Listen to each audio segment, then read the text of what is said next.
Sisterly Snuggles by The Abyss.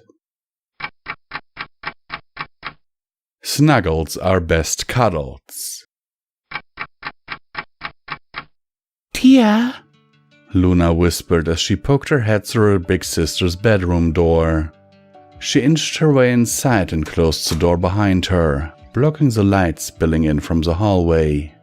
It was the middle of the night and their parents were fast asleep. The only ponies still awake were the guards patrolling the hallways.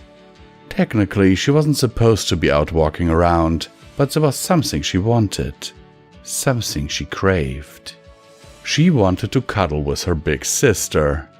Celestia had a much bigger bed, and besides, her mattress was a lot more fluffier than hers.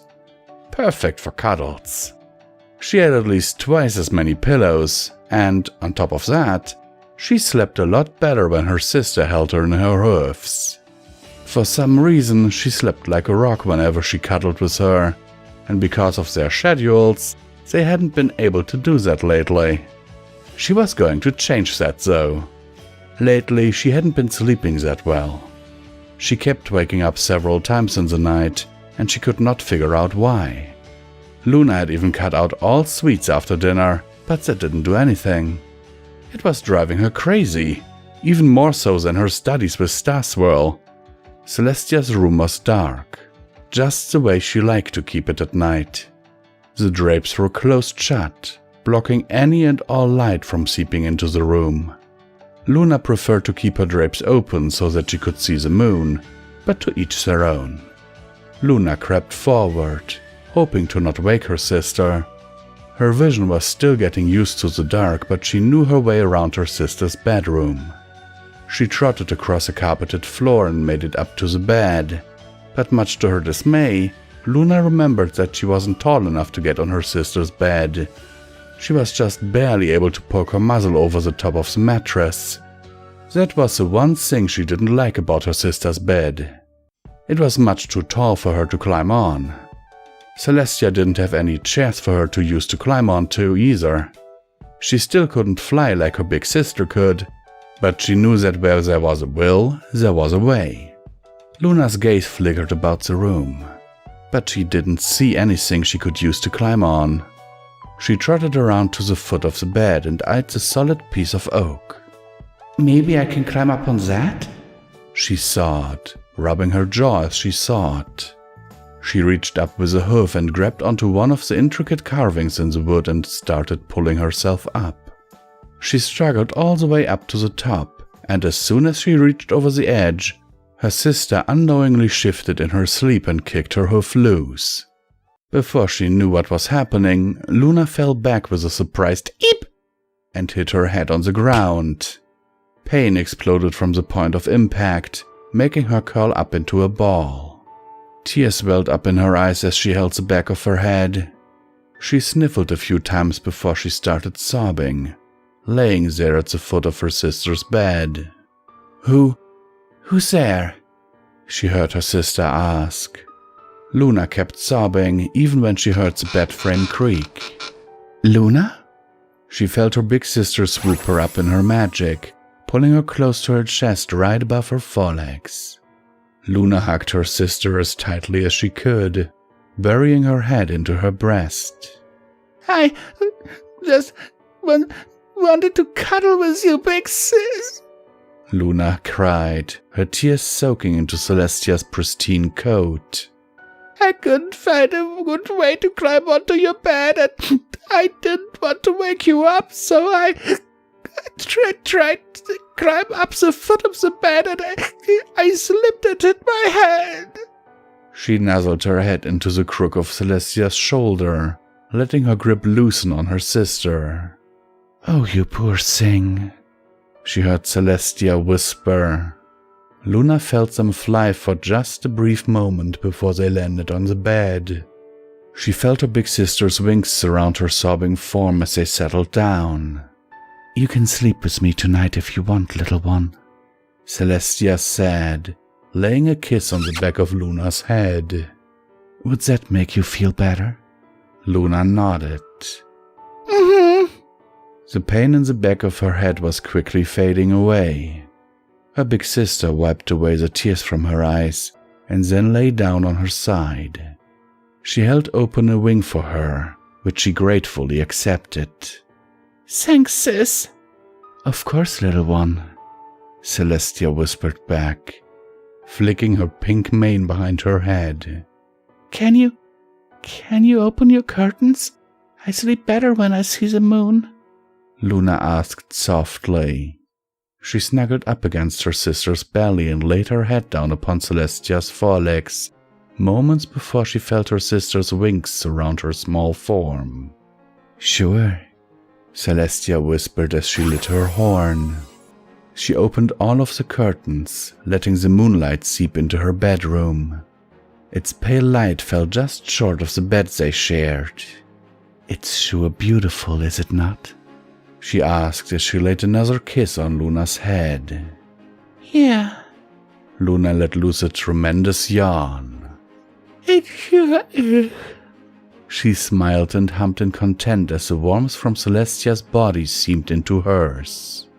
Her sheets back in her own bed would never compare to what another warm body felt like. Hey, Tia?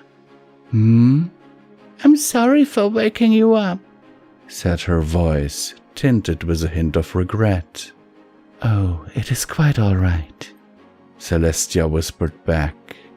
She lit her horn and used her magic to pull open her nightstand. Here, I snuck a treat out of the kitchens before we went to bed. I was going to eat it as a midnight snack, but I think you would like it more than I would. Much to Luna's surprise, Celestia pulled out the largest chocolate chip cookie she'd ever seen. It was easily larger than the size of her 2 front hooves combined. Why don't we split it? Luna asked with a growing smile. That way we can both have it. That's a splendid idea, Luna. Celestia split the cookie in half with her magic and levitated one half to her waiting hooves. Yay! Thanks, Tia, Luna said as she munched away on the cookie. Celestia chuckled. Anytime, Luna, she said as the two of them quickly devoured their half of the cookie. So, shall we get some sleep? Mother told me that Starswell is going to teach you how to fly tomorrow, so I think you should get some rest. Really? You aren't yanking my tail? Luna snuggled closer to Celestia, pulling her wing into a better position. Really? Celestia yawned and used her magic to pull the sheets up over them. I can't wait for you to fly with me, sis. Flying is the most wondrous thing ever. Really? Yes, really, Celestia said with a light giggle. And if you think snuggling with me on a bed is awesome, just wait until you do it on a cloud. I can't wait, Tia. Luna yawned and closed her eyes. The warmth from her sister's wing was gently lulling her to sleep, and unlike the past week, she had a rather good feeling that she was going to sleep well tonight. I love you, sis. I love you too, Lulu. This is once again Common Thomas the Little Pony, where I will once again remind you that you can support Pony Wolf Productions through the links down in the description below. Every dollar helps as needed and very much appreciated. And now let me get into the meat of the story. Oh god. I recorded this on the 15th of December 2021 because I needed a little bit of a pick-me-up, because I needed something sweet, something cute. And I just looked at the picture of the story and I was like, okay, this looks cute. Oh my goodness. I implore you to look at the behind the scenes video of this, because holy hell, this is such a sweet story. I love it. I'm going to give it an upvote. This story is amazing. Not quite so much that I would put it in my favorites, because it's just not the genre that I usually prefer, but I still love it. Oh, you know what? Screw it. I'll put it in my favorites. Because this is just so sweet. And I teared up a little here because some of you might know, some of you might not know, that I used to have a sister. I actually still have a sister, but I had two sisters. And the older one was to me like a second mother, you might say. And so my oldest sister, she would take care of me. She would change my diapers.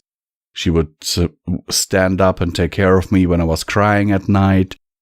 So my mother could sleep, you know, and all that stuff. And eventually, when she was 15 and a half years old, or older than 15 and a half, it was 2 weeks before her 16th birthday, she died. She drowned. And so seeing this here, it brings a lot of feelings to me. And I hope that you enjoyed the story just as well as I did. And that I at least slightly managed to do it justice. And with that, I hope that the story finds you well in body and mind. And I'm signing off. Let's just say, by obsolescence.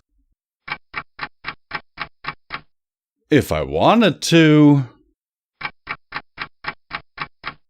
It was that beautiful peak time of autumn when all the leaves were still on the trees. The branches were heavy with shades of red and orange and gold, and for that brief moment it could be imagined that they'd be that way forever. It could be dreamed that the winter would not come this year, and neither the spring after it, nor the summer again after that. There'd just be the forest, with all of its fiery colors, and the cool drifting breeze that sometimes blew by. Of course, it wouldn't happen. The running of the leaves would be in a week's time to tear it all down and leave the trees bare. There were reasons, very good reasons, why there could never be a perpetual autumn, but one could imagine it anyway, if only briefly. In the heart of the forest stood Equestria's own Princess Celestia. She was completely alone, and it had taken much effort for her to get that way. Canterlot was presumably in an uproar about her mysterious disappearance, particularly when she was due for meetings with 3 different ambassadors, 2 distant relatives, and a concerned citizen. But so what? She felt free for a flickering moment. Not free enough to forget that she was still the princess and that, inevitably, invariably, she'd be found and brought back. But so what? So what? She was technically away from it all. Still in Equestria, but away from the rest of it. The ponies, her loyal subjects.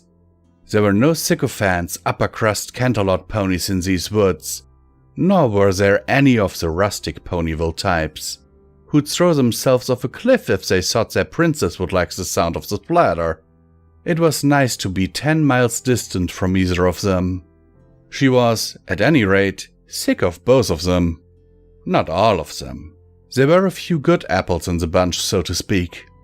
There were a few ponies who didn't make her despair, but those were few and far between.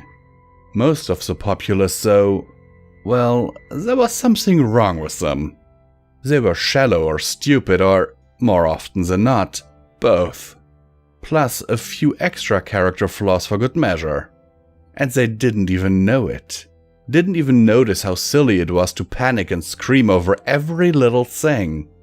Didn't even realize how stupid it was to build their identities around the appeal of every flash-in-the-pan pony who achieved some minor fame in Canterlot. Didn't even. Well, meaning idiots, the lot of them. There'd been an infestation in Philadelphia just a few months ago. Parasprites, nasty little buggers. What had brought them? Well, some traveling sales ponies nonpareil had got the bright spark idea to go sell them as pets. The town, for its part, had been stupid enough to believe that parasprites of all things would ever make good pets. A spark, some dry leaves, a fire. And who'd been forced to clean up that mess? Who'd been called out of Canterlot to solve the problem Philadelphia had set on itself? Why, the princess, of course. A squirrel scampered by, twisting and turning its way past her legs. Birds, who hadn't the good sense to go south already, chirped in a lovely little chorus. Yes, this was lovely. The sort of thing a princess needed when she wanted to get away from it all. Not away from it all forever. She'd never get away from it forever. Unless... I suppose... she began, speaking to no pony in particular. Suppose I killed them all. A passing-by bunny stopped in mid-hop and stared up at her with its big black eyes. Was it listening? Had it heard? Did it understand? Maybe. Animals were smarter than most ponies gave them credit for, just as most ponies were dumber than they gave themselves credit for. Let's just say, Celestia repeated, now for the pleasure of her little woodland friend as well as herself, that I killed every pony. Hypothetically, of course, she added when the bunny's eyes widened. I'm not being serious, but let's just say... A few more animals scurried up to listen, trying to figure what all the fuss was about. A hedgehog poked its head out from inside a log. A squirrel peered down from a low-hanging branch. It was an audience in the making, but Celestia didn't mind. She welcomed it even. The more ears there were to hear her crazy ideas, the more sense she could make of her own rambling. It wouldn't be very difficult, you know, to kill everything, she told them, if I really wanted to. Which I don't, she added again. But if I did... The hedgehog chittered something. She didn't know what it was really trying to say, but she took it to mean how.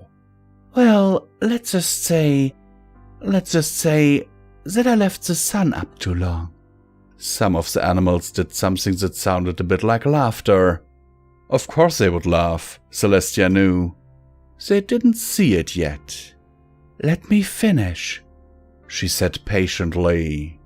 Say I left the sun up too long. Not too long.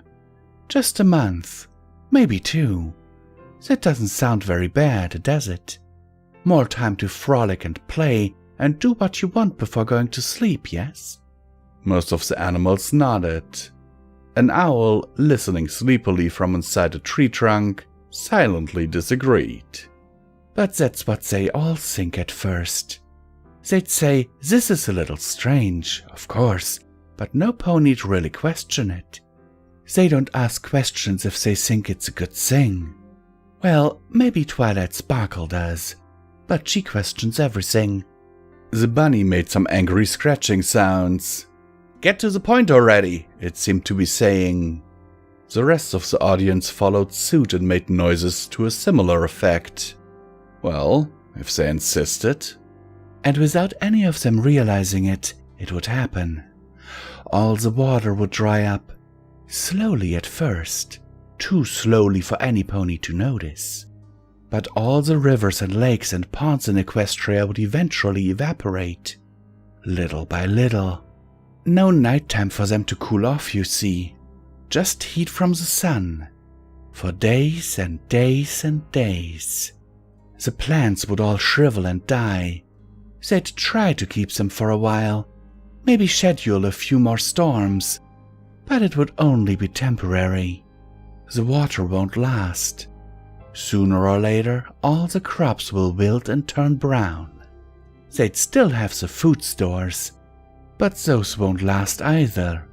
And even if they did, what would they drink? The forests would burn at some point, dried out so thoroughly that just the tiniest flare would set off a fire. Probably the towns would burn down too. Only Canterlot is anything approaching fireproof. Small consolation that. Once all the water's gone, and the food's gone too, and everything's dead, it just takes that one last wildfire to wipe out everything completely, and makes the land a desert proper. So that's what we'd have when all's said and done. A desert. A vast, sprawling nothingness where Equestria used to be, if I left the sun up for too long. All the animals were staring up at her with wide open eyes. Not the tiniest noise could be heard in the forest at that point, not even from the birds. She could just tell that they were all thinking the same thing. "Why would you do that?" "I wouldn't," she assured them. "I'm not going to. I love all my subjects, even when they're being very stupid. But if we just say that I did..." She swallowed and thought about it for a second more. "If we just say that I did, maybe I'd finally..." But before she could go on, a voice could be heard passing through the trees. "Princess, are you out there?" It sounded very much like a royal guard. "Oh dear, they've found me at last," said Celestia, just the tiniest bit annoyed that she'd been interrupted. "I'd hoped for a little bit more time." "Princess?" the voice repeated, closer and louder this time. "I'm here," she called back. "Follow the sound of my voice." "Stay where you are, Princess. We're coming for you." Soon enough, a pair of gold-armored stallions trotted up and bowed before the princess. "We are glad to have found you, Princess," said the first. "Every pony was much distressed to hear that you'd gone missing." "There is much work to be done now in Canterlot," added the second.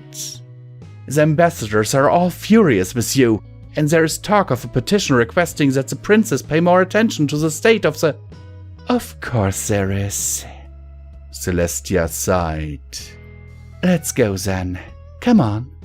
She turned to her new animal friends and gave them a wink before trotting off, flanked on both sides by her guards. A minute passed. 2. Hoofsteps in the distance, and then silence. The animals looked at each other, then at the sky, and they saw autumn sun shining brightly above them. They prayed very hard that it would go down soon.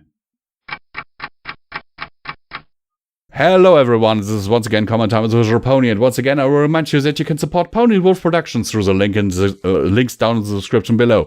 There is so much you can do to support us and help us keep the lights on around here, which I am very sure you want to do. So there's a merch store, there are one-time donation links, there's a Patreon. You can become a channel member. There are so many things you can do to support us. And now let's get into the meat of the matter. Or the fire of the matter? Sorry for the pun. I find it interesting that Celestia is giving it serious thought how she could kill every pony. And the method that she's choosing is taking all their water and food away. Technically starving her subjects and making them die of thirst. Oh god, can you imagine the panics that would happen? Just, like, there would be battles in the street for simple things like an apple or a last bit of edible grass. Ponies would exchange whatever they had to offer, and I'm not going to say things here because I'm pretty sure I would get demonetized if I did, but crimes would rage rampant, and you know what I mean, you know, just to get at the last bottle of sparkling water. And Celestia is right, eventually it would be a desert filled with pony bones. Oh goodness, this is worse than Fallout Equestria. Seriously, what Celestia would be doing to her own subjects here is worse than them being blown up by balefire bombs. Holy crap. Or, well, she's not actually doing it, but you know what I mean. She's contemplating on doing it. And that alone. Holy shit. Celestia, you have one twisted mind in this iteration of you. And, yeah, let's hope that the sun goes down today. Sincerely yours, Visual Pony, and I hope that the story finds you well in body and mind. The Battle of Fort Book by Pinkamena Pie Princess. Attack on Fort Book. Private Cadence seemed not to hear the orders that Captain Smartypants had given her. Of course, this wasn't unusual. Private Cadence was a great soldier, but for some reason I had to translate all the orders the captain gave her. Private! I barked. Did you not hear Captain Smartypants' orders? Cadence giggled. I glared. A private was not supposed to giggle at her superiors. I'd read that in the book I read about military rankings. And a general, which is what I was the highest rank ever. A private was on the very bottom. No, General Twilight, ma'am, I don't speak your language, Cadence replied. I glared until she remembered to salute, which is what you're supposed to do to a general. She seemed confused by my glare for a few minutes until she remembered protocol and saluted. She said to guard the east end of the fort, I ordered. I was very good at ordering. I was a general after all. Yes, ma'am, Private Cadence replied with a silly grin on her face and saluted again.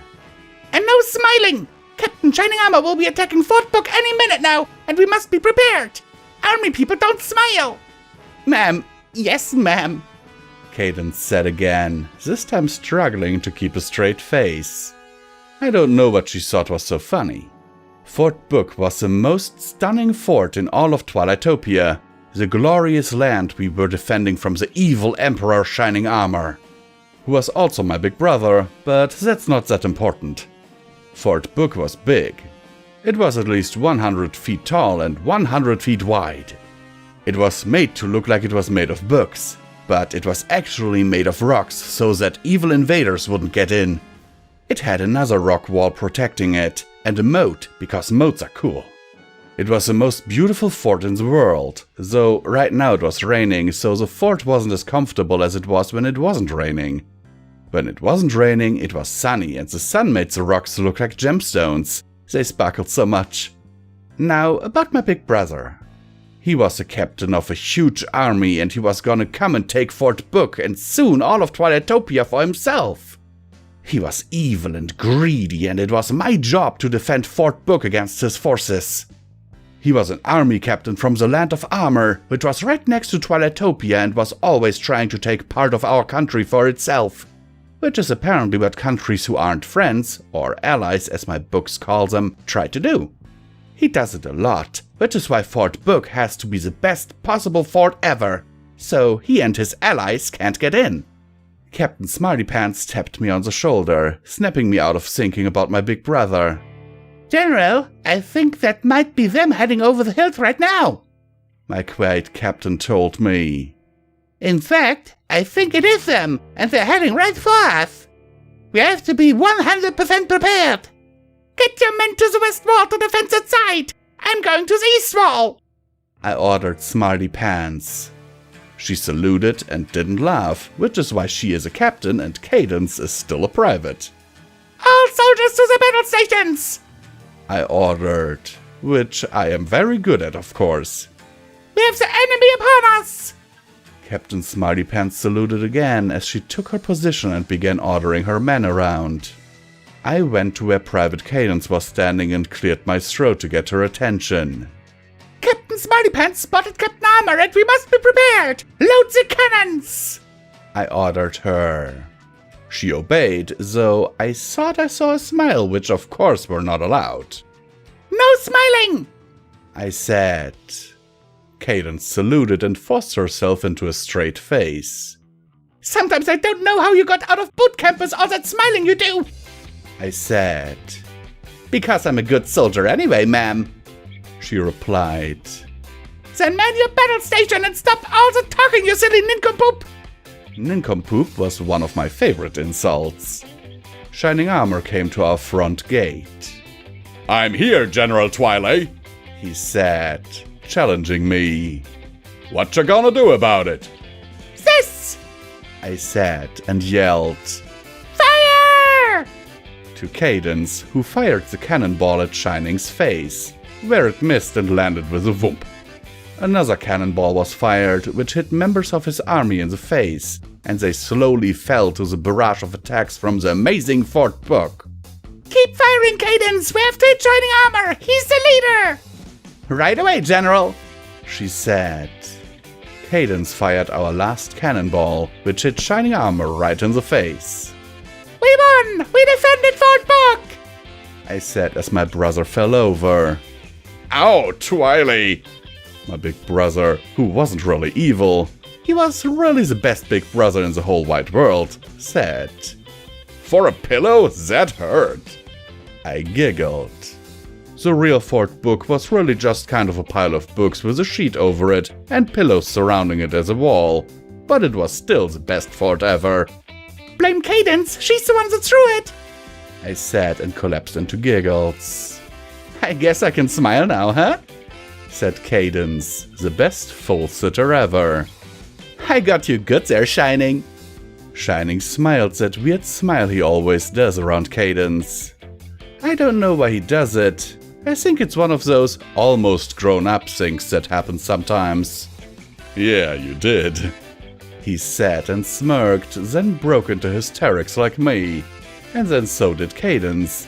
And even though it was a rainy, yucky day in Canterlot, it was a super fun day in our books. Even Smarty Pants giggled a little, and she's normally pretty quiet. Hello everyone and welcome back to Common Thomas Visual Pony, where I will remind you that you can support Pony and Wolf Productions through the link down in the description below. Every dollar helps is needed and very much appreciated. And yes, you can find a merch store, you can find our patrons, you can find PayPal one-time donation links, you can find so much stuff. Just go down there and have a look. And don't forget to do some naughty things to that like button. Anyhow, let's get into the meat of the story. If you watch the behind the scenes video for this, you will see that it took me quite a bit to record this. Basically double the time the story that is the actual length of the story. And that was because I had to pause a few times. This story is, of course, written from the perspective of a filly Twilight, which I really enjoy. I mean, just read it. It's an amazing story. She's talking to her dolls. She's really in her little fantasy world, but not so far that at the end she's like, yeah, but he's my big brother and he's not really evil. I love it because, let's face it, all of us have been like that when we were kids. Everyone had a little fort book, even if it might not have been a book fort or something, you know? In my case, I can tell you right now, I was really into giant mechs, kind of am still today. And I had this little cardboard box that had like painted and like drawn imaginary controls inside and all that, and that was my mech, and I was really proud of it. And eventually my mom used it to bring the recycling away, and then she also recycled the box. Yeah, that was not a good day. Anyhow, sincerely yours, Visual Pony, and I hope that this video finds you well in body and mind. And of course that you will also watch the behind the scenes video. Rainbow Dash Sucks at Pokemon by Lucky7. Talk smack, get whacked. It had taken a few weeks, but life at Canterlot High finally seemed to be returning to normal. The events that had unfolded at the Quarandrial Friendship Games had taken their toll on the staff and students. Nobody felt it more than Twilight Sparkle, who after a long 2 weeks had finally completed her transfer to CHS. The classes at her new school were easy, to say the least. So easy that the only enjoyment she found came from hanging out with her new friends when it came time for lunch. Admittedly, she didn't know them too well, but one thing came quite obvious as she took a seat next to Sunset Shimmer. "No way, I'll kick your butt! Nobody beats me, and you won't either!" That's what you think. It's what I know, Applejack. What's going on? Twilight whispered, nudging Sunset and grabbing the attention of their other friends. Hey guys. She waved, garnering smiles from them. They're about to play some dumb game. Sunset sighed. They do this every Friday.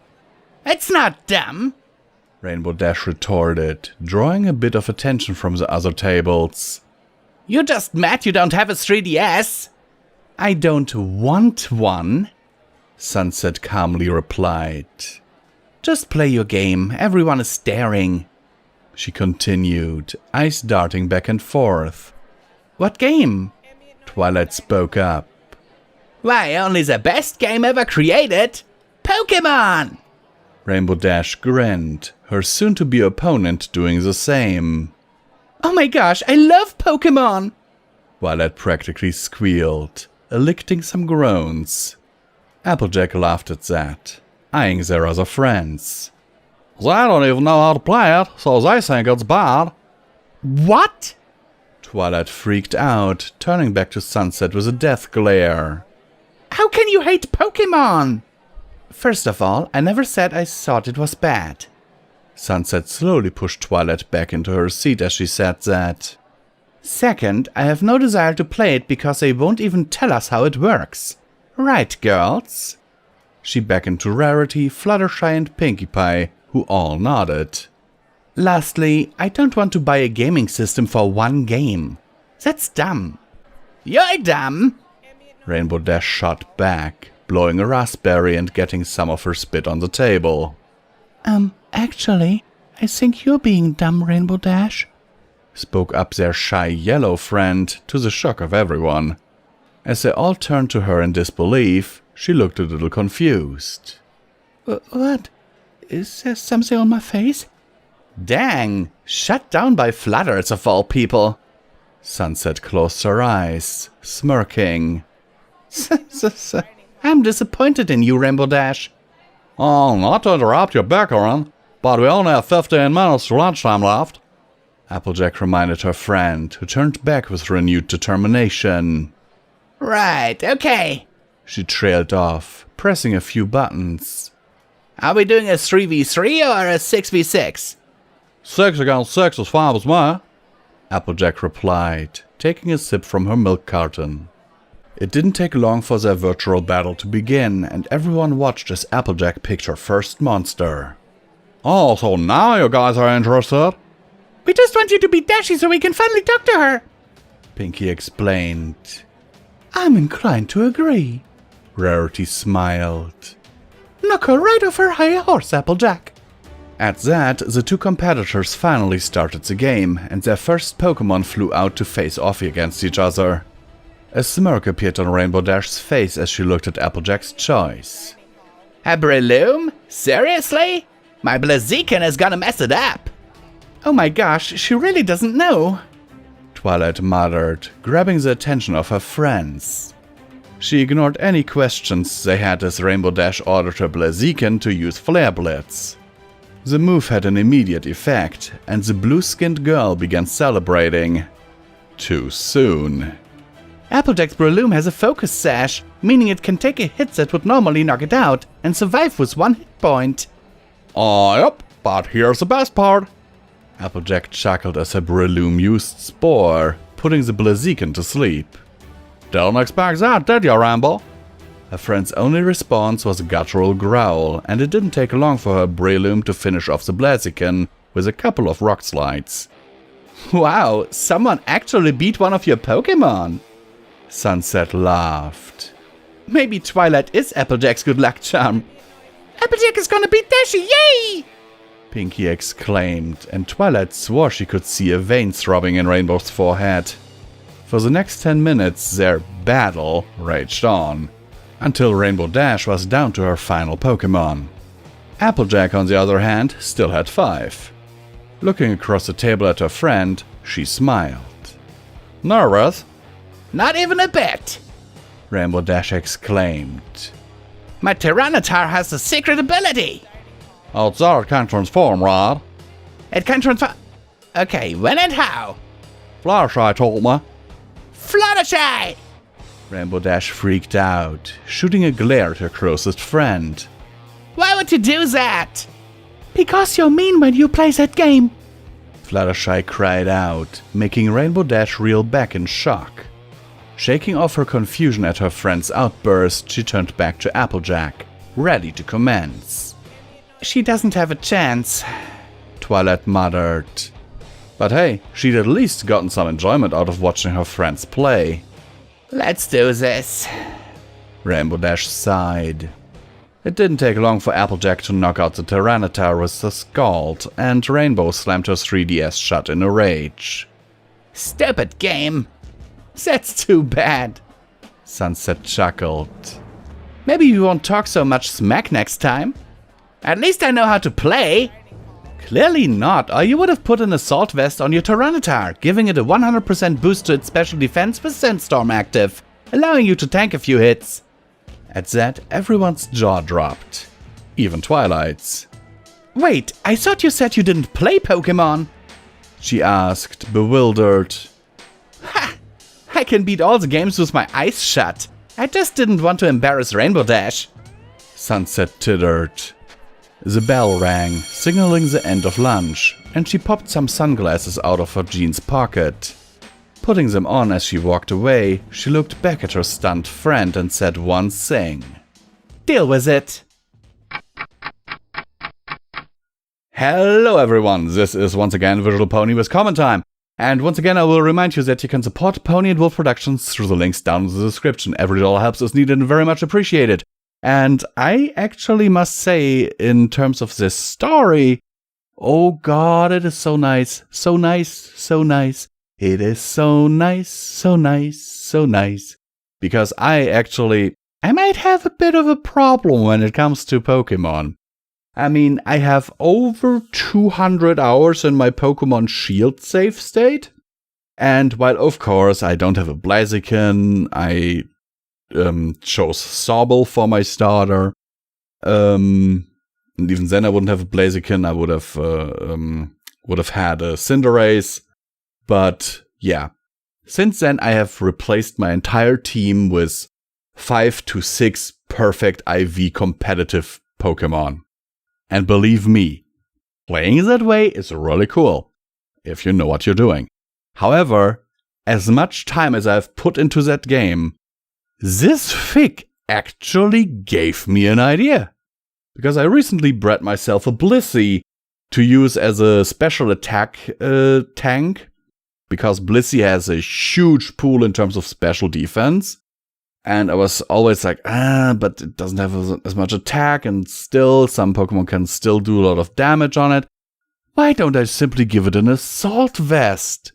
The result of that will simply be that instead of the, I think, 260 special defense that it has right now, it will have over 500 special defense. God damn it, thank you, Sunset! I don't really like the character of Sunset Shimmer, and I never thought I would say this, but thank you, Sunset! With that, sincerely yours, Visual Pony. I hope you enjoyed the story as much as I enjoyed reading it. And hey, maybe you want to play some Pokemon sometime? Because I'm still looking for people to trade with. I want to complete my Gala decks.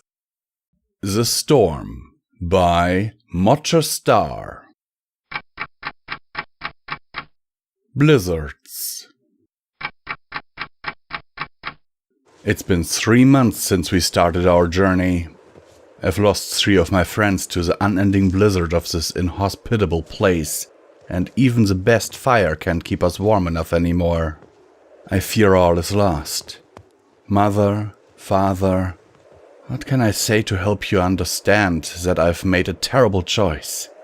I should have listened to my friends and stayed at home, warm and safe. It's almost time for the holidays, and here we are. Freezing cold, and I know we're lost, but I can't admit it to the others. I forget often what we're out here for, and I don't even care anymore. All I want to do is go home, but the way is lost. We should be a mile from salvation, or, heavens forbid, we've been marching and trudging farther away constantly. I lost our map when my tent blew away while we were talking about a bathroom break. A bathroom. That would be amazing right now. All I need is a shower at this point, to wash away the sweat. Water that I don't have to melt against my flesh over the hours we move. I miss my father's strong voice. The way he'd talk and tell me about work, where he'd have to travel to, and how he'd miss us while he was gone. I miss my mother's cooking and stories. The way we'd sit together as a family in the den and just talk and laugh once a week. There was a time I hated socializing so much, but now I'd trade my working kidney for it. All is white as far as we can see. When the cold stops enough to let us feel the warmth of the sun, I am thankful for that much more before the weather begins again, stealing the warmth and hope from our coats, as well as our hearts. I think I'm wearing 5 layers of winter gear and I haven't felt anything below my knees for, I think, 2 days? Probably longer. It's hard to tell time in this place. Hard to tell anything. Just keep moving. That's all we have to do. Keep moving in a straight line and eventually we'll happen across something, darn it. There's an end to every storm. Every night. Every dream. The way out is ahead, and even if I don't make it, one of us has to. I dream of food often. A hot meal, a cold soup, a warm sandwich, desserts. Cakes, pies, fritters, dumplings count as both, right? Dinner and dessert? Maybe I could try a mix when I'm back home. I'll have a buffet every day I want with all my family and friends, the neighbors, even the guy across the street that isn't liked by anyone else. Sweet dreams to that one. I'm drooling into my scarf and it's still cold. Still bitter. Still lonely. When did I become alone? Where are my friends? Did they leave me or did I wander off? I can't shout over the storm, so I'll save my energy. Backtracking is a fool's errand, so I must press on. Perhaps they're just ahead of me and they passed me while I drifted in my own mind. I see something. Oh, sweet Celestia, it's beautiful. It's a house. Salvation is there. Salvation! I call into the wind that steals my words as they leave my mouth. I'm done trying. I'm done to make it to that house and warm up, have a meal and see my friends again. They're there, waiting for me. I know they made it and they're just resting in a room. They're toasty with hot chocolate in their bellies and they're telling stories to the homeowners. There's some food cooking and a stew in a pot on the stove. Dessert smells mixed with it all, and when I get in there, I'll be worshipped like a deity. Maybe even have time to tell my story before I see my mom again and have to explain my long absence. My father will understand. He's always going on adventures.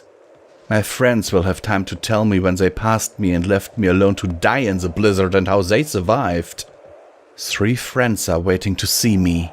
3 friends are waiting to fill me with the attention we all need and desire, with love that only survivors such as we can understand.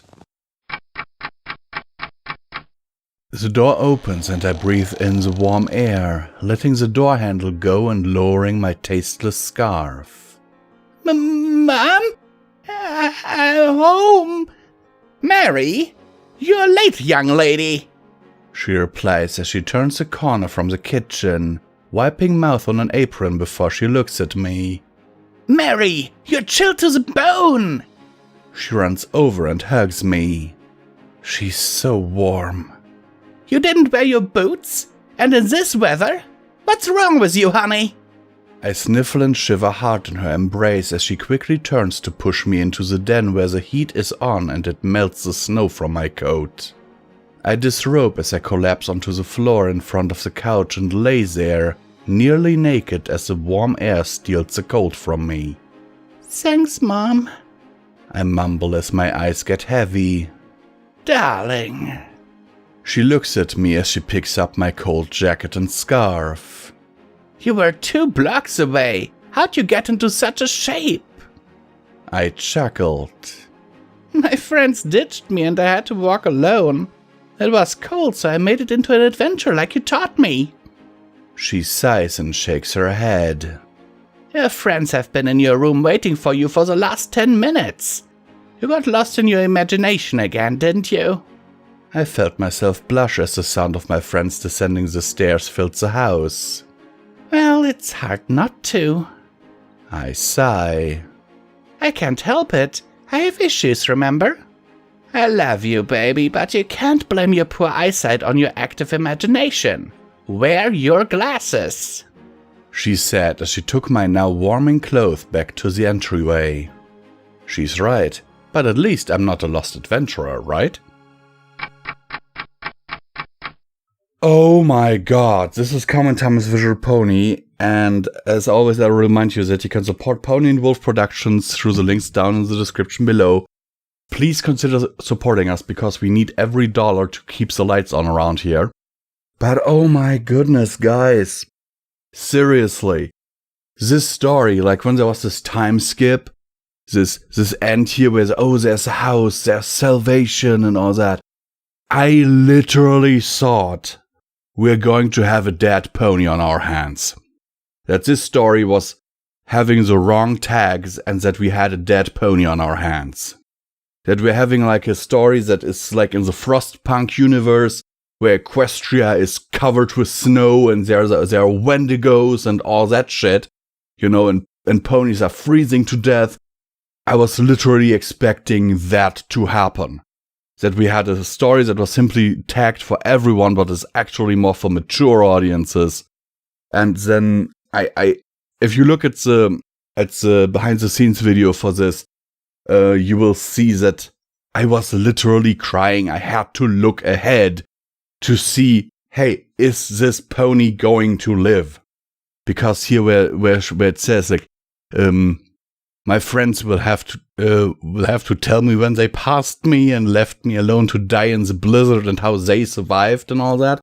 I was like, oh my god! And the next part, it's either her going to the afterlife or it's going to be her being found by her friends or something like that. And I had to look ahead because I was fucking crying. Because I'm like, oh my fucking god, why do I do this? And, oh god. And then to find out that it is a frickin' fake out. That she is stuck in her own imagination. Dude, seriously, Mocha Star, you wrote this so amazingly. Seriously, wrote this so amazingly. I cannot describe enough how amazing this is. You know what? Have a favorite, have an upvote. That was really well done. That was really well done. Guys, go have a look at the story. Give it an upvote. Give it a comment. I'm going to comment on this later when I'm done with this. And give the author some love because this is really well done. I don't say this about a lot of stories, but oh yeah, and the sirens are going off. I don't say that about a lot of stories, but this story is really well done. Oh my god. Holy hell. Anyhow, this story has been recorded on the 11th of December 2021, one day after my birthday actually. And I hope that you are all okay and that this story finds you well in body and mind. Rocks Are Dumb by Magensieko. Dumb Rocks. Apple Bloom was incredibly bored. She was so bored, in fact, that she was currently counting the various rocks on the apple's apple orchard as she looked out from her window. There was a pile of tiny rocks about 50 yards away. There were various smaller rocks scattered around the farm, which Big Mac would most likely remove. Then there were the larger rocks, impressive in size, that not even Big Mac could remove. Sighing, she looked away from the window and back to her homework. Describe the 3 kinds of rocks. Apple Bloom groaned. That's a big deal. A rock is a rock. Why are there different kinds? She stared at the homework sheet some more. Describe the different kinds of rocks. Well, there's pebbles. She wrote down pebbles. And there's skipping rocks. She wrote down skipping rocks. And there's stones and boulders. She wrote both of those down as well. She looked over her homework again, somewhat pleased with the result. She put the homework into her bag. Applebloom, it's time for dinner. Applebloom grunted. I'll be down in a second, she said. Applejack seemed to have the best timing. Smiling, she trotted downstairs and took a seat at the table where Applejack, Big Macintosh, and Granny Smith were seated. Applebloom stared down at the bowl in front of her. It was vegetable stew. She grinned. She liked vegetable stew. She dipped her muzzle in and ate the stew. When she was finished, she pulled up her muzzle. Hey, Applejack. Applejack lifted her muzzle out of her stew. What, Applebloom? What different kinds of rocks are there? Oh, Applejack said. I don't rather know. Applejack narrowed her eyes and furrowed her brow. Well, I guess there's pebbles, skipping rocks, stones, and boulders. Applebloom smiled. That's what I thought. May I please be excused? Yes, you may, Applebloom. Thank you for being so polite. Applejack grinned as Applebloom excused herself from the table and went outside. She propped herself up against an apple tree and thought. She thought about a lot of things. Clive, whether or not she'd get her cutie mark tomorrow, and whether or not snails liked her. She most definitely wasn't thinking about rocks. I mean, why would they even teach us about rock? It's not like we're going to suddenly decide to become rock farmers because of the oh-so-interesting homework assignment we got in primary school about rocks. Applebloom's musings soon turned into frustrated internal rantings. On top of that, why do they even have to teach us about the stuff they teach us? I mean, calculus? Really? The only pony I know that uses calculus on the regular is Twilight, and she's an egghead. Sure, she may be teaching me cool stuff about potion making, but she's still an egghead. I will not grow up to be an egghead, no siree! I'll probably get my cutie mark in something apple-related and work on the farm until I grow old and die. Become an elegant princess. Applebloom smiled at that thought. A filly could dream, couldn't she? Applebloom, wake up! It's time for school. Applebloom slowly opened her eyes and focused them to see Applejack, school back in Hoof. What? Applebloom blinked. Applejack shook her head. You fell asleep outside and we didn't want to wake you. Oh, okay. Applebloom said as she stood up, grabbed the bag and slung it over herself. See you after school. Alright, Truicube. See you after school. Applebloom trotted to the schoolhouse and took her seat, waving to Sweetie Belle and Scootaloo as they walked in. When every pony had entered, cheerily rapped on the desk. Alright, class, she said. Do I have a volunteer who wants to read the homework assignment to the class? Applebloom raised her head. I guess I'll go. I doubt that any pony here got more answers than I did. Applebloom raised her hoof. Cheerily scanned the classroom and spotted Applebloom's hoof. Ah, yes, Applebloom. Would you like to read your homework to the class? Yes, I would, Miss Cheerily, she said as she fished into her bag and pulled out her assignment. Applebloom cleared her throat. Well, Miss Cheerily, I've determined there are 4 kinds of rocks. Pebbles, skipping rocks, stones, and boulders. The entire class, along with Cheerily, stared in shocked silence at Applebloom, who was smiling until she gazed around the room and noticed the weird glances they were giving her. What'd I say? She asked. I've determined that there are 4 different kinds of rocks. Cheerily buried her face into her hoof. That's exactly wrong.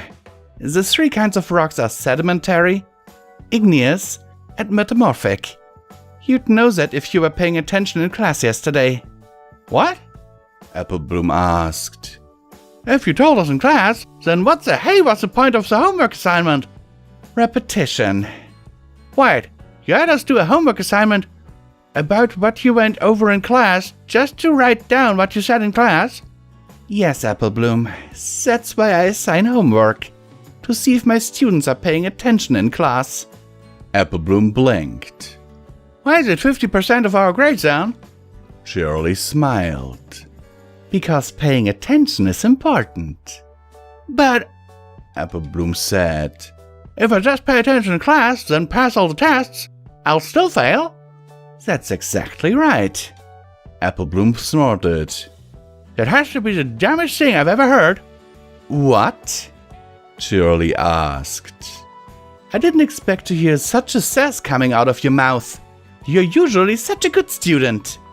You'll have to forgive me, I just woke up. Tiredness is no excuse for rudeness. Now go sit in the corner. But the assignment was dumb. Corner, now! Apple Bloom snorted, removed herself from her desk, and put herself in the corner to the chorus of her classmates giggling. Rocks are dumb. Hello once again, this is Visual Pony with Comment Time with Visual Pony. And once again, I will remind you that you can support PonyWolf Productions through the links down in the description. We have a donation link, we have Patreons, we have a merch store, we have one-time donation links, we have everything you might ever need to actually support us. You can also become a channel member. And believe me, all of these things would really help us, and it would help us to produce more of these stories and keep the lights on around here. Okay, now let me get into this. Oh, God. Believe me, I have had situations when I was in... not a lot of people know this about me, but I was actually in high school at some point. After elementary school, I went to high school. And then my parents divorced, and I had a lot of stress and all that, so I left high school and went to middle school instead. But while I was in high school, I think it was like 5th grade, we had an assignment where they gave us basically a list of words, and we had to write a description of of a path, you know. If you reach that and that path, that and that landmark, then turn right, or at that and that street, go there and there, you know, stuff like that. And I had completely forgotten to do it. I literally had completely forgotten to do it because it was like exam week, and we had like our math exam, our English exam, all of that stuff that week, and I had completely forgotten to do this homework. And then I was sitting there, and I didn't volunteer. Okay, I didn't volunteer to read mine because I didn't have any. But my teacher was a bit of a bitch. She chose just a random student. She went like eeny, miny, mo, you know, and she then chose me to read my homework assignment. And I was like, oh God, I don't have anything. But that would be the second time this week. And I'll get into huge trouble if I have don't have my homework again. You know, because first time she would let pass. Second time she would send a letter home with you to your parents, which you had to return to her, signed by your parents. And so I was like, okay, fuck it. I like opened my my notebook to the page where I had written down all those keywords and just made shit up. You know, I just made something up because I knew the structure, how it was supposed to be, and then on the spot did the entire thing in my head. And then she just looked at me, was like, could you please show me your notebook? I'm like, why? And she's like, well, because I don't believe you actually did your homework. I'm like, I did. I mean, technically I did just then, because I just didn't write it down, you know? Yeah. That was a letter to my father then, because she looked in my notebook, didn't see anything written down, and even though I literally had the same as everyone else, just, you know, I hadn't written it down, I just made it up on the spot. Yeah, that happened. Anyhow, sincerely yours, Visual Pony, and I hope that this story finds you well in body and mind. A Letter to the Griffin Emperor on the Matter of War by Wages of Sin. Dear Emperor Tailfeather, while I am aware of the tensions between our nations, I am at a loss for what affronts you referenced in your missive. If you would like to open diplomatic channels in regards to any grievances, we would be happy to receive them. Otherwise, we must reject your offer to accept our unconditional surrender. While a fair offer in the face of your alternative offer of absolute annihilation, once again I must repeat that we will take our chances, as one might say, or in fact, to the opposite, may suggest that you do not initiate such a plan for your own well-being. As to not allow my turnabout to be mistaken for hubris, I have constructed a list of reasons such as an action would be inconvenient, detrimental, devastating, or outright apocalyptic for you. First is the issue of the pony power. The Gryphonian military is impressive, reports placing its structure as comprising of as much as 1/6 of the total population. But while that greatly dwarfs our own paper, as we effectively do not have one outside of wartime, and then only by volunteering, the difference must be considered not as what our army is, but as what it will be. Projecting from past statistics, the cultural significance of military service to the Pegasi historically inclines 1/6 of the population to volunteer for service, comprising the majority of our combat troops. Half that number of the Earth Pony community, about 1/12 of the Earth Pony population, typically enlist. Most to provide non-combat support. The least, by total number, typically come from the unicorn population, due to their innately weaker physical stature and the relative scarcity of combat-trained spellcasters. Those unicorns that are trained in offensive or defensive magic, though, provide force-multiplying support, and especially powerful unicorns possess the power to single-handedly defend, or otherwise, entire cities. Through the prevalence of food, advanced magical and traditional medical care, and generally lower infant mortality rates, Equestria has a population triple that of Gryphonia, resulting in its theoretical military capacity actually marginally exceeding that of Gryphonia's. So outright conflict would be inadvisable, as we would be defending and have home field advantage, as it were. Furthermore, while Gryphonia's isolationist policies have effectively spurned any attempts at alliances, Equestria has built relations with every nation of sentient beings on the planet, many of which would provide aid in our defense. The Crystal Empire has sworn full allied mobilization, as have the Minotaurs. The Brodica has pledged food supplies, and the Saddle Arabians have pledged monetary resources. Furthermore, in the face of the destruction of their only viable food source, I'm sure the Changelings would take subversive actions against you in our defense. And of course, as you should know, if the balance of world power is challenged, the dragons will see to it that it is re-established. Our overwhelming military resources don't really matter though, as it would never get that far anyway. Allow me to tell you why.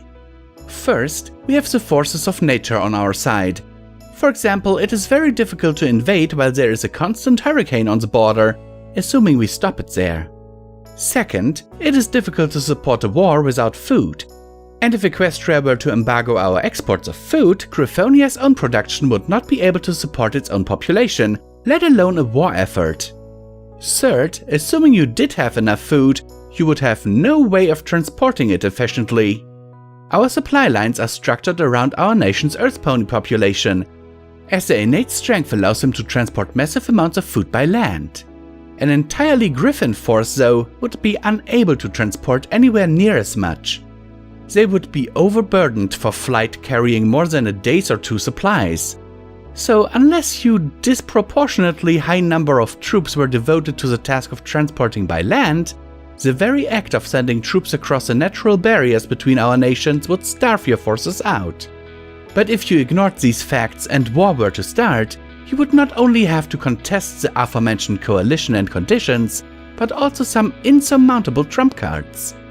The go-to trump card of Equestria has historically been the Elements of Harmony, items regarded as the most powerful force in existence. If retrieved, they could be utilized to an unexpected effect, which would unquestionably result in harmony in some forms through your repulsion, imprisonment in stone, banishment to the moon, etc., etc. While not distinctly equestrian, the crystal heart would be utilized in our defense. It is, if you are unaware, an item capable of projecting a shield large enough to surround nations and powerful enough to repulse any outside threat indefinitely. On the front of trump card abilities, we are capable of producing the sonic rainboom effect. If you are unaware, this event is a metaphysical disturbance wave propagation, which is a technical term for what you may better classify as a magical EMP that would disable any magical devices and overload any spells within a substantial radius. I'm aware of Griffin's general lack of magical devices, but if you did have any intention of using magical weapons or enhancements, it should be known that they will not be of use for long. While there are many other magical items and abilities that could be mentioned, the list would go on nearly indefinitely, so for the sake of brevity, I will leave it at just these 3, as these are just the well-known and relevant to defense. If this outlining of our defensive capabilities was not able to sway you, and everything I have mentioned above was somehow rendered impotent, and you did successfully annihilate us, you would then have to contest life in a world without ponies, a more daunting task than you might imagine, considering what would remain. Equestria boasts 4 immortals: Celestia, Discord, Luna, and myself. In the face of our pony's death, undoubtedly a terrible fate would befall those who had harmed them, and this is no unsustained claim. You would suffer. Luna, the princess of the moon and night, once threatened to basically destroy the world because she was not being appreciated by ponies. If you intended to kill those whose admiration keeps the wrath of a nightmare at bay, I shudder to imagine what forces she would bring to bear against you. I cannot say what Celestia would do, but if the nation she has spent an era creating and nurturing were to be destroyed, I have little doubt that her mind may be taken by a nightmare similar to Lunar's. That would place 2 dark magic-enhanced immortal alicorns bent on revenge at your proverbial throats. If that were also not to be enough, Discord, god of chaos, has recently taken up residence in Equestria, and has shown bonds with ponies he values enough to deny his fundamental nature. I cannot gauge his full power, but it should be pointed out, and as you should well know, he once ruled the entire planet, subjugating and terrorizing all species for his amusement. If those he values were to be forcibly taken from him, I dare say his wrath against the guilty would be quite unpleasant to say the least. As the youngest and least studied of the immortals of Equestria, my reaction to the destruction of our nation can only be judged on projections of my mental state, as assumed to carry over from my time as a mortal. As much as I would dislike to put it in writing, it would be a lie to say I was, or am, entirely stable. In the face of the same stimulus, I fear I would simply go insane before a nightmare form could overtake me. While this may result in my incapacitation, my other episodes of insanity have proven more proactive. That is to say, I may seek indiscriminate revenge, possibly also utilizing the dark magic I have recently learned from my mentor, and a bout with the entity formerly known as Lord Sombra. And finally, just for the sake of argument, if you did manage to kill our immortals, it must be remembered that the very rotation of the celestial sphere has fallen under the charge of ponies since the creation of time. The sun and moon have always risen and set by ponies, and without us to guide their motion, they would cease to revolve. No organic life would survive beyond a year as the sun-facing side cooked off all moisture and the dark side froze to the point that even its oxygen began to condense to liquid. I suppose it is also be relevant to mention that Discord and I both are bonded to universal forces, chaos and magic respectively, and as such there is the odd possibility that our deaths could destabilize all reality. Or rather, quite possibly all of all realities. Just thought you should know. Twilight Sparkle. Author's note. Just a random quick write after thinking about what a nation challenging Equestria would face. If you have further reasons, feel free to share them in the comments. It wasn't a test? But. Violet stammered as she stood before her former mentor's throne. Celestia merely continued to drink her tea, her calm demeanor not reflecting the gravity of the news she had just given. What do you mean it wasn't a test? Twilight half shouted, half cried up to her. Now, I didn't say it wasn't a test. I only said that the letter from the Griffin Emperor was not fabricated. Twilight slumped to the floor in relief. Oh, thank Harmony. I thought you were saying that you actually sent that letter back to him. Twilight released a weary chuckle. You had me worried there for a bit. I didn't say I didn't send the letter either. What I said was that you responding to the letter wasn't the test. Celestia said, not reacting to the building fear on Twilight's face. Unable to build any more than a shaky whisper, Twilight's need for an answer prevailed over panic. Then what is the test, Princess? You are to deal with the Griffin's threat in its entirety.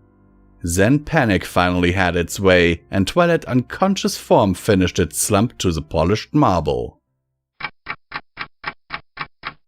Author's note.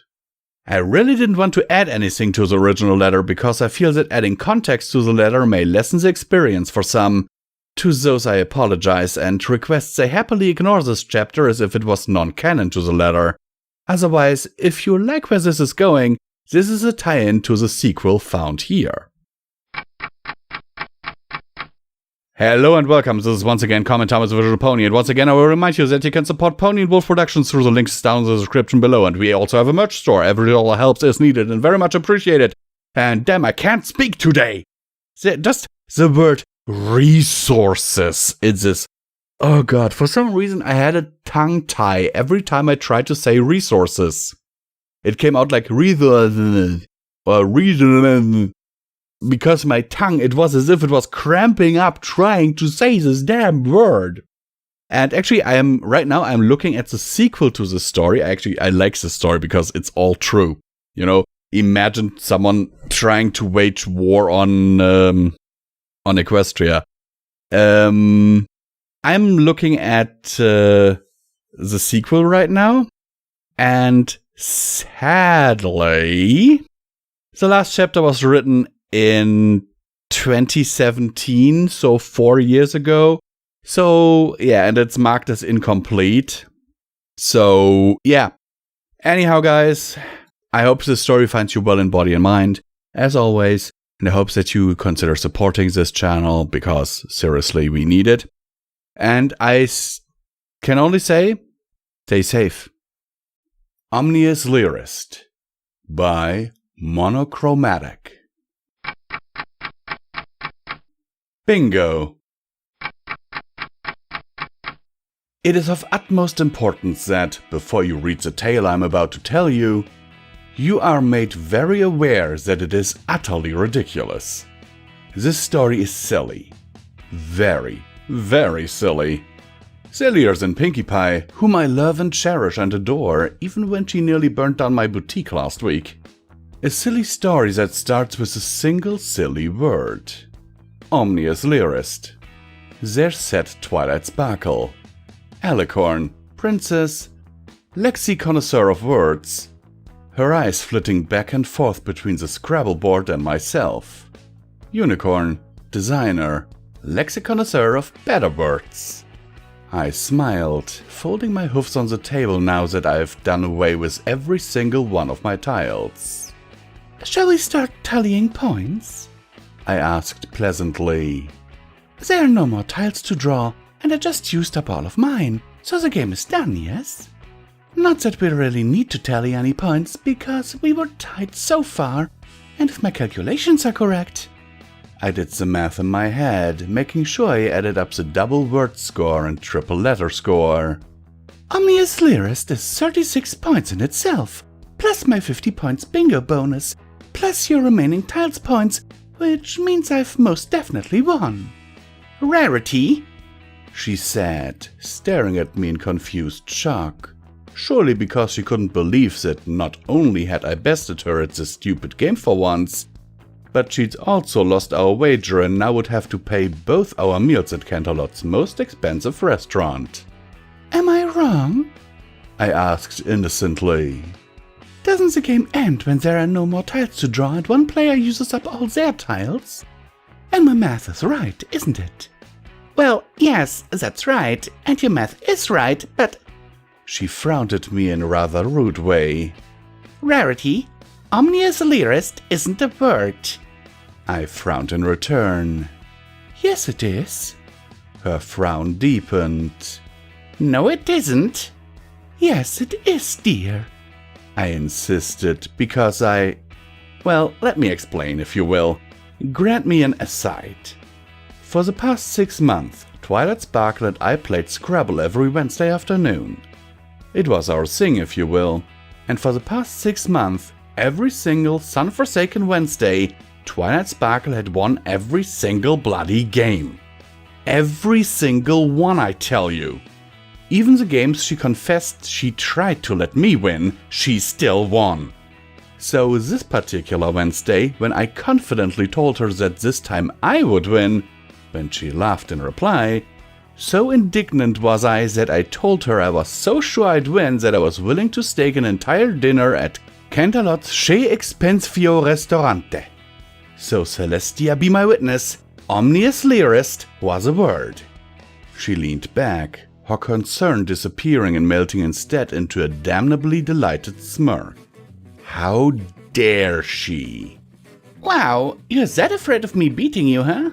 Which I get because I am going to beat you, but still, you're not going to beat me. I protested. Because it is a word and I won. She laughed, delighted for some reason. She leaned in, resting her chin on her hoof, smiling at me like I were a gullible child. It is Twilight, I said yet again. I would die on this scrabby hill. I would. She pondered me for a minute. Okay, she said, leaning back as her playful facade disappeared. She cleared her throat.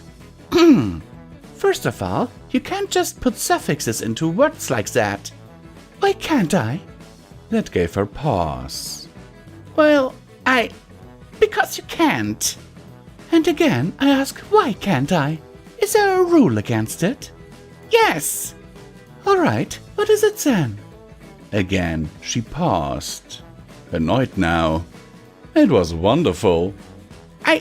Okay, I don't know what it would be, but there should be a rule against it. But I don't even know how to start looking it up right now. But that doesn't matter because you can't just add suffixes to words like that. I'd ask why, but we've established that you don't even know why I can't. Therefore I can. I fluttered my eyelashes. So there. Rarity, you can't make up words like that. I stared at her. She stared back at me. I folded my hoofs on the table once more. Twilight, I don't mean to be a smarty pants. But you're about to be one anyway. I am, so here I go, Twilight Sparkle, darling dearest. I leaned in. Every word is made up. No, they aren't, she protested. Well, yes they are, but a word isn't considered an official part of vocabulary unless it's in the Merriam-Webster dictionary, which omnius lyrist isn't. That may be so, but we never agreed on that, dear. Agreed on what? She asked, thrown off. We never agreed on an established dictionary or word source. Therefore, your argument doesn't matter. I swear to you, it looked like she wanted to throw the board at my face. Rarity! We didn't, Twilight. In the entire however many months we've been playing, have we ever at any point explicitly agreed on a word source? Have we? When she didn't answer after half a minute, I grinned. My, what a telling silence. But omnius lyrist isn't a word. Twilight, all words are made up, yes, she interrupted. But words only matter and count when we agree on their meaning, and I don't agree that omnius lyrist means anything. Twilight, I asked quietly. What do you think omnius lyrist means? I don't know, she exclaimed, exasperated. Something beyond ominous? Just as her eyes widened, I stamped my hoof on the table. So we do agree it means something. That doesn't count, you tricked me. I did not. Then I don't know what to do. We can't finish this game until one of us concedes to the other. And I'm not conceding because none of your arguments make sense. And I could explain 50 other reasons for why they don't. She said with a huff. Well, I'm not conceding either, I said with a huffier huff. Even if you try and tell me those other 50 reasons. Then I guess we're not finishing the game until one of us does. I guess so. A moment passed. Anyway, she said, cheerfully. Should we do lunch? I brightened immediately. Oh, yes. Why won't we try the new restaurant that opened up near the boutique? I suggested. See, I did tell you this was a silly story. As it turned out, neither of us conceded that night, nor that week, nor that year. The game board became a permanent fixture in the castle's library, gathering dust as we switched to playing chess every Wednesday on a different table. We'd tease each other about it every so often. Me using the word omnious lyrist whenever the occasion was fitting. Twilight asked me now and then if I was going to make up a new word. Now, I want to take you somewhere else now. Hearth-warming eve at the castle. There we were, Twilight, myself, and our dearest friends, all gathered together at the castle to open the dozens of presents Princess Celestia had kindly sent our way. Dozens of presents for Rainbow Dash, and for Pinkie Pie, and for Applejack, and for Fluttershy, and for Twilight. But not for me. Oh no. To my admittedly hurt feelings, Princess Celestia had just sent one thing. A letter? Rainbow Dash cackled, sitting among her own pile of presents. That's it? Jeez, Rares, what you do to piss off the princess? Nothing, I protested, holding my measly single-closed envelope. I did nothing to her, which is why I'm sure this letter is very important and meaningful, and better than your 6 presents. 15, actually, Rainbow corrected, smirking at me. Rainbow, stop that, Twilight said before turning to me, sympathetically nuzzling my pouting self. I'm sure it's something great, Rarity. Twas right, Sugar Cube, Applejack added, ignoring Rainbow as she made a show of counting her presents. I may as well get it over with, I muttered, opening the envelope and taking out the single page. Silence reigned as I read it. Every pony waiting with bated breath to find out what exactly it said. Unfortunately for them, the second I finished the letter, I delicately folded it and stood up. Excuse me, girls, but I need a minute, I said quietly, turning around to leave. You can finish without me. Earth! Rainbow said. That bad, huh? Rainbow, that wasn't very nice, Fluttershy chastised once I'd left the room. Pfft, she'll get over it, replied the Pegasus, too busy ripping apart the wrapping of her presents like the rude beast she was. Come on, let's open our presents. What did the princess give you, Twilight? Pinkie's voice boomed from within the barrel of a brand new deluxe-sized party cannon. Books, Twilight exclaimed, just as she did every year, because every year she got books from Celestia. Except for last year, when she also got a pair of socks. She unwrapped one of the dozens of books beside her, and what a great gasp she let out. Oh, the new edition of Merriam-Webster! She giggled with a giddy joy, opening it to a random page and smelling it. As she did with every new book she received, Twilight Sparkle took a few minutes to delicately look through it, admiring all these words she knew so well. She spent a minute on every section, from A to B, and C and D, and so on, rereading her favorite words and feeling her heart stop and the dictionary drop as her mouth took the shape of the very letter whose section she was looking at. Or more specifically, the brand new, legitimate word she was looking at. Omnious lyrist. Adjective. Ominously rest. Beyond ominous. Oh, indeed. Twilight, Applejack asked. this being the first time she ever saw Twilight drop a book. What's wrong? Twilight didn't reply. She merely stood up, backtracking from the book as though it were cursed before turning around and galloping straight out of the castle's living room, up the countless stairs, and into the hallways until she barged into the library and found me. Little old fabulous me, sitting by a dusty Scrabble board and Princess Celestia's letter to Miriam Hoofster, looking back at her with the single most loving smile Equestria had ever seen. "Darling, dearest, sweetheart, Twilight Sparkle," I said. "I hope you've saved up, because I'm ordering everything on the entire damn menu." This is once again comment time with Visual Pony, and as always I will remind you that you can support Pony and Wolf Productions through the link down in the description below. Every dollar help is needed and very much appreciated. And don't forget that we also have a merch store. No.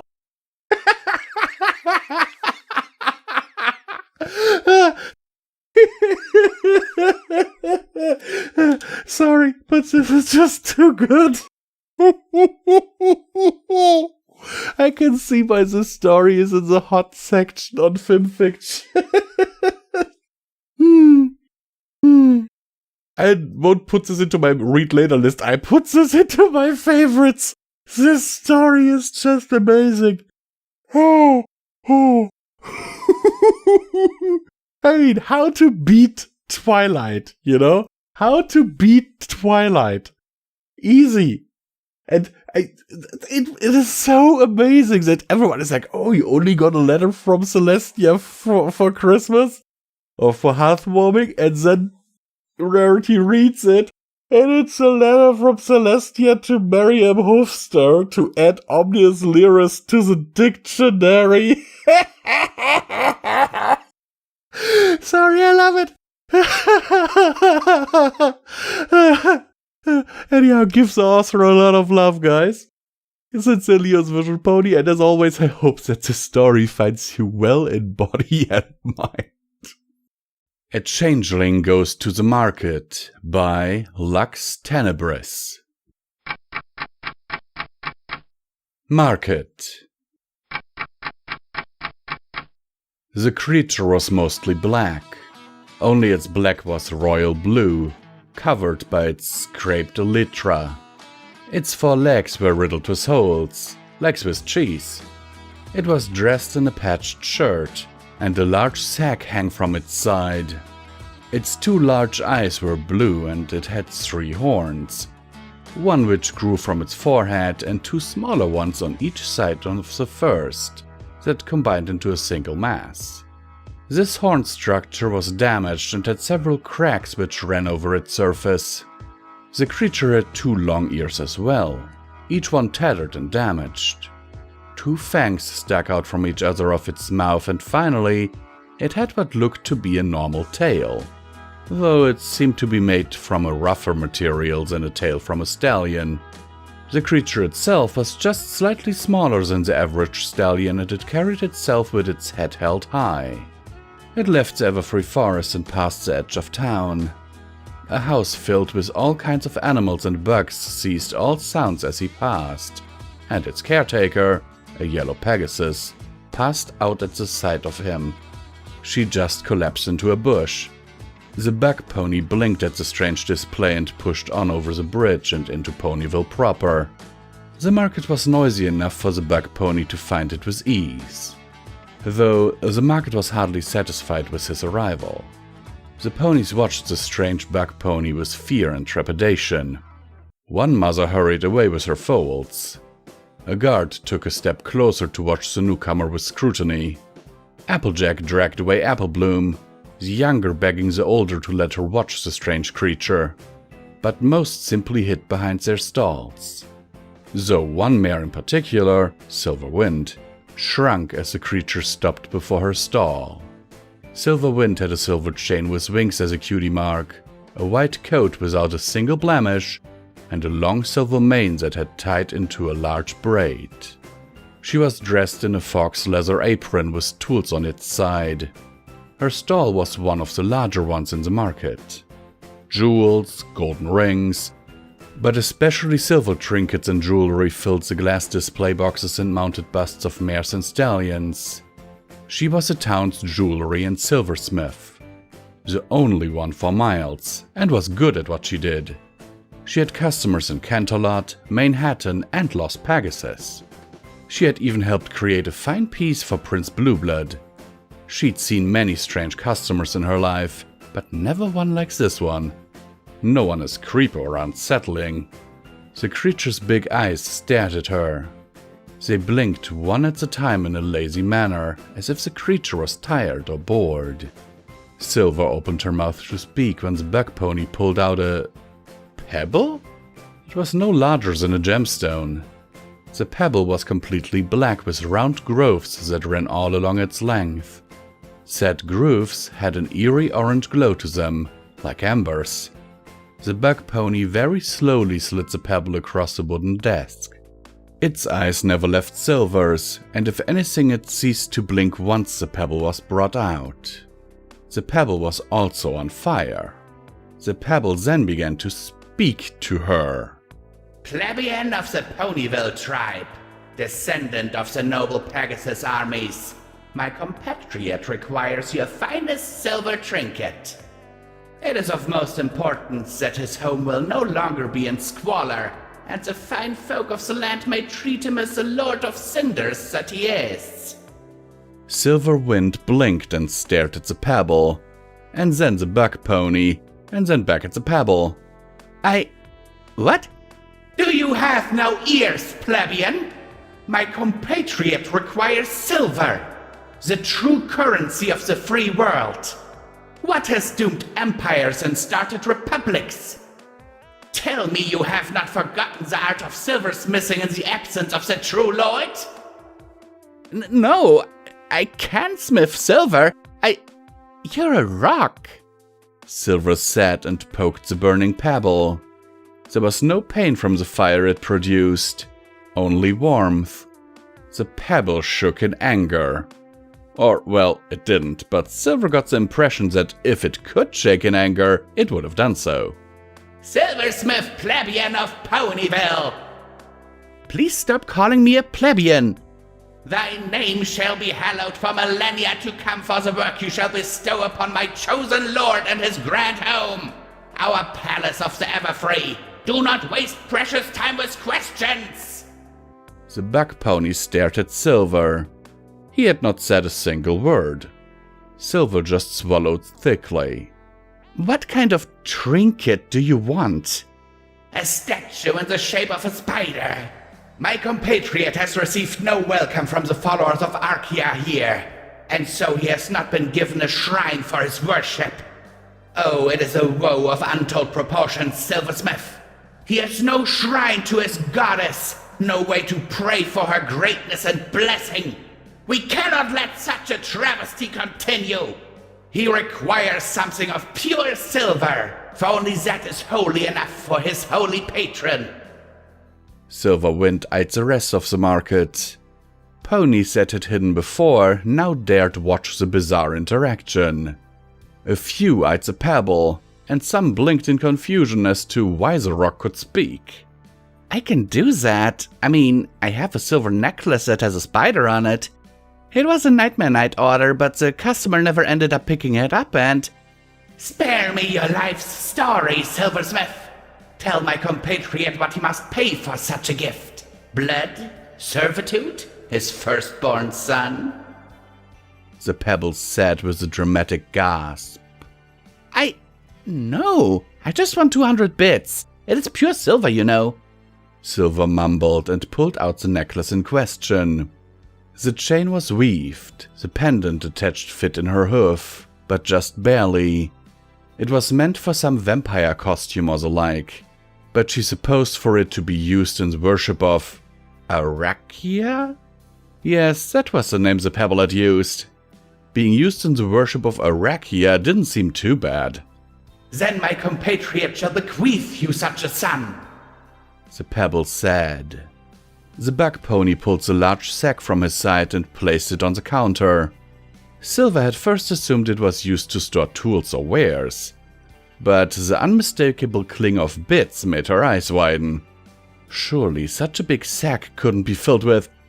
The bug pony opened the sack and golden coins poured out over the front desk of the stall. The rattling of coins hitting the glass displays, the wooden counter, and the ground filled the market. The ponies looked on in awe as dozens of bits pooled around the silversmith's stall. The bug pony just blinked lazily and then closed the sack. He picked up the pebble and placed it in the front pocket of his shirt. He then took the necklace and left the market at a slow pace. Silver stood there for a second. She slowly looked over the bits that had been left behind and began to pick them up one by one. Once she was finally done, she'd counted to 322. He paid too much. I should... As she looked around, however, the bug pony was nowhere in sight.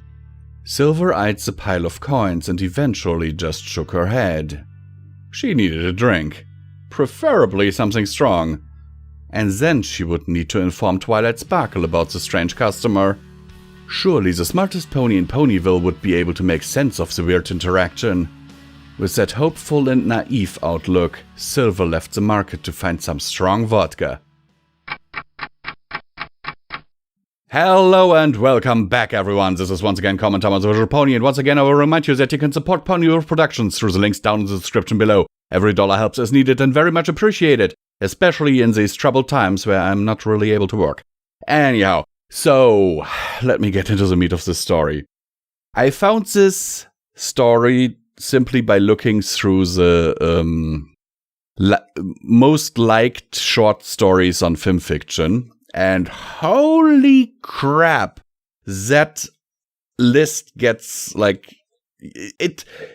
If you really look at it, especially the ones that are for everyone and don't have a mature or, you know, people passionately hugging each other tag on it, then most of those stories are actually pretty old.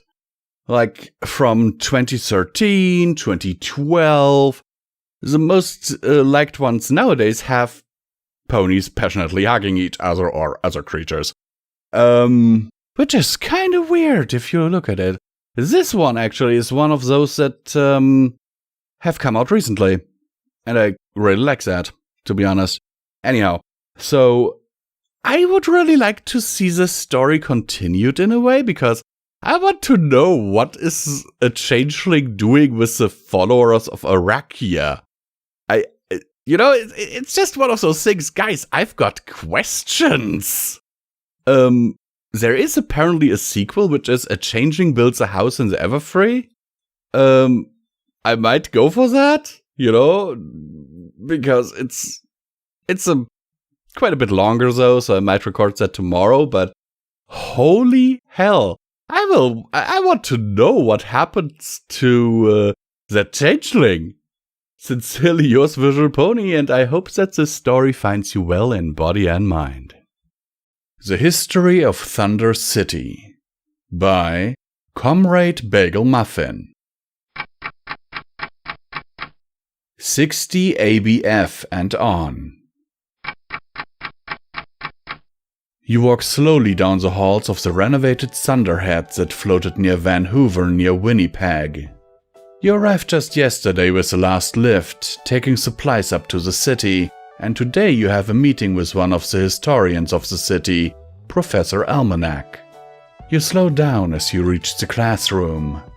You wait by the door as a deer in a professional suit talks to several dozen children about the history of Equestria on the whole. The bell rang, and the students make their way out of the classroom, passing you as they go. "Hello, Professor Almanac, I take it?" You ask into the room. "Yes, I take it you're the young'un who wanted to learn about the history of Thunder City. Well, sit down. We've only got about 30 minutes before the next class starts." "Thank you."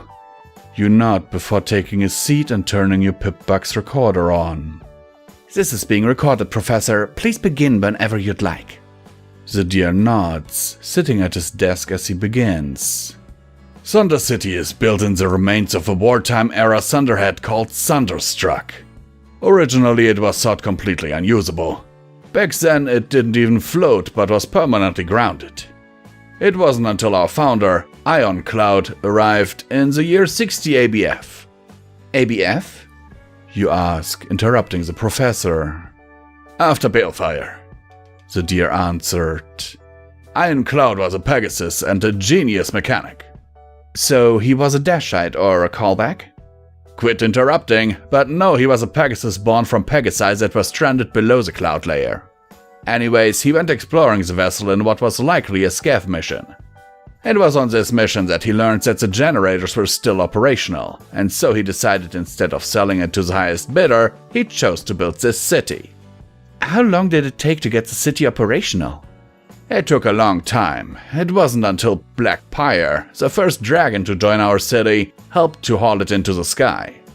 The Enclave didn't like that, but by the time they arrived, the ship was stable enough to fly on its own.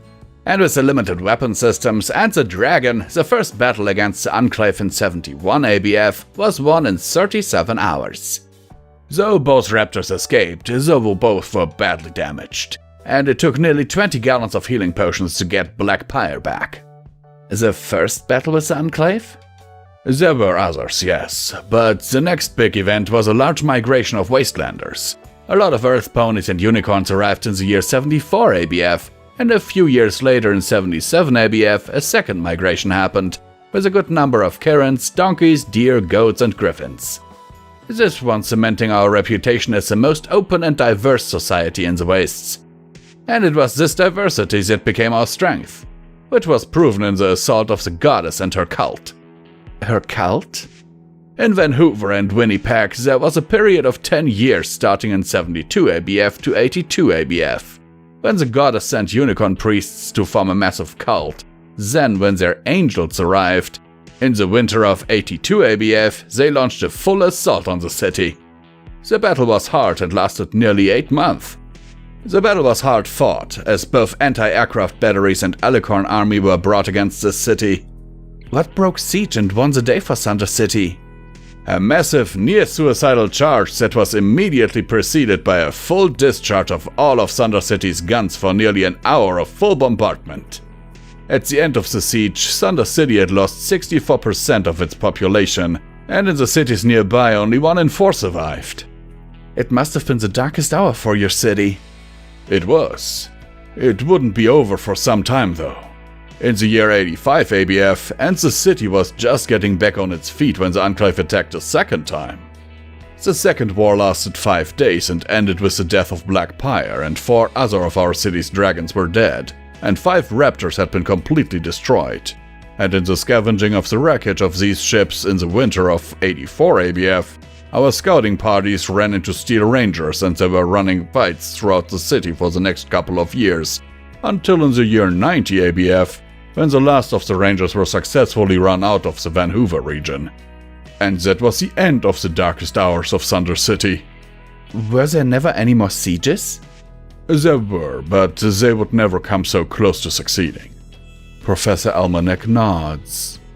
For 3 decades, from 90 ABF to 120 ABF, Thunder City experienced a boom in population, and by the time anyone else attacked us, our ammo storage bays were fully stocked, and the artillery and anti-air guns had been relocated around the lower city on the ground to better secure us. I see. You nod. That covers your founding and history, but what about some more recent events? Not a lot of ponies like that you traded with Roudy. They see your policies as aiding the massive slave empire that he was building. It's true, we did trade with Roudy. We even traded with a few Steel Rangers that didn't have itchy trigger mouth. However, we never returned to them any slaves that escaped to us. Almanac sighs. Officially we were neutral, and would trade with anybody that wouldn't cause problems, but unofficially we were always opposed to Roudy and his slavers. There was a loud bell ringing for a second before Almanac smiled. That will have to end our discussion. However, the next class is for older students. We'll be doing a small lecture over the years between 190 ABF to 5 SRB. You're more than welcome to stay for it. Once again, this is Common Thomas Visual Pony, and once again I will remind you that you can support Pony and Wolf Productions through the links down in the description below. Every dollar helps is needed and very much appreciated, especially in these troubled times where I can't really work because of pain. Anyhow, I hope that you will consider that, and now let's get into the meat of the story. Well, if you have watched the recording video of this story, you will know that I did not preview it before, narrating it. Also, the name Comrade Bagel Muffin is one that we have seen on this channel before. However, this must be maybe one of the weirdest stories of his that we have ever had. I don't actually remember which one I narrated before. However, what I can definitely say is this story was weird. But I like the idea of someone, after the whole Project Horizons and everything, going around and getting the stories of the different settlements, how they were founded and everything. That's actually a pretty neat idea. I would like him to expand on that. Sadly, it doesn't look like the story is, that popular. It has only 1,007 words, and apparently was a commission from someone called Chrome Flyer. Go ahead, go to his author's page and give him a bit of love. I will also link it all down below, but also the whole idea with deer in the equestrian wasteland, that is a new one. Sincerely yours, Visual Pony, and I hope that this story finds you well in body and mind. Unicorns Do Not Eat Earth Ponies by Winterstormed. Izzy wants to cuddle. Sprout sighed in relief as he plopped back into his chair.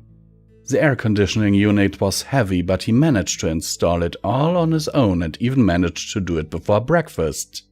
Now he had the whole police station for the day. Hitch was busy with some errands outside Maritime Bay, something to do with a missing cat. Sprout huffed at the thought. Sheriff Hitch, Maritime Bay's hero. The sheriff, along with his friends, vanquished Emperor Sprout. He winced at the memories surfacing when he heard the Folds playing the other day. Those 3 days after his reign as emperor were horrible. Every pony looking at him like a moldy hay sandwich. It slowly died though when Hitch vouched for him to hold on to his position as deputy sheriff, albeit without 3-month pay for the damage he caused during his short reign. For that he was grateful. Not that Hitch needed to know, not to his face anyway. Sprout looked at the small pile before him. It was the last bit he had to do. After that he could just relax. But where can he relax? He cannot go home. It got taken away from him, since he could not afford to pay his rent. He's been staying with his mommy since then. Obviously his mommy's house was out of the options. He definitely could not go out to eat or be seen in public. He still gets few glances from ponies. Sprout yawned. Oh well, sleeping in the police station it is. Again. The sound of the door opening awoke the irritated Sprout. Sorry, Civvy, Sprout said, not bothering to open his eyes. The station is closed until Sheriff Hitch returns. Aww! Sonny said Hitch would be here! Sprout inwardly groaned. Great, some pony who is a friend of Sonny. Wait a minute, where did I hear that voice before? Sprout slowly raised an eyelid. A purple mare was looking around the office, searching for something as she looked around Hitch's desk and files. Not my desk, not my problem. Hitch, are you in here? Said the mare as she looked into a waste bucket. Maybe I should do something before this gets out of hoof. Sprout sighed as he awoke from his seat. I'm sorry, ma'am, but the sheriff is working on a case at the moment. If you want, you can make an appointment for tomorrow, you can... Oh no, this cannot be happening. Sprout looked in horror as the purple mare turned around. She was a unicorn, and not just any unicorn. It was the unicorn. The ones that came to Maritime Bay and ruined everything. The purple mare tilted her head as she gave a soft giggle. Does your face always look like a frowny face, or are you just having a bad day? Sprout clenched his teeth. You have no idea. I might have, Sprout. Sprout blinked. Did she just read my mind? Nah. I'm sorry, Lizzie. Izzy. Whatever, I don't care what your name is. As for your sheriff, he is currently gallivanting in the grasslands looking for an elusive cat. This was getting on his nerves. Hitch always got everything. He was sheriff, got his own calendars, and all the mares swooned around him whenever he walked, and now even the unicorn mares were at him. Probably to eat him. Unicorns were known to eat earth ponies. Hello! Equestria to Sprout? Sprout shook his head, dispelling his thoughts of his very lucky friend. What? Why are you still here? Izzy giggled as she magically closed the door behind her, locking it. Obviously, Sprout did not notice. Well, you see, the reason why I came here was to talk to Hitch about what he and Sunny experienced a week ago in here. Sprout was confused. He knew Sunny had to spend the night in jail for all the bylaws she broke. He wished he was there to see it, but was unable to as he was cleaning the mess he made during his reign as emperor. What did they experience? If you want to spend some time in jail, I would happily... Izzy smiled, trying not to giggle as she approached the deputy sheriff. No, silly! Because of the cold, Hitch and Sunny had to share a bed in one of the cells and ended up cuddling with one another. Sunny said it was the most amazing experience. Sprout was not surprised. From Foalhood he figured those two would become a couple, and he would become the third wheel. Well, that was a wrong guess. He was more of a sixth wheel now, and Sunny probably despises him for destroying her home. Sprout sighed as he went back to his chair. Let me guess, you wanted to cuddle with Hitch to experience what Sunny experienced. Yes, but since he's not here, my plan has changed. I've decided I would cuddle with you. Sprout stopped in his tracks. What did she just say? Nope. Hell no, I am not cuddling with a unicorn, especially her. Sprout immediately felt something wash over him. Magic. Let go of me! I'm not cuddling with you! Help! Help! Some pony, help! Izzy giggled. I already enchanted the whole police station so we can have all the privacy.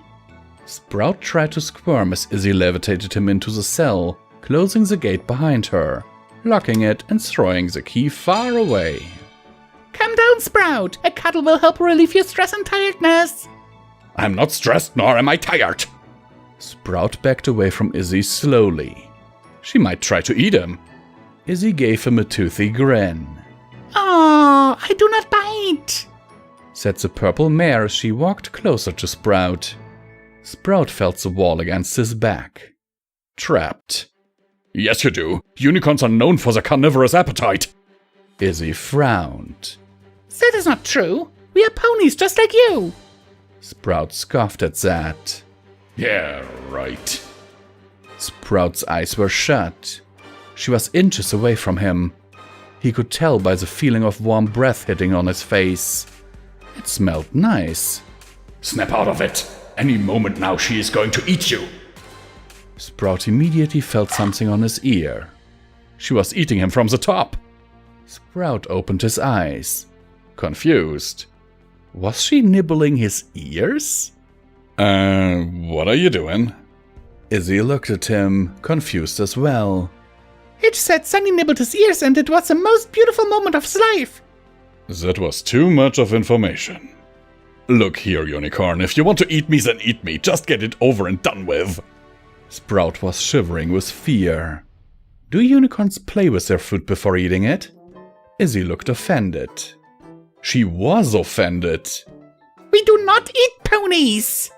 Sprout looked at her as she raised her voice, terrified as ever as he tried to make a run for it, only for Izzy to pounce on him. Sprout looked at the unicorn on top of him. He could see the determination in her eyes. I will prove to you unicorns do not eat ponies and you will have no choice but to agree with me, she declared. Immediately Izzy started to nibble his ears again, and then his cheek. Is she proving to me unicorns do not eat ponies by biting me? Ah, there's your sensitive spot. Sensitive spot? Sprout began to moan. What the hey? Izzy smiled victoriously as she puffed her cheeks. Found it! She was nibbling his neck. Sprout tried his best not to moan, but he could not help himself. He was in bliss. Stop it! Izzy giggled. Then first admit unicorns do not eat ponies. Never! Izzy began to nibble his neck even more, ignoring his cries for mercy until eventually... Fine! Unicorns do not eat ponies! Please stop! Sprout gasped. Izzy came off him. See? Was it hard? Sprout sighed as he stood up. I'm just glad that this horrifying experience is over. Did you not at least enjoy it? Hitch said. Sprout lost it. I don't care what Hitch said. If you love him so much, go be with him. I despised every moment of this. Every moment with you. I told you I did not want to cuddle. Sprout immediately regretted what he had said. Izzy's ears and shoulders were drooping and the tears were freely falling down her cheeks as she turned around, walking away. I'm sorry, Sprout. I will leave now. I hope you will forgive me for what I did. I just could not stand seeing you unhappy. Izzy tried to reach for the keys with her magic, but it sputtered out. She tried to reach with her hoof, but could not reach it. Izzy felt a hoof around her stomach as it pulled her into a tight embrace. I'm sorry for shouting at you, Izzy, Sprout said softly. Whatever Hitch has is what I dreamt of as a foal. He has everything, while I have nothing.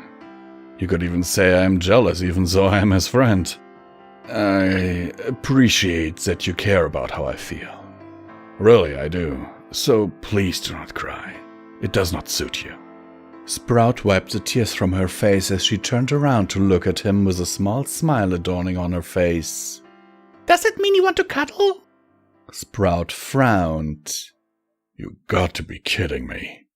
Don't you think that is too intimate? No, it's not. Let me show you. Izzy levitated Sprout onto the prison bed. Brand new jail beds, mind you.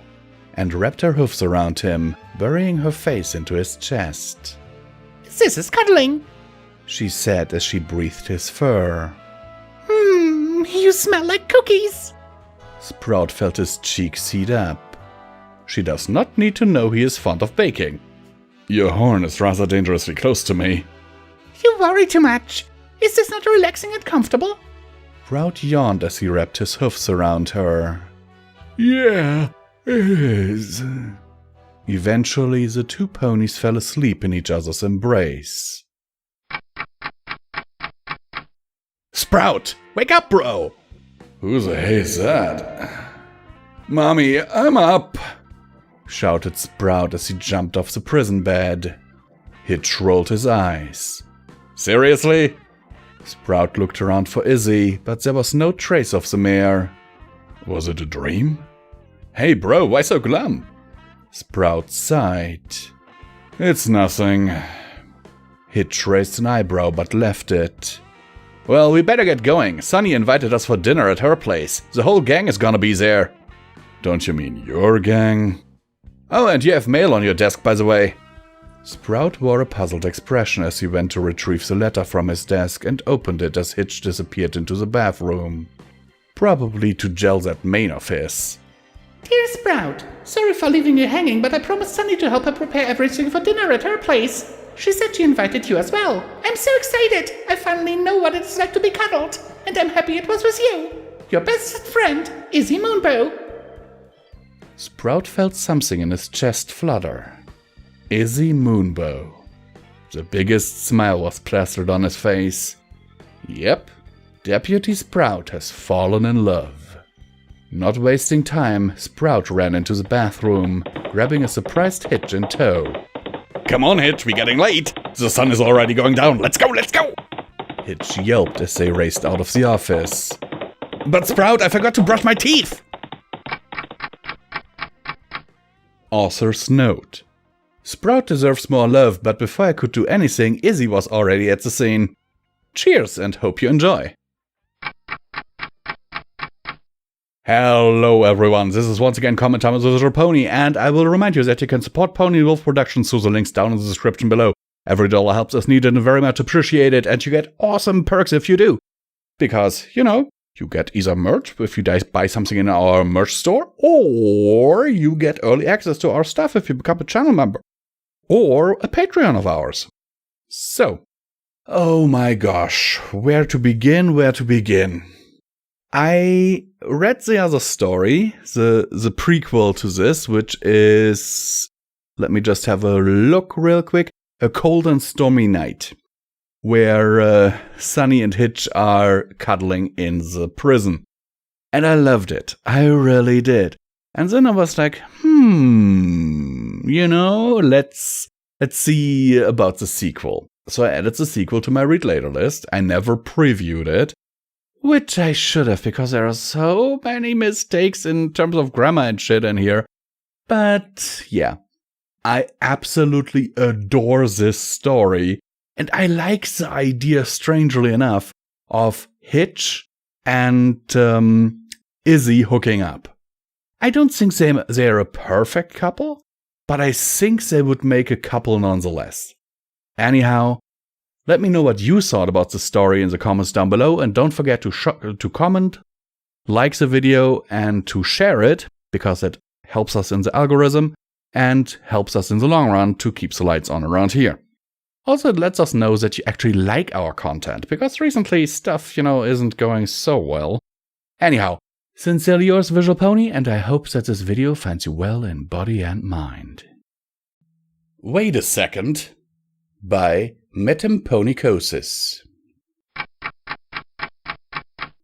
Where's my magic?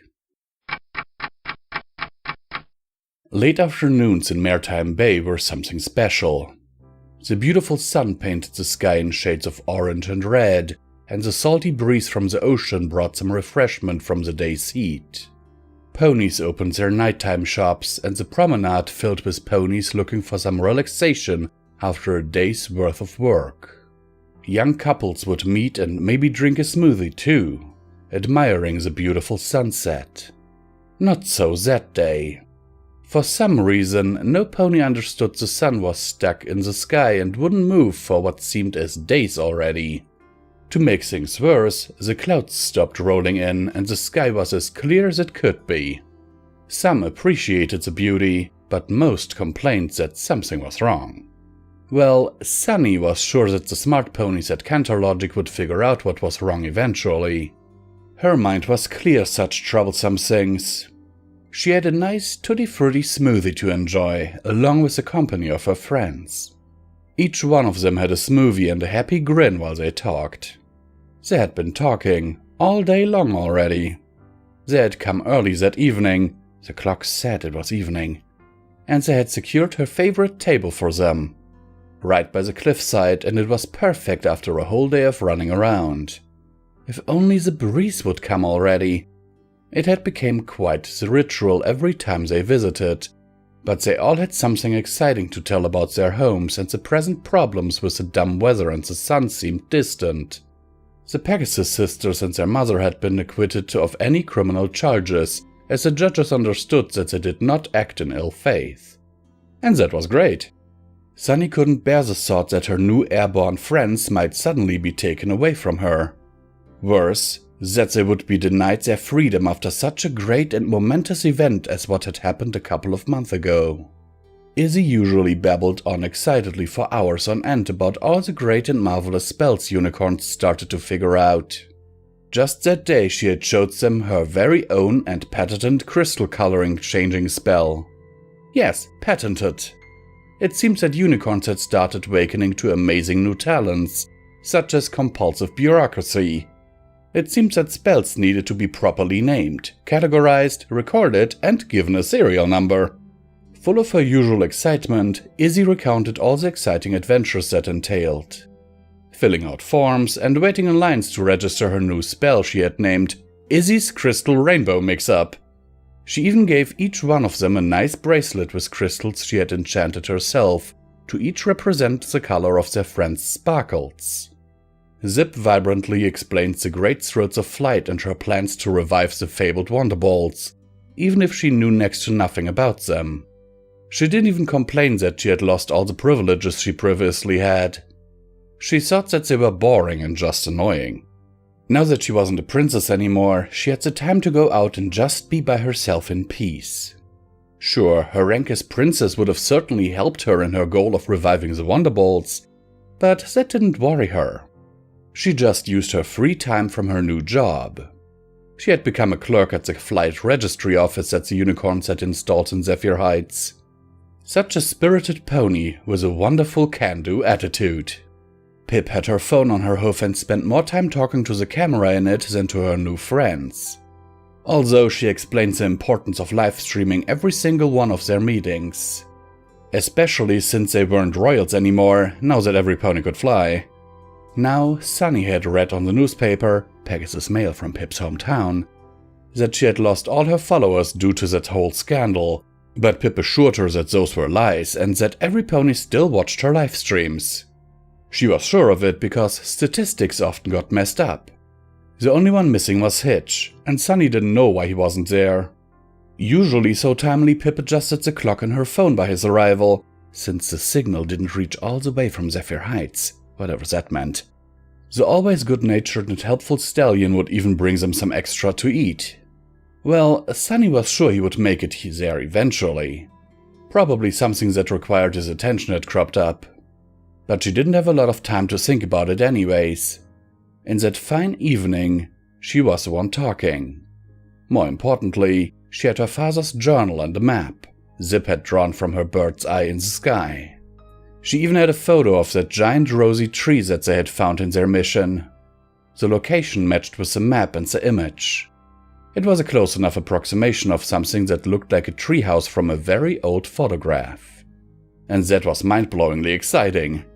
Even if she didn't know what that was. It was a new mystery to pursue and unravel. Oh, hi, Hitch! Izzy stopped slurping from her smoothie and waved a hoof at the approaching pony. Scratch that. It wasn't only Hitch. It was him, Deputy Sprout, and Miss Phyllis. Hi! The happy group of pony friends waved their hoofs collectively while Pip turned their back to them and raised her phone to get a better view of all of them. Sunny, we need to talk. Phyllis adjusted her glasses and gave the group a concerned stare. Oh, sure. Sunny giggled nervously, clopping her hoofs together. Did I do something wrong? Well, no. Miss Cloverleaf showed a concerned frown while the two stallions remained by her sides. It's just that, how do I say it? The mare's frown deepened and her head tilted to the side with apprehensive glances to the side. Where's my magic? Sprout just blurted out. To what Sunny blinked twice. What do you mean? Well, you see... Hitch started, hoofing anxiously at the cobblestone. Unicorns can do magic and Pegasi can fly. Yes, isn't it great? Sunny nodded with a huge grin. What about us? Her friend concluded with a confused frown.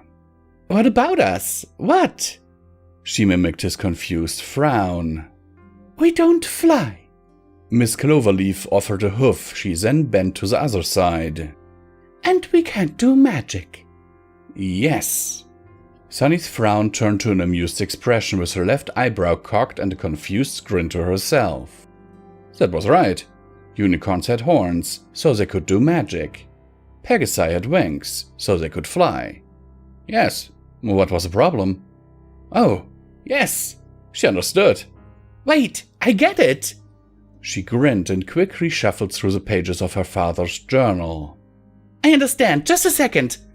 She shuffled some more until she finally found the page she was looking for. She read straight from it. Aha! The Pegasi could fly and the unicorns could do magic, but the earth pony magic was more subtle. Pegasi made it rain and generally took care of the weather, and unicorns used their magic to control seasons and the movement of the sun and moon. All the while, the Earth Ponies' contribution was their ingenuity. They were the ones responsible for the great inventions in the fields of industry. All the fields of industry, from farming to great manufactories. Isn't that cool?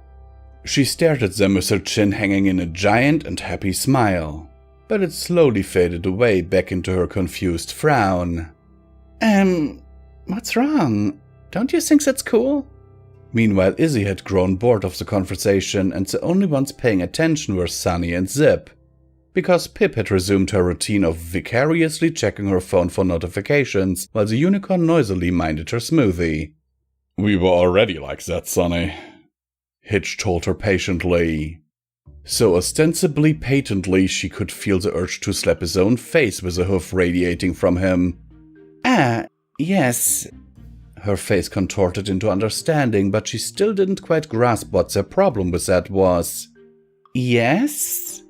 Phyllis inhaled profoundly and then let out a long and drawn-out breath. Let me see if I understood this correctly.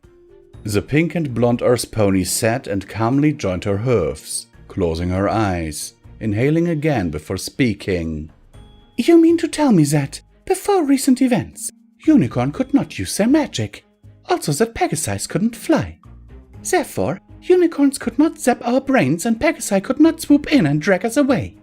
Izzy, slurping on her smoothie, suddenly stopped. Miss Cloverleaf's patient and professional stare contorted to an angry scowl as her voice rose with every word. And now, thanks to you, unicorns can use magic while Pegasi can fly! Sunny did her best impression of a turtle, trying to vanish behind the table under the old mare's fiery glare. While we, Earth ponies, have not changed at all? Phyllis's voice broke into a screech. Well, I'm sure that, Sunny rose a fearful hoof from behind the table. Now. Pip broke away from her phone for a second. Just because we can fly, it doesn't mean that... She couldn't finish whatever it was she meant to say. Sprout scared all the present with a panicked wail. Oh my gosh! Does that mean that now the unicorns can melt our brains and the Pegasi can't fly away with us? Actually... Izzy started with a raised hoof, but to no avail. Everyone panic! Sprout shouted at the top of his lungs, running down the promenade with a tirade of rambling screeches about being carried into the clouds and being poked in the eye. No, don't worry! Sunny dropped the journal in her panic, but quickly scooped it up again. At the same time careful not to ruin it and desperately looking for some answer. I'm sure there's an answer to that, just don't panic! But her pleas went unheard. A horde of Earth ponies galloped every which way in the middle of flying tables, smoothies, and anti-mind-reading hats. Girls, help me out! She turned to her new Pegasus friends, but Pip went down cold with a face full of green slime. Gee, I'd like to help, but I gotta go home. I can't miss my shift at the flight registry tomorrow. The other Pegasus hoofed at her own nape with an embarrassed grimace. So, later! She just flew away, but Izzy was still there. Please say that you can do something about the sun. Izzy, with her lips around the straw, simply shrugged. I don't know. All I can do is change the colors of crystals. Hitch! Sunny turned to him. Trembling lips and glazy eyes. Hoofs joined in pleading. We gotta do something. I'm doing something, Sunny. He pouted at her and slapped hoof cuffs on her legs. You're under arrest. Author's note. I swear I liked the movie. Okay, once again, this is Common Time with Visual Pony, and once again I will remind you that you can support PonyWolf Productions through the links down in the description below. You can become a channel member as well. For awesome perks, you can get early access to our stuff. Hey, and that is always something good, isn't it? Okay, now let me get into the story. Oh god. Yeah, what can I say? I had this on my read later list for a while, and I certainly did not expect this ending here. With, I thought that it may be a story for, you know how Sprout is complaining, yeah, that with my magic, you know how he is. Instead it turned into this, where Sunny gets arrested. I mean, what's a bloody F, you know? I love it. I love it to death. Also that it is once again Sprout who causes Maritime Bay to panic. Oh god. Poor town. Anyhow, once again, I will remind you that every doll helps is needed and very much appreciated to, keep the lights on around here. And I hope that, the story finds you well in body and mind. Wake Up by James Pfill. So, just so I know, what time is it? Sunset asked. Rainbow shrugged. About 11. And she hasn't shown any signs of waking yet? Twilight inquired with obvious shock. Apparently not, darling. Heck, the days have gone already. What's she still doing in bed? Applejack wondered, her voice tinted with irritation. Well, maybe she had a hard time getting to sleep last night, so maybe she's making up for it? Fluttershy suggested. Rainbow shook her head. Nope, no dice flutters. Asked her sister about it. She just came up here, put her head on the pillow, and then boom, asleep. And if the snores they heard during the night are anything to go by, she was asleep the whole night, so no, she's not making up for anything. All the girls looked to their usually bubbly friend, still snoozing away in her bed, about as flayed out as it was possible to be for a person in the morning. Some scratched their heads, some looked to the party girl with disapproval, but Sunset just looked amused by the whole thing. So, do we just wake her? Oh, wouldn't that be just rude? Fluttershy worried. Applejack waved her off. Y'all know how much stuff Pinky likes to pack into her day. She'll probably thank us for it. Stepping forward, Applejack gently placed her hand upon Pinky's shoulder, nudging her there. Hi, Pinky. Time to get up now. But then, all she got for her troubles was an especially loud snore on Pinky's part, prompting another frown for her. All sad. It's time to wake up now, Pinky. Applejack said with greater effort. But no. Still nothing. Cackling, Rainbow rolled up her sleeves and stepped forward, gently pushing Applejack to one side. Stand back, AJ. Let a pro show you how it's done. She ignored the sight of all her friends rolling their eyes to that, then got down to one knee, put her face right up to Pinky's ear, took a deep breath, then bellowed out as loud as she was able to.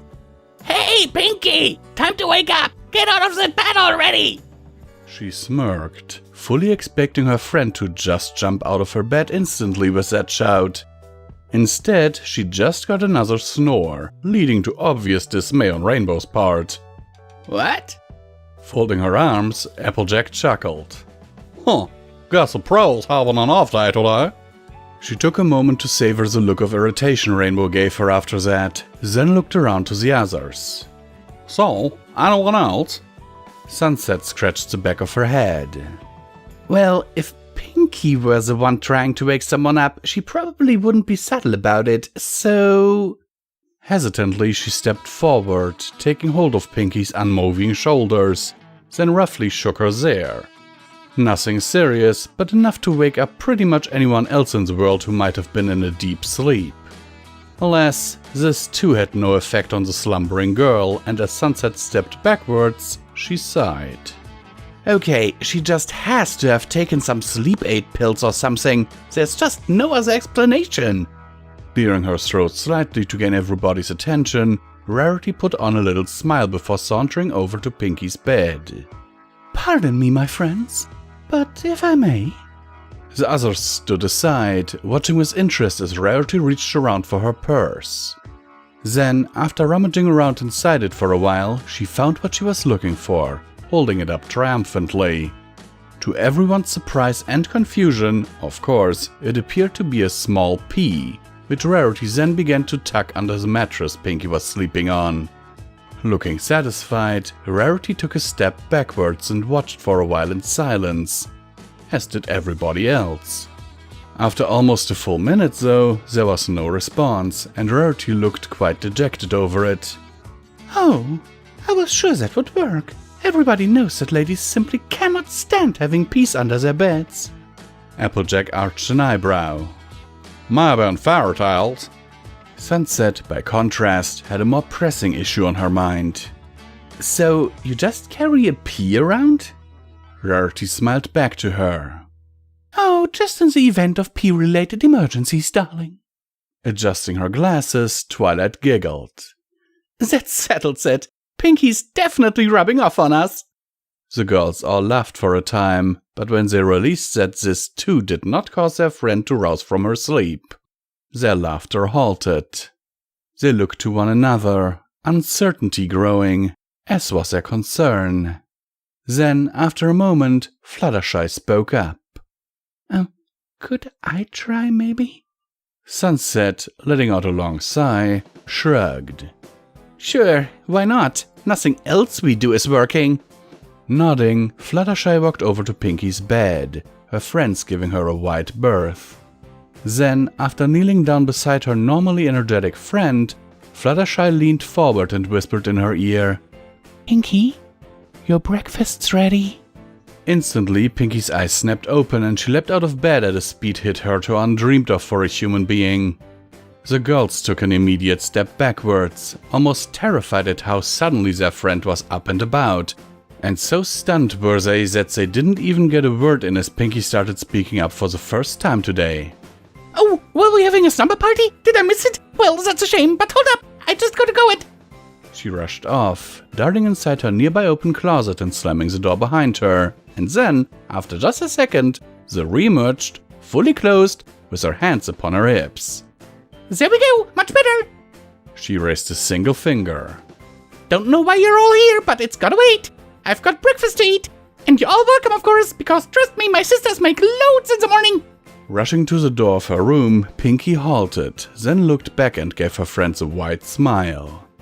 Thanks for waking me, by the way. I was pooped after all that partying I did yesterday. Toodles! And just like that, she was gone, leaving an exceptionally bewildered group of girls behind her, all of whom now stared unblinkingly to Fluttershy, who simply gave a smile and a shrug.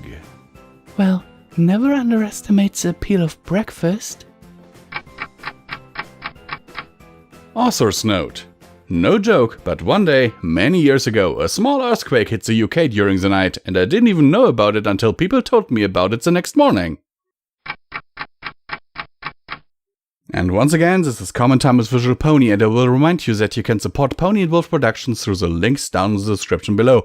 You can also become a channel member. We have a merch store, there are one-time donations, Patreons, whatever you desire, whatever option you would prefer, it is present, and it really helps us to keep the lights on around here, because every dollar is needed and very much appreciated.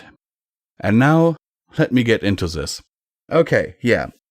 If you want to wake me, you don't have to do much. Just touch me. That will usually wake me up. You can ask my fiance about that.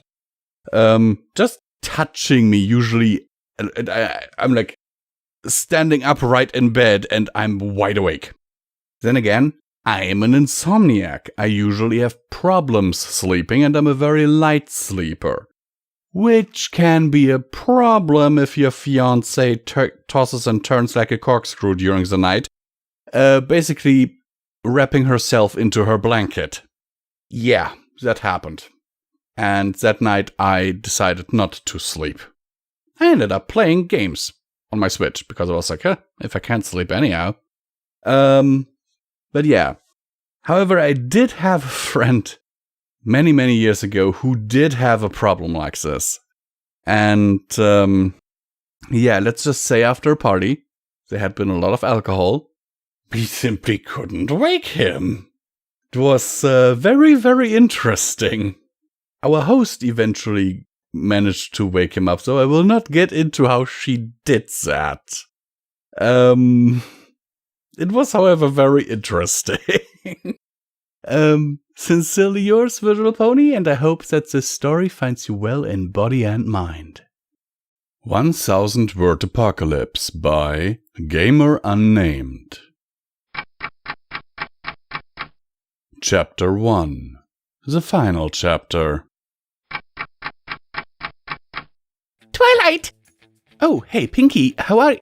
Shut up! We don't have much time! Slow down, Pinky, what do you mean? We don't have much time left before... Before what? Before the end of the world, Twilight! Stay calm. The world is not going to end. What the hey has gotten... No, it's true, I know it! How exactly? My Pinky said told me so, and do you remember what happened last time when you didn't trust it? Okay, fine. Yes! But do you have any proof? Yes! Then show me, I want to see it. You actually can't see it, Twily. What? Why? Is your proof some sort of philosophical stuff? Or is it just invisible? No, I mean you literally can't see. Then how can you show it? Hush! What? Hush! Close your eyes! What are you... Close your eyes! Okay, jeez. Inhale, exhale. What do you see, Twilight? Oh, my... Celestia, what is this place? And what in Tartarus are those?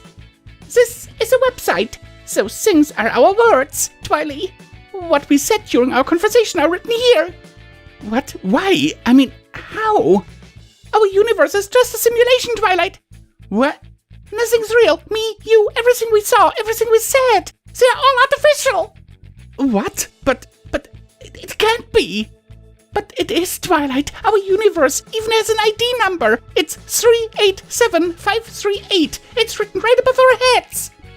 This isn't real. This isn't real. There's no way this can be real. Yes, Twily, nothing is real. No. I mean, how could it be real that our universe is, not real? Are you blind? Then how do... Why are you keep shouting at me? Oops, I forgot to turn off the caps lock switch. My bad. Huh? There, all better. Now, where was I? How could our universe be not real? Right, are you blind? Then how do you explain the place we're currently in? Forget it, we're all doomed. There are millions of other universes that are just like ours anyway. I guess so. There's a theory that mentions our situation called the Bubble Universe theory. What? It is a hypothetical inflationary universe model, which itself is an outgrowth or extension of the Big Bang theory. According to eternal inflation, the inflationary phase of the universe's expansion lasts forever throughout most of the universe. Because the regions expand exponentially rapidly, most of the volume of the universe at any given time is inflating. What? In short, it has something to do with multiple versions of one of the infinite universes that can end at any given time. Well, it's more of a square triangle theory, but that's not important right now. Our universe is going to end if we don't do anything. But what can we do? If what you're saying is true, then no matter what actions we might take, it's still unknown what would happen to us. Listen to me, Twilight. Do you know why our universe is made of words and not actual things? No. It's because we're in a story, Twily. We're in a written story. You mean we're in a book or something? I don't think we're in a book, at least not an official one. This kind of writing is mediocre at best. Then what kind of written story is it? I think it's a kind of fiction about characters or settings from an original work of fiction which is created by fans of the latter work rather than by its creator. You mean fanfic? Damn it, Twilight! No one can remember that word! Okay... So we're in some sort of fanfic then? Not just any kind of fanfic, Twily! It's an MLP fanfic! MLP? It stands for My Little Pooh! You mean My Little Pony, right? I know what I said, Twilight! Whatever. But how can knowing any of these things help us, Pinky? Don't you get it? If we manage to make this fic a good one, the author will continue to write more fics, thus prolonging our universe's lifespan. Okay. Now let me think of a way to do it. Maybe we should start by figuring out an interesting plot. Yes, that's a great idea. How about a story that occurs 2 centuries after a war between the Pony Nation of Equestria and the Zebra Empire, which ends in a mega spell holocaust? that decimates much of Equestria and the known world. It'll take place in a region known as the Equestrian Wasteland, which includes several locations featured including the ruins of Ponyville, Canton, Manhattan, Philadelphia, and the surrounding countryside. That sounds strangely specific coming from you. Are you sure that no one else has ever written that kind of story before? No? Someone has done that, hasn't they? Oh, how about a story about us? I'll tell our discovery about the truth of the universe and our attempt at stopping the end of our existence. Wait. Well, unfortunately, someone has already written that story, Pinky. Apparently. Yeah, I wouldn't want to write that anyway. It would be too cliché, boring, and only 1,000 words long. Yeah, wait, what? What is what, Twily? What did you just say? I said, what is what, Twily? No, something about our story only lasts 1,000 words. Oh yeah, our story as well as our universe will end after 1,000 words are written.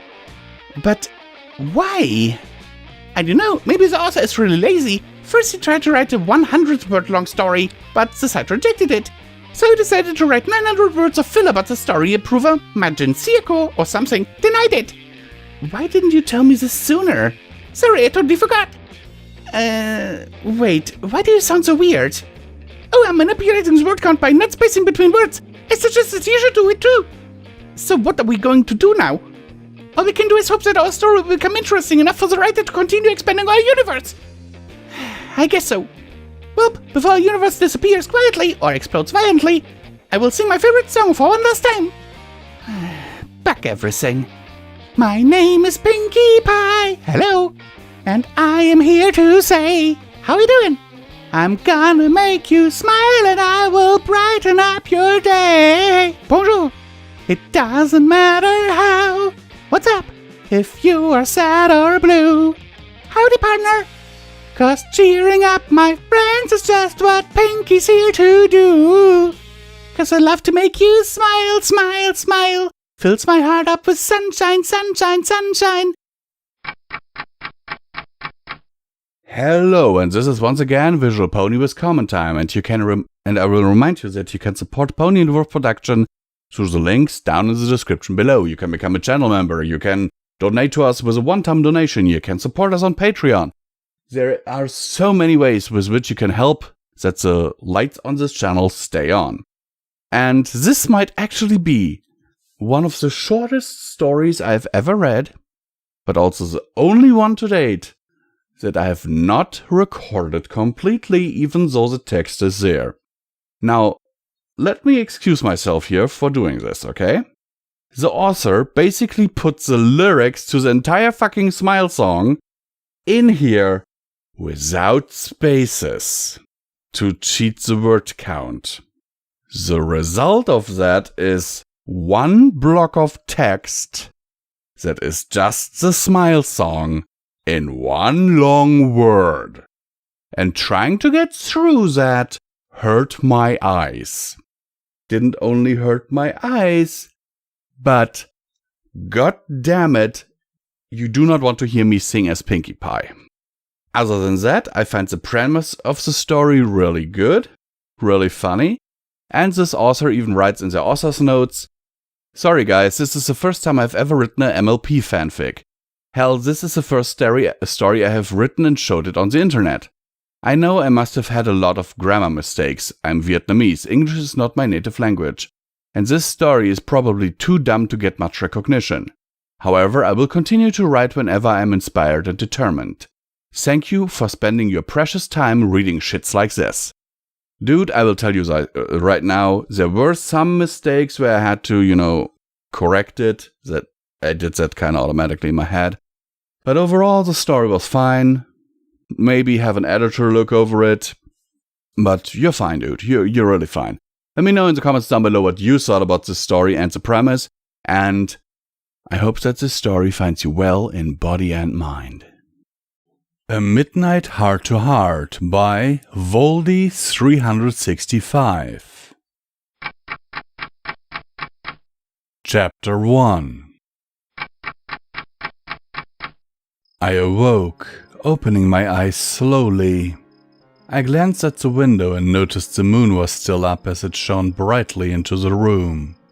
I got briefly upset that I woke up in the middle of the night, but I quickly relaxed as I felt a warmth next to me and remembered what had transpired the previous day. Yesterday I had finally confessed my love to my longtime crush, Princess Twilight Sparkle, and now we are already sleeping together. Admittingly, things escalated quite quickly. You see, Twilight Sparkle is a pony, a denizen of the world I inadvertently found myself in some time ago. How and why I ended up here, I will perhaps never find out, and the details of it don't really matter to me, as I don't intend to ever return. One might think that being ripped away from Earth and sent into a different universe would be quite a harrowing experience. But not me. The reason being the world I was so mysteriously displaced to is one I am all too familiar with, and quite frankly, always dreamed of visiting. It is the world of Equestria, originating in the popular animated series My Little Pony. The odds of me ending up here, in a world I once thought fictional, are astronomical. Even more so seeing how everything is exactly as seen in the show. I was always a believer of the multiverse theory, and by logic, if there are infinite universes with infinite possibilities, even fictional worlds and characters have to exist somewhere. When I spoke to Twilight of this theory, she agreed, and to my disbelief actually confirmed it true. She told me how Princess Luna, one of the Diarchs of Equestria, has visited other worlds in the past along with her sister and her sister's teacher and mentor, Starswell the Bearded, but said that the arcane transdimensional travel spells have been lost to time and long forgotten by even the princesses themselves. Before we knew it, the conversation escalated to us discussing similar confusing scientific theories, and then proceeding to spend hours talking about everything. She was always one of my favorite characters in the show, but that moment was when I first began truly falling in love with her. She's an incredibly intelligent mare. I can talk with her about anything, and she would always understand me. She always gets exactly what's on my mind. She's kind, loyal, and an amazing friend. Not to mention absolutely gorgeous, and her voice, such a beautiful sound, is quite hard to describe. And on top of everything, she can sing. Amazingly. As I lay in bed, one of Twilight's warm, soft wings was draped over me, the other resting under me. Her wings would be my favorite parts of her body, were it not for her subtle flanks and beautiful long legs, all four of which were holding me tightly. Her head was nestled under my chin, tilted to the side a bit so I wouldn't hurt myself on her horn. She was a bit shorter than me, the top of her horn reaching up to my chin when we stood up on her hind legs. The feeling of her warm body next to mine, coupled with being held in her strong embrace, is undescribable. I adore the feeling of safety she gives me, which is why when cuddling, I love being the little spoon. I began slowly running my fingers through her silky mane as the rising and falling of her chest, in tandem with her steady heartbeat, was slowly starting to put me back to sleep. Suddenly, I could feel her moving her head away from my neck. "Hey, what time is it?" she asked in a sleepy whisper. "It's still night. Sorry I woke you up," I replied quietly. "It's fine. I'd love to cuddle some more. That ought to help us both go back to sleep," she teased. I giggled softly. "What an amazing idea," I said as half-jokingly as caressed her cheek. "Have I ever told you how much I love your wings?" "You really do? When I first got them, it took me a long time to get used to them. They could be really annoying sometimes, but I'm glad someone likes them," she replied. "I mean, how couldn't I? They're beautiful, gorgeous even. Not to mention incredibly soft and warm. Plus, they feel really amazing wrapped around me like this." "Stop it! You're making me blush," she said in fox anger, clearly a little bit embarrassed. I smiled. It's true. Plus, they make you look regal and powerful as heck. At that, she began slowly caressing my entire body with her wing, the sensation sending shivers up my spine. After a couple of minutes of this, I started giggling. What is it? Twilight asked, seeming confused. Nothing. I just remembered how I cried when you got your wings. I was so proud of you. Aww, really? She said. That's so sweet. Now it was my turn to blush. Our conversation made me start thinking about all the other incredible things Twilight has accomplished, and about how amazing she is. I was so lost in thought I didn't notice my heart rate speeding up.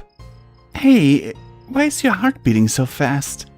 I mean, if anything, this should be relaxing. Is something wrong? No, nothing's wrong. I was just thinking about you. I know we've only officially been together for a day, but I love you so very much. I answered. She kept silent, but I could feel her breathing get a little faster. I've liked you a lot long before I came to this world and actually met you. I've told you how back on Earth, Equestria only exists in fiction, in entertainment. Even then, watching your show, you were always my favorite character.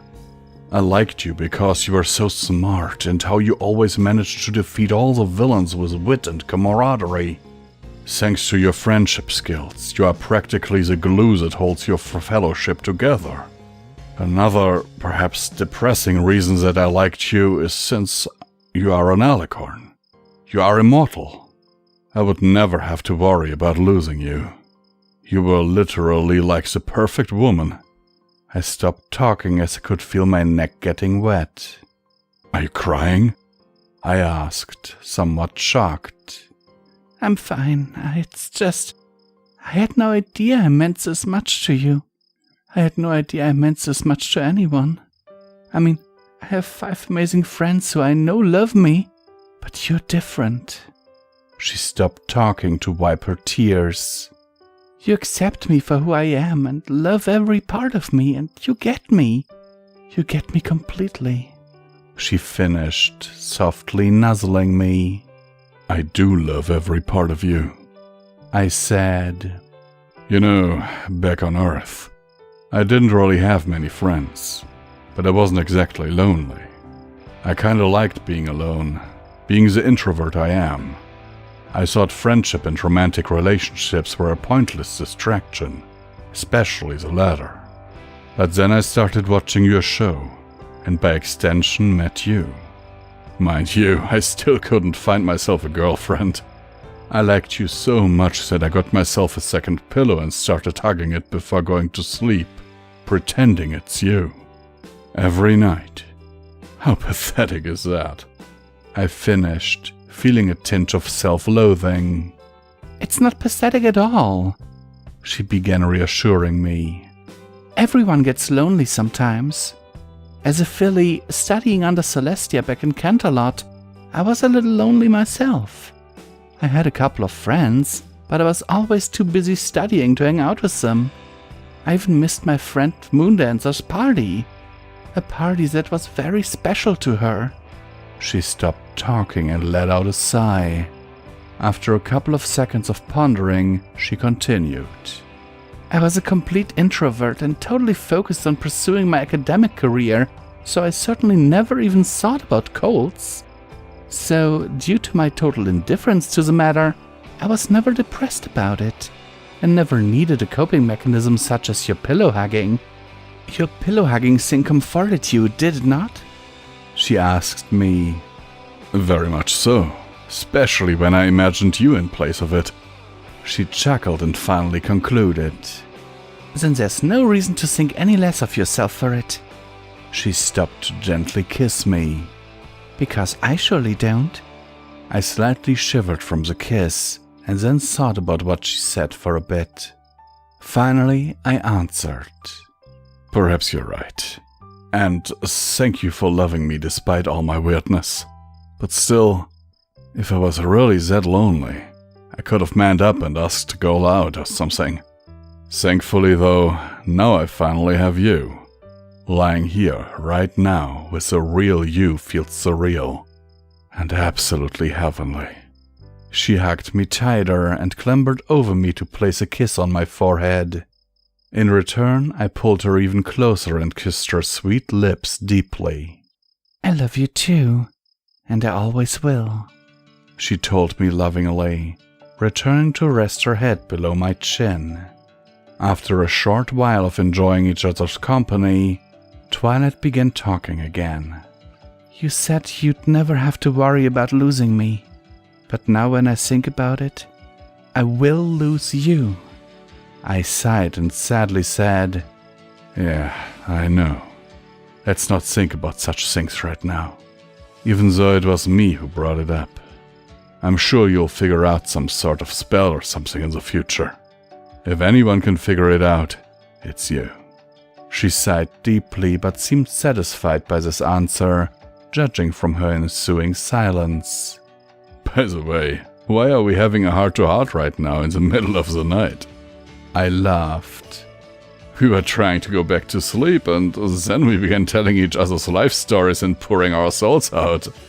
She laughed as well. I'm glad we did. Now just seemed like a good time, I guess. I mean, this is pretty much the only time we can talk in private, since Spike or the girls are always around. She mused. Yeah, you're right. I guess we should go back to sleep, though. We have Pinky's congratulations on finally getting together party to attend tomorrow, after all. After that, we said our goodnights and slowly drifted back to sleep, comfortable in each other's loving embrace. Hello everyone, this is once again Comment Thomas Visual Pony, and once again I will remind you that you can support Pony and Wolf Productions through the links down in the description below. Every dollar is needed, it helps and is very much appreciated. There's a merch store, there are one-time donation links, there are Patreon links, whatever you wish is basically there. And you can become a channel member.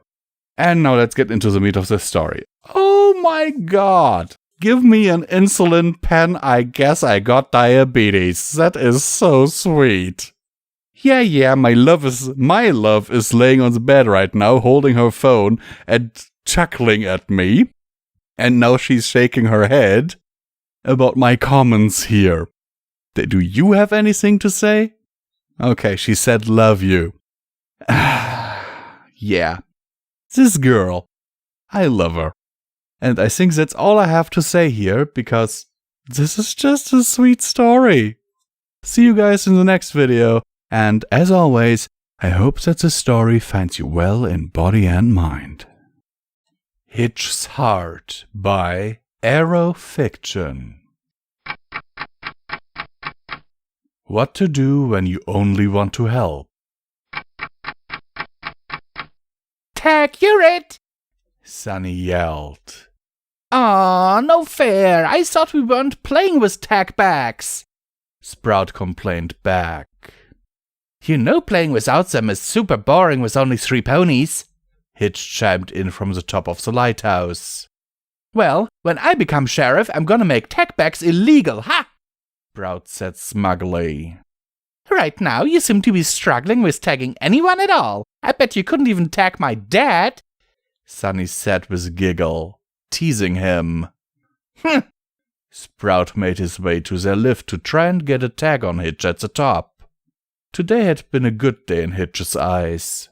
He was having a great time at Sunny's, they were all getting along and having fun, and Sprout and Sunny hadn't had a single argument about unicorns and Pegasuses. Or was it Pegasi? He could never remember. Time! I call time out! Sprout gasped out just before he was about to tag him. You okay? Hitch asked, concerned for his friend. You look a little out of breath. Oh, yeah. I'll never understand why you don't try out for Buckball, though. Sprout commented. I hate to say it, but I agree with Sprout on this one. Sunny said. You're, like, the most athletic kid in town. I know, I just don't want to get sucked in when I'm still deciding what I want to do. Hitch said, a little dejected. You both already have goals, and I barely know what I like. I wouldn't put Sunny's baby dream up there with my dream of becoming sheriff, Sprout said, boasting a little. But you'll figure it out, I know you will. Thanks, Sprout, Hitch said with a small smile.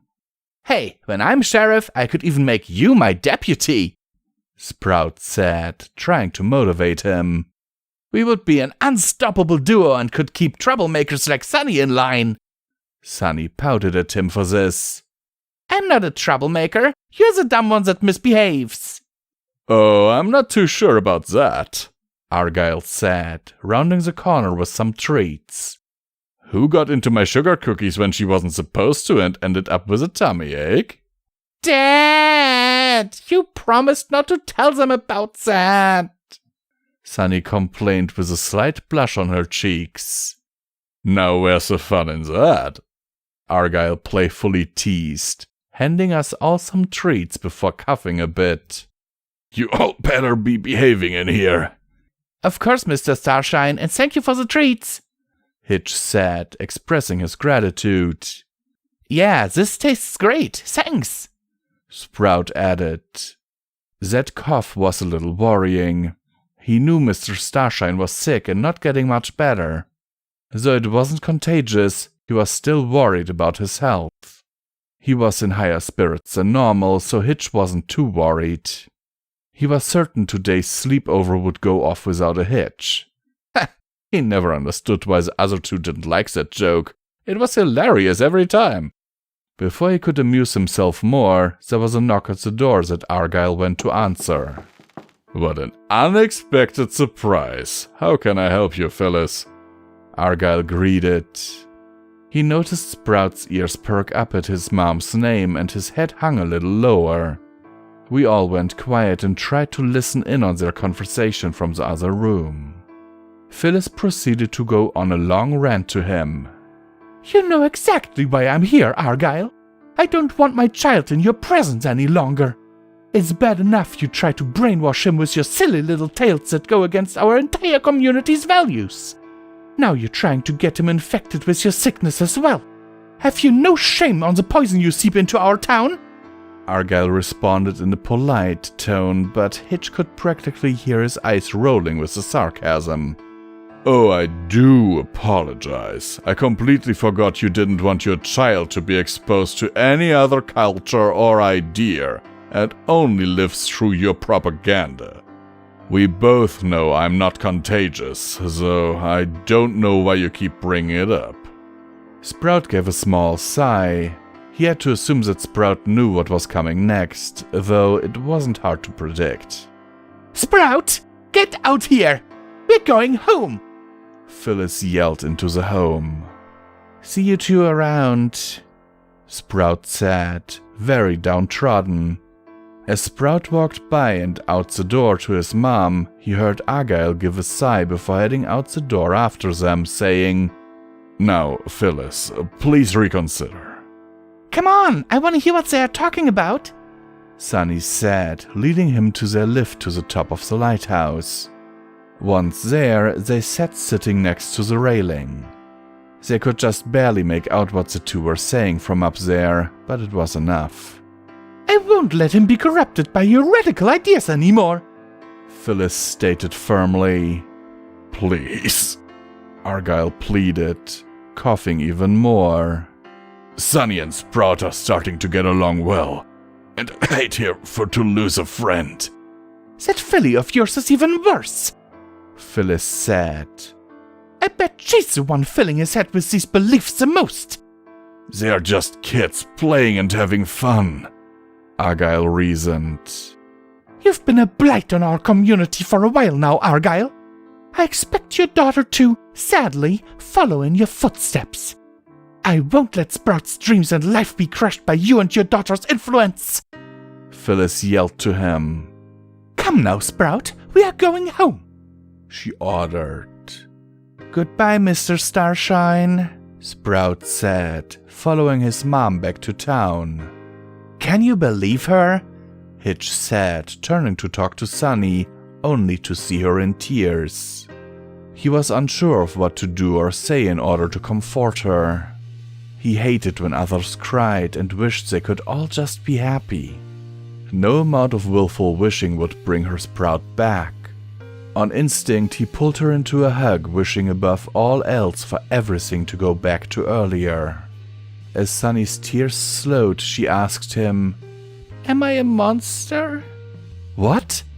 Hitch said, a little surprised and perplexed. Sunny, you're an amazing filly. She sobbed more. Then why would she say those things and take Sprout away?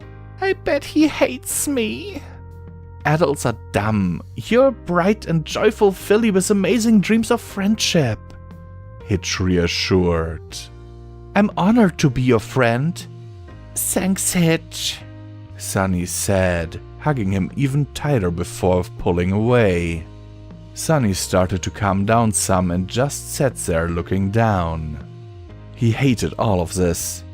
Why did she have to keep taking Sprout away and making Sunny cry? Why couldn't everyone be kinder? He wished he could just keep them all safe. For now, he just wanted to get her mind off all this. Hey, do you want to go down and start the sleepover? Hitch asked. We can even read some of those friendship stories your dad keeps around. Sunny still had a pained look on her face, but she was able to smile a tiny bit at this, saying, I'd like that. On their way to her room, Argyle called out to them, as he had just come back in with a solemn expression on his face. Hey, Sunny, may I borrow Hitch for a second? I need to talk to him. Sure, Dad. Don't take too long. Sunny said, somewhat excited. He was glad at how easily she could bounce back, but he knew a lot of it was just a farce to seem stronger. She had always been like that and never wanted to let things keep her down. He only wished he was half as strong. Hey, buddy, I'm guessing you both heard our talk? Argyle asked. Hitch just gave a small nod in return. Thanks for watching over her for me, Argyle said, expressing his sincerest gratitude. You're welcome, but I would have done it either way. I hate seeing ponies sad like that, he said. Listen, Hitch, I hate to say this, but I have to ask a favor, Argyle tried to say before being interrupted by a coughing fit. Are you okay, Mr. Starshine? He asked, concerned for him. Truthfully, no, Argyle said with sadness that was filled with sorrow and loss. That's why I need this favor. I don't think I'll be able to get over this sickness, Hitch, Argyle said. But what? What do you mean? You seemed so much better today than usual, he exclaimed. Yes, well, today has been my only good day in weeks. It's getting harder and harder to keep up. I've already spoken with Sunny. She's remaining strong and optimistic, but I know it's hurting her a lot. She can take care of herself, I know, but I need to be sure she'll have someone looking out for her. Is that what the favor is? Hitch asked. Argyle gave a nod and a reassuring smile. Yeah, I know she'll be fine. She started helping at that smoothie cart and it'll be enough for her to get by when she starts working there. I'm worried about Phyllis, though. When Sprout becomes sheriff, she might be able to convince him to kick her out of town eventually. He wouldn't do it for no reason. But that mare hates us enough, I'm afraid of what she's capable of. Can you promise me you'll watch over her when I'm gone? He asked with as much sincerity as he could give. Hitch barely thought about it for a second, stating firmly, You can count on me! Thank you, from the bottom of my heart, Argyle said, expressing the utmost relief and gratitude. Now go and enjoy your sleepover, little colt. He gave a quick nod before trotting down the hall back to Sunny's room. He could not help but be a little nervous about the promise he just made. Hitch knew what to do, though. In order to achieve his goal of protecting Sunny and keeping everyone in Maritime Bay happy, he would need to become the sheriff. Sprout might resent him for taking his dream, but he couldn't risk it with that witch of a mom he had. Upon entering her room, he found Sunny fast asleep in the pillow fort they had constructed to all sleep in. He moved to the opposite end and laid down to get some sleep himself. Looking towards the sleeping filly, he stated, "Don't worry, Sunny, I won't let you down." He saw her face shift into a soft smile after he said that, and they quietly drifted to sleep. Hello everyone, once again this is Comment Time with Visual Pony, and I will remind you that you can support Pony and Wolf Productions through the links down in the description. There are Patreon links, one-time donation links, a merch store, and don't forget that you can also become a channel member to get exclusive access to all of our videos. Well, to early access, you know. Getting it early when we're done, you know, when they're uploaded, sometimes months in advance. Okay, now let me get into this. Oh god. I did not expect this to be this sad. But we already knew that Argyle died.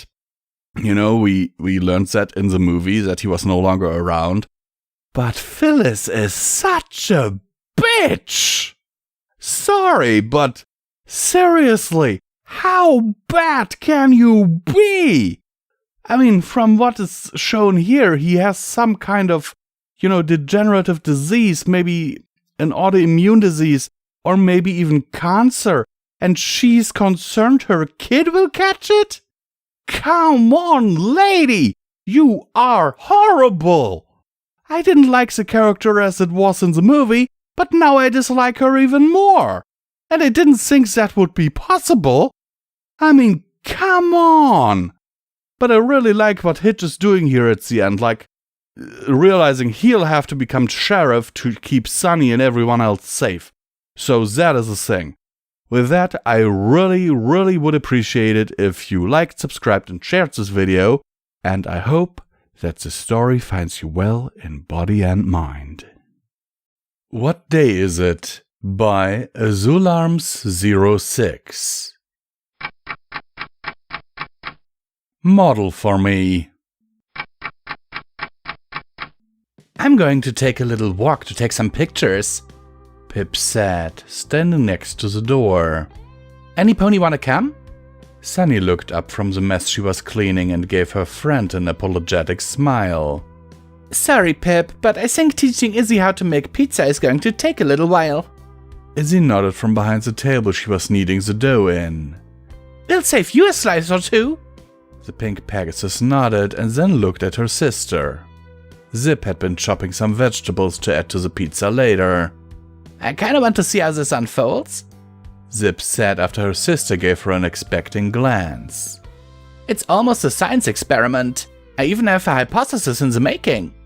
Pip sighed but nodded and opened the door, trying to look not disappointed.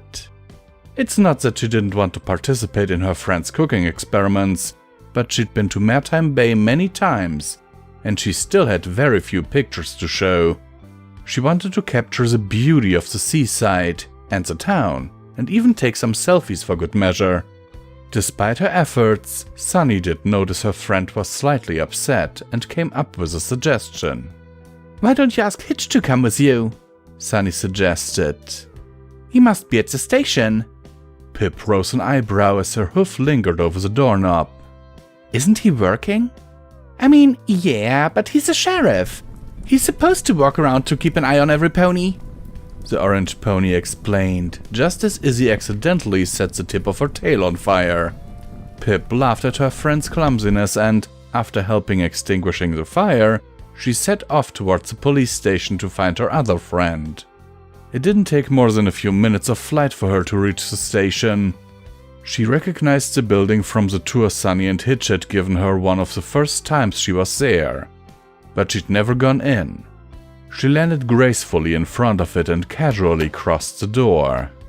The station was rather small and simple compared to the intricately built Royal Guard stations back in Zephyr Heights. This was a small room with some desks arranged in the center and a caged section in the back, which she assumed was some sort of makeshift prison. Can I help you? A male voice asked, startling Pip. She looked around and found a red pony with blonde hair standing next to the door she'd come in from. She recognized him as a pilot of the giant robots that had destroyed Sunny's house a few months ago. Sprout Cloverleaf. She never once had a conversation with him, and the only thing she knew about him, besides him being an ex-dictator, was that he used to be Hitch's childhood best friend. "Oh, sorry," she replied, trying her best not to sound nervous. "I was looking for Hitch." Sprout sighed, but didn't give Pip an extra reason to be afraid. "He's getting lunch, shouldn't take him long," Sprout explained before going back to his cleaning tasks. "You can sit on his chair and wait for him if you want, Pip, pedals, Pip pedals," the Pegasus said while walking towards what she believed was the desk Hitch used. "You're Sprout, right?" Sprout nodded. "A pleasure, Pip. Also, that one is my desk. Hitch's the other one." Pip let out a little squeal in embarrassment, and, after a quick glance over Sprout's desk, she walked towards the other one. In that other desk, a curious object caught her attention. It was a calendar. A calendar with pictures of Hitch, to be specific.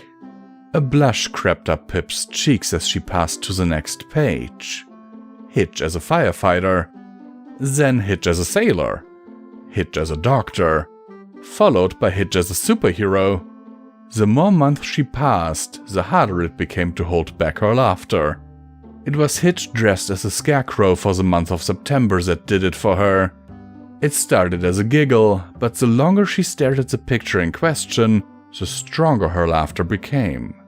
She was laughing so hard it startled Sprout, who looked at the laughing Pegasus with curiosity to then notice what she was laughing at. A mischievous smile appeared on his face as he helped Pip up on her hoofs again. "I see you discovered Hitch's modeling career," Sprout said, thankful that his cutouts were now removed of the original pictures. "What is that?" asked her between fits of laughter. "It's Sheriff Hitch's calendar, of course." Pip kept looking at the other pictures, but her amusement ended when she reached December. Sprout smiled at her as he went towards the archives, and after a short rummage, he took out a few other calendars. "Are you interested in some past years?" he asked, waving the bunch of calendars toward her. She was extremely tempted to yank them out of Sprout's hoofs and look at the pictures, but there was something that didn't sit right with her about laughing at his friend. "Sorry, it would be wrong," she said, finally, and, although disappointed, Sprout understood and put the old calendars back in their respective places in the archives. Instead, Pip returned to the month of January and started tracing the picture with her hoof. Sprout kept on cleaning as Hitch finally arrived at the station. "Hey, Sprout, I brought you a sandwich and a smoothie." "Pip?" Startled, the princess took the calendar and tucked it underneath her wing, while a prominent blush stained her cheeks. Sprout did his best to hide his knowing grin and just took the paper lunch bag from his friend's hoof. "Hitch, you're here," Pip said, slowly walking away from his desk as if she'd done something illegal. "I mean, of course you're here, this is your job, and you work here."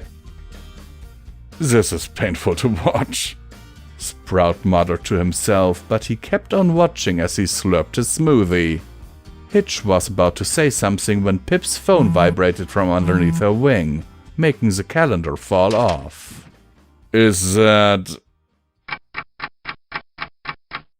Hello everyone, and this is once again Comment Thomas the Visual Pony, and once again I will remind you that you can support Pony and Wolf Productions through the links down in the description below. There's a merch store, there are Patreon links, there's one-time donation links, and you can become a channel member to get exclusive early access to all of our stuff. Now let me get into this. Oh my god. Certainly I have been in a situation like Hitch before, where, someone finds something that I've done, or something that is not, my original profession, something that I do on the side, like my YouTube channel. It is hilarious sometimes when people find out that I am actually a voice actor, narrator on YouTube, and actually a streamer on Twitch. they're always like, wait, what? You do what? What? You do what in your off time? What? How? When did that happen? You know, and I always find the reactions interesting, especially when they're like, oh, but do you have like a few subscribers? Are you doing this? How long have you been doing this? And then I tell them, hey, I've got a little over 5,000 subscribers with my fiance on YouTube, a little over 100 followers on Twitch, and they're like, okay. You know, they never really expect that from me, and I find this kind of hilarious. So I'm a bit. This story is very interesting to me. It's relatable. That was the word I was looking for. Relatable. And yeah, I hope you enjoyed listening to it. I personally think it's a very nice slice of life story that will definitely end up in my read later list, and I recommend you give the author a lot of love. The link to their fanfiction page is down in the description below. And yeah, I hope that this story finds you well in body and mind. In the darkness, there's only yourself, by Jazzy Feather. Chapter 1. Trixie galloped along the muddy trails leading to the Everfree Forest, leaving that dreary old town Ponyville behind her.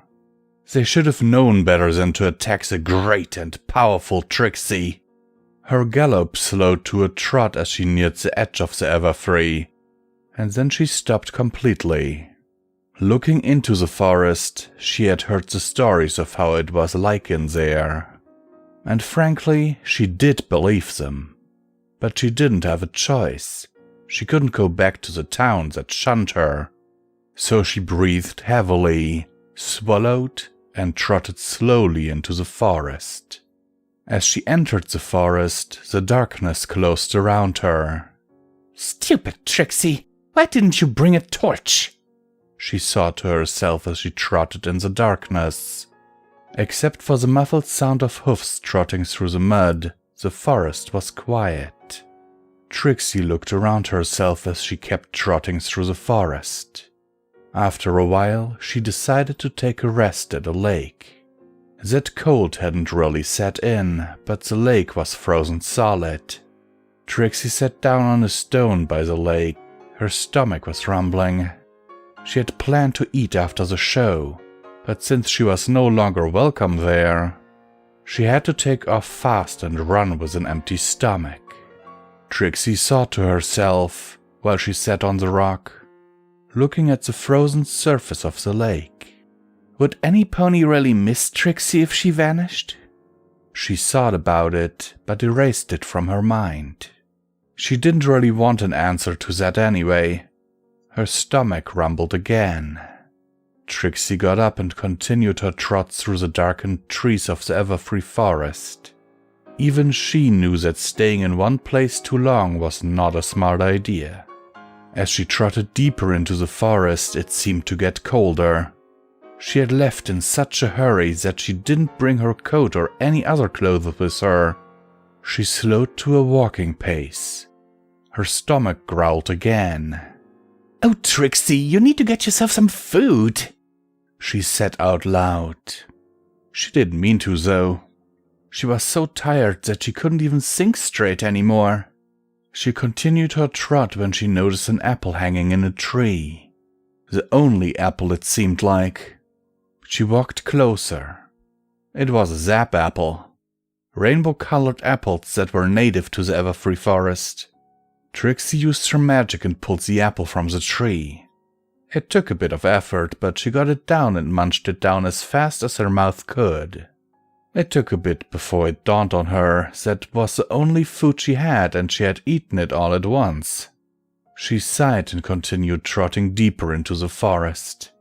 It started to lightly snow as Trixie trotted. The Everfree Forest, as always, had random weather patterns. Trixie shivered a bit and continued trotting through the mud-covered path. She looked down on her hoofs as she shuddered again. her gorgeous blue coat covered in mud. She didn't really care, but it was a way for her mind to not think about the current situation. She breathed out slowly as it started to get colder. She could see her breath hang in the air because of the cold. Trixie shivered again and started to look around for a place to settle for the night. After a little while, she spotted a small cave. It looked empty, though she couldn't be sure. She took 3 unsure steps towards and yelled, "Any pony in there?" No one answered. Trixie breathed out lightly and trotted into the cave. Some snow had fallen in.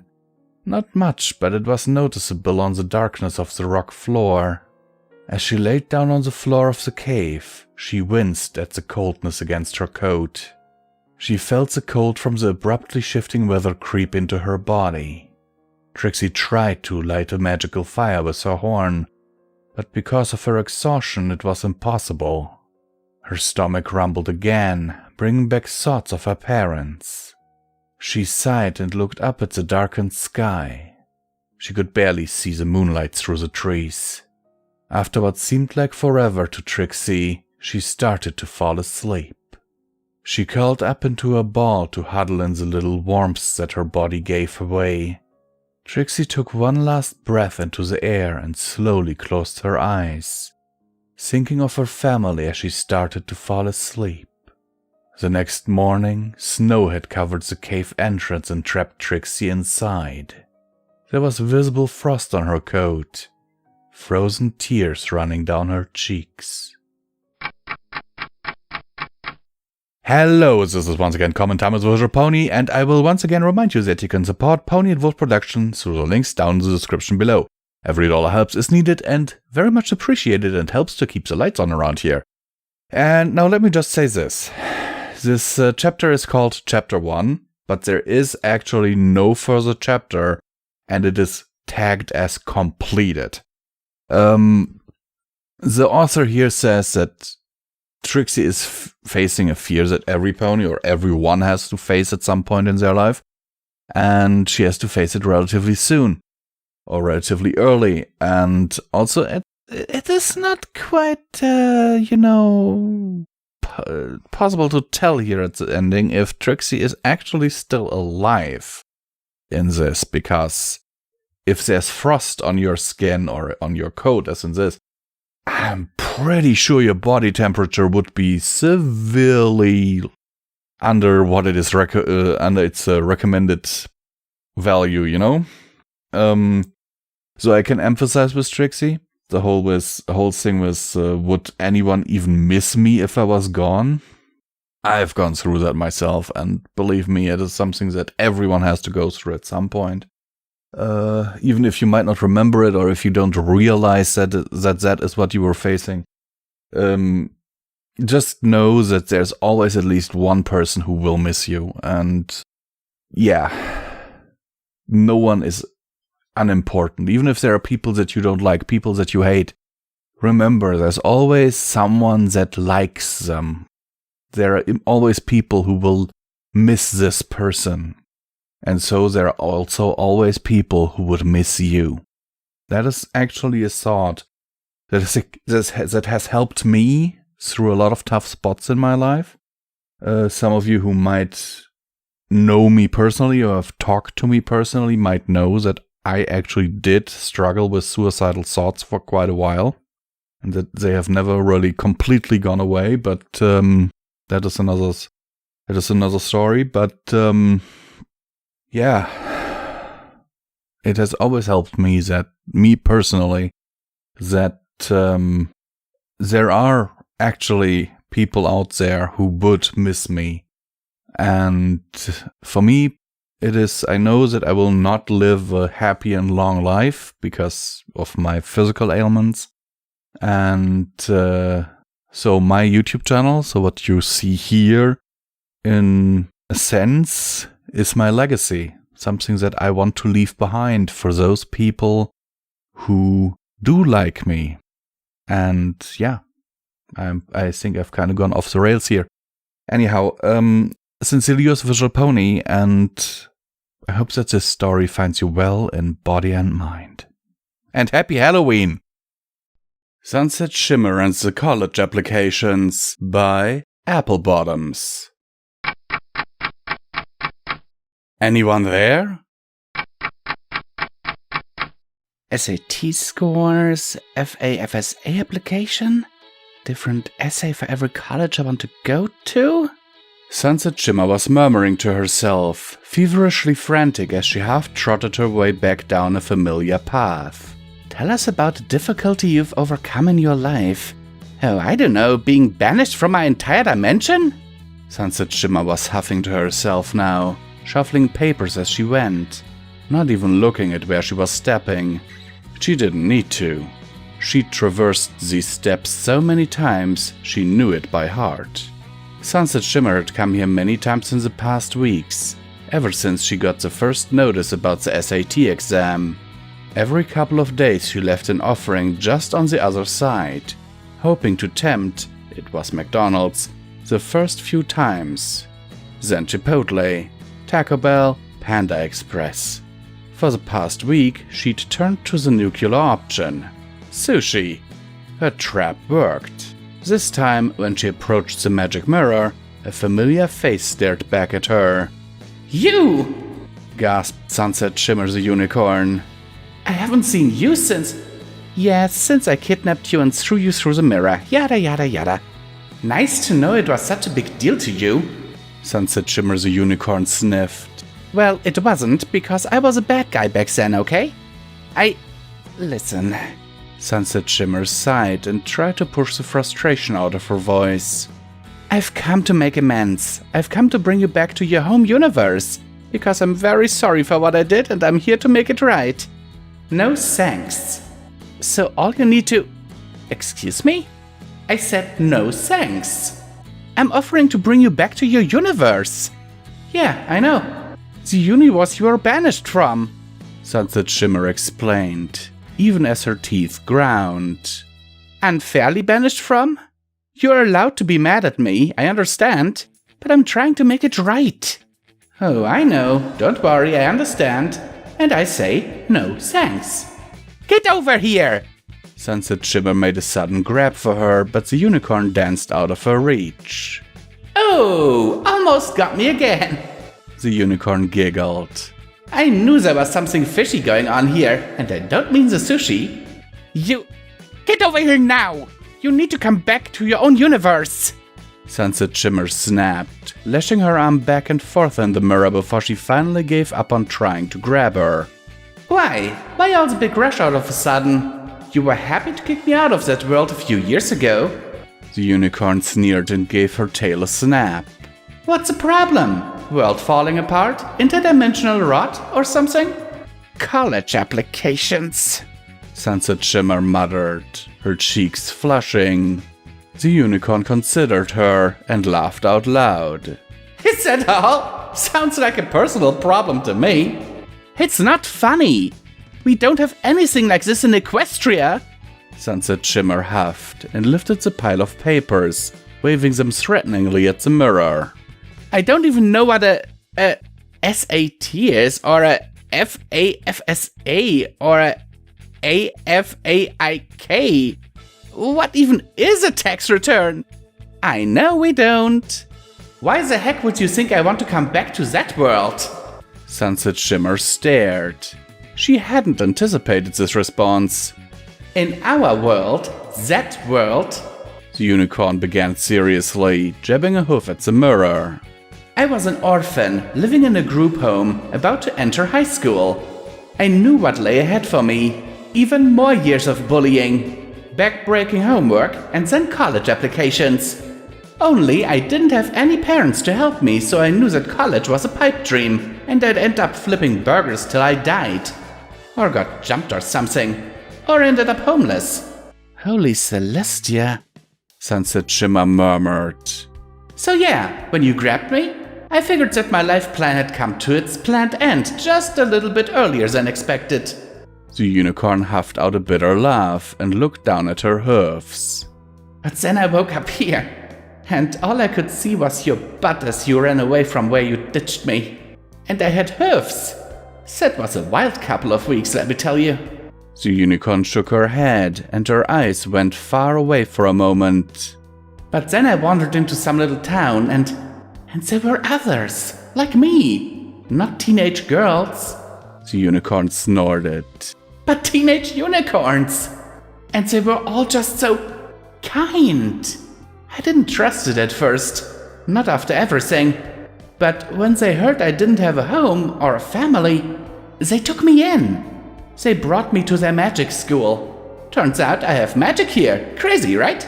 Sunset's unicorn laughed and made a few sparks come out of her horn to demonstrate. And now I have friends. I have a whole circle of them. Like Rainbow Dash, Fluttershy, Twilight Sparkle? Sunset Shimmer chuckled knowingly. What? No. The unicorn stared at her oddly. Weirdo. I'm not a weirdo! Sunset Shimmer snapped and ground out a growly sound of frustration at her match. Was I always this much of a jerk? Enough of a jerk to kidnap some innocent teenager off the streets! The unicorn accused in a shout, jabbing her hoof towards her. I might have been ridiculously happy there for all you knew. It's just pure stupid luck that I wasn't. You tried to ruin my life, so you know what? Even if I was miserable here, the only way I'd come back to that world would be to turn you into the police! Sunset Shimmer had enough self-awareness to look ashamed. You're right. I know you're right. I don't know what I was thinking. This stuff, all the acronyms, it's got me all tangled up. Sunset the unicorn considered Sunset Shimmer as a human for a long moment, considering, then gave a huffed sigh, deciding to take pity on her. Why don't you ask your friends for help? Sunset Shimmer lifted her head from where it had dropped. What? Aren't they all doing their applications too? Why not ask them for help? The unicorn asked, looking at Sunset Shimmer like she might be the worst kind of idiot in the world. Well, I didn't think of that. The unicorn version of herself rolled her eyes. Is this the kind of problem solving that led you to kidnapping a teenager off the street? Listen, I thought you'd have better answers. You're from here. I thought if you came and took the exam. Oh, so now you're going to re-kidnap me and force me to take standardized tests? That's even more evil than before. No, not kidnap. Bribe. With what? Sunset Shimmer fell quiet for a moment. McDonald's? Did that sound more intelligent in your mind? Listen, I'm panicking. The test is next week. I don't have the time to think of anything better. Sunset Shimmer snapped, dragging a hand through her hair. Jeez, what am I gonna do now? Why don't you just talk to the guidance counselor? Sunset Shimmer stared. Yeah, I'm not a total dipstick, alright? The unicorn huffed. Guidance counselor at the high school. Maybe they can, I don't know, get you a tutor or something. Hold you back a year. If all else fails, maybe you can go to a junior college. A college for kids? No, like a 2-year school. Jeez, ask your friends. I don't need to worry about this junk anymore. I'm happy being a magical unicorn frolicking through sparkly green fields. The unicorn huffed, stomping her front hoofs to demonstrate. I'm going to take a test next week to certify as a potion technician. Potions, like, for magic. This stuff is so much fun, I can't freaking stand it. So there's no way I'm ever coming back to your world, especially not to take any dumb tests for you. Fine. Sunset Shimmer sighed, waving her hands at the unicorn. Well, thank you for the advice, and sorry for trying to grab at you earlier. And the kidnapping, and banishing you to another universe. The unicorn version of herself sniffed and turned her nose up. You are forgiven, on one condition. Alright, what is it? Bring me more sushi. I forgot how much I missed that stuff living over here. Sunset Shimmer chuckled and tilted her head, smiling down at her much smaller self fondly. Okay, I bet we could be friends someday, huh? We have a lot in common. Sunset Shimmer was cut off as a plastic sushi tray hit her directly in the face. Hello and welcome everyone, this is once again Comment Time with Visual Pony, and once again I will remind you that you can support PonyWolf Productions through the links down in the description below. There is so much for you to see. Patreon links, one-time donations, we have a merch store, and you can become a channel member if you want to. There are so many options for you to support us and to keep the lights on around here. Because believe me, that is actually a concern right now. So, let me get into this. Just full disclaimer, I didn't go to high school. I finished middle school and then, floundered for a few years and then eventually did a job training as a nurse. But, god damn it, I also didn't go to college, so I don't know about all these, scores and stuff. But when I applied for nursing school, oh my god, the shit that I had to provide them with. Everything from my ID to my different, what was the English name for this? My grade cards, my evaluations from previous employers, to my frickin' birth certificate. So I know, while I don't know about the tests and everything here, I definitely know how Sunset feels about all that paperwork, because those who know me personally among you will know that I have gone on record saying I frickin' hate bureaucracy. I hate it so much. And in terms of tests, oh god, when I took my nursing exam, my final exam, oh god, it was split into 2 days, and both days we had a 3-hour straight exam, and you could leave the room to go to the bathroom, but only accompanied by a teacher. It was that bad. There were 3 teachers in the room going through the rows, checking everything, seeing that no one was cheating. It was so ridiculous. Okay? But I passed the exam, even with a relatively good grade, so I'm happy about that. Anyhow, let me know what you think about this, and if you ever had to fill out these applications down in in the comments down below. I would be really interested to hear what your guys' experience have been with college applications and tests and all that. Sincerely yours, Visual Pony, and I hope to see you in the next video, and that this video has found you in good health in body and mind. Sunny tries Surstrumming by Caden. A dish best served cold. Sunny, Izzy and Hitch made their way down a hall of the castle until they found the room with a small hoofprint sensor. Zip put her hoof on it to unlock the door and let them inside. Pip had already set up several portable studio lights and her phone on a tripod to film the group of them as they tried one of her favorite dishes. On a table in the middle of the room was a small can of the seaside delicacy. There were also a few trash cans, some counters, and a sink. The room looked like a small break room and kitchen for the castle's serving staff. Hey, Pip! Sunny smiled as she walked into the room. We're here. Zip said you need our help for our viral video, and it sounded like it'd be fun to help out. Yeah, I've never gone viral before, except for the time when I got the horn flu. Izzy explored the room, sizing up various bits of cookingware and imagining the kinds of things she could make out of them. She ended her tour by a small light switch, flicking it up and down to turn the studio lighting on and off. Yeah, thanks girls, Pip said. This surstrumming is my favorite dish. We have to import it from a small fishing village to the north. Hitch went over to the can, reading the label on the side. I've done a bit of fishing myself, but I've never heard of this before. Why is the can so round? He poked it with a hoof. The metal tin seemed to resemble a balloon more than a can of tuna. It's supposed to be like that, on account of the fermentation, Zip explained. Well, we're all here and I think we're just about ready. Feel free to take a seat near the table. The painting tape on the ground will mark out the edges of what the camera can see, so try to stay inside the lines and just react. Pip bit her lip to stifle a laugh. Normally. Izzy was first to find a seat, climbing up and staring at the can with a gleam of wonder in her eye. Sunny sat down next, followed by Hitch, while Zip seemed to be moving a microphone and helping set up. She also closed the door to keep out any unwanted noise from the outside. Zip started to count down for her sister. 3, 2, 1. Hey Pipsqueaks! I'm coming to you live today with a very special viral video including my best friends, the ponies who returned magic to Equestria. They're going to try Stormstorming for the first time. Sunny smiled as she watched Pip speak into the camera and turned her head, noticing Zip wearing something odd. Hey, Zip, what's that mask for?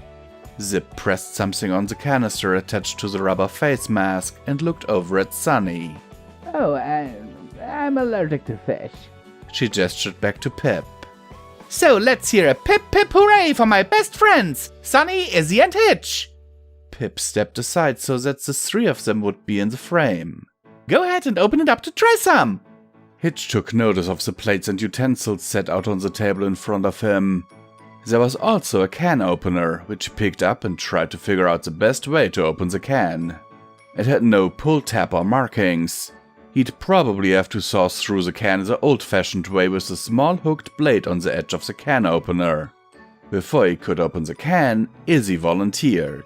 Don't worry, every pony, I've got this! Izzy hit the edge of the can with a hoof, causing it to bounce up into the air. She began poking into it with her horn, jumped out of her chair and continued to juggle it in midair.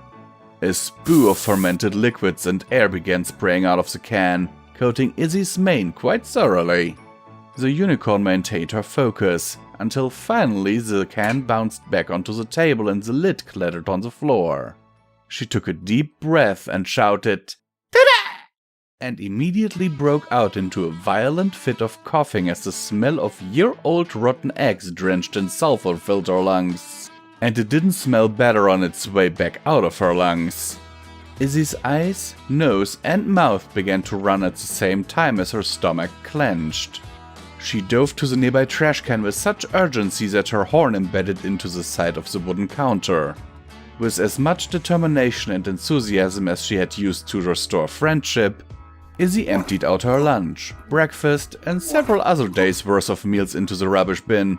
Sunny and Hitch could only look on as shock until the odor of a can full of fish straight from the underworld reached them.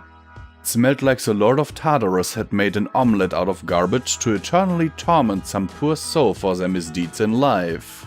Sunny was able to keep her calm better than Izzy had, covering her nose and muttering several things that would need to be censored out of the final take of Pip's viral video. She looked up and saw Pip, giggling madly behind the camera tripod holding her phone. The little light was flashing, and Sunny realized she'd be set up for a prank video. She turned to Zip next, seeing her standing near the door in her gas mask. The door! Sunny shouted. She dove towards it and spun, kicking it with her back hoofs. It didn't open, and she looked back to notice the hoofprint lock. Only Zip or Pip could open it, and she doubted they'd be in a cooperative mood. Sunny decided to make Pip more helpful, smirking over at the white Pegasus and bearing down on her. Oh, Zip! Why don't you let me borrow that mask? Zip flared her wings to take off and leap across the room, but Sunny had been ready to pounce. She tackled the Pegasus into the floor, and the two wrestled their way across a camera shot. Zip fought valiantly to keep her hoofs away from the straps of the gas mask, but Sunny was able to hook one under and tear it off. She had expected Zip to open the door to make her own escape. Instead, Zip's stomach began to rumble and it sounded like she was about to lose her lunch too.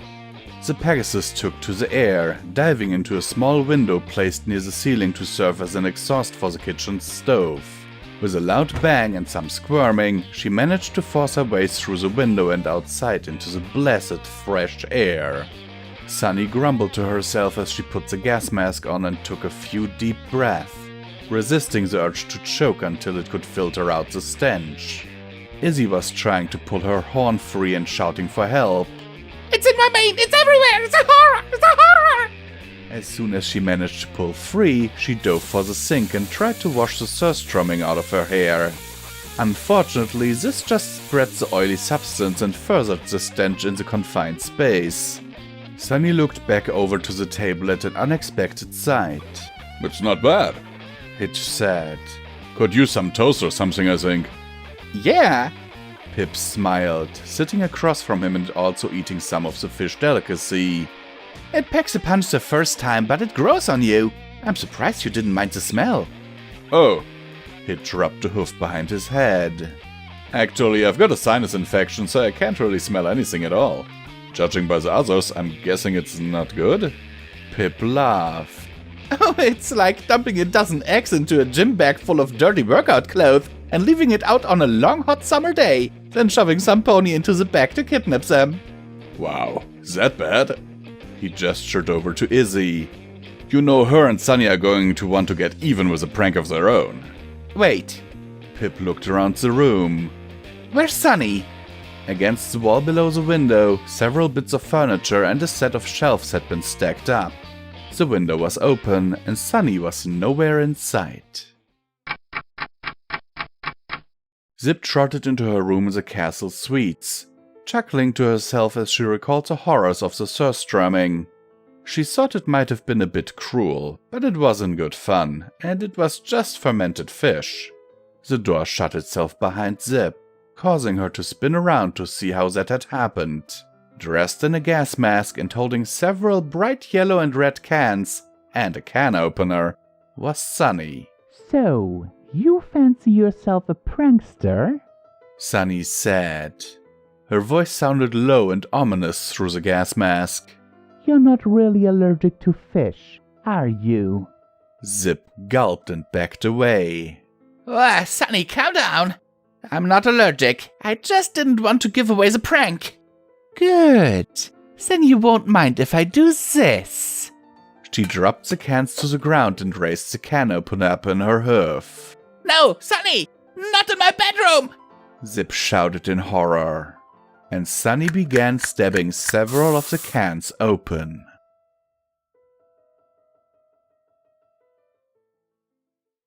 Pop Quiz by Applebottoms. Ask not who the school bell rings for. Welcome everyone! Thank you so much for coming to today's Family Day!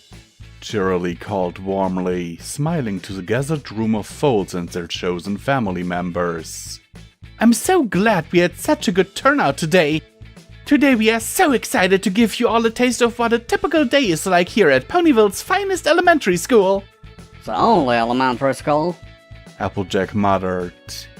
Applejack, shh! Rarity hissed, nudging her sharply with one elbow. Miss Cheerily, when do we get our powder room break? Oh, Rarity, if you need to use the little Philly's room, you can go at any time. Cheerily smiled. Now, next up we will... No, nothing like that, Miss Cheerily. Rarity tittered. I mean, when do we go to get our makeup touch-ups? Reapply our perfumes and our bespoke scented body glitter? Cheerily paused. You can do that in the little Philly's room, I suppose? You don't have a powder room? Rarity gasped. What kind of elementary school is this? A normal one? Cheerily ground out and forcibly unclenched her jaw before she spoke next, her voice cheerful and bright once more. Alright, students, who's ready to take a fun pop quiz? Oh, pop quiz, I'm ready! Twilight Sparkle gasped, rubbing her hoofs together at her tiny desk. I was up studying all night! Princess Twilight, what foal are you accompanying today? Well, I'm here to accompany Spike. He's, considering enrolling here next year. Where is Spike? Spike had a little cough. Twilight Sparkle swiped a hoof across her forehead. Gosh, is it hot in here or is it just me?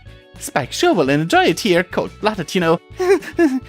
Cheerily closed her eyes for a beat, then fought to regain her flagging, cheerful vibe.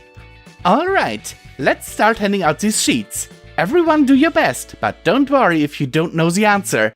Today is about learning from our mistakes just as much as it is getting a good score. Applebloom, will you be my helper to hand out all the papers? As the papers went around the room, the parents shared a small chuckle between themselves and dutifully lifted their pencils to begin writing. The day was getting off to a quick start, it seemed, and every parent, guardian, sibling, or close friend was eager to show their young companions a proper way to take a pop quiz. Well, in their own way. Now, Miss Shirley, Applejack interjected a few minutes in. I think there may be an error in your mathematics here. Shirley rose from her desk and crossed to Applejack's own tiny one, which the orange mare was currently contorting her muscular frame to fit into. Yes, Applejack? See, on question 2, it says, Bubble Bell has 5 apples. Little Frogger comes along and takes 2 apples. How many apples does Bubble Bell have left? Shirley waited for a moment for a question that never came. Alright, so how many apples are left? It's a word problem. The equations we're looking for is 5 minus 2. So that would be... No, that ain't right. If Little Frogger is gonna come up and wrestle some ponish hard-earned crop, then Bubble Bell's going to have to do something about it. Applejack, if you could keep your voice down. Since when's Little Frogger allowed to just steal apples? That used to be a bucking crime. They'd go hunt him down and turn his heart as what they do. Why? Applejack, when we are inside, we need to use our... If Little Frogger was in front of me right now, why Insight voices! Insight voices! The room fell silent abruptly, and Shirley flushed an even brighter shade of magenta. Well, you don't have to tell me twice, Miss Shirley. Applejack said a little primly. Shirley closed her eyes again for a moment, counting back from 100. You can skip that question. Shirley turned and silently walked back to her desk. Out of sight of the students, she pulled a squeezy foam smiley face from her desk drawer and began clenching it very rapidly between her hooves. Miss Shirley! The foam toy exploded from the force Shirley was exerting on it. Silently, she put the pieces back into the drawer. Yes, Pinkie Pie? Oh, I just had a question! And you are here accompanying... Oh, I'm not! Pinkie Pie giggled. But the guys are going to need to school eventually, right? For the twins? So I'm making a tour of all the local schools! Oh, see... Shirley relaxed and tried not to visibly sag as she crossed to Pinkie Pie's desk. So, you had a question about our kindergarten program? The daycare? I was actually curious about your average SAT scores. Shirley blinked. Pardon? Well, I'm interested in hearing about your university acceptance rates, of course, but SAT scores seemed like a nice place to start, you know? And of course I want to hear all about school-life balance. How is the student's mental health is taken into account? It's so important, don't you agree? Now tell me, do you use more of an authoritarian style of teaching? Or are you maybe more of a delegator style? Or maybe a hybrid? Also lunch choices. What's the average caloric intake you give here? And are students allowed to intuitively feed themselves during the day? Or are they trapped in a more archaic lunch hour style of feeding? I mean... Pinkie Pie snorted as she giggled. We're not talking about raising farm animals here. Hi. Applejack huffed, still scowling over her quiz paper. I will have to get back to you on that, Miss Pie. We are just about to finish our quiz. Shirley stammered. Her grin erect as of pain as she rapidly walked back to her desk. Hey, since I have you, Rainbow Dash interjected as she blocked her path with one blue leg. Do you have, like, a scholastic path for, like, the cool kids? You know, the athletes? I mean, Scoots is a real smart kid, but she doesn't always wear a helmet, you know? She's taken a couple bunks on the old noggin. I was thinking she might need, like, the coaster classes. You know, so she can focus on her buckball/skateboarding/rollerblading career. We don't have different classes. Shirley snarled, fighting her way back to cheerful, which was coming out somewhat feral instead. This is a one-room schoolhouse. Miss Shirley, I'm done. I'm done first, actually. I've been done for 10 minutes. Twilight Sparkle interrupted, her voice drifting into a smug little sing-song at the end. Could you check mine first? I don't want you to run out of gold stars. Gold stars? For propaganda? Applejack growled, batting at Twilight Sparkle's page as she waved it above her head. They're advocating for Applesoft. That's a crime. Miss Shirley, Miss Shirley, Rarity called, waving her hoof elegantly in the air. My paper got a graphite smudge on it. May I have a new one? All right, that's enough, Shirley roared, slamming her hoofs on the desk. Pencils down! The quiz is over! Time for recess! Every pony out! Well, Rarity sniffed as she pranced by Shirley's desk on her way out. You don't have to get huffy about it. Shirley slumped in her chair and slid beneath her desk to curl up on the floor. That was the best family day ever! Apple Bloom cheered once they were safely outside, prancing around Applejack and her friends. You guys were great! Oh, your plan worked perfectly! I bet we'll get recess for an extra hour at least! Plan? Rarity asked, and the Cutie Mark Crusaders exchanged quick looks as the adults looked down at them in confusion. We don't have any plan. Applejack shrugged. Yeah, I just wanted to learn more about the program there. Gotta say, I wasn't very impressed. Pinkie Pie clucked to herself, scribbling furious notes on her pink notepad. I hope she doesn't forget my gold star, Twilight Sparkle muttered to herself, casting a dark glance back at the little red schoolhouse. Alright everyone, this is once again Comment Time with the Visual Pony, and I will once again remind you that you can support BluePawWolf Productions through the links down in the description. Every dollar helps is needed and very much appreciated. And don't forget that you get special perks if you become a patron or a channel member. So, let me get into the meat of the story. Guys, this is just weird. And I, however, can also kind of see this happening, you know? With Applejack going on about stealing apples and Twilight wanting her gold stars. This is so adorable. Here at the end, I hope she doesn't forget my gold star. Oh, God.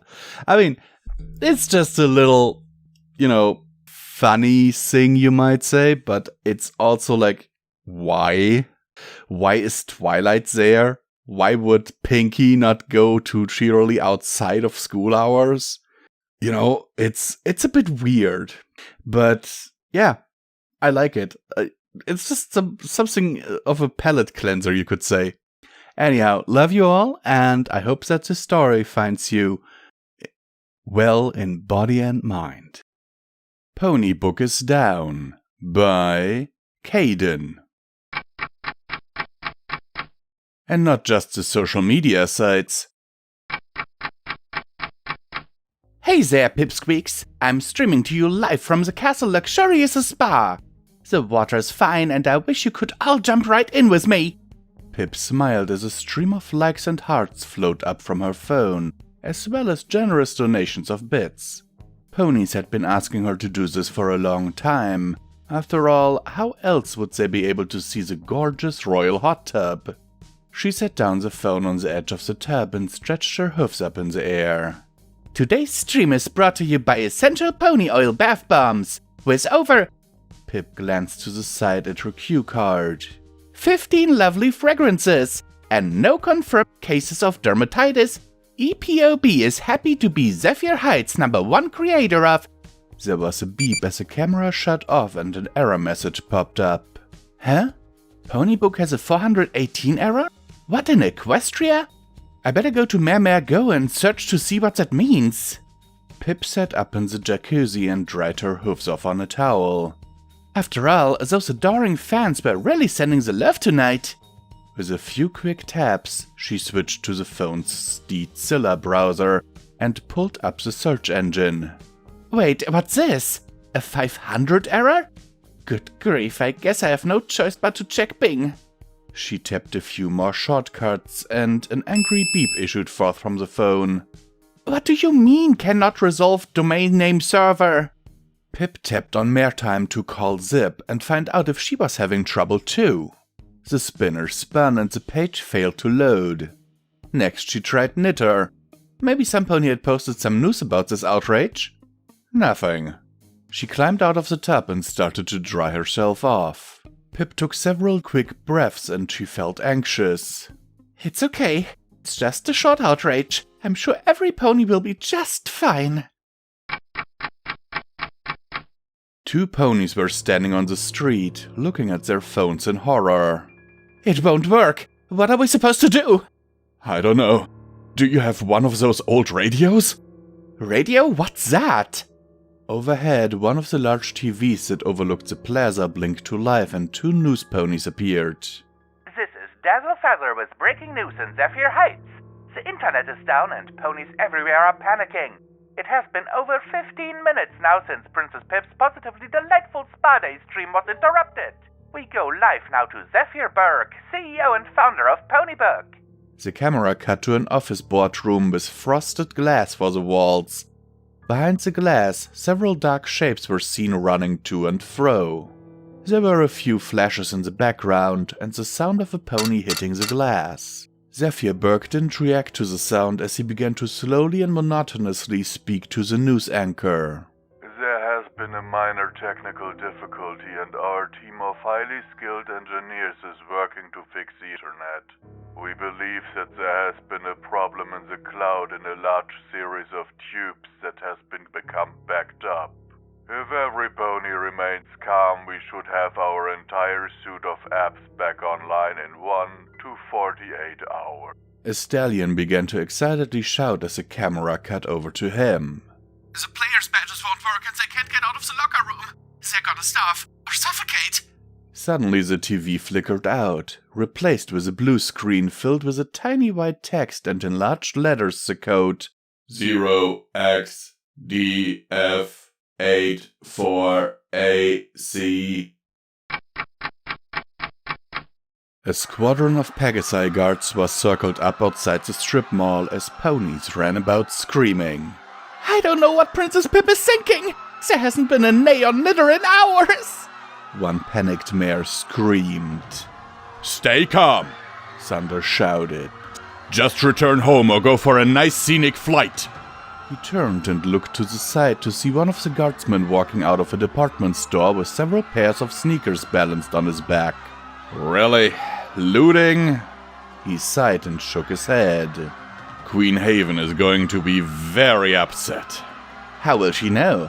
For the first time in years, no pony can record it on their phones. Come on, you know you want a new pair of hoofsies to wear around the house. The Pegasi winked. Fine, I'll loot one pair if it'll get you to quit messing around and send for reinforcements. Sunny, Hitch, and Izzy walked up a steep incline, avoiding the many loose rocks that were strewn along the canyon. They each had a saddlebag on and were wearing concerned looks. It's not like Zip and Pip to not return their calls, Sunny stated. Well, Hitch huffed as he tried to catch his breath from the long climb. Probably just a storm. Knocked out their cell phone towers. And it's only been one day. What could be wrong in such a short time? The fog certainly is thick enough. Izzy shot a horn blast of magic forward to try and dispel the clouds. Instead, it made them a dazzling shade of purple. Oh, this fog is really stubborn. Sunny began the final climb up above the cloud layer. We're almost to the summit, and then we can see what happened. She stood before the two enormous buildings that flanked the bridge into Zephyr Heights. Smoke was pouring from the windows of both buildings and Pegasi were strewn about the bridge leading into town. The air was filled with moans and whimpers from the lethargic ponies. Hitch rushed forward to help them, and the two mares took off after him. When they got to the nearest pony, Hitch was already kneeling to help. What's wrong? What happened? The Pegasus grabbed Hitch by his bandolier. No, bars, please. Did Sprout win the Stallion Craft 2 tournament? Huh? Hitch rubbed a hoof behind his neck in confusion. Just let me die. Too bored. The Pegasus slumped on the ground and poked a hoof at his phone, which was flashing with a bright red low battery indicator. The story repeated itself as the three ponies ventured deeper into town. All around them there were ponies that seemed to have lost the will to live. Glass windows in every storefront were shattered and every electronic device looted. Several of the delis and bistros were empty with meals half eaten, Occasionally a pony would stumble past, even a guard or two, but all they could talk about was Clip-Clop, pony fans, or Instamare being down. I think we'd better head to the castle and get some answers from Zip and Pip, Hitch said. Sounds good. Oh, the elevator's just past that huge fire! They looked where Izzy was pointing and saw a large building with letters 20 feet tall that read Pony Book.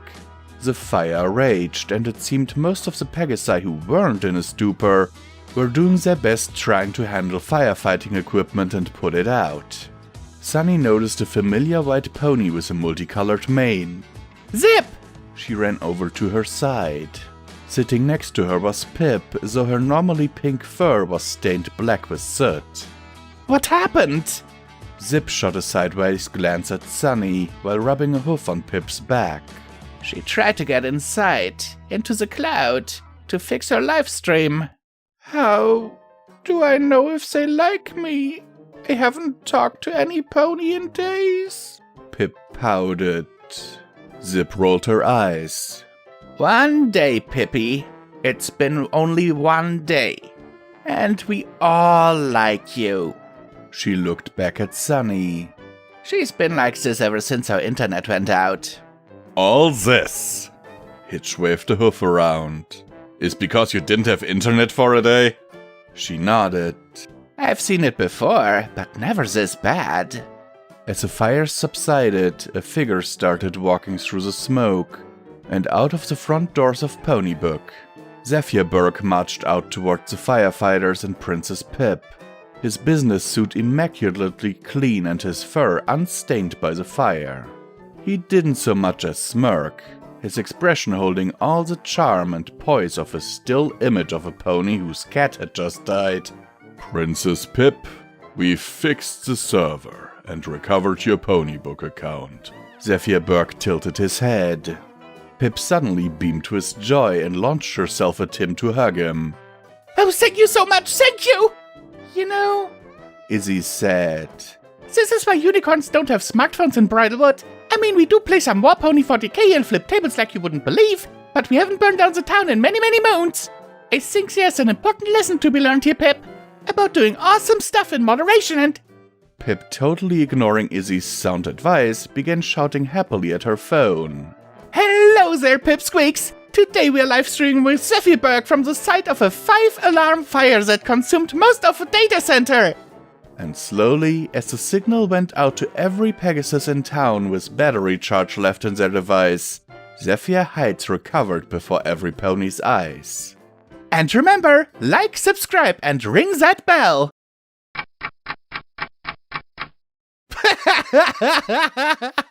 Okay, everybody.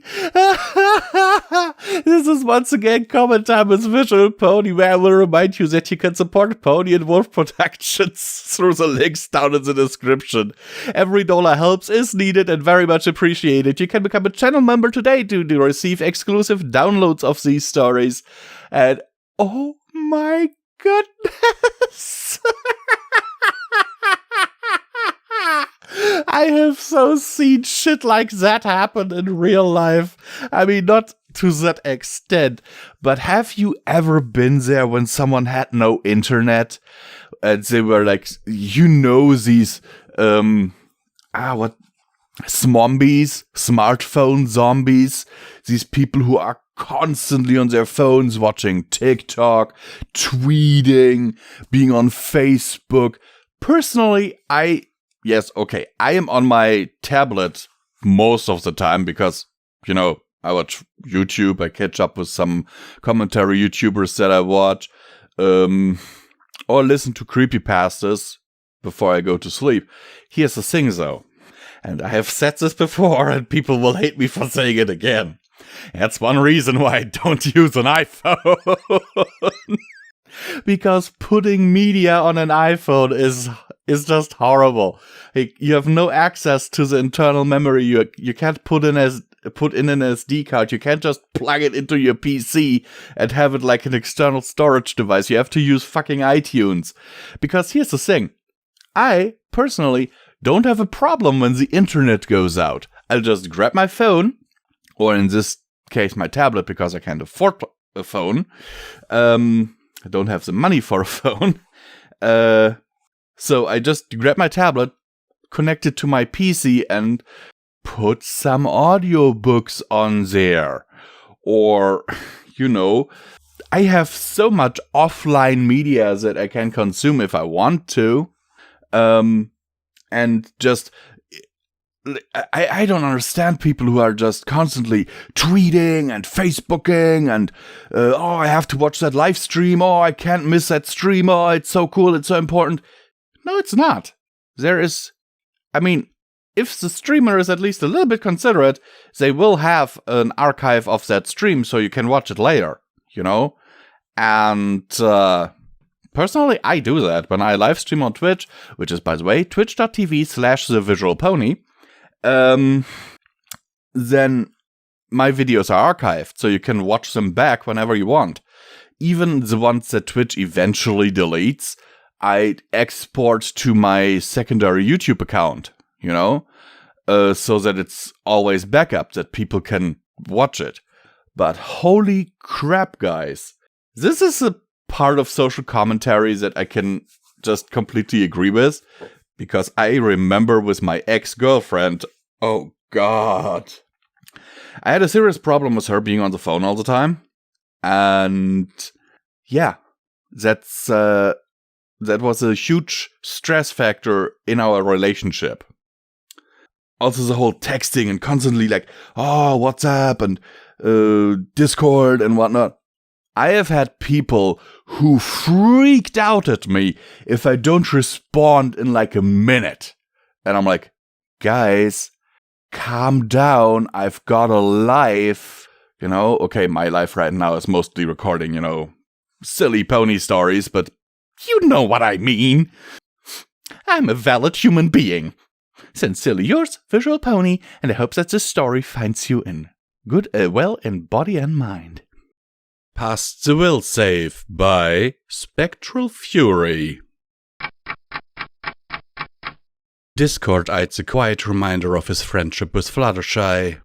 He truly wished his magic hadn't manifested it, but it was what it was. T-Rex quietly waited for his decision, having offered partnership and freedom in exchange for helping the centaur drain Equestria of its magic. It was something that grated at him.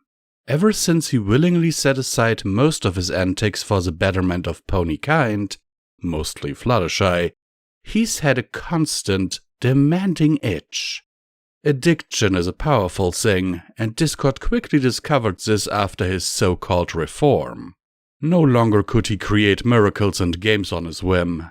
No longer could he have fun with any passerby he wished. His days had evolved into semi-blurred snapshots that might as well have been identical for all he cared.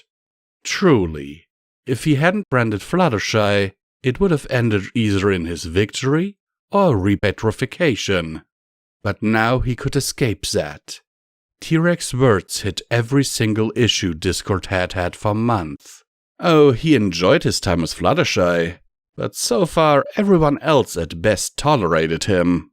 He had offered to share in his fun, and got glares or semi-polite, mostly fearful, declinations in return. The ponies got everything, while he got nothing. Really, it should have been a no-brainer. Which is why he was quite surprised when he realized he was struggling with the decision. After all, this wasn't a real choice. Help T-Rex, T-Rex helps him. Be free.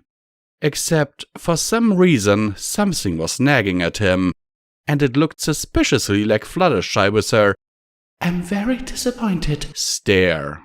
She was asking him to think about this, and to make what was, to her, the right decision. Why was he even humoring that? Because if I don't, I'll lose the one friend I ever had? Discord felt a cold shiver go through him. Those words he had once spoken in mockery now echoed through his head with fear. Had he truly changed so much, all just for one pony? T-Rex was right about one thing. Something about him was shackled, but he found himself unable to get rid of it. He wanted to. He could, easily, but something told him that he shouldn't. It was whisper quiet, but blaringly loud at the same time. A wave of pain and nausea washed over him. I've made my decision, Discord said softly, looking at T-Rex. I promise that you won't regret it, T-Rex said with a sinister smirk. You know, Discord pressed his fingers together. I'm not so sure. Celestia was on her usual evening stroll through the palace grounds when she saw something that made her heart skip a beat. There, in its old spot, was Discord's former statue. She ran up to it without delay, thinking that somehow Discord had forced Twilight and her friends into re-imprisoning him. Or, more chillingly, T-Rex had somehow done this. She flared her horn, checking the statue for the magic that had done this. She would easily discover either the cool water of the elements of harmony, or the searing heat of T-Rex magic. There was nothing. As far as she could tell, it was just a statue. What do you think? Asked Discord behind her. Celestia, despite her age, couldn't help but flinch. There was a curse on her lips for his startling intrusion, but she held it back. It's certainly a well-done recreation. She paused. Might I ask what the occasion is? Nostalgia, I suppose, Discord said. He floated up to it in scrutiny for a moment before rubbing a stony elbow with his thumb, smoothing out an imperfection. There. It was a perfect replication of his first prison, which had him frozen in a cocky, amused laugh. I suppose you might want to remember the old times, Celestia said with some strain, remembering what was, to her, to be several unpleasant decades. Discord was silent at this. I hope you haven't been neglecting your search for T-Rex in favor of sculpting. Discord waved dismissively. Don't get your quilts in a quandary, Celestia. It's already done. Celestia's eyes widened. You have already found him? It had been less than a day after all, and Equestria was a fairly big place. Found, confronted, and soundly defeated. T-Rex is having fun in Tartarus once more. That's wonderful. I knew I was right to trust you.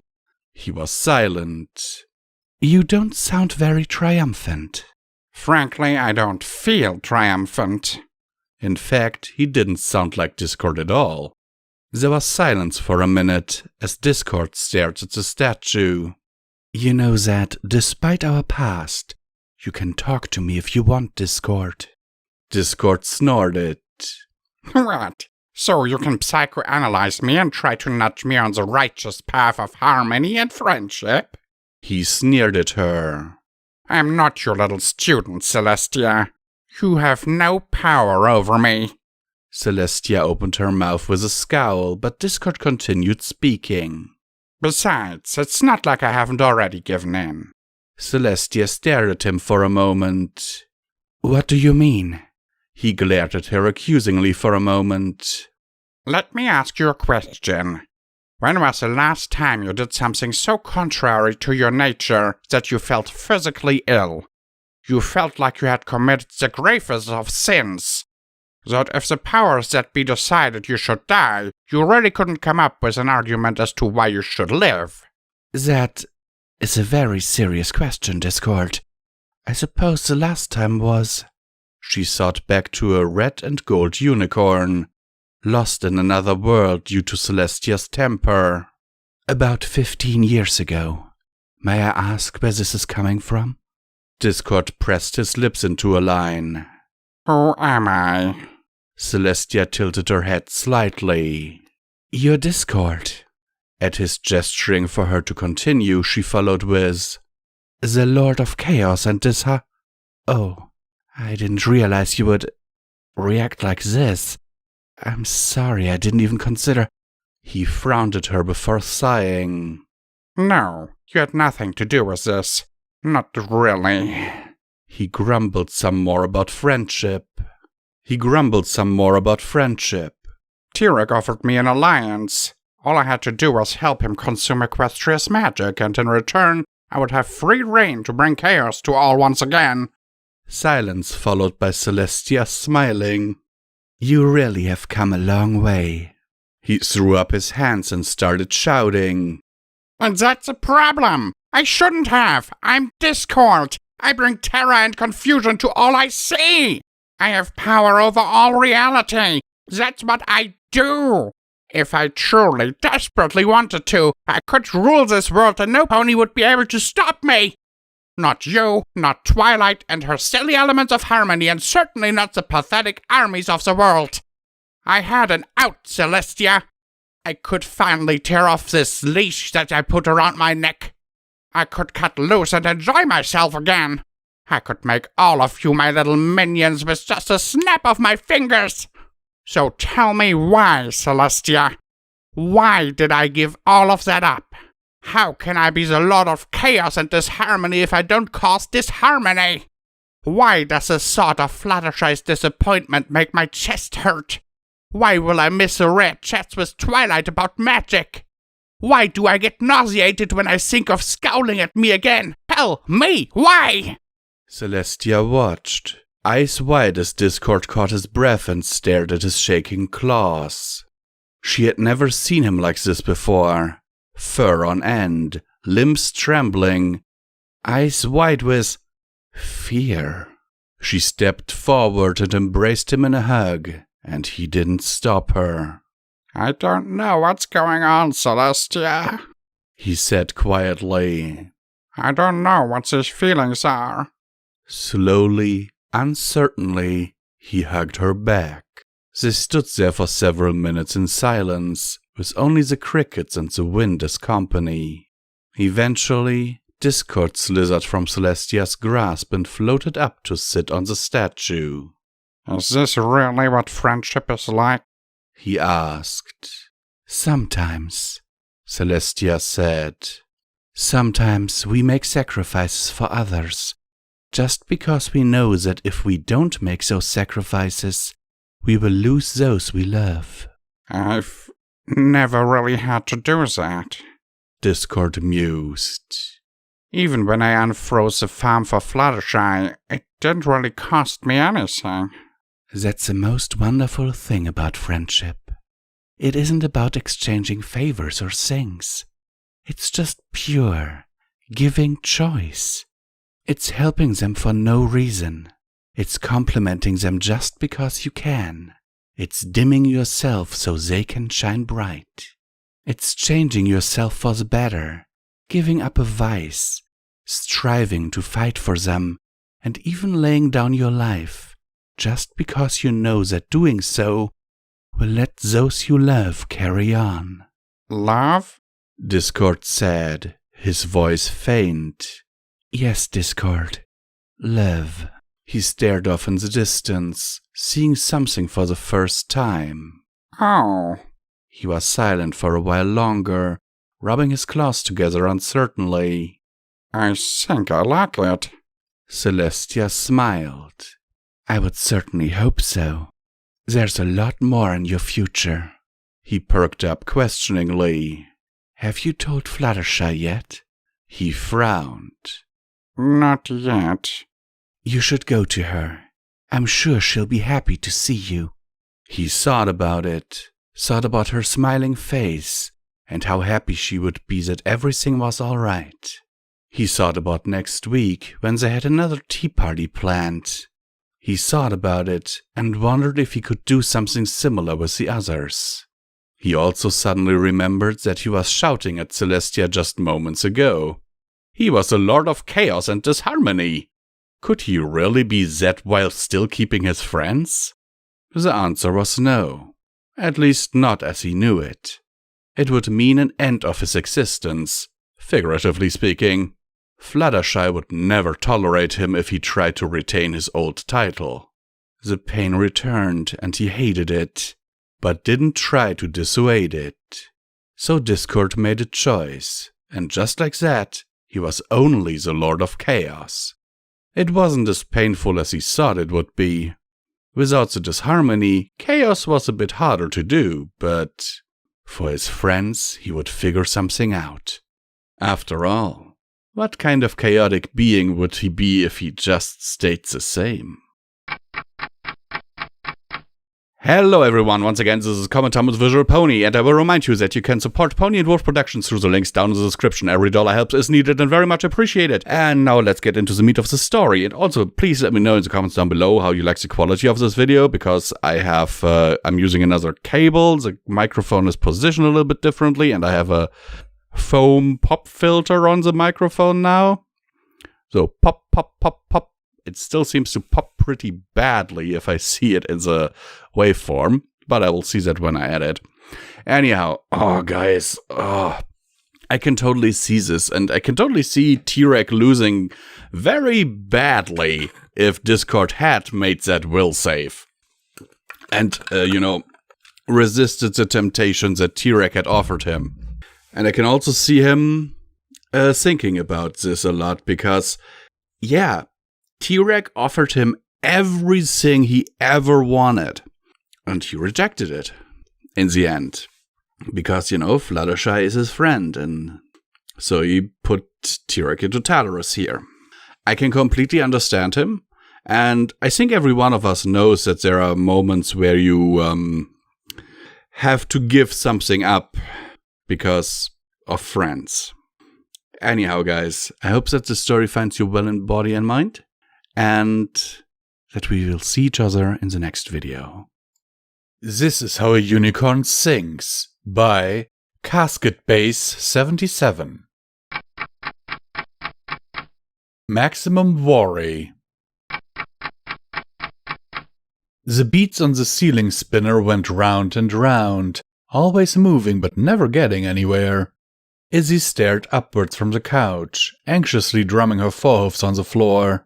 Then she shifted position to anxiously drum her hinds instead.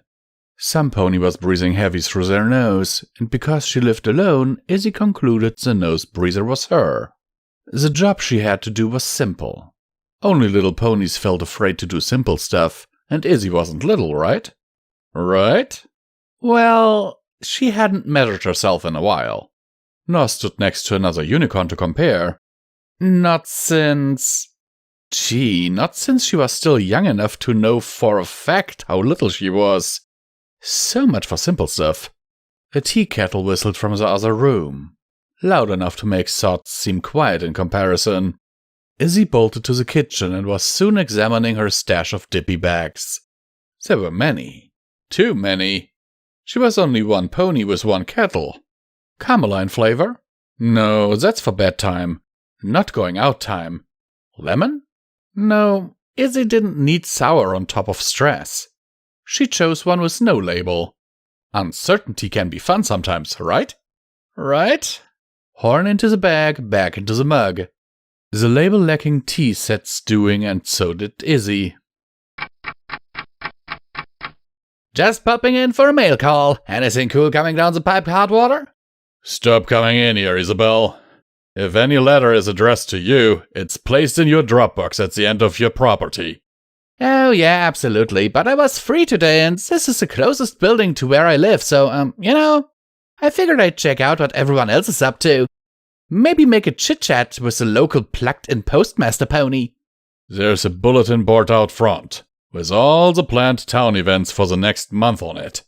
Yeah, I saw that. It's blank and no one was nearby, so...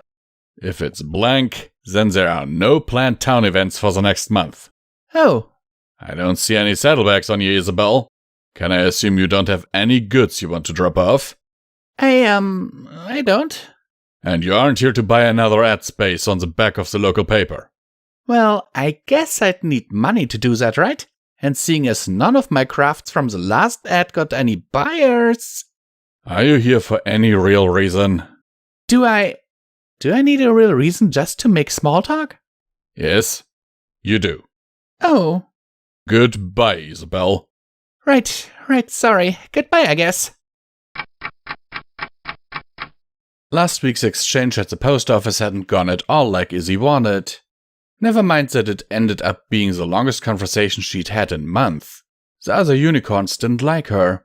Izzy was mature enough to admit that. but they didn't seem to like most things. Izzy liked most things. She liked the way the rain sounded and the sun felt. She liked the music that came out of glass bottles when she blew on them just right. She liked foraging the forest floor for the straightest sticks to make more crafts because maybe, just maybe, she'd eventually make something that would get a reaction from another pony. Some days her searches found more than just sticks. A certain search this morning had found a lot more than just sticks. For better or worse. Horn in the mug, bag out of the mug, bag into the trash can, with a couple open and shuts on the lid. Not for any reason other than to fill the house with a few seconds of sound. Yes, Izzy did like most things, but quiet wasn't one of them. In fact, I hate quiet.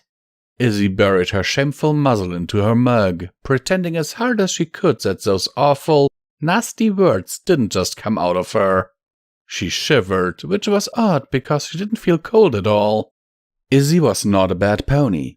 The other unicorns didn't like her, but that didn't make her a bad pony, right? She hated a thing, but that didn't make her a bad pony, right? Right? Izzy sipped her tea. Then she gulped it. Isabel Moonbow chugged and chugged her mug until there was nothing left in it. The mystery dippy bag had definitely had a taste, but Izzy didn't recognize it. If she had a friend with their own cup, maybe they could have told her what that taste was. They'd swig from their own drink, share jokes as well as tea, point to the home decor all around, and compliment all the hard work Izzy clearly put into making her house feel like a home. But Izzy's house didn't feel like a home, and she didn't have any pony to share her afternoon with. Izzy had her empty mailbox, and the quiet, and too many tea bags, and the quiet, and the ceiling spinner whose beats never went anywhere, and that lantern from the woods yesterday, and the note that was attached to it, and the quiet. Izzy had lots of things, but she didn't have any friends. Not in Bridlewood. Though if the lantern note was telling the truth, she had friends in Maritime Bay. Izzy rinsed her mug out in the sink. Where was Maritime Bay? Absolutely no clue. Izzy dried her mug with a towel she'd crocheted for herself. How many friends did she have there? No clue there either. Izzy put away her cup and stepped back, seeing how spotless the kitchen was. Like no pony lived here. Izzy ate and slept, but did she really live? Izzy was tired of having to answer her own unspoken questions all the time. It twisted her tea-filled stomach into knots. The thought of going out to search for the lantern's origin all by herself. But even worse was the thought of staying here, in this cottage all by herself, possibly forever. The slam of plywood on drywood told Izzy she'd left her house, and she was trudging out of Bridlewood Forest. She blinked at the sunlight before noticing the quiet all around was being filled with the eager thumps of her own hoofsteps. Then her rhythm sped up as the trees thinned. Across the open plains, Izzy was galloping for all she was worth, legs pumping like pistons as her uncombed mane trailed behind. She wasn't a bead on a ceiling spinner, or an ignored ad in a newspaper. She was Izzy Moonbow, the grinning, laughing, hopeful unicorn. And she had friends waiting in Maritime Bay. Hello everyone, this is once again Common Thomas Visual Pony, and once again I will remind you that you can support Pony and Wolf Productions through the links down in the description down below. And every dollar helps is needed and very much appreciated, and it helps to keep the lights on around here. Okay, now let me get into the story. Oh my god, I am literally crying right now because I know how Izzy is feeling. Due to very unfortunate events in my past, my circle of friends has sinned a lot. And, holy crap nuggets. Oh, I can so relate to this. I can so relate to this. You know, when you're just alone, you feel like there's no one there for you, and then you find this one beacon of hope. So the author here clearly, I think, made a mistake. I would have to rewatch the movie for the, I think, 4th time. But I'm pretty sure that Izzy said that she found that lantern when she was a child. Otherwise, an amazing story. I love it. Sincerely yours, Visual Pony, and I hope that this story finds you well in body and mind. I'm gonna zap every pony with my horn lasers. By RD. I'm all evil and stuff. If any pony else were close enough to Maritime Bay's lighthouse to hear what was going on inside, they'd probably have ample reason to be concerned. With Sunny Star Scout in town selling smoothies at her cart, Izzy Moonbow figured it was high time some pony went through and had a look at Sunny's dad's collection of artifacts. Unfortunately, that brought with it a fair amount of bashing and crashing, as the precariously stored collection had been shoved into a closet to clear space and had settled, while Sunny's house was getting thrashed by Sprout's big dumb robot. Cracked old bell, big creepy stuff. Oh, what's this? The ever-vivacious Izzy Moonbow muttered to herself, moving various uninteresting artifacts to one side until a particularly pointy red and black amulet caught her attention. The four-pointed, blood-red gem at its center shimmered under the light, reflecting brightly in her eyes as they twinkled with wonder and admiration.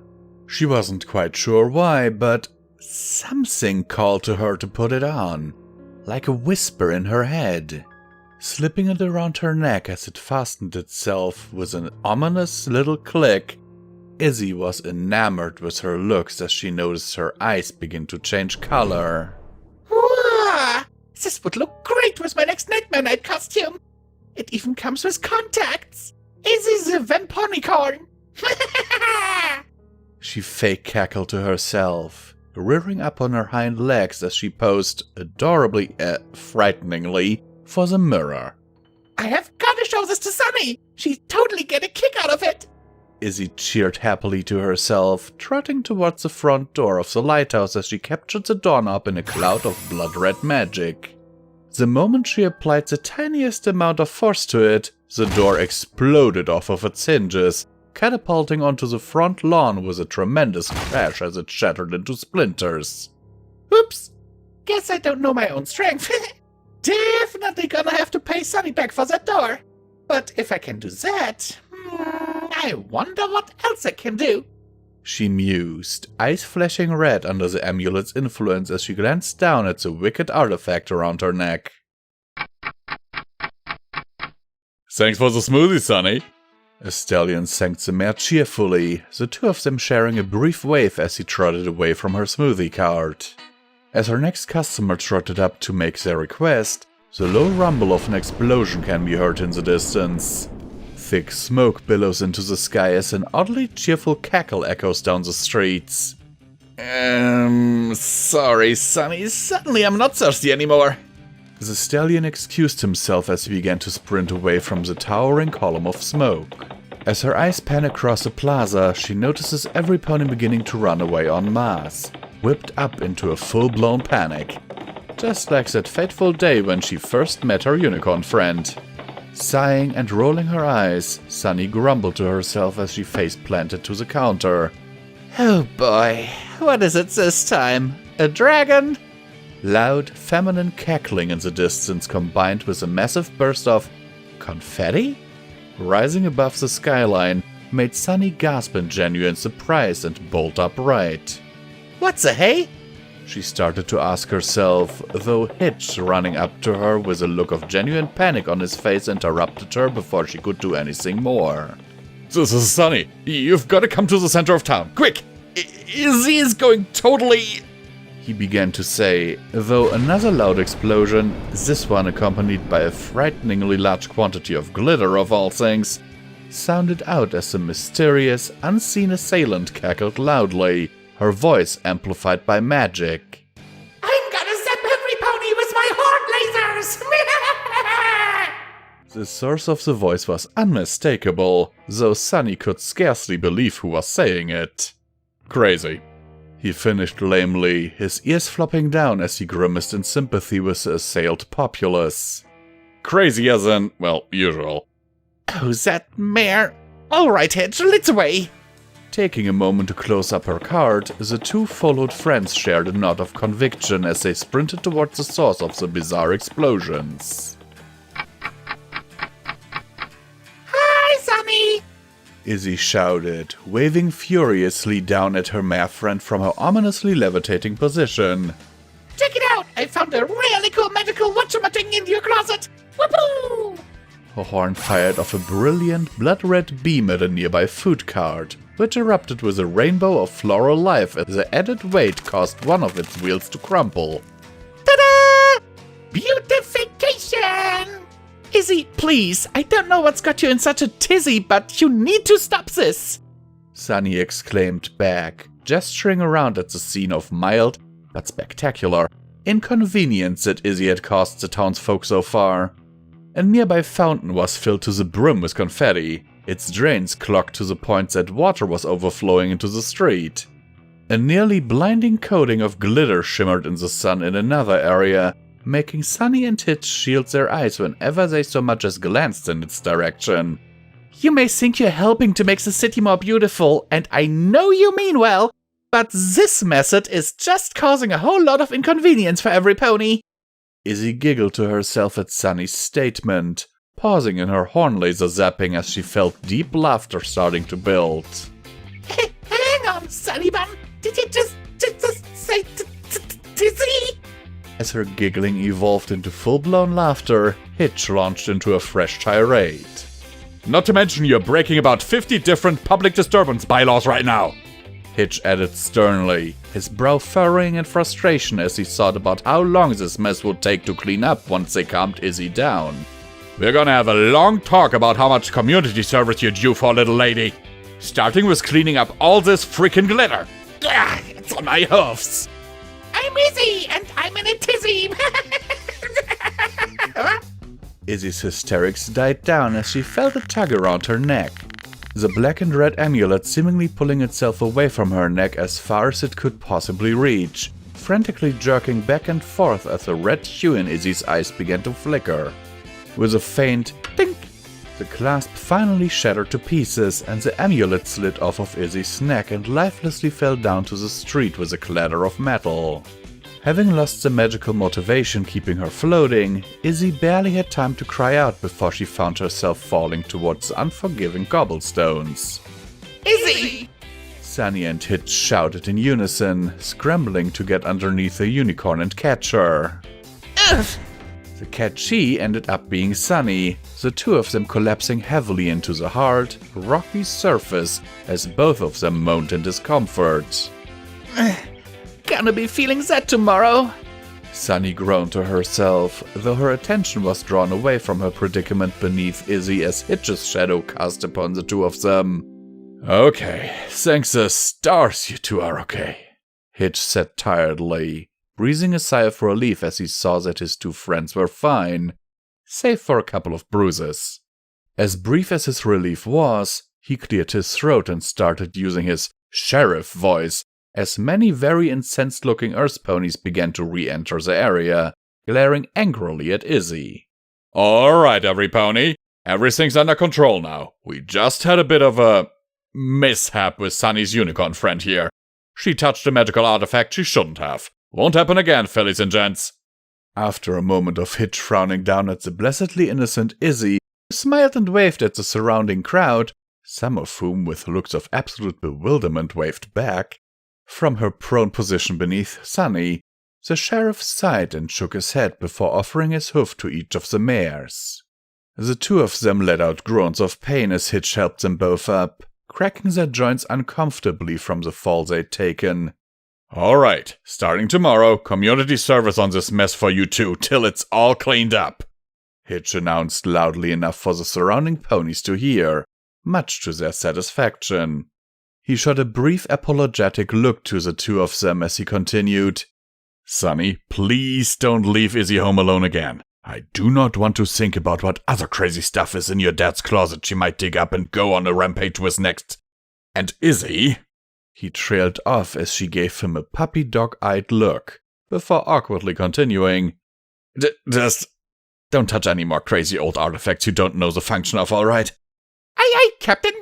Izzy saluted, nodding affirmatively as Sunny sighed, laughed, and shook her head next to her.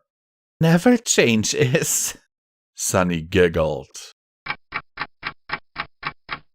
so that's why I'm not allowed to go into Sunny's closet anymore.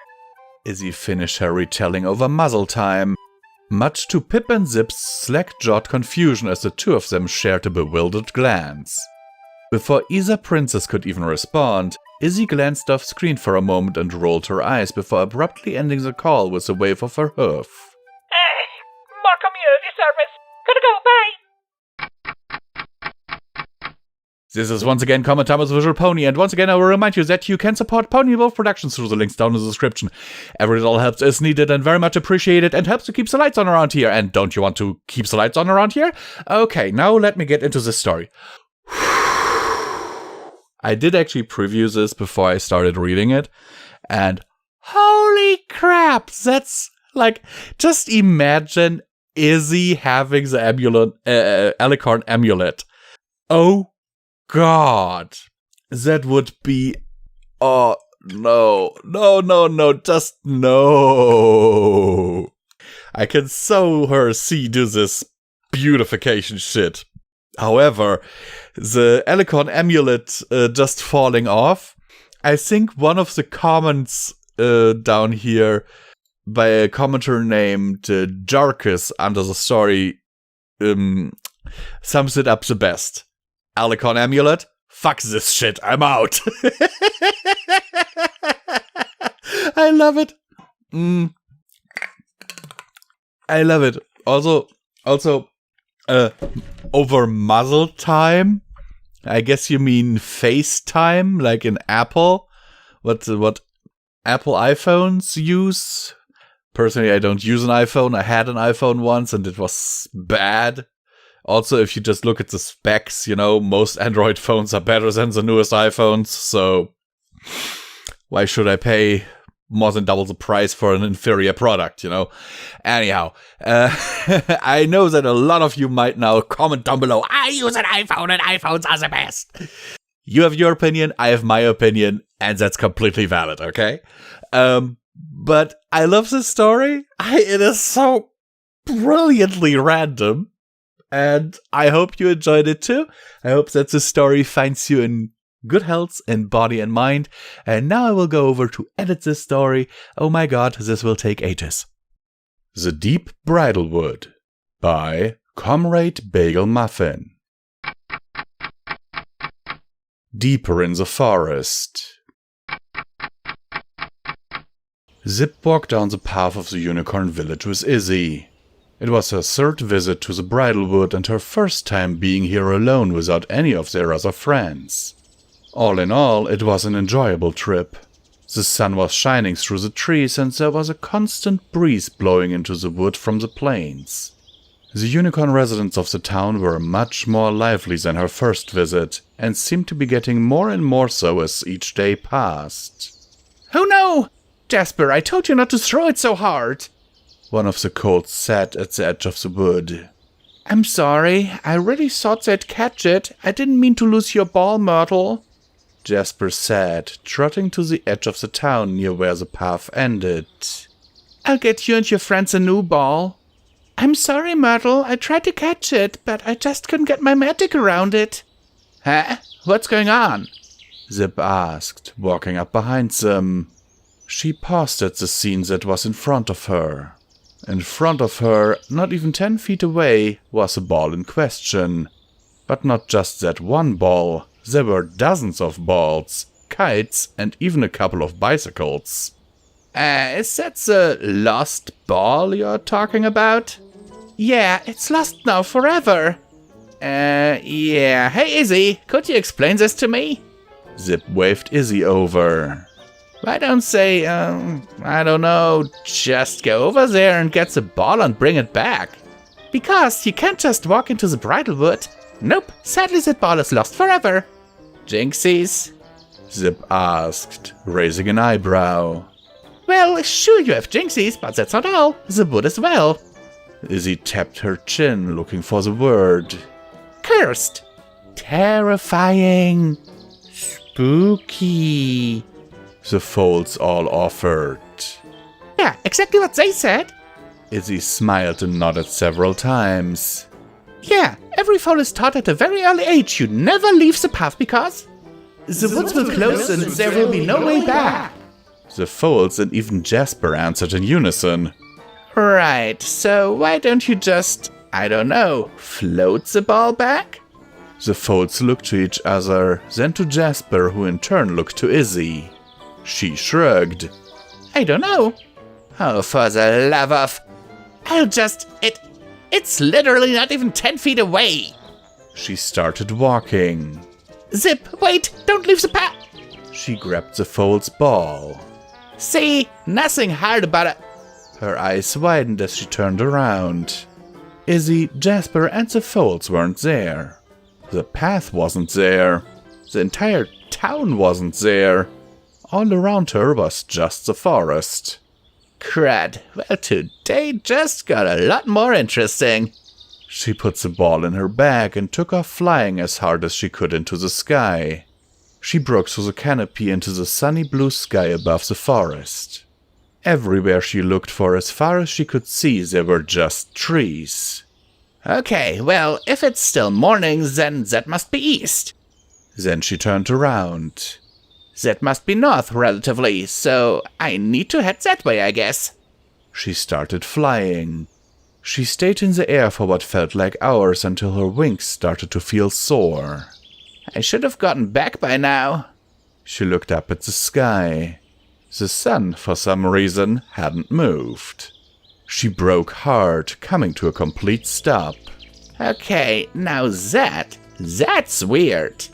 What's going on here? Destiny. She looked around as a word was carried on the wind. What? She looked around. This way. The wind softly rolled over her. This way. Right, okay, sure, why not? She turned around and started gliding after the wind. It took her only a few minutes of gliding before she could see the telltale signs of civilization as the trees thinned out in a large area, and she could almost make out the side of buildings. Alright, I'm finally out! She flew down hard towards what she thought was Bridlewood, only to break a few moments later. The buildings she was diving towards weren't the same wooden buildings of Bridlewood, but were large stone ruins that maintained a sense of a former regal glory, despite being broken down and covered in vines and weeds. What is this place? Harmony. Harmony. Oh. Where are you? She looked around. Down here! Zip looked down, pausing as she spotted an elderly unicorn mare. Hello! I see the forest brought me a visitor.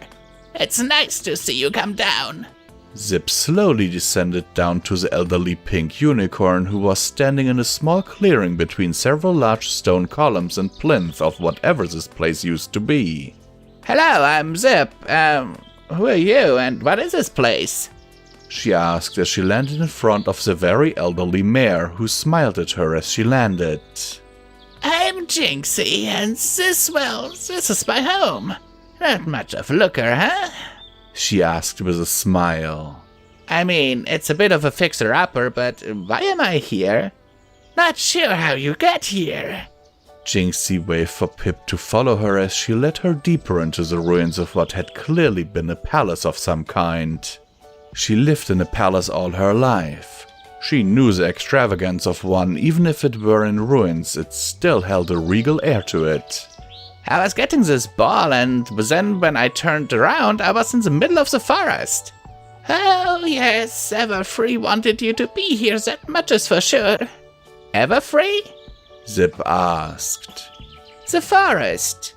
It has always had a mind of its own. I knew something was up when my clock stopped working. I take it that was thanks to you? She laughed. That's impressive. We can talk about it in my place. Well, here we are. Whoa. Zip gawked at a large crystal tree-like house. That's where you live? Yep. Also, close your mouth. You don't want a parasprite flying into your mouth. Jinxie laughed, walking into the building. As Zip began to walk towards it, the tree began to glow. Jinxie laughed. You're a special pony for the tree to glow like that. It hasn't done that in, well, a long, long time. Back in the days of my great-great-great-great-great-great-great-great-great-great-great-great-great-grandmother. What was that? What is that? The Tree of Harmony. And I think it's what brought you here. Come on in. Let's go ask Spike if he's awake. She walked in. The entire building was made of crystal. It almost looks like the crystals that were a part of my mom's crown. Of course it does. This tree is the one that those 3 crystals were taken from. A voice came from a crystal ball. I see that the Everfree brought you here. Interesting. I just got done talking to Sunny. Oh, I think things are going to become very interesting very soon. Jinxie sat down in a chair. I guess it's time to give this ponies a talk. What talk? Zip asked. And you know Sunny? I'm an old friend of the family. The crystal ball answered. As for the talk, well, you see, Zippy, when a mare and a stallion love each other very much. Wrong talk, Jinxie. The elderly mare laughed as Zip just looked at her in stunned shock. I believe that you have a book to give her. Oh, yes, I forgot. Silly me. Jinxie got up and moving, slowly grabbed a large book from a display case.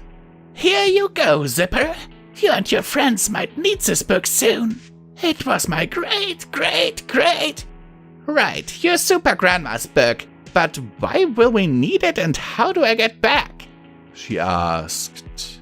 It's a surprise. We can't ruin it. That would be terrible. And don't tell me, but I'll pretend to be surprised. That's not going to work on me, no siree.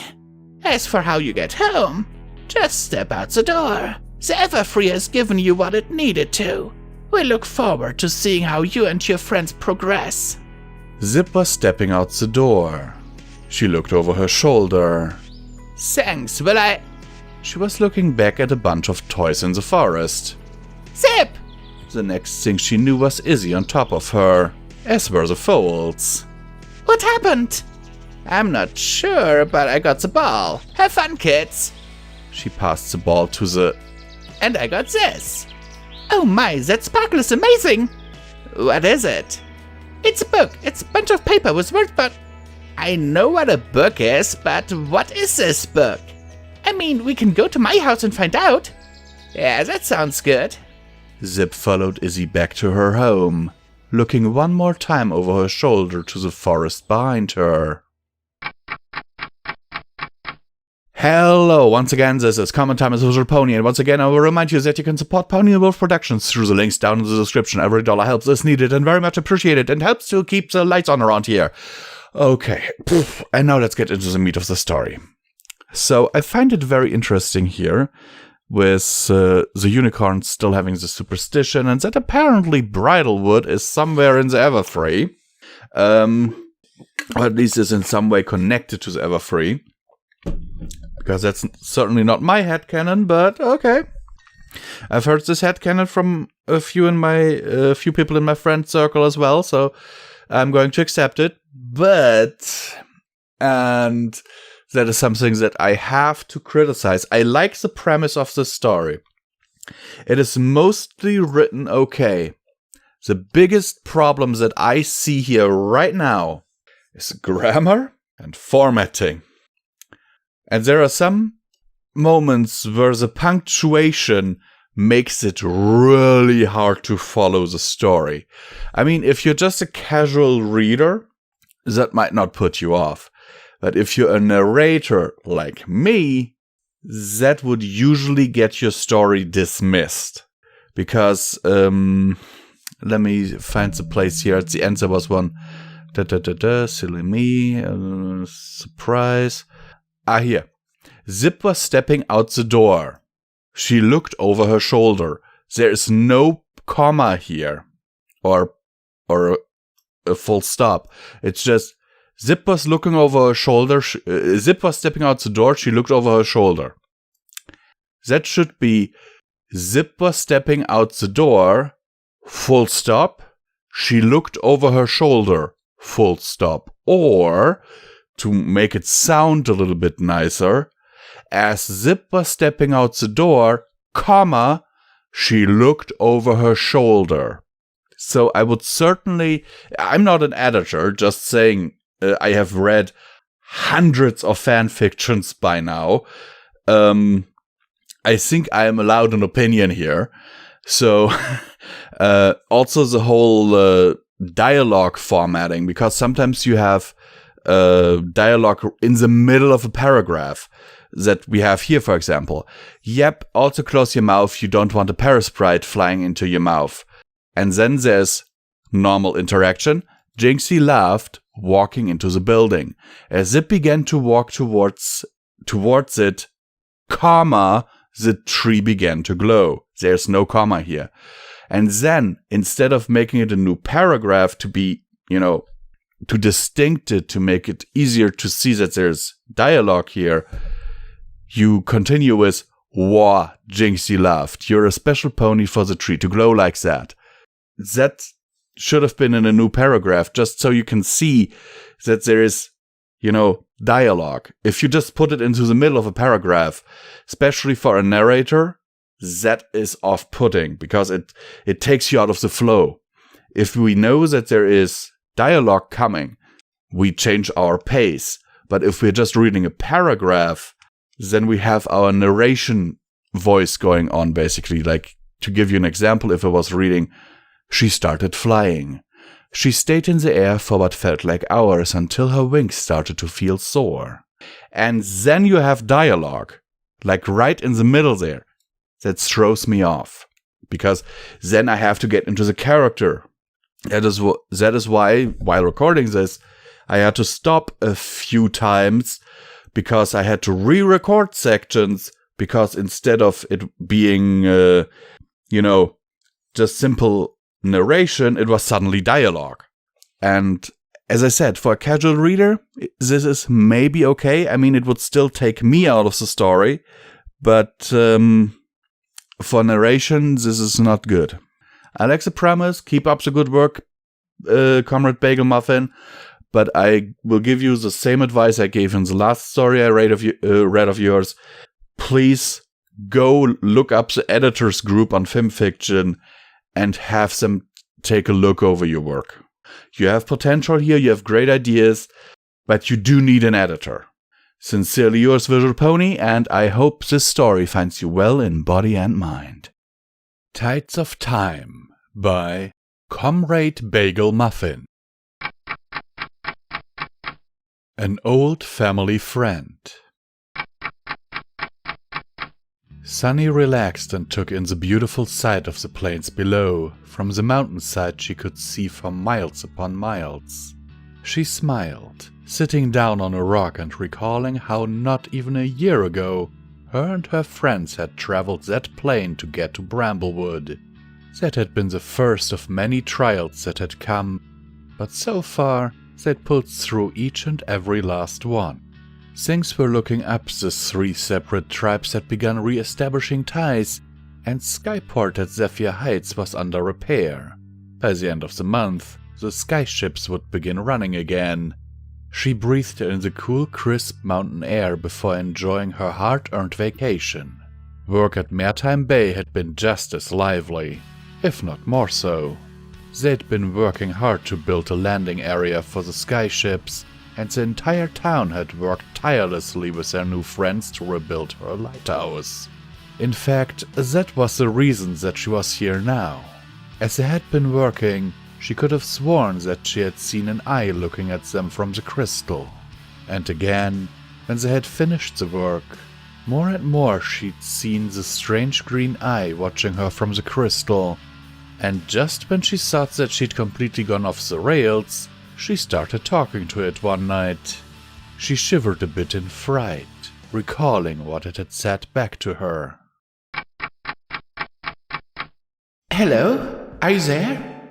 Or have I just gone crazy? I mean, I'm talking to a crystal that I think it's been spying on me for the past couple of days. Clearly I'm crazy, she said, holding up the crystal while sitting on her bed. Hello? This is Sunny. Who are you? She looked back at her own reflection. Jeez, maybe I am crazy. You're not crazy. The green eye appeared back in the crystal, looking back at her. I was just thinking what I was going to say to you. The voice was soft but very, very deep. I haven't spoken to anybody in very, very long time. Each word was spoken after a small pause, as though they were looking for the right thing to say. You sounded so... Hi, I'm Sunny. Who are you? She asked. And how do you talk through the crystal? Are there other crystals we can talk through? Why are you talking so quietly? Are you in trouble? The laugh that came through the crystal shook the room, booming as though it was thunder. It wasn't threatening, just loud. Sorry. You remind me of someone else. An old friend, long ago, who would ask just as many questions as you. The voice spoke softly again. And no, I'm not in any trouble. I just have 2 volumes. Soft and loud. Very loud. He looked at Sunny. It's nice to meet you, Sunny. My name is Spike, and I've been wanting to meet some pony like you for a very, very long time. It's been so long since those crystals had been together. It's been so long since the 3 tribes have been together. His voice had become exceedingly sad. Yeah, but we're all becoming friends again. I thought I'd never see the day. And now it's here. I wanted to say thank you. I'd like to meet you. To thank you properly. Sure, my door's always open, Sunny said with a smile. I'm sure my friends would like to meet you too. I don't think I could fit through your door. And I'm not sure that your friends are ready to meet me. I'm not sure that you are ready to meet me either. But I want to thank you. Could you come meet me halfway between my home and yours? On the mountain overlooking the lone tree between Zephyr Heights and Bramblewood. What? She braced herself as a hard wind nearly blew her off the mountainside. She looked up and her jaw dropped. She would have started running, but she couldn't feel her legs under her, as overhead, a giant purple dragon with green spines passed her circling overhead. A second later, the large lizard landed near her. Hello, Sunny. Nice to meet you face to face. The dragon smiled and nodded. Spike? Sunny pointed up at the dragon, who gave her an amused laugh and nod of his giant head and pony-sized teeth. You're Amazing, magnificent, awe-inspiring. He offered with a cheeky grin as Sunny stared at him in absolute shock. A dragon! Well, yes I am. Argyle Starshine was right, you're quite observant. He chuckled. Dad, you knew my dad? Wait, Argyle was your dad? I'm sorry, but yeah, I knew him. I thought you were a student, not his daughter. I'm sorry for your loss. But yes, Argyle was a good friend to me. Where do you think he got the bewitching bell of Twilight Sparkle's feather? But yes, we used to talk for hours. Spike straightened up to his full height. Anyway, would you like to come back with me to my cave? There's something I'd very much like to give to you. Sunny nodded and was scooped up by the dragon.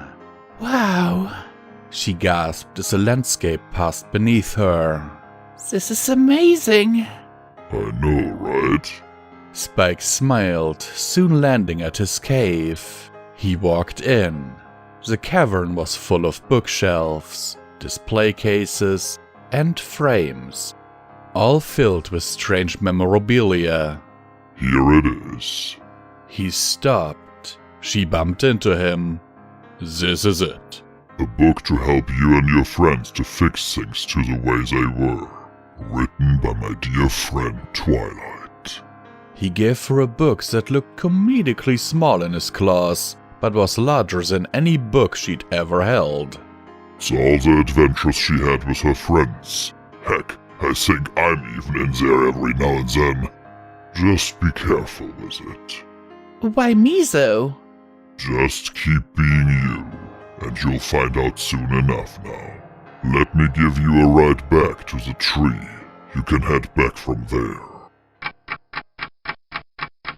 Hello, this is once again Comment Time with Visual Pony, and once again I will remind you that you can support Pony and Wolf Productions through the links down in the description below. There is a Patreon, there are one-time donation links, there's a merch store, there's all the things that you might want, and you can become a channel member today to get exclusive access to downloads of all of these videos. Okay, I'm recording this on the 9th of October. God damn it, I got it wrong today. Oh god damn it, I gotta correct something real quick because otherwise people will think I'm a time traveler.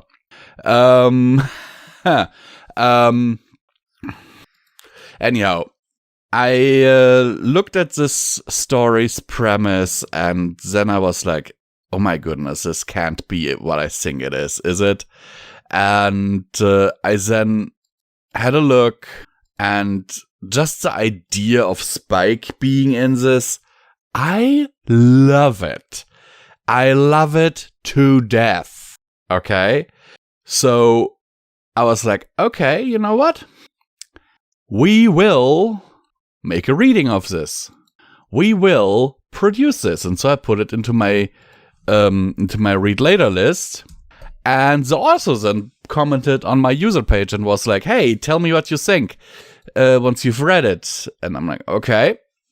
And with this, I will do this. My dear Comrade Bagel Muffin, I love your story.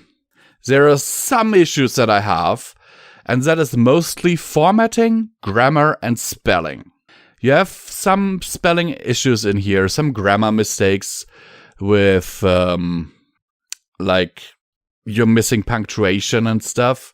It's easily fixable. Just hand it over to the editors group on FimFiction. It is really easy to fix. And of course, in some places, I have written longer texts on mobile, and so I recognize this. Did you type this on mobile? Because it looks like it a little bit. Otherwise, it's fine. But the reason why I say it looks like it has been typed on mobile is that there are some words that should be one word, but are made into two words. Can't find one right now. And then again, comment time is not really the time for this. But yeah, all I can say is I like it. I really do. And I will definitely have a look at the sequel, because there is a sequel to this, which is called The Deep Bridalwood. Sincerely yours, Visual Pony, and I hope that this story finds you well in body and mind. Baby Love by Thespia Rose. Little Hooves. Hitch and Sunny Trailblazer have been married for a moon. They were both very happy, but as time passed, they both felt that there was something missing. They agreed that they were ready to start a family. I hope our child will be as wonderful as you, Sunny. And have your courage, Hitch. I love you. I love you too. Some weeks later, Sunny was feeling unwell. I have to get you to the doctor, Sunny. Okay, Hitch. They arrived at the doctor. Tell me, Mr. Trailblazer, what happened? I've been sick all morning.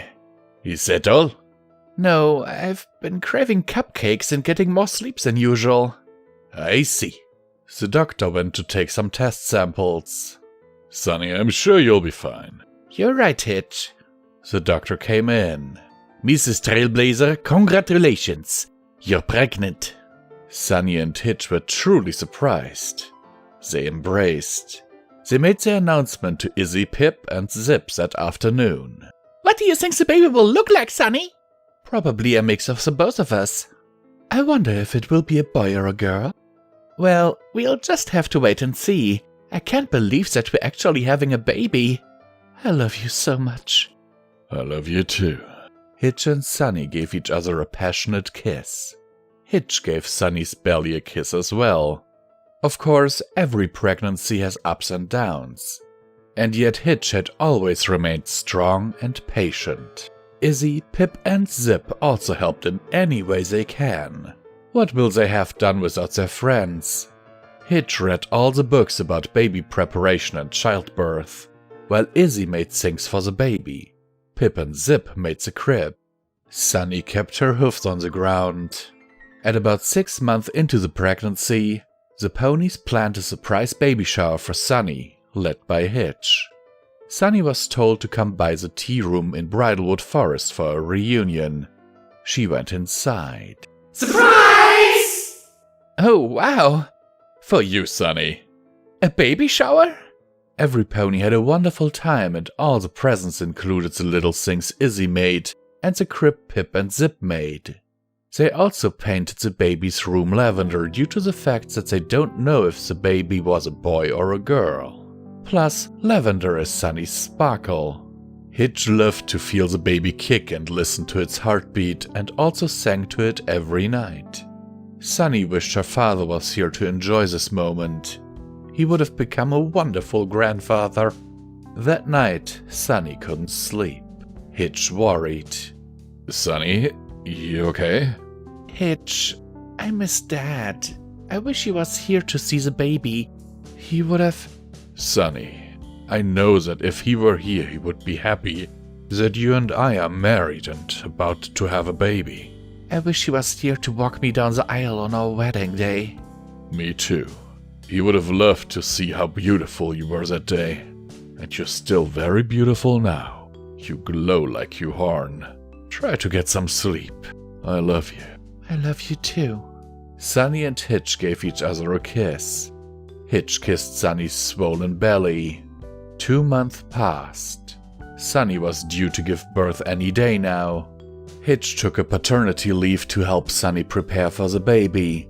Izzy, Pip, and Zip helped as well. While Hitch was out on a walk, Sunny was reading a book. The same book her father gave her. She can still hardly believe that she helped the Earth Ponies, Pegasus Ponies, and Unicorns to reunite after so many moons from the days of Twilight Sparkle, and now that she was an alicorn. She wondered what the baby would look like. An alicorn like her, or an Earth Pony like Hitch? Sunny felt something sharp. She thought it was a knife, but it turned out to be a contraction. Oh no. No, not now. Hitch! Sunny? The baby's coming. What? Now? Just breathe, okay, Sunny? We can get you to the hospital. Hitch, I won't make it. Then we'll have to deliver the baby here, together. While Izzy, Pip, and Zip waited outside the lighthouse, Hitch was helping Sunny deliver the baby safely. It took about 8 hours.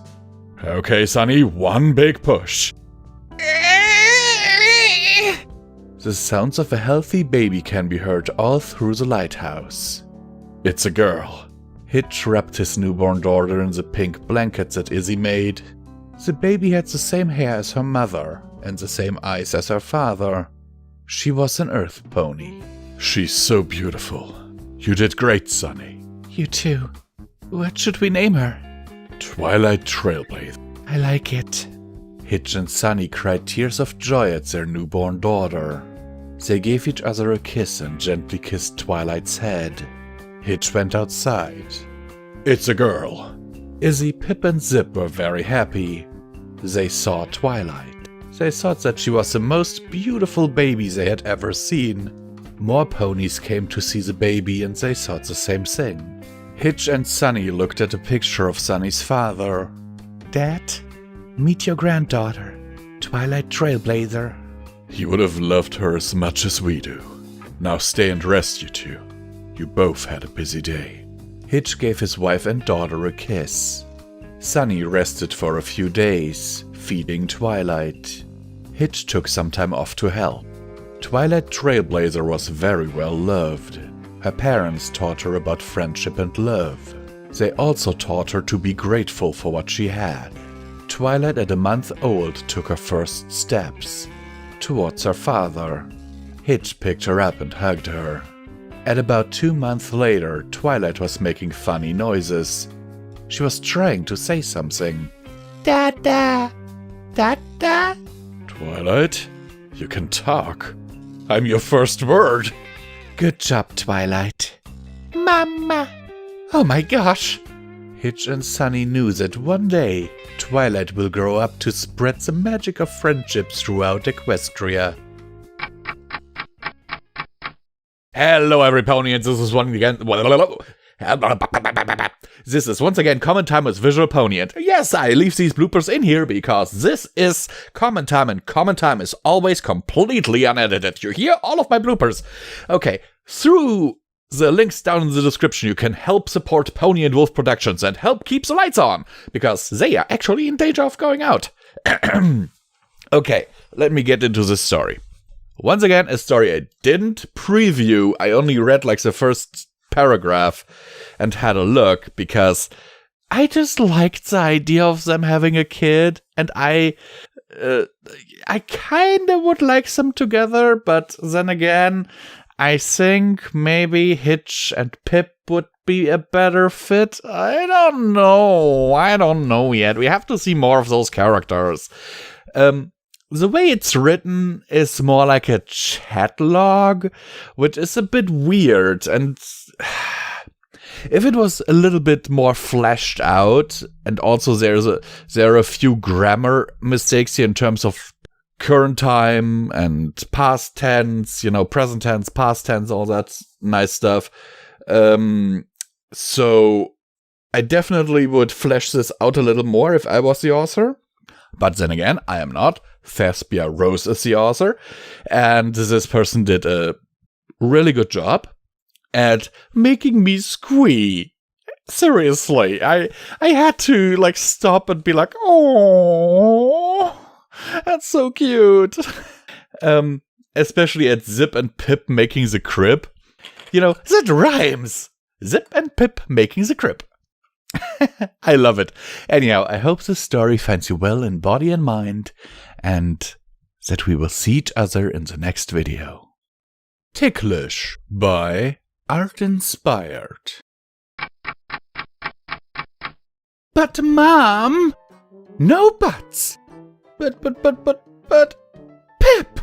Queen Haven sat at one of her many golden jeweled thrones that could be found throughout the palace of Zephyr Heights. Your wings are completely ruffled again, she said while pointing. They only ruffled a tiny little bit, Mom. Please, please, please. Pip. But Mom, I just don't wanna. It'll be like the 34th time this week. There was a commercial that I did for that awful smelling perfume. And then there was a photo shoot, and now this. Can't we just... No, Pip. Please understand. I want you to be looking your absolute best for the spectacular performance. You are the star of the show, after all. The young pony drooped her ears in defeat. Fine, she said snoodily while sighing. She then briskly turned around and saw none other than her modest sibling, Zip Storm. She was standing by one of the red, glimmering curtains and smiled at Pip while holding onto the handle of a brush by her maw. She obviously didn't say a word, and instead just stared for a moment and waited for Pip to lead the way. Oh, you're just loving this, aren't you? Zip released the brush and held onto it with her hoof the rest of the way there. I am, she confessed. I'm loving every single moment that goes by. She chuckled some more before saying, You're practically already freaking out. What exactly is it with you and getting your wings preened? Pip rolled her eyes and slowed down as she came up to the door. I'm ticklish, okay? They entered, and just as they did, Zip sarcastically asked, You don't say. Pip laid down onto her bed reluctantly and proceeded to spread her lush and pink wings. Zip, let's just get this done, okay? Make sure your phone is silenced, by the way. We don't want there to be any interruptions during our private preening time. Pip gently placed her phone aside while saying, Better yet, I'll just turn it off completely for the time being. We don't need this turning into a preen stream or something. Zip then cockily asked, Oh, you're not gonna live stream this to your adoring fans after all? Huh? She replied with a rhetorical question of her own. When do I ever stream this? Pip scoffed and pleaded. Stop wasting time and stop trying to embarrass me. Zip shrugged and got onto the bed as well. She stayed mostly on her right side, and slowly she used a hoof to assist her sister with spreading them out that much more. There we go, she instructed. Look, sis, you don't have to feel embarrassed or anything while I'm doing this. I know that already. Pip fussed. I can't... Zip leaned up to say, I've barely touched you. I can't help myself, Zip. Pip replied. Would you just, pretty please, hurry this up and get this over with? Zip told her sister before she began. Actually, Mom's the one who told me to do a good job. She heard her sister groan. You'll thank me when I'm done. You always do. She clamped her teeth back down and onto the wooden part of the brush. Just before beginning, she heard her sister say, Let me thank you now, actually. There was a moment of silence that followed. You're actually a pretty awesome sister to have, so even though I hate to get preened so very, very often, at least you're the one who does it for me. Zip, thank you so much. Pip innocently readjusted herself and luxuriously rested upon her golden hoofs while waiting. Meanwhile, Zip remained emotionless, and she just blushed. She had never heard her sister so appreciative. Slowly, she brought the bristly end ever closer towards her sister's many pink and white feathers. She gulped silently before giving Pip the usual warning and mumbled, Here I go, Pip. She heard the pony in front of her voice. Yep, go for it, Zip. Do your worst. It ever so slightly touched the wing, and an unchecked giggle followed without a fail. As Zip motioned downwards, even more chortles escaped, and then Zip discovered a visible knot within one of the middle feathers. Gah! No, Zip, I can't already. She loosened up and grabbed hold of the brush with her hoofs. The feather was sticking out, she told Pip while tightening her grip.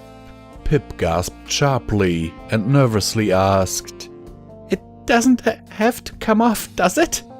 Zip breathed in before hastily and strategically brushing yet again. Phew, that was a good one, Pip complimented. I've straightened it out. I'm going to start moving my way up, and then to the other one, alright? Pip instinctively buried her smirking muzzle more and more into her shiny hoofs. Zip resumed her work, and the more rigorous her brushes became, the more Pip laughed and cutely cackled. No, stop! I'm almost done with this one, and then I can get the right wing. Come on, I got it! She yanked, but she was careful with her actions. The brush slid serenely and caused even more problems for Pip. She breathed for a moment and then said, Chill, Zip. You're being too rough again. I'm just trying to finish this up, like you asked me to. Pip then snatched hold of a nearby pillow and promptly used it to cover the rest of her face.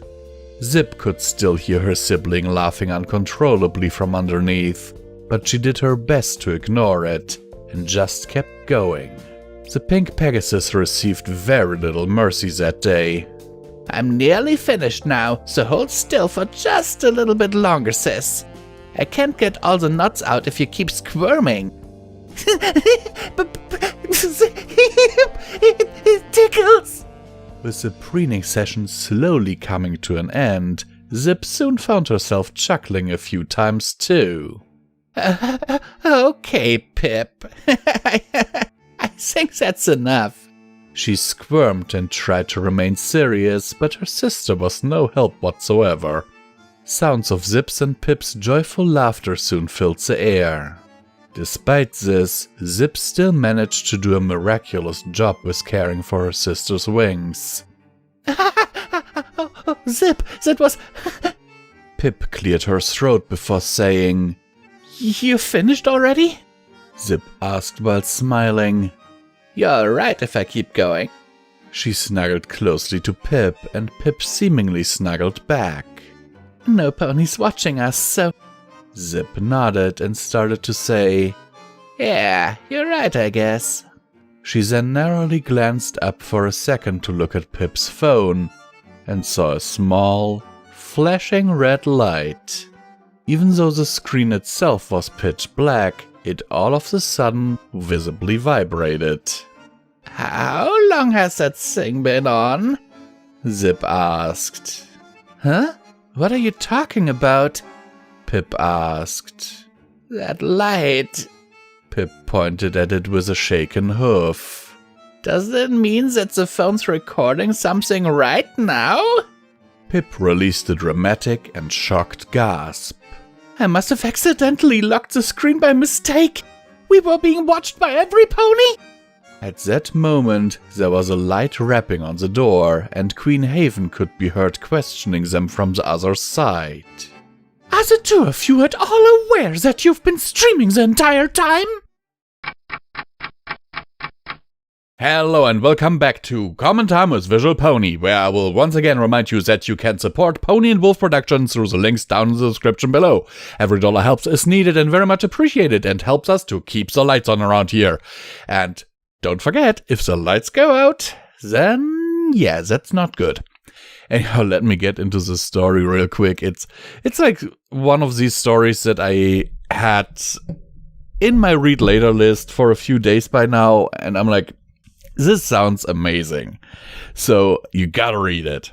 So I was gonna read it either if I recorded it or not, and holy crap. So I read this and I'm like, this is just amazing. This is just super amazing. Even though it does come across as a little bit lewd, you know? The phrasing and the reactions of Pip here kinda, you know, remind me a little bit of a girl having her first time and being nervous about it, you know? It is weird. It's just weird.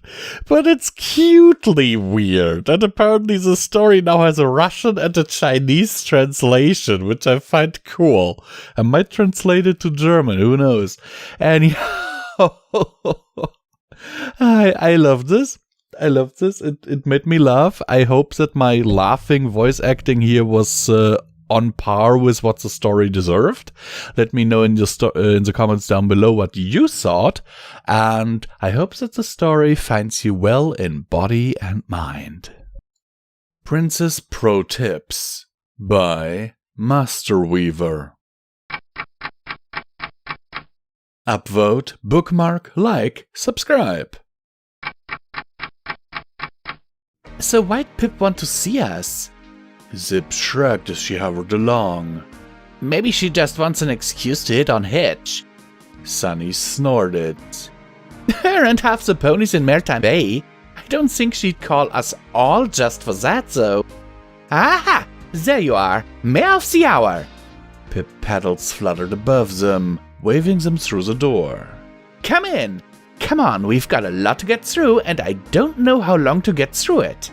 Sunny rolled her eyes as she stepped through. Hey Hitch, any issues in the office? Oh, you know, returning things that were stolen during the panic, repairing the damage to the town, uninstalling all the Cantalogic emplacements. The stallion clacked his hoof.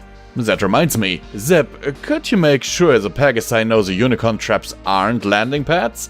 I thought it'd be obvious, but after 15 incidents in the same day...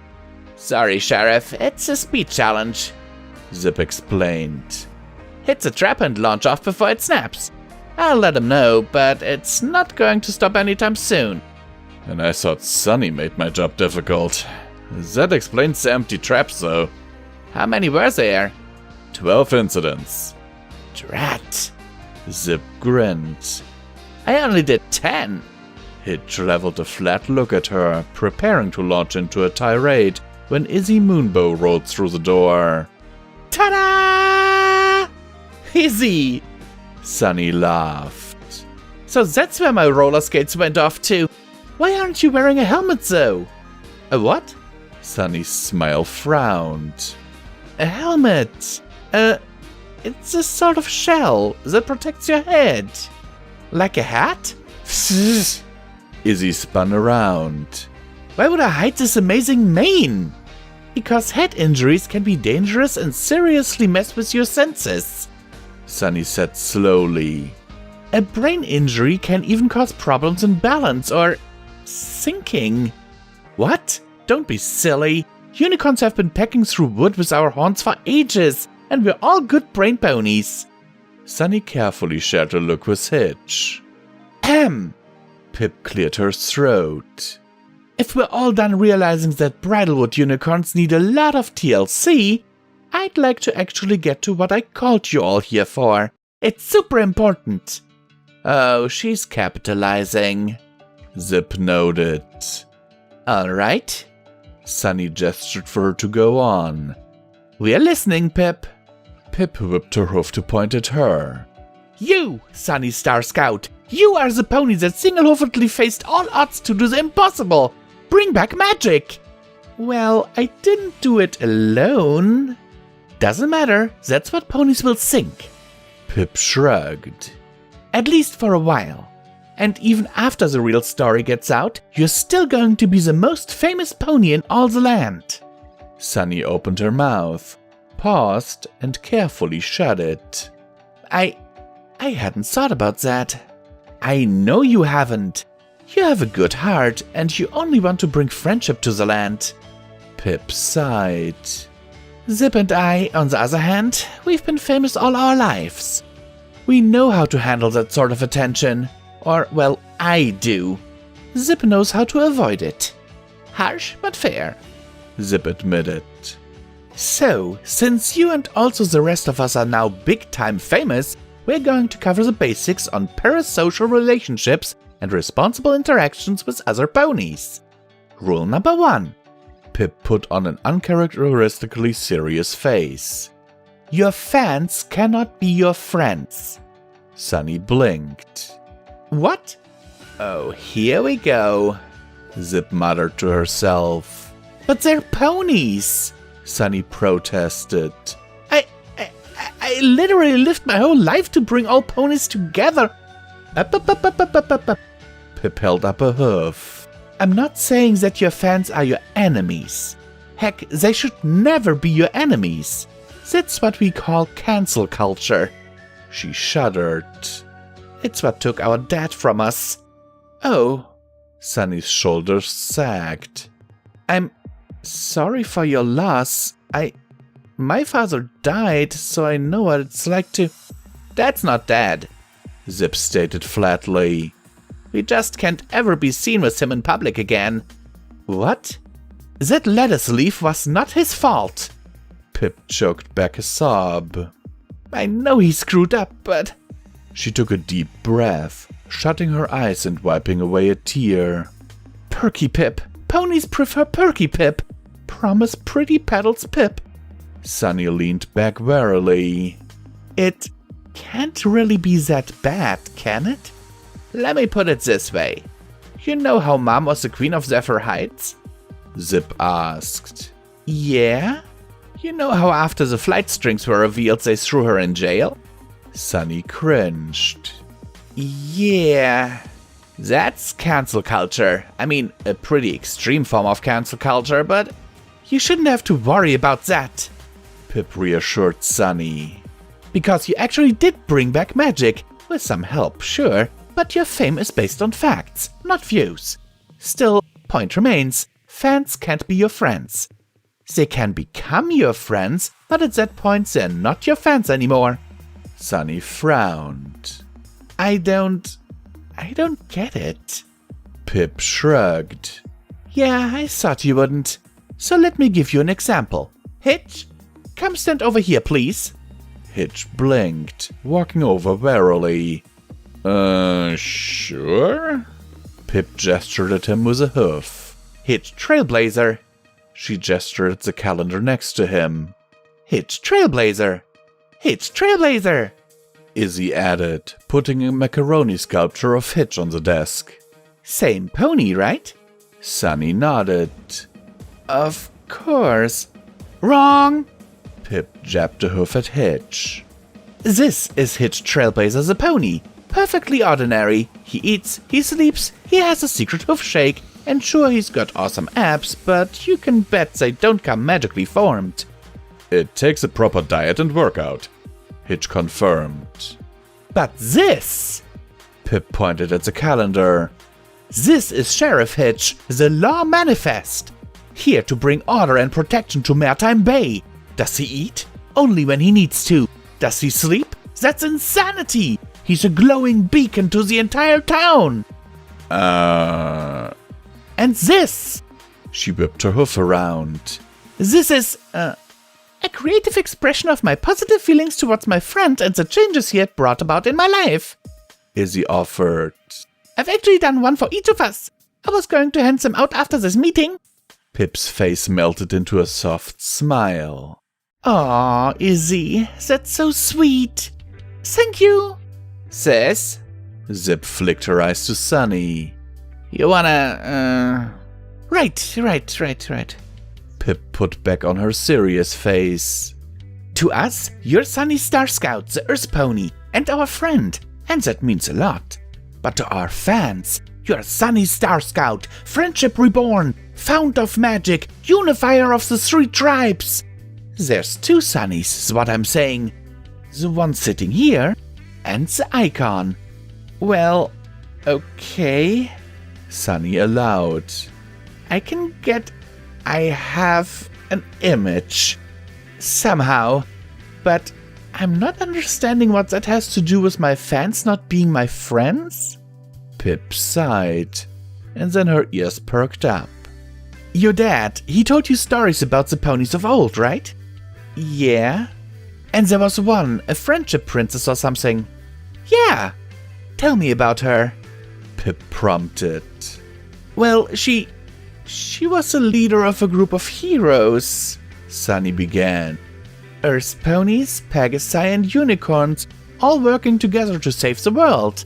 And she was super smart. She knew about the magic of all the tribes. Her friends were pretty cool too, like there was this Pegasus that could fly fast enough to make rainbow explosions. And this Earth pony that made the best cupcakes, and a unicorn who could turn back time. Pip nodded. One of them burped once. Sunny blinked. What?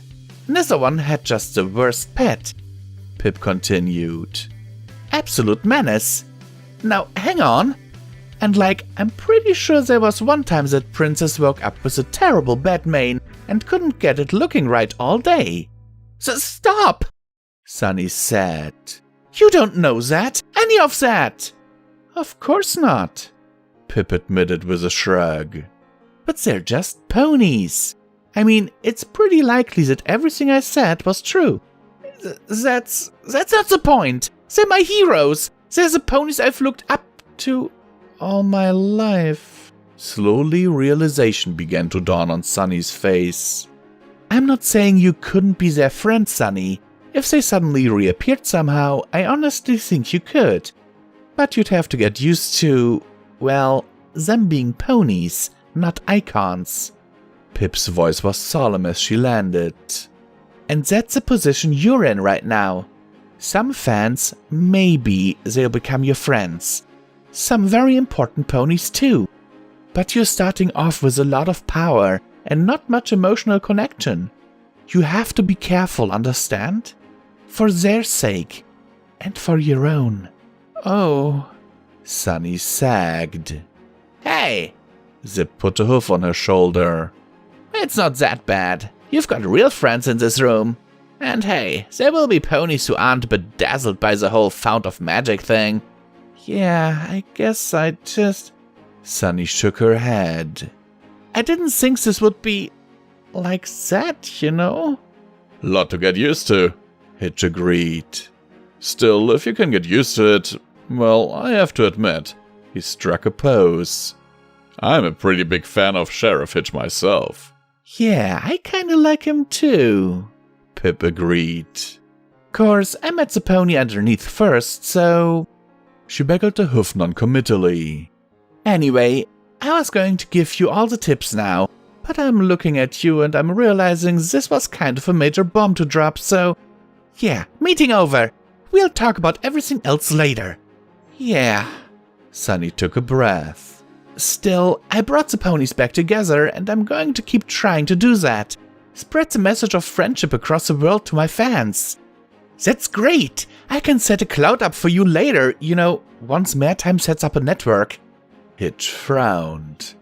Wait, if Pegasus couldn't fly, how could you still work with clouds? Oh, not literal clouds, virtual clouds. It's this whole thing, Zip explained, standing up. See, we've got a sort of lightning-based network. Ooh! Izzy hopped into a chair. Tell us! Sunny watched on as the Pegasus explained things like lightning sand, light weaving, and radio waves. She took a moment to put a hoof to the symbol that hung from her neck, the 6-pointed star that had guided her way, and slowly she smiled again. Hello everyone and welcome back to Common Time with Visual Pony. Once again I will remind you that you can support Pony and Wolf Productions through the links down in the description. Every dollar helps is needed and very much appreciated, and don't forget, every little bit helps to keep the lights on around here. Which is very, very important, guys. Because if the lights go out, then the channel goes out. That's how it goes. Anyhow, let's get into the meat of the story here. As a YouTuber, I personally find this story very relatable, and it's actually something I myself had to learn. You have to be very careful when interacting with fans. Or subscribers in my case. Because at the time when I started out, there were all these cases where YouTubers were abusing their fans, and that YouTubers were accused of sexually assaulting their fans and all that. So I, from the very beginning, became very, very careful. So even when I first held a panel at Galacon, I never was alone with a subscriber. Never was alone with someone who had questions. I always had someone I trusted with me. There's always this disconnect. Yes, subscribers/fans can become friends, but you have to be aware that a lot of people just don't see you as a normal person. They put you on a pedestal, and it can be hard for some people to realize that you are just a normal person, just like them. And I've had situations like that happen, and it's heartbreaking sometimes. But please realize, guys, I'm just a normal guy. I'm just one guy sitting here in his boxer shorts and t-shirt with a blanket over his knees, recording pony stories and doing silly voices. I'm not some uber celebrity, even though, yes, I would like to have a YouTube play button at some point, which I think we need 10,000 subscribers for, but I don't think I'll live to see the day. Yeah, that's like one of my goals. I want a YouTube play button, but on the other hand, I can totally relate with what Pip is saying here. Everyone who is out in the public space has to watch out for interaction with fans. And it's something that is a lesson that is hard learned, believe me. I wish I would have had someone to tell me this when I first started out on YouTube. And yeah, it's good that Pip takes the time to explain this to Sunny, who is now literally the most famous pony in Equestria. And with this, I wish all of you a wonderful rest of your day. And if you have been watching the recording day behind the scenes of the 8th of October, then you have seen how I recorded the story.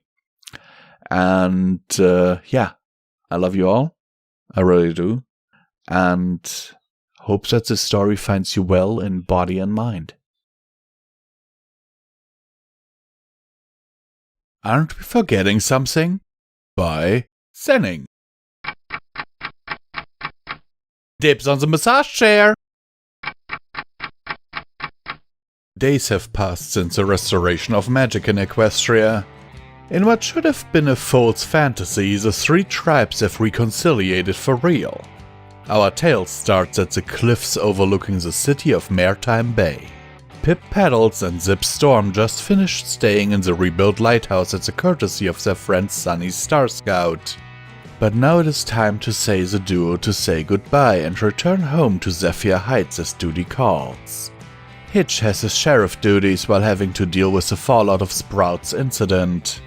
Izzy temporarily went back to Bridlewood to grab more of her stuff for an extended stay with Sunny. It feels like ages ago that I was living alone, but now I just finished finding answers to most, if not all, of my Pegasus-related questions! Sunny exclaimed as she was seeing her newfound friends off. Good thing too, because I thought I would never see the day Pip would wrench her eyes from the blasted phone for at least 5 minutes when not walking in an area with data service. Seriously, I don't blame any pony if they thought the phones are actually a part of your body. Zip chided her sister. Come on, you're exaggerating. I never used my phone that much, Pip said in protest. Oh, really? Remind me how much the castle's data plan cost us again? It was just a few 100 gigabytes per month. I'm sure I didn't go over budget. Okay, you two, it was nice having more friends, but I can't keep you from new home forever. Both of you have to deal with that arrest warrant. In hindsight, that charade was going to pop even without Cloudpuff and Hitch getting in the way. With such an easily accessible control room, all it took was some mistake in the lighting and the wires are exposed. Glad y'all can fly for real now. The sisters froze in their tracks. Soon after, Pip was frantically using her phone while Zip turned to face Sunny. Ah, crud. We forgot we are fugitives. Pip, are there any updates on our situation? Sunny, did the guards approach you asking for us? I had a feeling I forgot something. Sunny pondered in thought. Actually, Queen Haven pulled me aside while you are all fixing up my house. She hoofed me a bag of bits, saying it is what I would need later. I thought it was money to pay for the repairs. Afterwards, she told me to pass this message on to you a few days later, which is today. After that, she was escorted back to Zephyr Heights with the guards. I hope that being able to fly for real would make the whole thing water under the bridge. What did she tell you? I trust you to keep my daughters safe in here. Right now, it is best that they don't come back for now. I will settle things back home. In a few days, you don't have to worry about that anymore. That was her message. To be honest, I have been trying to make sense of what she meant by the last part. As the weight of the situation sunk in, Pip soon broke the silence. Sis? You might want to read this. She soon showed her phone to Zip and Sunny, trembling throughout. On it was an article of what it presumed to be the local paper. Trial of the century reaches its climax. Queen Haven pleaded guilty to the charges of fraud in the face of overwhelming evidence. Princesses Pip, Paddles, and Zip Storm have yet to face justice for their crimes. However, in a shocking turn of events, Haven pleaded for the sentences and punishments to be transferred to her, stating that she pressed them into an act against their will. The jury is still out on whether or not the former princesses are truly guilty and accept her plea. We may have magic back, but that doesn't excuse the fact that we had a family of charlatans as our royalty for uncountable decades, playing us all for fools. An emergency government and guard has been formed to prevent societal breakdown and riots from happening outside the palace and throughout the city. While the standard punishment is prison, it is very possible that the three will also be stripped of their royal titles and privileges. Personal opinion, I wouldn't trust them to lead my pet hamster, let alone Zephyr Heights after this fiasco. In the light of all of this, something tells me that the royal palace will be under new management in due time. Pip sat on her haunches, crying her heart out. Their lives as royalty are pretty much over. Not even restoring magic were able to change their former subjects' opinion on them. Even if they kept their titles, they will have no authority and are nothing more than puppets for their replacements. Zip could only stand in shock, practically frozen in place. This is the worst possible outcome. Now our social lives are ruined. No one is going to trust us ever again. What happened with Sunny made sense. Mom knew this might happen, so she kept us in here to prevent us from getting thrown to jail or stop her stunt. In hindsight, we had it coming. Our family got into power with giving false hope. We are considered lucky to not have our wings bound before being thrown off the side of the mountain. Sunny stared in shock at her friend, who is now a completely different pony from before. She then spoke up to her distraught friend. During our stay, you once taught me that your fans only know the influencer you, not the real you. During your stay, you wanted me to separate public perception from reality, to prevent building up impossibly high pedestals that will only serve to be broken. Now is the time for that. The two of you must now show your real selves in public, not behind some live stream or stage show in which I know are good ponies at heart. Me, Izzy, and Hitch will help out in any way we can. You may have lost your trust, but you can get it back with enough time. Zip snapped out of her shock and replied for her sister, who is still sobbing. I don't know about building reputations as much as Pip, but I'm certain you had your fair share of negativity trying to preach your cause. This isn't just some mob that is content to see you as a minor nuisance. This is the city's shattered faith. I appreciate your help, but unless you can make every pony in Zephyr Heights change their minds, just drag you down. You finally reached the top as a pioneer of unity. I don't want to see you dragged down back into the mud again for helping a family of frauds. Sunny went deep in thought, soon perking up afterwards. I have an idea that may prevent your lives being spent behind bars and mockery, but we will need the whole gang. Zephyr Heights, a few days later. Well, that was a splendid idea, Zip stated as Sunny, Izzy, Hitch, Pip, her mother and herself wound up sharing the same cell. Well, it went better in my head, Sunny said sheepishly.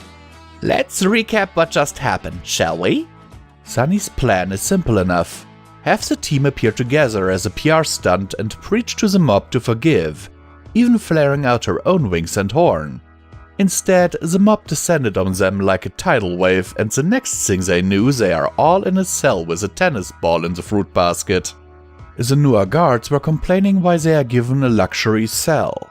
The officers told them that the cell the 6 of them are in is the worst cell they can find, and that there's no space to carve out a new cell block. Nevertheless, it still worked somewhat. The non-Pegasi will be released after a few days, while the former royals are given parole provided that they assist in helping Sunny preach a word of unity. The worst scenario at least been averted. Well, looks like we will be stuck here for a while. said the former Queen Haven. Can't believe you girls. You would still stick up for me after all we done? Can't let you bear our punishments. We all played a part in it, willingly or not. Pip said and hugged her mother afterwards. So who is using the massage chair? I call dibs! Oh no you don't, young lady. I did! Okay, once again, this is Comment Time with a Visual Pony once again, and I will oh god, what am I even saying here? Okay, this is once again Comment Time with a Visual Pony, and I will remind you that you can support Pony and Wolf Productions to keep the lights on through the links down in the description, or with a channel membership.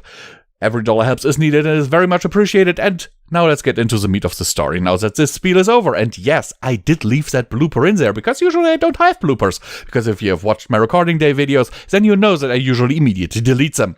But the comment time is always unedited. Okay. Okay, now let's get into this. I must admit, yes, holy crap, I agree.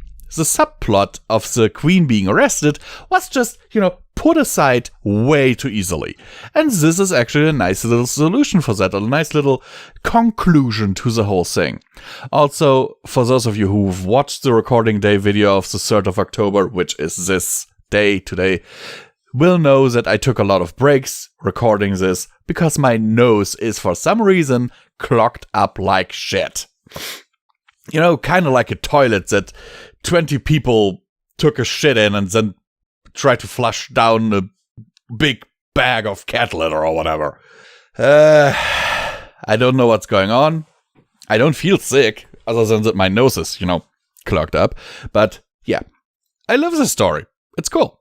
It really is. Anyhow, this is Visual Pony. Hope that this story finds you well in mind and body. And now I will go get to edit this whole thing. Oh my goodness. A Conversation with a Sun Princess by Light Shields the Unicorn. Sunny Star Scout was walking around Maritime Bay, still overjoyed at the fact that all pony races were together again. As the sun began to set, she walked home to her newly rebuilt lighthouse. As she entered, she smiled, turning and looking at her father's picture on the wall. "We did it, Dad," she thought to herself. Sunny walked to the kitchen, grabbing an apple and eating it. Sunny then walked to her bedroom as she continued eating her apple. She had been worn out by the day's events, not to mention her wings and horn don't help. Sunny still wasn't sure if it would be a permanent change. As she enters her room, she notices that her box of Twilight and her friends was missing Twilight. "That's strange. I was sure I found them all, especially Twilight Sparkle." As she began searching for her lost Twilight, she heard a loud noise from the lighthouse above. As Sunny quickly made it into the elevator and up to the lighthouse lamp room, she saw what had made the noise. Sunny stood silently at the figure in front of her. She had never seen a pony so tall, but she soon noticed the pony's cutie mark. As she gasped and tripping over her own hoofs and landing on her rump, the pony turned around to face her after hearing the commotion. "Oh, I'm sorry, my little pony. I didn't mean to scare you." The mare walked over, holding out a hoof to help Sunny up. Sunny took the mysterious pony's hoof to stand up. "Princess Celestia?" Sunny asked. The mare looked surprised before smiling. "I'm surprised you know who I am, young mare." Sunny quickly grabbed her book. "Of course I do! You were Twilight's mentor and teacher! You're also a princess of Equestria! I have so many questions for you!" But before she could say anything else, Celestia interrupted. "I'll answer your questions, my dear, but who are you?" Sunny blushed red from embarrassment, realizing she had been so caught up with the fact Celestia was here that she didn't even introduce herself to the Sun Princess. "I'm Sunny Star Scout." Celestia smiles, looking at Sunny and seeing the same spirit she saw in Twilight. "Well, it's nice to meet you, Sunny." She looks around herself before noticing the artifacts from her time. "Are these yours, Sunny?" Sunny smiles. "Well, they were my dad's. He told me so many stories when I was a filly about when Twilight and her friends. How they were all so different but friends. That they changed Equestria for the better, even that they saved your sister from Nightmare Moon. Celestia smiled, remembering when they returned Luna to her. How they saved Equestria so many times. Her ears drooped slightly before speaking. Yes, indeed. Twilight and her friends saved Equestria too many times to count. She smiled slightly. Now, what questions do you have, young one? Sunny didn't notice the slight change in her ears. Well, why didn't you come back and help us? Celestia knew that was going to be asked at some point. Well, Sunny, I didn't know. I and Luna have been traveling the world for so long now it never occurred to us that Equestria was in trouble. Sunny nods, taking notes. What happened to Princess Twilight and her friends? Celestia sighs. Twilight I do not know, as being an alicorn should extend your life almost forever. Spike is probably in a cave somewhere. As for the others, as like most ponies, they passed on. Sunny nods, writing even more notes. Why did the crystals give me a horn and wings? Celestia studies a pony for a moment before answering. My best guess is that's what's left of Twilight's magic. A failsafe in case she fails the magic of friendship. Sunny looks for a second surprised by the answer before writing down what Celestia said.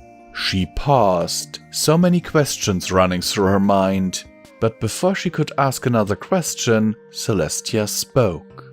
You remind me a lot of Twilight before I left. You are very curious and observant. You value your friendship not only within your race, but in all the pony races. My dear Sunny, it seems to me that you're exactly the pony who can mend the troubles between pony kind and the other species of this world. Never lose yourself. She paused for just a second, breaking down some. I failed Twilight if she needed help. I should have returned, but I didn't. I hate to imagine her feeling of loss when her friends died. Maybe that when she disappeared or whatever happened to my student. She hands Sunny the Twilight figure that had disappeared. You are the future of Equestria, my dear Sunny. You and your friends will make Equestria a better place, like back in the days of Twilight Sparkle and her friends.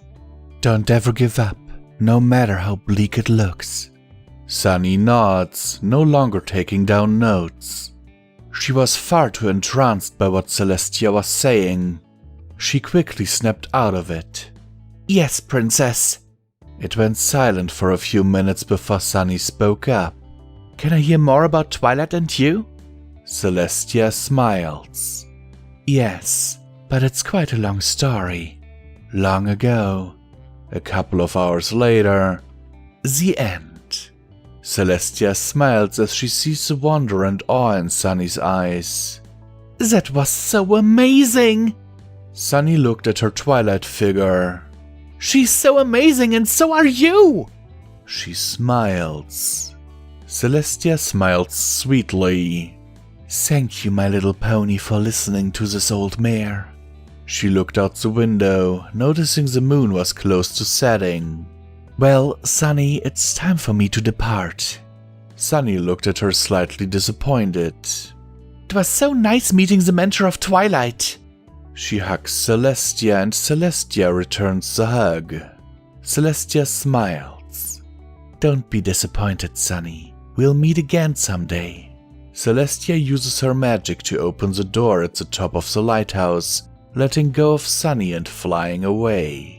Sunny waves goodbye as she looks around. She sees Celestia left a white feather from her wings.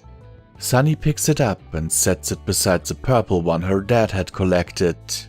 Sunny then heads downstairs, crawling into bed before closing her eyes. She smiles. Thank you, Princess Celestia. She closed her eyes, drifting off to sleep. A few hours later, there's a knock at the door. Sunny groans, getting up as she opens the door. She smiles, seeing her friends there. Hitch laughs. Morning, Bedhead! Sunny smiles before letting them all in. I met Princess Celestia and I have a lot to tell of you. She smiled, looking at her 4 friends who are confused and excited to hear what Sunny had to say. Sunny smiles. It all started a long time ago. Okay, I will skip the whole spiel here. You know there are links down in the description with which you can help Pony and Wolf Productions, and every dollar actually helps keeping our lights on here. But oh my goodness. Again, a story I didn't review. I should really review stories before I read them. And however, I have this rule that when I start recording a story, I do not stop. Oh goodness. I just liked the premise of it. You know, Sunny Star Scout talking to Princess Celestia was a really good idea. But if you look at my recording from the 3rd of October 2021, then you will see that, holy shit, this story took me a while and I had to really redo a few parts. Because, goodness, the grammar in this, the formatting, it's fucking horrendous. So here, Light Shields Unicorn, if you are listening to this, I implore you, first of all, I do not know how you got this story posted on FimFiction, because I have had other stories that I wrote that were much better formatted, had no grammar mistakes and shit, refused by FimFiction for formatting and stuff. And this, oh my goodness. How did you get this posted? How did you get this approved? Because seriously, are you in cahoots with one of the moderators? I don't know. Go take this story and rework it. And certainly, I like the premise, I like the whole thing that Celestia is there, even though I have to agree with one of the commenters here who says it would have been nicer if it had been a dream of Sunny's. But take this story and give it to someone in the editors group, because there is a group on FimFiction for people who edit your stories, who help you find those mistakes, because you're jumping from the present to the past here constantly. The formatting with your dialogue is very hard to read. It really breaks the flow of the story. Like, just let me give you an example. Here at the beginning, where she goes into her house. As she entered, she smiles. Why? It should have been, as she entered, she smiled, turning and looking at her father's picture on the wall. And then you, in the middle of a paragraph, you have, we did it. Not even with quotation marks. She thought to herself. So just in one sentence, you go to past tense, present tense, and then again to past tense. This is a whiplash that is very, very off-putting for the reader and for narrators like me. Either stay in present tense or past tense. As I said, I like your idea. I respect you for putting it out there, but I really wonder how you got it posted. Because as I said, I have had stories on FimFiction refused for less. Anyhow, sincerely yours, Visual Pony. I hope the story finds you well, and I now have to put my brain back into my head. Hitch Gets Fluffed by Nyla. The Only Chapter.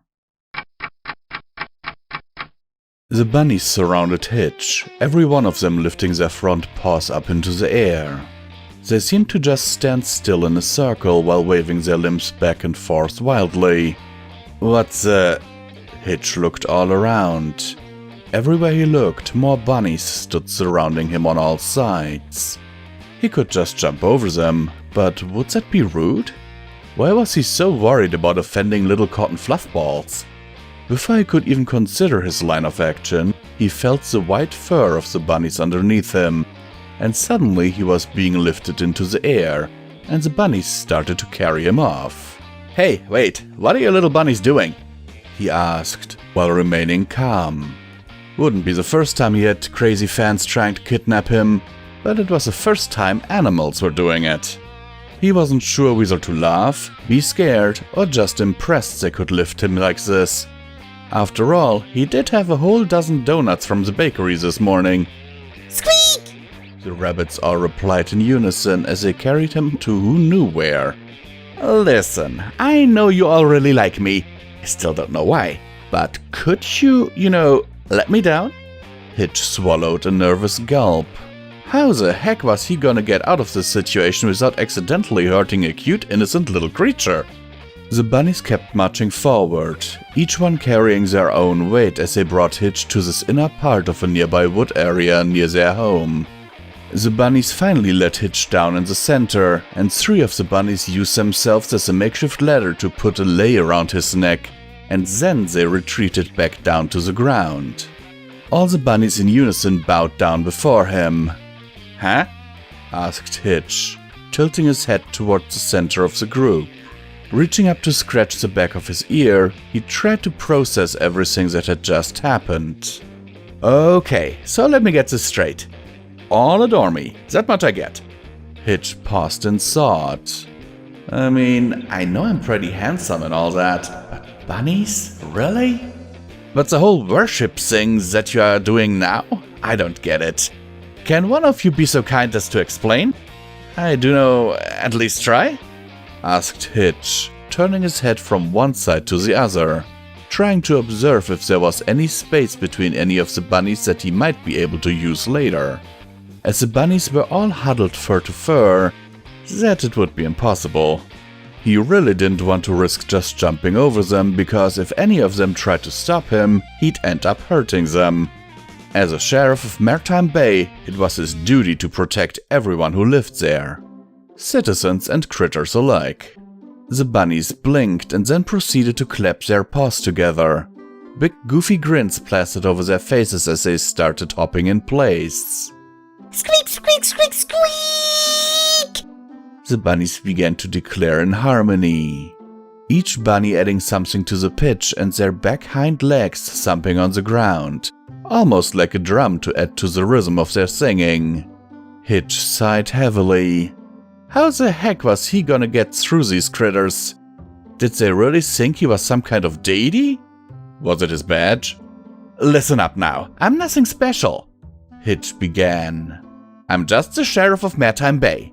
Nothing more, nothing less. I'm certainly not worthy of this sort of attention.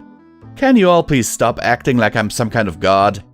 The bunnies all looked at him, stopping their singing, and just seemed to glare right into his soul. Then they started hopping rapidly in place, almost like they were in denial of his claim. Squeak! They shouted at Hitch in unison. Hitch sighed, lowering his head ever so slightly. Then he tilted his head all the way back and cracked his neck with a loud pop. Every bunny he could see had their long ears jolt up at once, each looking from left to right, right to left. It was almost as if the pop had triggered something in their defense. Hey now, little ones. It's okay, little ones. I just got a crick in my neck. It's nothing to be alarmed by, Hitch explained, pointing to his neck and trying to demonstrate to the bunnies that the sound had come from him. But this time his neck didn't want to pop again. The bunnies blinked and just stared at him more. Hitch wasn't even sure how long they just lingered their gaze on him before they went back to cheering and dancing.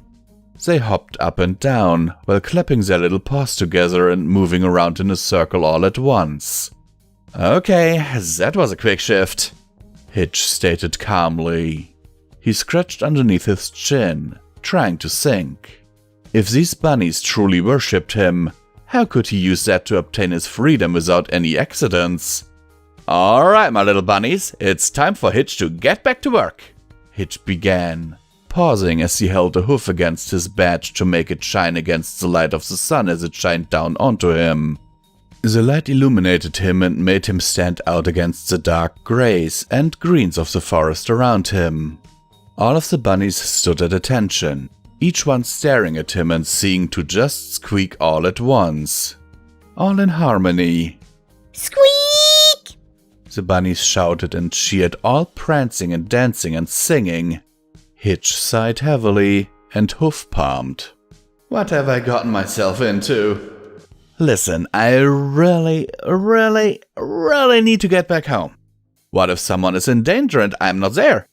I admire you all, but I need to go home. Please? Hitch begged, giving the bunnies his best puppy dog face. All the bunnies turned their attention to his eyes, and then suddenly they make a path between them. Rows of bunnies to each side of him, starting to make a line towards Maritime Bay. Sighing heavily and lightly patting his badge, he looked to his admirers and smiled brightly. Why, thank you kindly. I do promise I will come and visit you often. Perhaps even bring you some fresh carrots and other amenities. Now, if that's all, I must return to Maritime Bay, and I must protect my fellow ponies and my fellow critters as well. Truly, I will miss you all. Be safe and remember to love one another. With that, Hitch began to make his way home. Sunny was never gonna believe what had just happened. He sighed to himself. Then again, knowing that filly, maybe she just might. Hello once again, every ponies. This is once again Visual Pony with the comment time, and I will remind you that you can support Pony and Wolf Productions through the links down in the description below. There are one-time donation links, a merch store, Patreons, and don't forget, here on YouTube you can become a channel member. And with this, you can support Pony and Wolf Production and keep the lights on around here. It would be very much appreciated. And now let me get into the meat of the story. Okay, it is once again one of those stories that I didn't review before I read it. There are a few mistakes in here. You can look at me recording it on my recording day video from the 3rd of October 2021, because that's today's date. But holy shit. I mean, this is let me just read the author's notes for you. I think that says it all. This is a silly story and it has no purpose. It just came to my mind that no one had done the idea of Hitch being worshipped as some kind of god/deity by the animals. And the bunnies seemed like a good candidate for the idea. So I just went for it. It's a cute little one-shot, and no, I don't plan to It's a cute little one-shot, and no, I don't have plans to extend this or make a sequel. I have a much more serious G5 fix that I'm outlining, but ideas come, and this just came out in a night. So here you go, enjoy. I hope you all like my silliness. Yes, Nyla, we love your silliness. At least I do. We have read stories from Nyla on this channel before, and she is a very talented author. She has a Ko-fi, where you can donate $3 or whatever. So go ahead, have a look at her page. She's amazing. Really, she is. Her stuff, everything I've read from Nyla so far has been really good. I enjoy her content, and I'm looking forward to see more from her.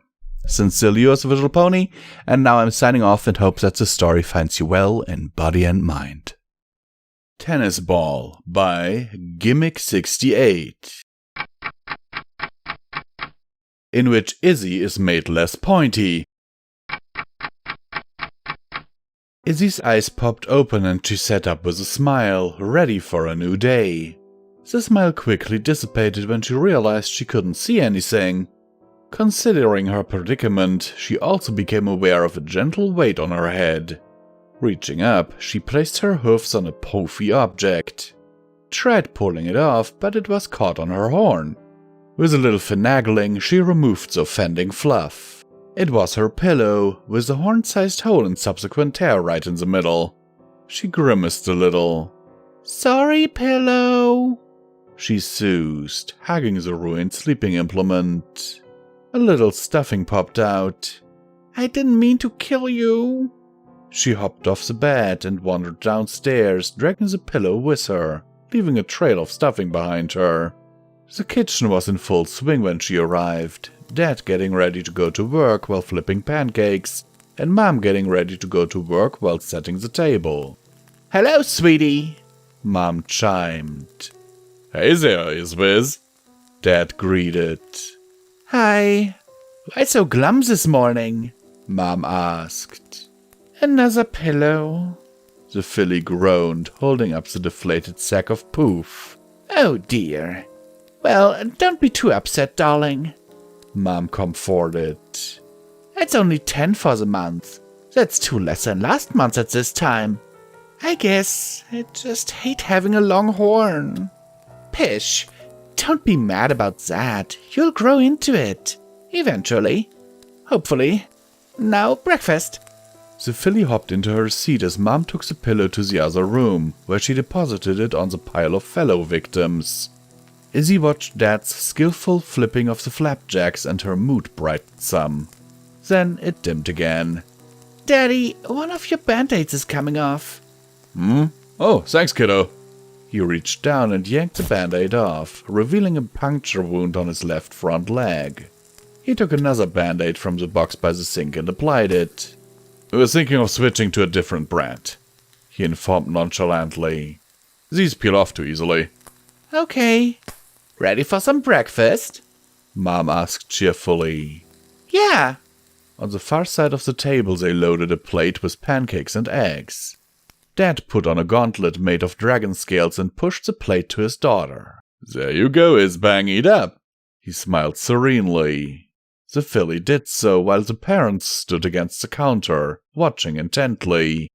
She finished and nothing out of the ordinary had happened. The parents let out a long breath of relief. Guess I'll get ready for school. Reddy said.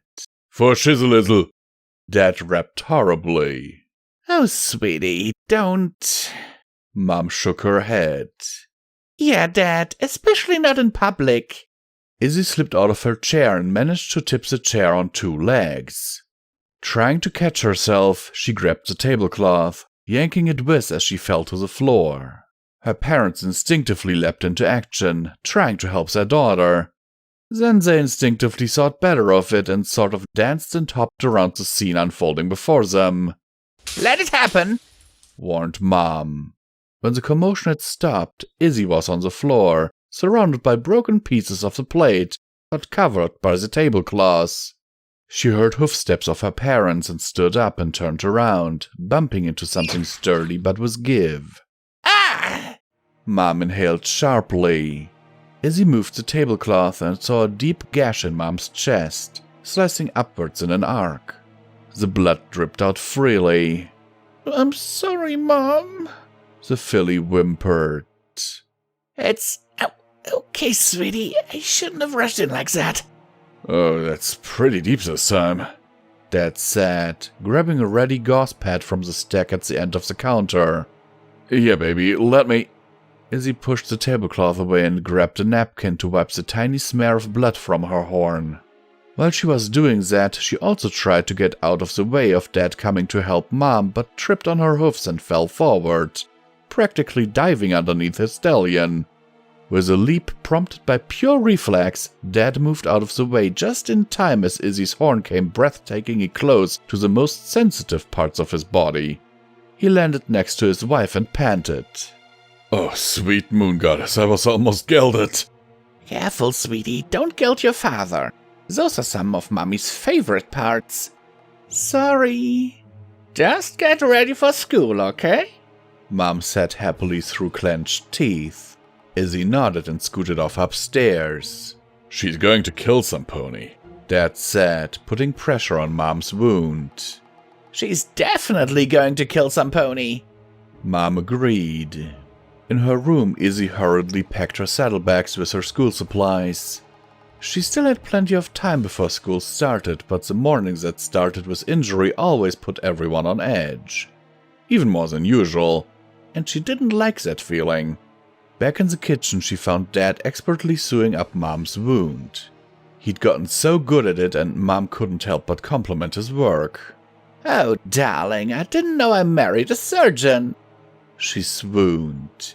Your needlework is impeccable. Nana would be so impressed.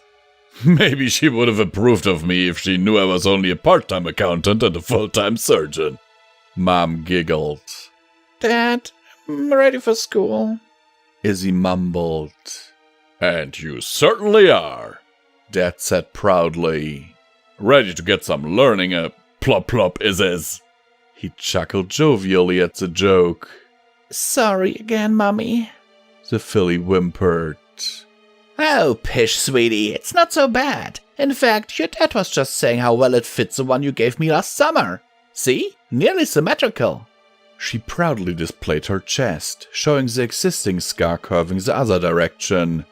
Oh, yeah, okay, I guess I'll be going. Any fun things at school today? Dad asked, finishing his stitching. Izzy shrugged. Tennis, I think.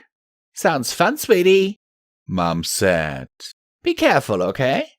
I always try. Don't forget your lunch, sweetie, Mom reminded, nodding to the brown paper bag on the counter. Izzy went to get it, fully aware her parents were watching her every step. She put the lunch in her saddlebags and headed for the front door. Wait a minute now, called Dad. Izzy turned around to Mom and Dad putting on their armor. Designed after the Crystal Empire's Royal Guards uniforms, except with full face covering and made of dragon scales. They had gifted them to each other last hearthwarming. Give me a hug, Bug, Mom squeaked. Izzy went for a hug, her horn scraping against the armor. Mom shuddered a little bit, but Dad joined in the hug and calmed her. When they released, Izzy's horn scraped Dad's armor on the neck. He gulped in relief as she stepped away. Have a good day, sweetie, Mom said. Wait, that's it! Dad exclaimed loudly, startling his family. He hustled off to the utility room, where they also kept various sports equipments. He returned with a tennis ball. Hold on, sweetie. Flop. The tennis ball stuck proudly on the end of Izzy's horn. Dad shimmied it a bit to make sure it was firmly on. There, he announced, admiring his work. Darling, that's genius! Mom squealed, hopping in place. Pondered Izzy. Does this mean we can hug without the armor? Well, let's just test it out first, Dad offered. Okay, what do I say if the other folds make fun of me?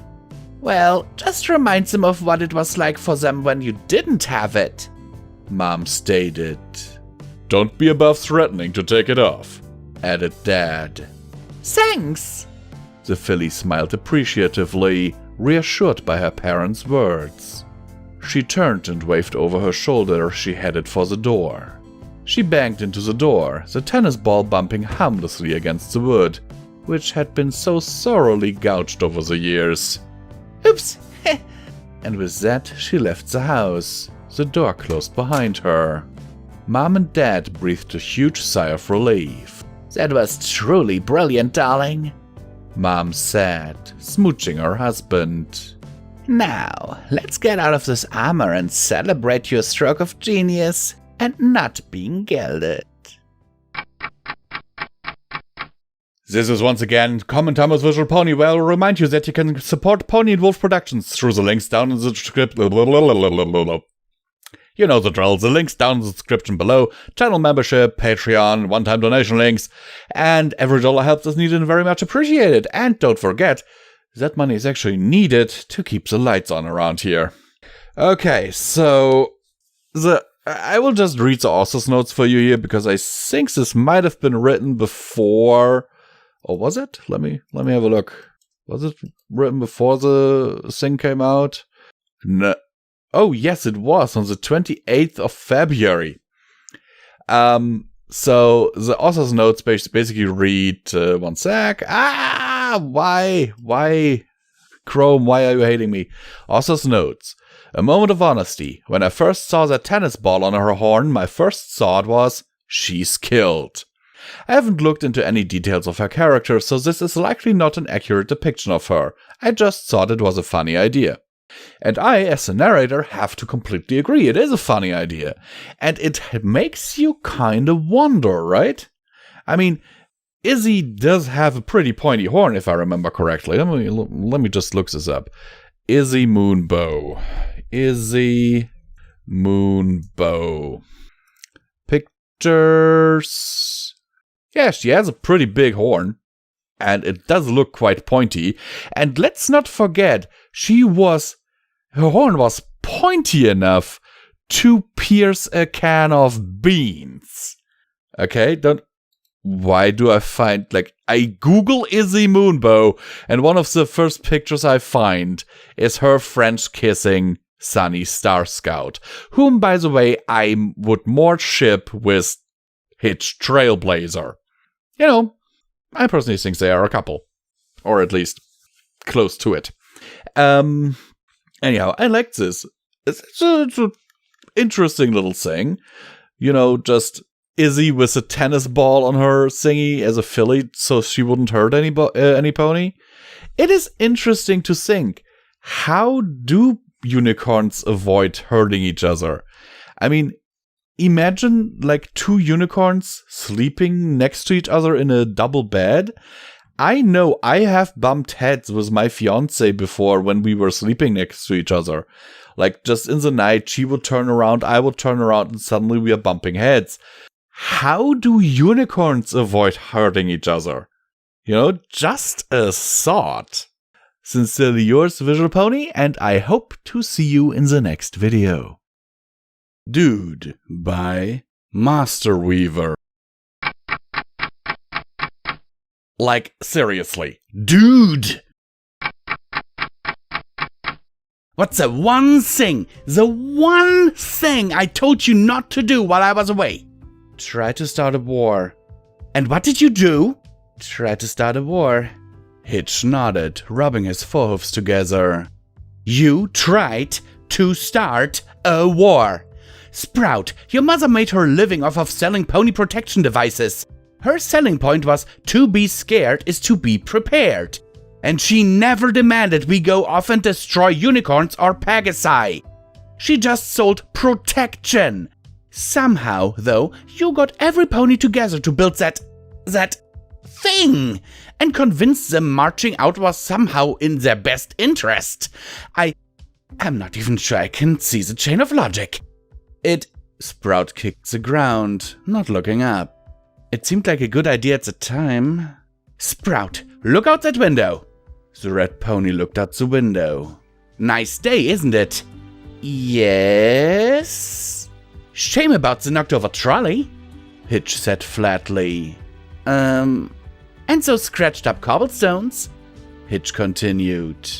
So once your death machine ran over, Hitch's ears flattened. Well, you see... Oh, and what's this? Hitch slammed the paper onto the desk. Why, it's a damage report from Cantalogic of how utterly out of whack their factories after they built... What was it you called it? SPRCSMKMS.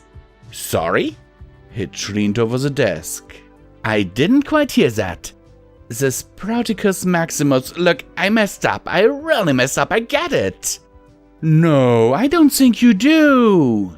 It's the same thing every pony always says. Sprout, you screwed up. Sprout, you're a menace. Sprout, you can't just pay credit off with other credit. Everyone is so quick to point out how many times I make mistakes and nobody ever thinks about all the good I do. Hitch took a deep breath. You want a chance to prove yourself. Yes. A chance to show all of Maritime Bay what you're capable of. Yes. A chance to be the hero of the people. Someone every pony likes. A beacon of hope. Yes! Welp, you had that chance. Hitch gestured out the window. And guess what? The only town that suffered any sort of damages was Maritime Bay. Sprout looked out the window. The only town... Yep. Didn't Zephyr Heights throw their queen in jail? Yes. Without damaging the town. Well, Hitch watched Sprout pace around the room, trying to come up with something to say. Well, you went off after your filly friend. We're not dating. And you left me, to protect the whole town from rampaging monsters and nefarious thieves and downright terrible litterers. I will grant you that litterers exist. You abandoned your post, Hitch Trailblazer. That's breaking laws, I'm pretty sure. Hitch took a breath, pulling out a book and flipping through it. Huh, seems you're right. Aha! It would appear I owe the city 40 bits. That's right. Wait, only 40 bits? Sprout asked. That's way too low. No, No, it says right here. If a peacekeeper, in this case a sheriff, abandons their post without providing a replacement, they are obligated to pay 20 bits per day they did not report in. But you were gone 3 days! And on the first day I appointed you deputy, so it doesn't count. That's a stupid law, Sprout insisted. If I have to listen to every pony telling me how stupid I am to my face, you should get some sort of consequence too. Hitch took a deep, slow breath. Let's say, hypothetically, that the unicorns could fry our brains with magic, and the Pegasi were terrifying flying barbarians. Let's say that's how the world worked.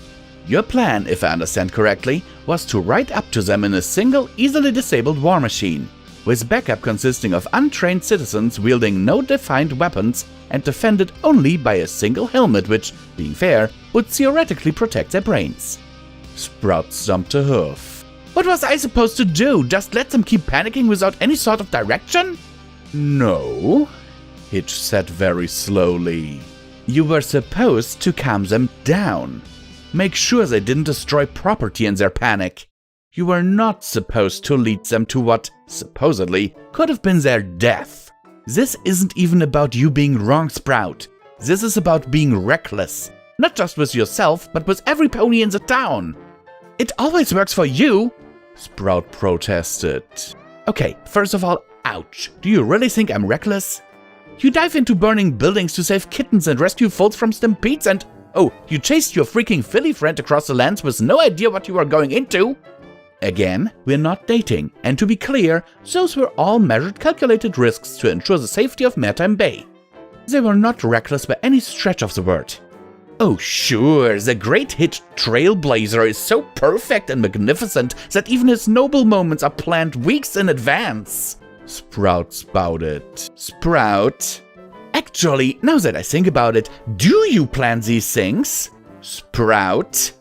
That would explain so much. Sprout! I've figured it out, Sprout declared. The reason you're so popular is branding! You manufacture your popularity by rescuing ponies from disasters. Disasters you somehow predict, because your Philly friend is behind them. You two have been scheming this whole time. She sets up some dangerous things and you save ponies because you know exactly what's going to happen in advance. And because she was always ranting about being friends with unicorns, nobody ever suspected her. You indulged her delusions for your own gain. He grinned maniacally. Well, too bad, Sheriff Trailblazer. She's just become hyper-famous, which is a super version of fame that you'll never get. And also means she can't sneak off to cause more problems for you to solve heroically, so ha!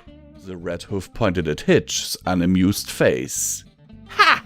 Sprout insisted, panting heavily. Why do I even bother? Hitch sighed. Sprout, look, I can't keep you on if you're not going to take responsibility for your actions. This isn't about me, Sprout insisted. It's about you. It's always been about you. No, it's about you. I'm not you. I'll never be you. No matter how hard I try, I can't ever have what you do. You shouldn't be me, Hitch snapped. Why is he not? Because you're not Hitch. You're Sprout. The room was quiet for a moment. You know what? Hitch shook his head. I was going to reprimand you, dock your pay, put you on watch. But now I'm thinking, no, that's not what you need. Oh yeah? I'm firing you. Consider this your 2 weeks' notice. What? The red pony cried. What do you expect me to do? Get a job, Sprout. Away from here. Away from me. Find something that you're good at. Stop trying to follow in my hoofsteps and make your own path. Fine. Maybe I will. Sprout yelled, storming out of the office. Hitch put his head in his forehoofs. Why am I the sane one? Hello and welcome to Common Time with Visual Pony, where I will remind you once again that you can support Pony Wolf Productions through the links down in the description. Every dollar helps is needed and very much appreciated. We have channel membership, Patreons, one-time donation links, merch store, all the good stuff. So go down there and check it out, because, believe me, it is needed to keep the lights on around here. And let me get into the meat of the story. I think that this is something that we really would have needed to see in the movie itself. we would have needed to see the consequences, or I would have at least liked to see the consequences that Sprout was facing, because let's face it, Sprout needed consequences. He was always, just from Coulthard, we always saw him being in Hitch's shadow. And now he finally gets this chance to prove himself, and he botches it so friggin' bad. But you know what? I like this story. And I think I know the author name. I don't know the author. I haven't talked to them, I think. But I know the author name. I think we've had stories from them on this channel before. Let me just check if how many stories do they actually have. Oh my goodness, 104 stories. Very interesting panty shot fan art on their page. Okay. Wow. Anyhow. No, I just think that this is fitting for him. Like, it was even when I was watching this movie with my fiance and my friends, we all were like, the one thing, you had one job. You were told not to start a war, Sprout. And what is the first thing you do? You start a friggin' war. Oh my goodness. Come on, guys. That's just, why? You know, why? Anyhow, I'm curious to see if Master Weaver will actually go ahead and make more out of this, because I would kind of like to see what happens. But yeah. Also, let me know if you would like to hear more Gen 5 stories. I have a few more lined up. A few months ago, I might have posted, like a few months from the public release of this story, you might have seen that I've started posting recording videos where I kind of like fast forward through this, because today is the 1st of October 2021 when this is recorded. And yeah, anyhow, love you all, and see you all in the next one. A Glow in the Sky by MLP Starry Night. Magic. Bridlewood, home of the unicorns. A forest nearly impossible to find if you did not know where it was situated. Once upon a time, the forest had been filled with color, the crystals reflecting the radiant light. Now, the forest had lost its sparkle. Quite literally. The inhabitants went about their day, doing what they needed to, barely cracking a smile. All of them, except one. Izzy Moonbow was often told that she was different from the other unicorns, but the young unicorn didn't mind. She was about 8 years old, with a gradient mane fading from blue to purple, and a glossy lavender coat. Izzy didn't understand why the other unicorns seemed so glum. The forest had been dull and lifeless for as long as she could remember. Her parents told her that, once upon a time, the unicorns had magic, and they used it for everything. Teleportation, levitating, you name it. The young unicorn never knew magic, but she wondered what it was like to use it. How did it feel like being able to lift something up in the air, or being able to appear in one place as quick as a blink? She tried to imagine. She really did. She imagined her horn lighting up with a beautiful light. Her friends, however, weren't too enthusiastic about her new game. Come on, Swirl! It must be so cool to use magic! Izzy said to her friend, Strawberry Swirls, one day when they were playing together. Swirl shook her head from side to side. Don't say that word, Izzy. You know it's bad luck. Mommy says we'll get jinxed. Izzy frowned.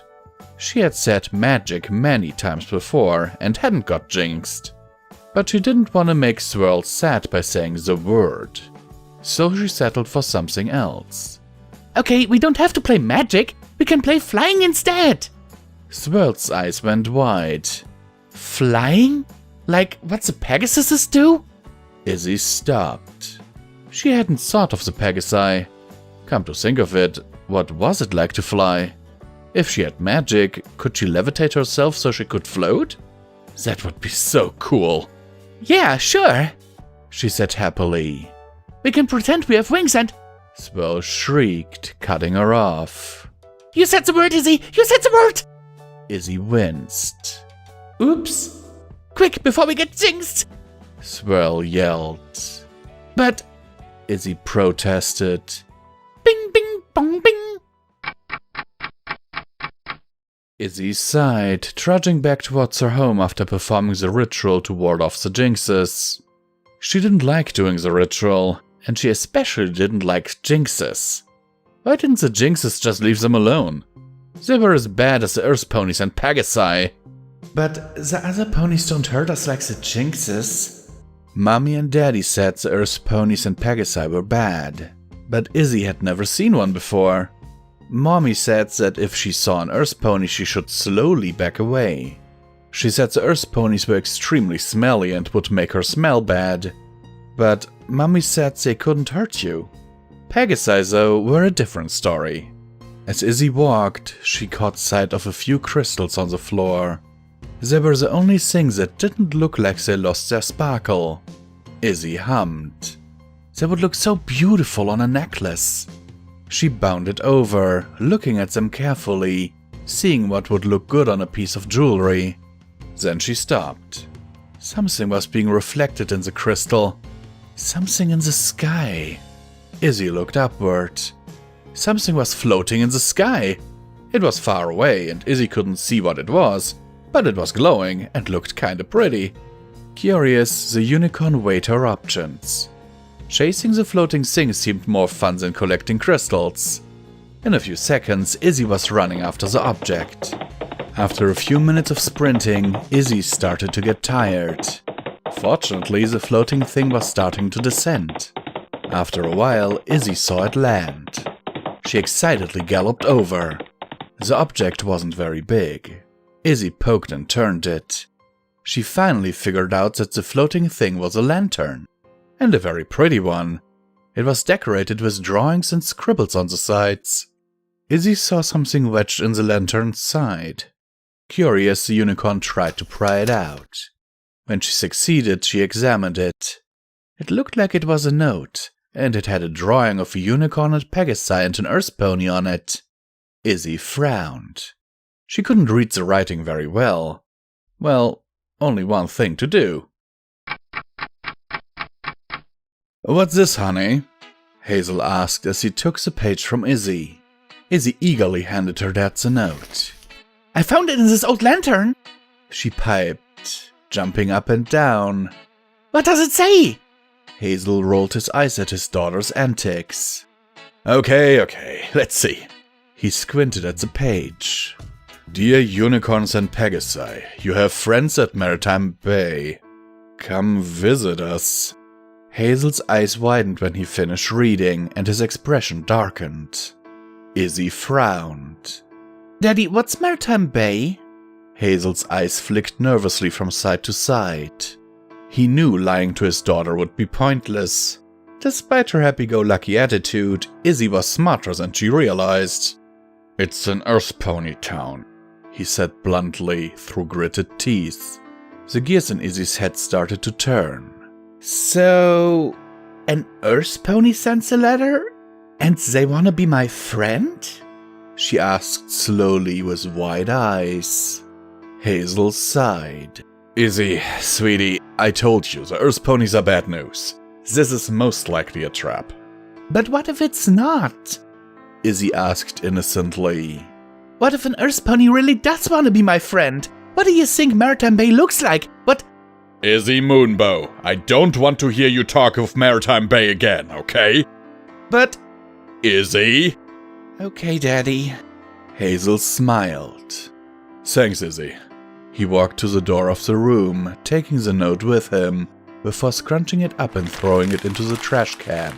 He exited the room, the door swinging shut behind him.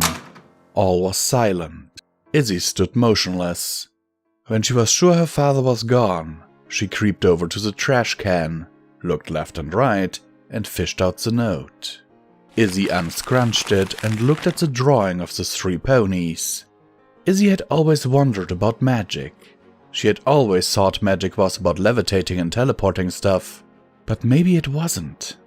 An Earth pony whom Mommy and Daddy and everyone else said were bad had sent a letter that she had received. A letter that said that she had friends. Earth pony friends. Maybe they weren't as smelly and dumb and mean as everyone said?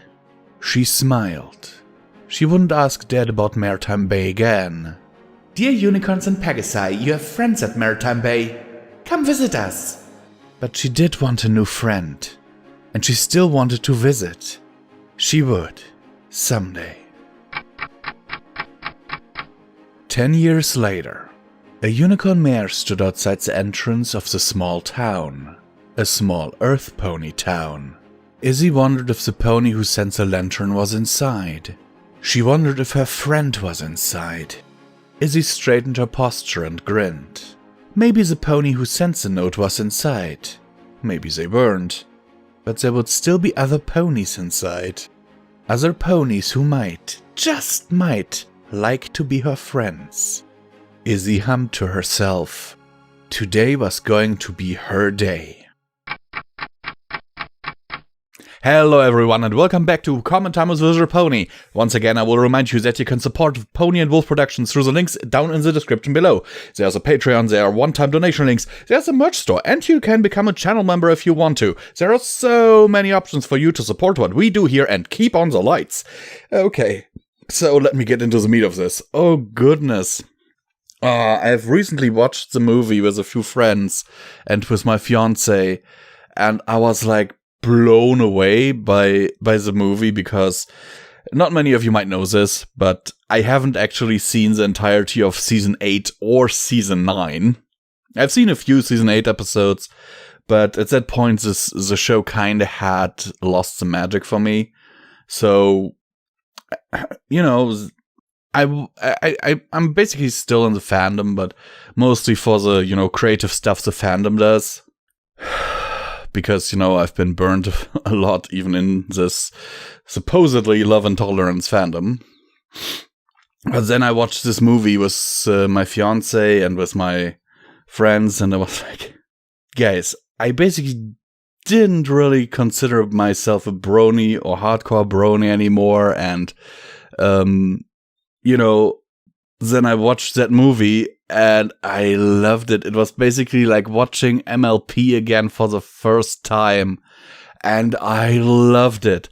And just this one scene where Izzy pulls that note out from under her mane, and it's like, when I was little, I found this note, and oh, yeah. And usually recording a story this short usually wouldn't take me that long. But oh my goodness, I had to stop so many times because I'm in tears. I'm in happy tears. I love it. I simply love it. Give the author a lot of love, guys. Sincerely yours, Visual Pony. And I don't know if you can hear this, but I'm smiling from ear to ear. I love this story. I'll not just add this to my read later list, like as one of those that I've finished. This one goes in my favorites. Love you all, guys. Twilight challenges the Lord of Chaos by I Am Sinner. A very chaotic challenge. Princess Celestia cleared her throat. I've called you here for a matter of great importance. It seems an old foe of mine, someone I thought I had defeated long ago, has returned, so a year later than I thought he would have. His name is Discord. Discord is a mischievous spirit of disharmony, Princess Celestia continued.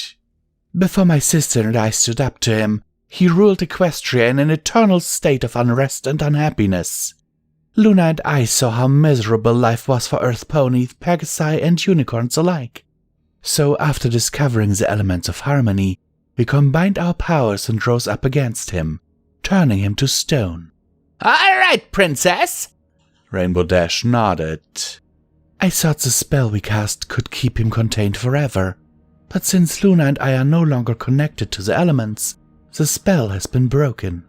Celestia sighed. Alas, nothing can last forever. No longer connected? Twilight queried. This is Cantalot Tower, where the elements are kept inside since all of you recovered them. I need you to wield the elements of harmony once again and stop Discord before he thrusts all of Equestria into eternal chaos, Celestia replied. But why us? Why don't you? Twilight began, but Celestia interrupted her. You six showed the full potential of the elements by harnessing the magic of your friendship to beat a mighty foe. Although Luna and I once wielded the elements, it is you who now control their power. And it is you who must defeat Discord, Celestia exclaimed as they trotted towards the room which she kept the elements in. An evil laugh filled the chamber, echoing throughout. Tia, tia, tia. A sinister voice spread through the room. It's rude talking about someone without some there. Don't you have any manners? A Draconicus popped into existence in front of them, guzzling a cup of chocolate milk. Wait, Twilight blinked.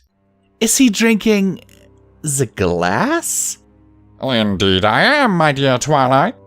Discord threw the chocolate milk aside, the glass gone. It splattered on the ground and exploded, throwing small pieces of debris everywhere. Celestia conjured a shield to protect them, glaring at Discord all the while. Anyways, Discord grinned. I have good news for you, Tia. I won't be causing chaos on one condition. You're lying. Celestia narrowed her eyes. You always do. No. Discord smirked. When have I ever lied to you? How about 1,000 years ago when you tricked me and Luna to fall into a pit of explosives? Celestia snapped. How about the time when you dropped us into the ocean? Details, details, details. Discord shrugged. Doesn't matter anyways. He turned to Twilight. I have a little proposition for you. Discord's eyes literally glimmered as he said that. You see, the reason why I waited a year before escaping is that I wanted to observe you. Yes, you, Twilight Sparkle. 6 hands pointed at her. Get on with it! Twilight snapped. What proposition? You see, Discord explained. My reputation as the creator of the greatest explosions ever is at stake. If you create the most impressive explosion ever, I will concede to you and reform myself, yada yada yada. But if you don't, I win, and I get to smother Equestria in chaos. Do we have a deal? Twilight, don't do it. Celestia began, but Discord made a zipping motion with his hands, causing a zip to appear on Celestia's mouth and not allowing her to speak. Shh! Discord shushed her. Let your student do the talking. She's much more chaotic and fun to talk to. A corona of magic built on Celestia's horn, but Discord just rolled his eyes and snapped his fingers, causing Celestia's wings and horn to disappear. Her eyes widened in surprise and she backed up a little. So, Discord turned to Twilight. Do we have a deal? We do. Twilight nodded after considering for a moment. How do we do this? I'll give you a day to prepare. Discord grinned. We'll meet in Ponyville exact 24 hours from now. If you aren't there by then, I'll teleport you. No biggie. With that, he disappeared, leaving a life-sized cotton candy replica of him. The zip on Celestia's mouth disappeared and her horn and wings returned. Quick, we need the elements. I've already hidden them, Tia. Came a voice from all around them. There's no use trying. Did you really think I'd be stupid enough to get blasted by them twice? Damn it, it was worth a try. Celestia groaned. No, it wasn't. Discord's voice replied back. And no, Twilight, you cannot blow me up. I am the Lord of Chaos. Damn it. Twilight sighed. Twilight stood beside Discord, the two of them looking out over an artificial forest created by Discord near Ponyville. Discord rubbed his hands in glee. Shall we begin? He asked. Twilight nodded resolutely. You can go first, Discord. Very well. He smirked. Be prepared to lose, Sparkle. My explosions are the best. He snapped his fingers, and thousands of fireworks with pieces of dynamite tied to them appeared in front of them. With another snap, all of them launched at the same time, shortly before exploding in mid-air. The result? A blast of fire and color in the sky as everything exploded at once, showering the world with flames and hundreds of explosions happening at once. It was rather magnificent and beautiful, Twilight had to admit. Deep down, she knew she couldn't beat that. Well? Discord smirked, gloating at her expression. Want to admit defeat? No. Twilight smirked at his surprised expression. In fact, I have already won. What? Discord demanded. What do you mean? Twilight's grin grew wider as she brought out a book. Giant words emblazoned across the title with her name at the bottom of the cover, naming her as the author. Discord blinked and put on glasses, reading the title out loud. The most impressive explosion ever, he read out. By Twilight Sparkle. Wait a second. Phrasing, Discord. Phrasing. Twilight's smile reached her eyes. I win. Oh, come on. Discord complained. That's not fair at all to me. You told me to create the most impressive explosion ever, Twilight pointed out. And so I did. Time to hold up your side of the bargain. Discord slumped in defeat. Fine. He sighed. I admit defeat. I'll reform myself. Don't look so crestfallen, Discord. You tried your best. Fluttershy told him as she trotted up with a cup of tea. Tea?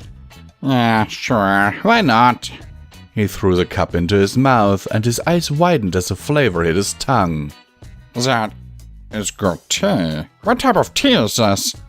Chamomile, was the answer. If you want more, you can join me every Tuesday for tea and sandwiches. Fluttershy beamed at him. If you promise to be nice, I'll make as much tea for you as you want. You know... Discord stared at Fluttershy, then to the rest of Twilight's friends. Being reformed doesn't seem so bad after all. Now that you're reformed, Twilight grinned. I'd like to try something. What? Discord asked curiously before looking down. Oh, you sly piece of... Ah, Celestia beamed from her viewpoint on the balcony of the castle. Finally, she doesn't blow anyone up. Twilight has finally saved Equestria the right way. Wait for it, Luna muttered. Luna, my faith paid off, Celestia sang out in joy. She looked out over the small group. What a wonderful day. As she said that, Discord blew up, bananas flying everywhere. Why, Twilight? Why? Once again, this is Comment Time with Visual Pony, reminding you that you can support Pony and Wolf Productions through the links down in the description. There's Patreon, a merch store, and so much more, one-time donation links, and you can become a channel member if you want to for early access and download links to all of these stories. And now let's get into the meat of it. Oh my friggin' god, Real Sinner is at it again, but I will read his author's notes here, as I think those basically, sum it up pretty well. Sorry, not feeling too well today, so that I have a bit of a problem reading. Hey everyone, it's I Am Sinner here. The reason why this is out so fast is because I got peer pressured. I'm giving up $10 just because I want you to write by Meowfy. Do it lad, make us proud by Dewdrops. Oh my god, yes, beautiful by Petrichord.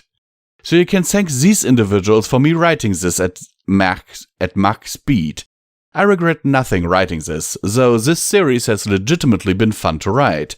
Unfortunately, I've been burnt out by this one, so the next one will most likely be in a while. Sorry, but anyways, I hope you enjoy.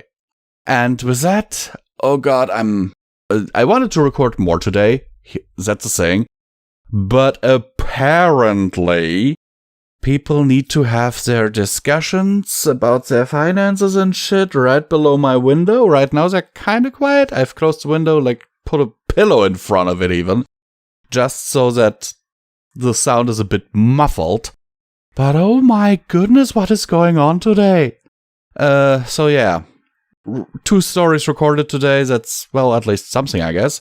It is the 27th of September, 2021, and I wish all of you a wonderful day and that this story finds you well in body Rainbow and Dash mind. Has a Crash by Bad Guy 400.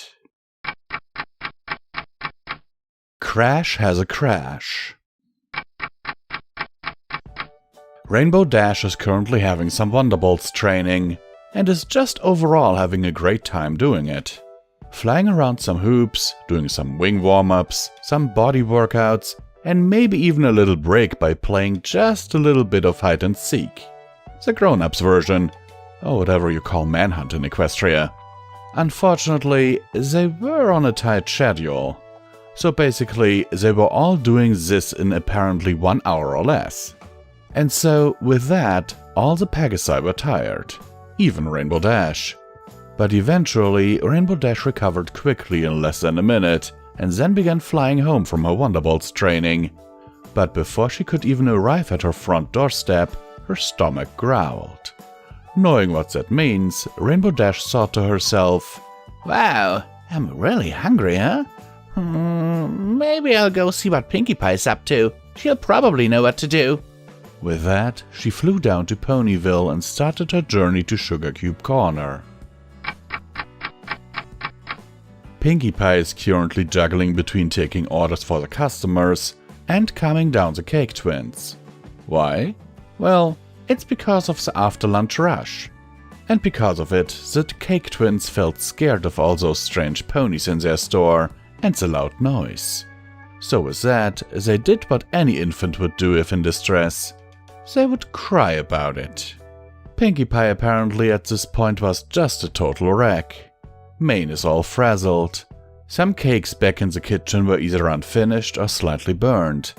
And lastly, the twins were still crying and needing their diaper changed because they weren't potty trained yet. However, before Pinkie Pie could break down and start crying too, just like the twins, Rainbow Dash pushed aside the crowd of ponies, which quieted them down for quite a while, and then asks Pinkie, "Hey Pinkie, what you got there to eat? I'm starving!" Pinkie Pie nervously chuckles and then says in a bit of a shaky voice, "We have only sweets here, Rainbow. But if you want, I can get you something from the nut cart outside if that's okay with you." Rainbow Dash blinked for a little bit and then says, "Oh, okay then, thanks." With that, she swooped some cakes from behind the counters that were finished and on display, flew out of the shop in less than a second, and then came back to leave behind some bits as she left the store again, because she forgot to pay for them. With that, Pinkie Pie is exhausted and passes out onto the floor. Because of it, the crowd of ponies all groaned, and then sat down on the floor in defeat. After that, they all repulsed and covered their noses as the Cake Twins just made their diapers even more dirtier and bigger by taking a poop. That's all. Back at the home of Rainbow Dash, Rainbow's mouth was watering. She couldn't decide what to eat first. There were so many options to choose from. There's chocolate, vanilla, strawberry, cookies, and cream, mint, a lot of flavors to choose from. And so, after a little bit of thinking and having a bit of a mental breakdown and crying because of the choices that she made with the cakes, he then eventually decides to just choose all of the cakes that she had, and she ate them all. If albeit a little too quickly, and not completely, I add. However, after eating all those cakes, Rainbow Dash then started feeling funny and then went to the bathroom for in case she needed to hurl. She didn't feel like hurling, but then she started to feel sleepy. With that, she yawned cutely for some reason and then decided to sleep it off in her own bedroom. Cuddling with a daring do plushie and then starting to snore while thinking about all the good times that she had when Tank was around. She would have cuddled him, but she can't. Reason is that Fluttershy is watching over him, and that Rainbow needed to take a break while she goes to the Wonderbolts Academy and training over there. Rainbow Dash then woke up and began stretching. Seeing that it was afternoon, she decided to go take a shower, and then go back to help Pinkie Pie to make up for the lost help. But before she could, she felt a wave of hyperactive, uncontained, overly exaggerated, pure sugary energy. And so, without further ado, she then shouted, "Wow, mama, that feels good!" and then started flying around in a circle while cheering. Woohoo! After that, she landed on the floor, still jittering and shaking, and then starts to say in a slightly higher volume than necessary, "If this is what Pinkie Pie feels like, then I don't ever want it to end!" Woohoo! Soon after that, she then went back to her unfinished cakes on the table, and then finished them all so she could retain that energy. After that, she drank a big glass of water, because she was thirsty, and then went outside of her home, looked down at Ponyville once more, and then flew down at supersonic speed to cause some mayhem. Rainbow Dash had a blast with the mess and chaos that she caused, and she just can't stop bouncing.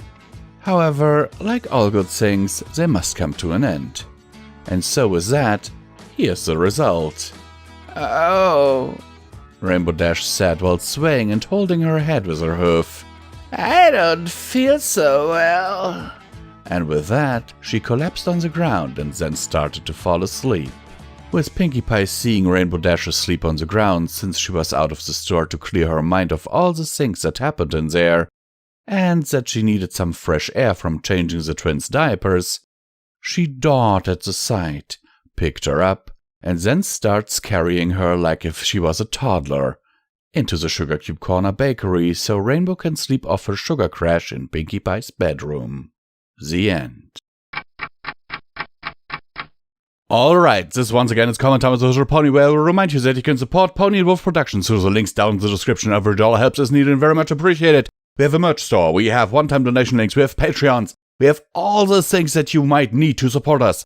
So, please consider it because we really need some money. But, okay, let's get into the meat of the story. This is one of those stories that I came across while, I have this little bookmark where I have search terms like no sex, no violence, no gore, no fetish, no romance, no death, no sad, and that have a certain word count on FimFiction. And I clicked on it, and this was literally the first one that came up, and I was like, that's kind of random, but, And I found it interesting because you don't see many stories that are written in the present tense. Most are written in the past tense. So there's a little bit of advice I want to give the author here, because you are mixing up your times sometimes. It's like, she is doing this and this, and then you're going to past tense saying she did this and this. Maybe if you fixed that, doing everything in present tense, it would flow a little bit better. But otherwise, I like it. It's just a little bit random slice of life, And I kind of can see Rainbow crashing there. So, as a nurse, I must give a little bit of advice here. When Rainbow was feeling super hyper and had this sugar rush and all that, and was feeling thirsty, do you guys know why that is? Do you know why you get thirsty if you've eaten loads and loads of sweets? I can tell you. It's because your blood sugar is astronomically high. And if that happens, at some point you will basically have syrup in your veins. So your body is craving liquids to basically flush all that sugar out. Your kidney tolerance for blood sugar is at a max of 180. Everything higher than that, your kidneys will filter out. And for that, you need more and more liquids. And that is also why diabetics usually drink a lot, and have to go to the toilet a lot. Yeah, just wanted to say this. So you've actually learned something here. But just saying, constantly having a high blood sugar is not good. You're setting yourself up not only for diabetes, but also for kidney failure and kidney stones. So don't do it, okay? Eat sweets responsibly. I know that's coming from a guy who eats a whole pack of Kinder Country while watching a movie, but I'm trying to cut down on that. I'm trying to lose weight. It's not that easy, but, I'm trying. Anyhow, this was Visual Pony, and I'm signing off. See you in the next one. Fluttershy learns to read and becomes an alicorn by I Am Sinner. Then she goes and rules the world. You can do it, Fluttershy cheered as she looked upon the scene. Angel was trying to do 10 million push-ups and was on 9,999,999. The bunny huffed and puffed, his ears flopping at the side, his exhaustion causing them not to be upright as usual. Fluttershy knew that rabbits kept their internal organs in their ears, and they needed to be upright to function properly. Just one more, Angel. Just one more, the Pegasus encouraged. You can have all the carrots you want after this. Unfortunately, Angel hated carrots, so he gave up and died. Wait, what was that? Fluttershy knew that his heart wasn't supposed to explode, but it did anyway. Oh no! She cried out. Anyways, hello Fluttershy, said Rainbow Dash. Hi Rainbow. Fluttershy waved. Angel exploded while exerting himself again. Could you get Twilight for me so that she can raise him from the dead? Rainbow Dash scratched her head. How many times has that happened this week again? It's been 15 times, which is normal. Twice not gonna be pleased. Rainbow shrugged. She already raised him from the dead so many times, she probably is quite irritated at this point, since she had to break out that weird book several times. If she would teach me how to read, then I wouldn't need her help, said Fluttershy. You don't have a horn to do necromancy, Rainbow pointed out. So even if you'd been able to read the spell, it'd be useless. Fluttershy sighed. I just want to read, Rainbow. Read and raise the dead. Is that so much to ask? Tell that to the princess. Rainbow did a random loop in the air. They might be able to give you a horn. They gave Twilight wings. I'll go do that, said Fluttershy. Then she goes to do that. Exiting her door, she flapped her wings and descended into the air, heading for Canterlot. Do you still want me to call Twilight for help? Rainbow yelled after her. Fluttershy didn't hear Rainbow Dash. She was too busy leaving her behind for no reason. Rainbow shrugged. I guess she didn't hear me. Pulling out a beach chair from absolutely nowhere, she sat down. I'll wait for her to get back so I can ask her the question again. I'm dead, said Angel, just in case Rainbow Dash didn't remember. Yes, you are, said Rainbow Dash. And I don't really care. I just listen to Flutter so she doesn't use a stare on me. Understandable. Angel nodded, before going back to being dead and allowing us to return to our main character Fluttershy. The day would have been beautiful if it wasn't so ugly. Fluttershy flew through the sky like she had wings. She looked back at her tail. I should really get more extensions, she thought. It's not long enough.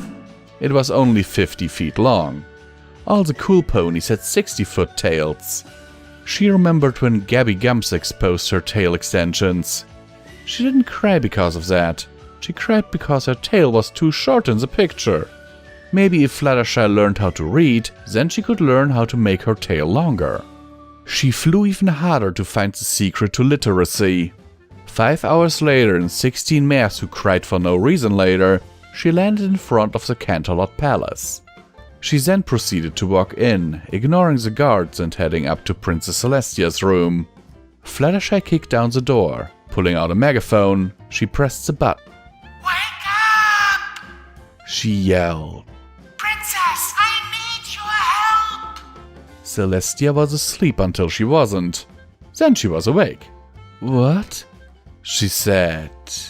What is not what you should be asking, for the universe is deeper than a simple question like what? You should know better, princess. Fluttershy said calmly. Celestia laughed. Oh, Fluttershy, you're just mad because you're angry that you can't read. Maybe if you grew a unicorn horn, then you would become literate. I'm very smart because I'm Celestia.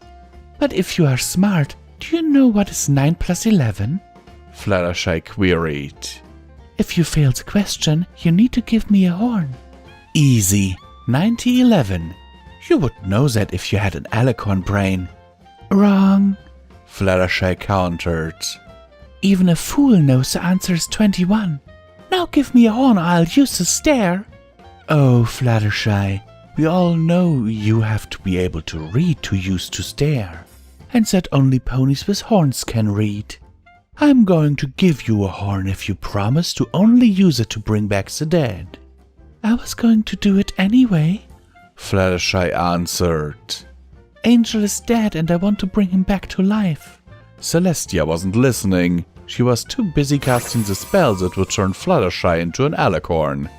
They end up in the place with stars and memories. Sister! A familiar voice bellowed. What have you done? I taught Fluttershy how to read, said Celestia. Fluttershy laughed maniacally. Now I can read! I have the power to destroy the world! Luna froze. Oh, Faust, help us all, she whispered. Celestia, you have doomed us all. Of course, said Celestia. A little doom never hurt any pony. Fluttershy was reading books with reckless abandon, excited to know what the words meant. Spell to raise the dead, she read aloud. Yes, with this I can raise all the dead I want and take over the world with Angel and his ancestors. Don't read that spell, said Luna.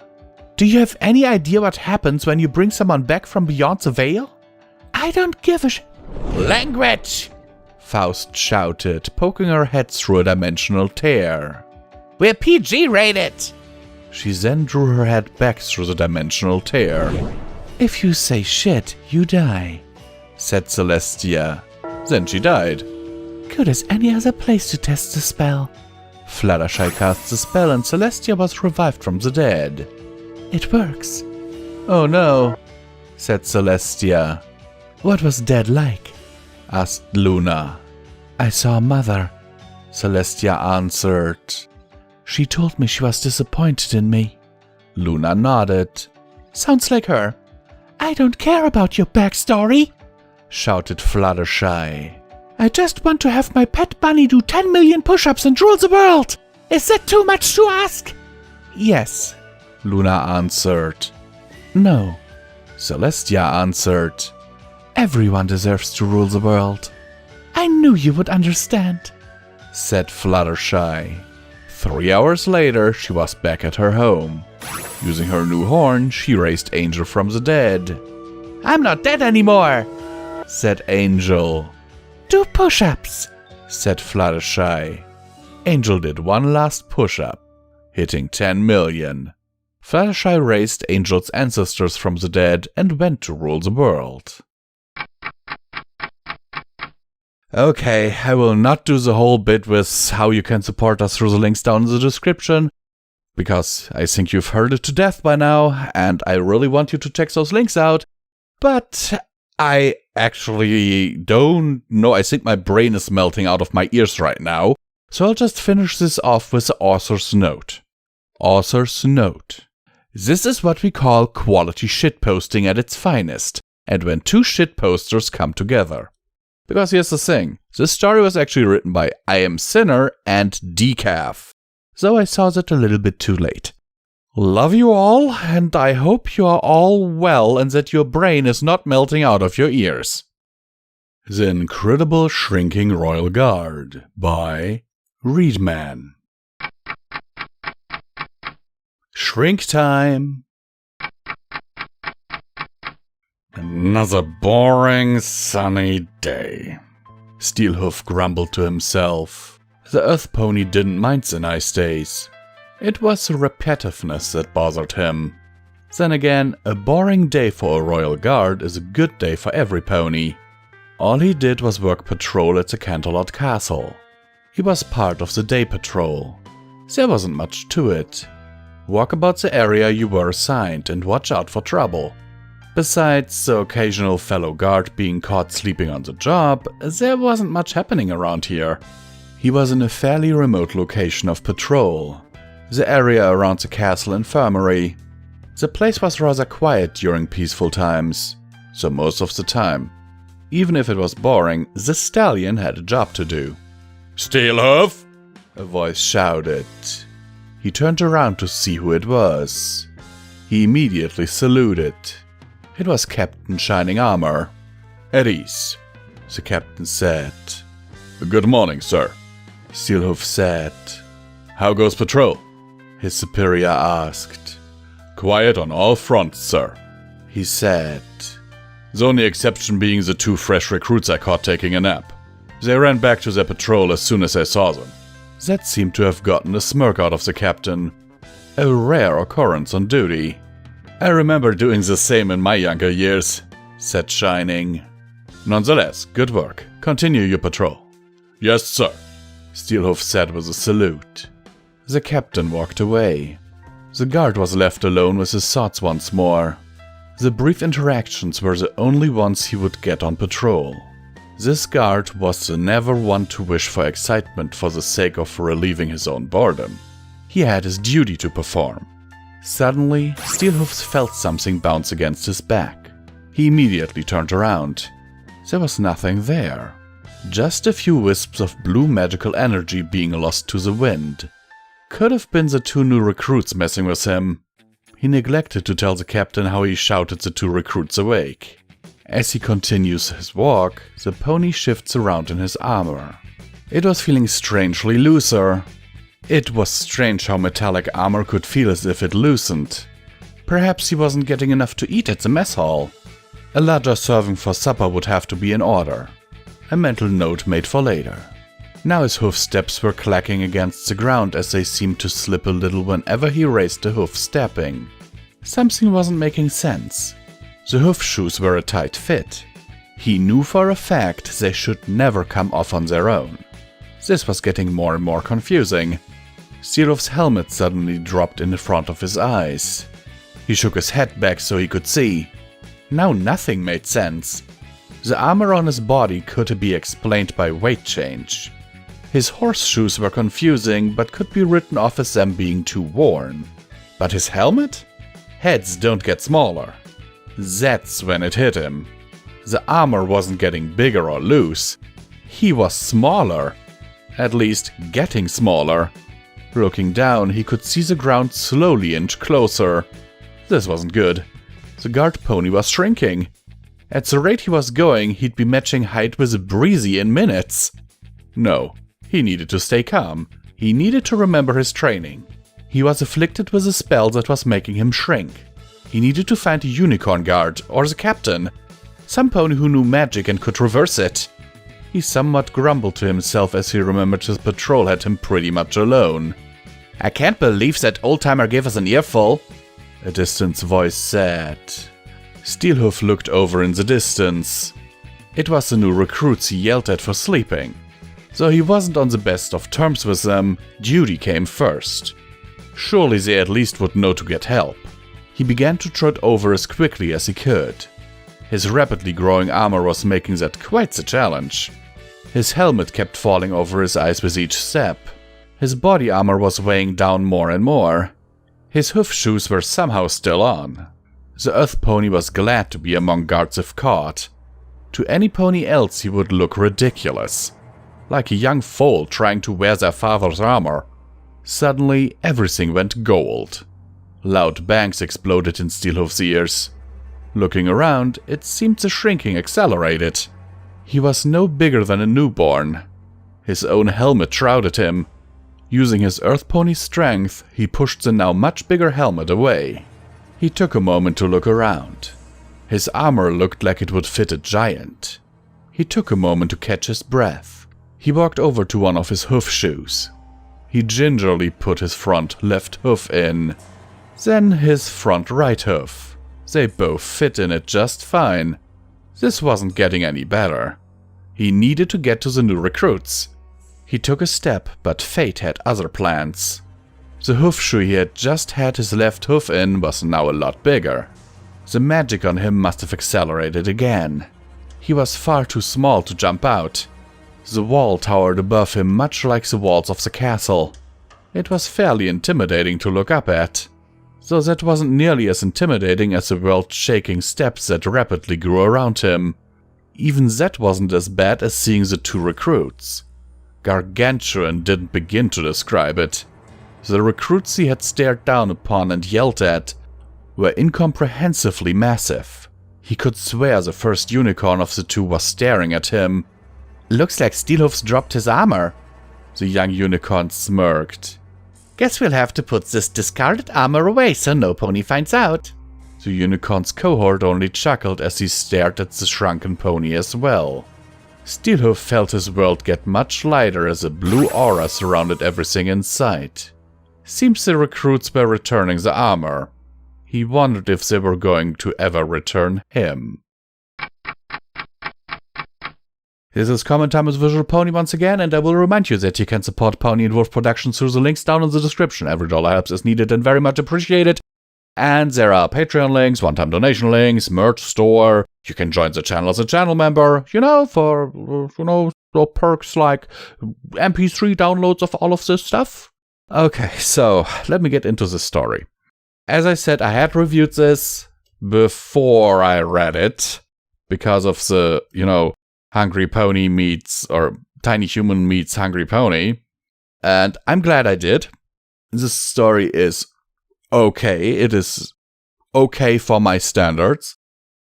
And not as sudden dark as Tiny Human meets Hungry Pony, but still, the end here. I want to know what happens to Steelhoof. I mean, as a prank, okay, you've turned me small. Come on, guys. The prank's over, That's completely fine, really. Even if I was Steelhoof, I wouldn't even, punish them for it. I would be like, look, I see that I could have, handled the situation better. You got me back for it. We're square, But even as that seems the recruits were returning the armor, he wondered if they were going to ever return him. Kinda indicates that he's fearing for his life. That they are going to, do something to him. And that's just fucked up. For some reason, a lot of these stories from Readman that I've been reading have a very cool comedic... this story even has a comedy tag. Okay? It even has a comedy tag. But in my opinion, this comedy tag isn't earned. Not with the way it's written. If it this story has MLP, Friendship is Magic, Comedy, Random, Slice of Life, and OC. Those are the tags. This story hasn't earned the comedy tags. There's no comedy. Yeah, sure, there's this part where his armor shrinks and he tries to get to the new recruits. But that's it. If at the end here it was revealed that it technically is revealed that this was the recruits because, the blue aura and all that. But if there had been a resolution like, we got you good, Steelhoof. Don't act like an officer when you're not, stuff like that. That would have been funny. But this here at the end indicates this pony is fearing for his life. So just imagine if I were to put... I haven't edited this yet, obviously, but imagine if I were to put dramatic or creepy music under this. It would give this one sentence a completely different meaning. This whole Steelhoof felt his world get much lighter as a blue aura surrounded everything in sight. Seems the recruits were returning the armor. He wondered if they were going to ever return him. You see?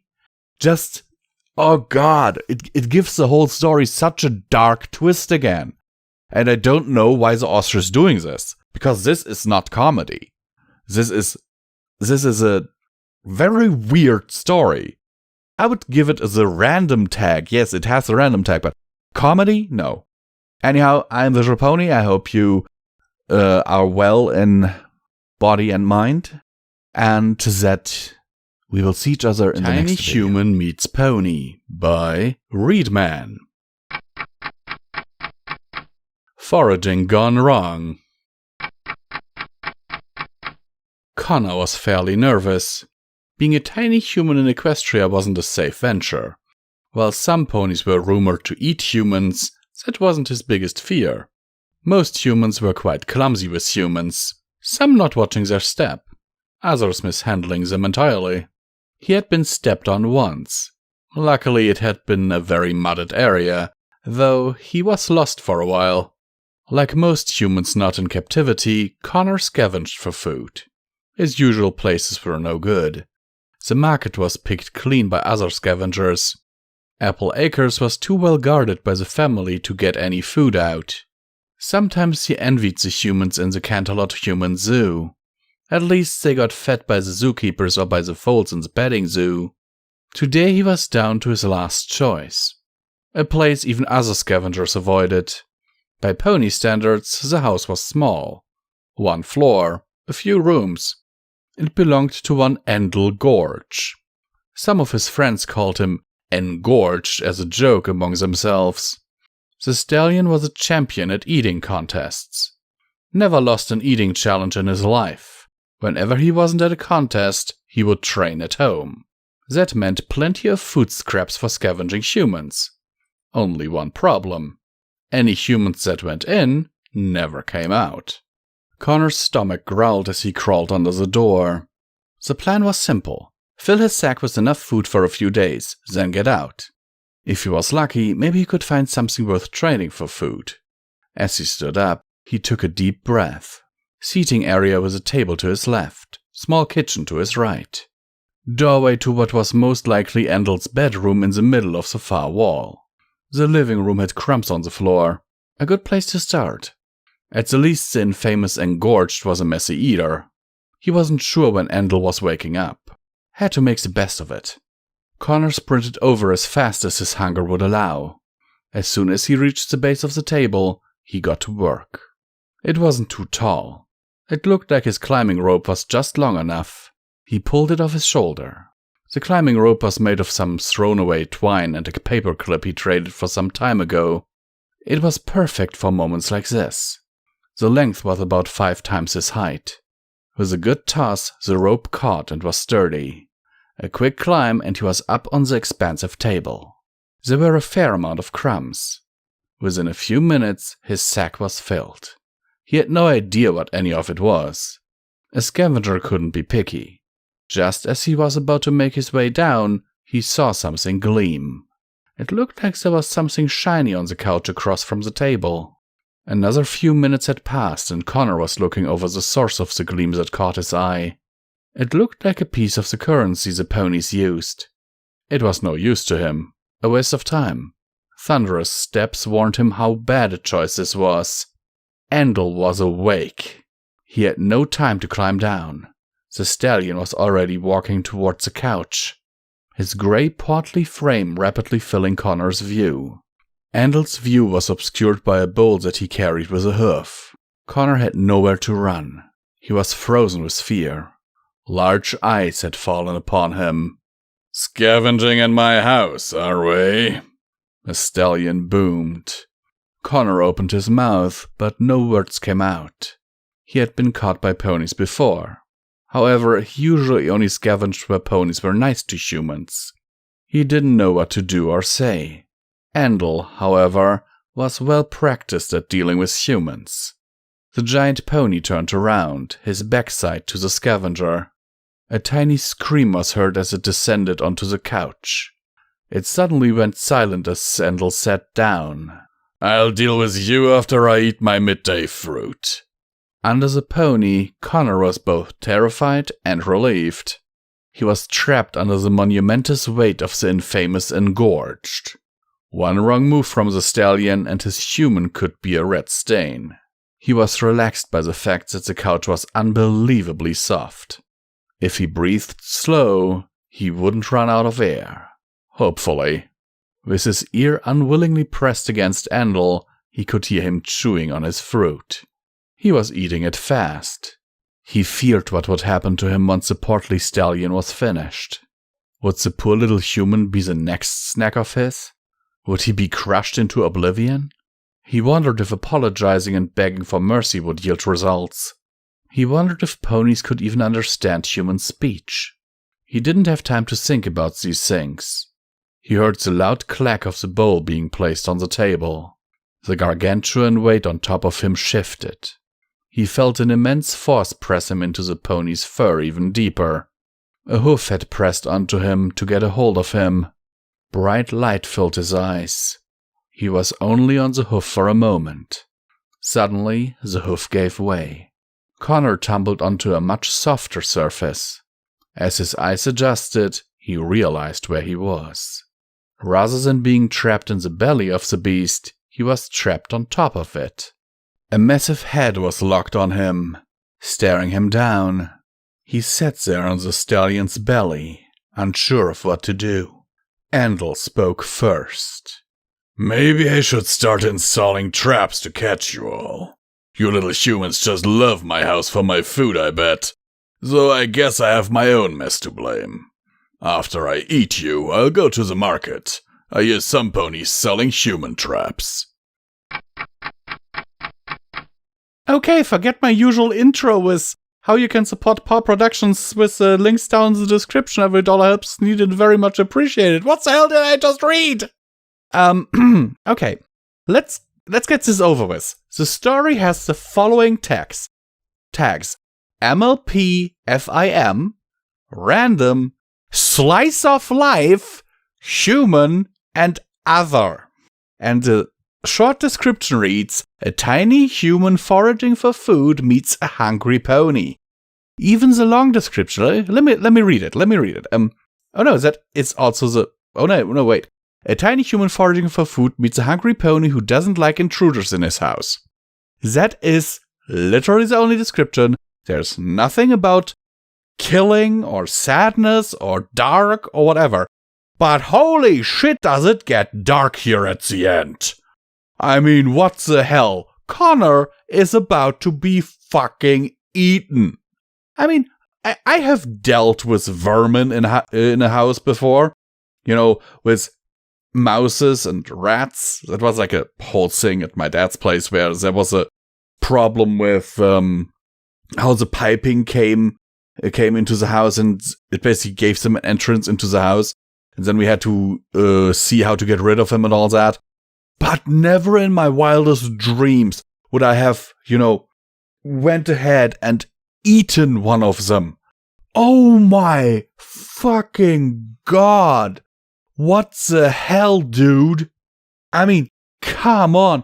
You're talking about a sentient human being and you're just like, yeah, after I eat you, I'll go to the market and buy a human trap. And I think there's only one commenter on this story, and it only has one vote, which is a downvote. And the commenter here, Sillers, actually says, yeah, no thanks. Reddit, and yeah, it's not war since it just cut before that, but yeah. I wouldn't even call this war. War is, more of a kink thing. This, my dear Sir Reedman, is more of a, well, I don't know. I think it simply needs a dark tag. Dark and violence. Because, oh my freaking god, I was just looking for a short little story to read, and, come on. And since I've already read, like, The Return of the now tiny Queen Chrysalis, I was like, hey, these tiny stories are really cool, so let's have a look. I have another one lined up, also from Reedman, but now that I've read this here, I will definitely review that one before I actually start recording it, because sorry, but this is some fucked up shit here at the end. I mean, I'm speechless. I'm literally speechless. Sincerely yours, Visual Pony, and I hope you still enjoyed what I made here. The Return of a Now Tiny Queen Chrysalis by Readman. The Return. It felt strange. It was like waking up after a long rest.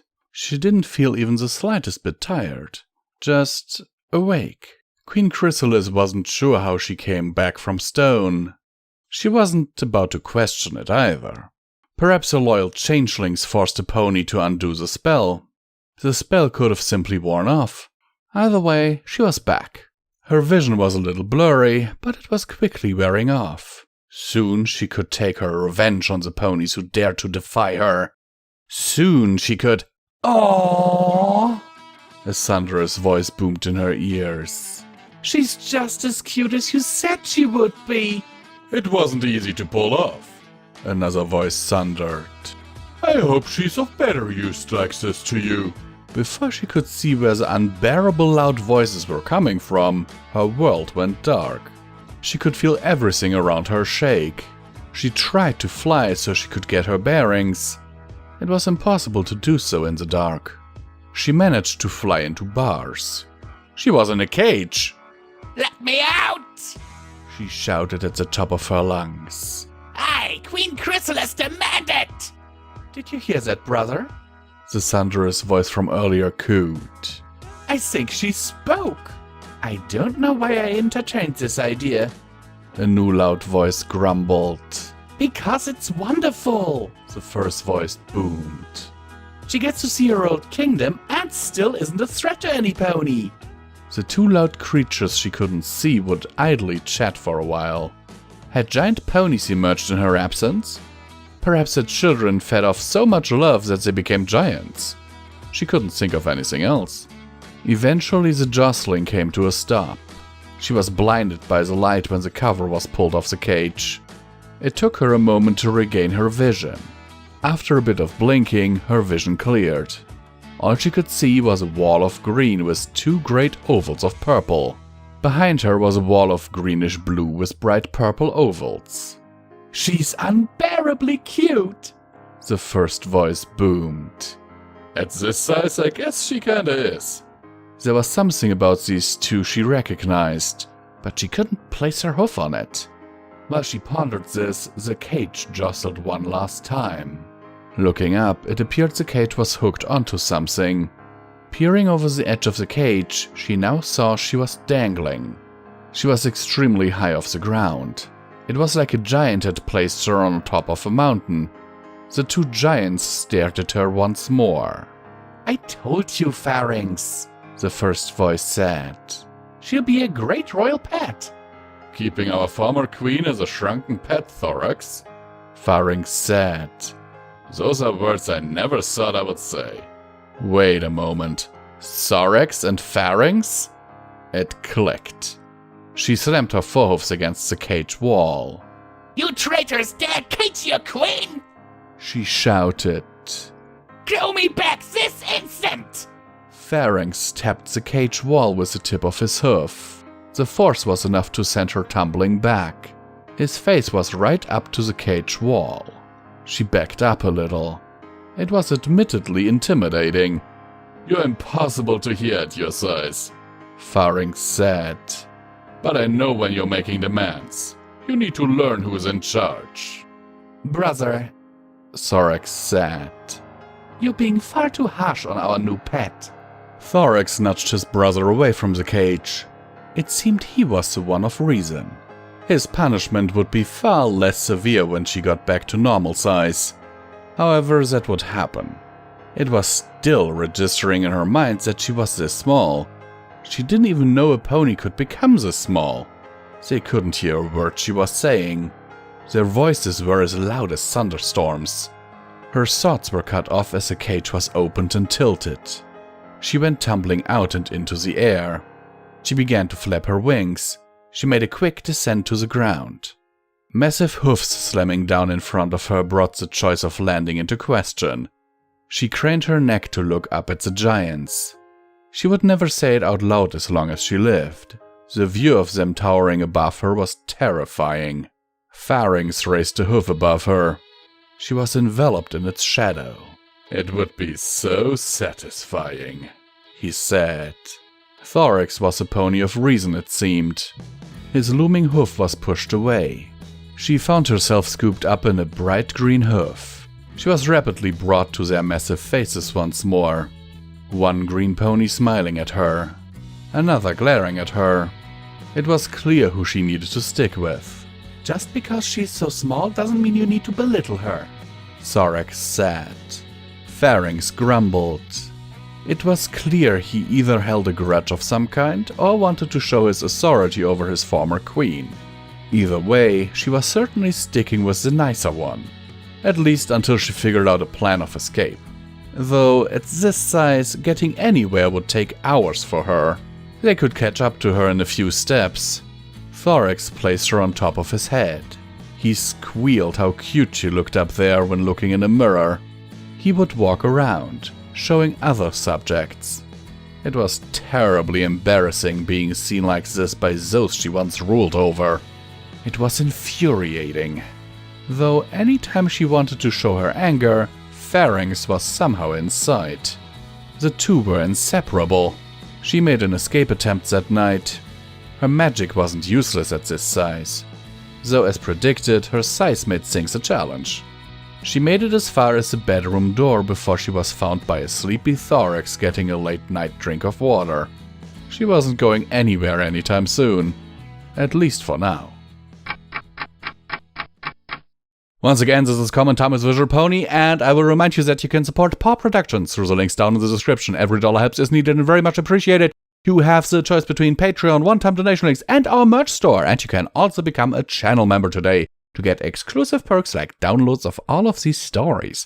Believe me, it's a lot of stuff. It took ages to upload that to our G Drive. Anyhow. So, would I kind of like to see Queen Chrysalis return like this? Kinda.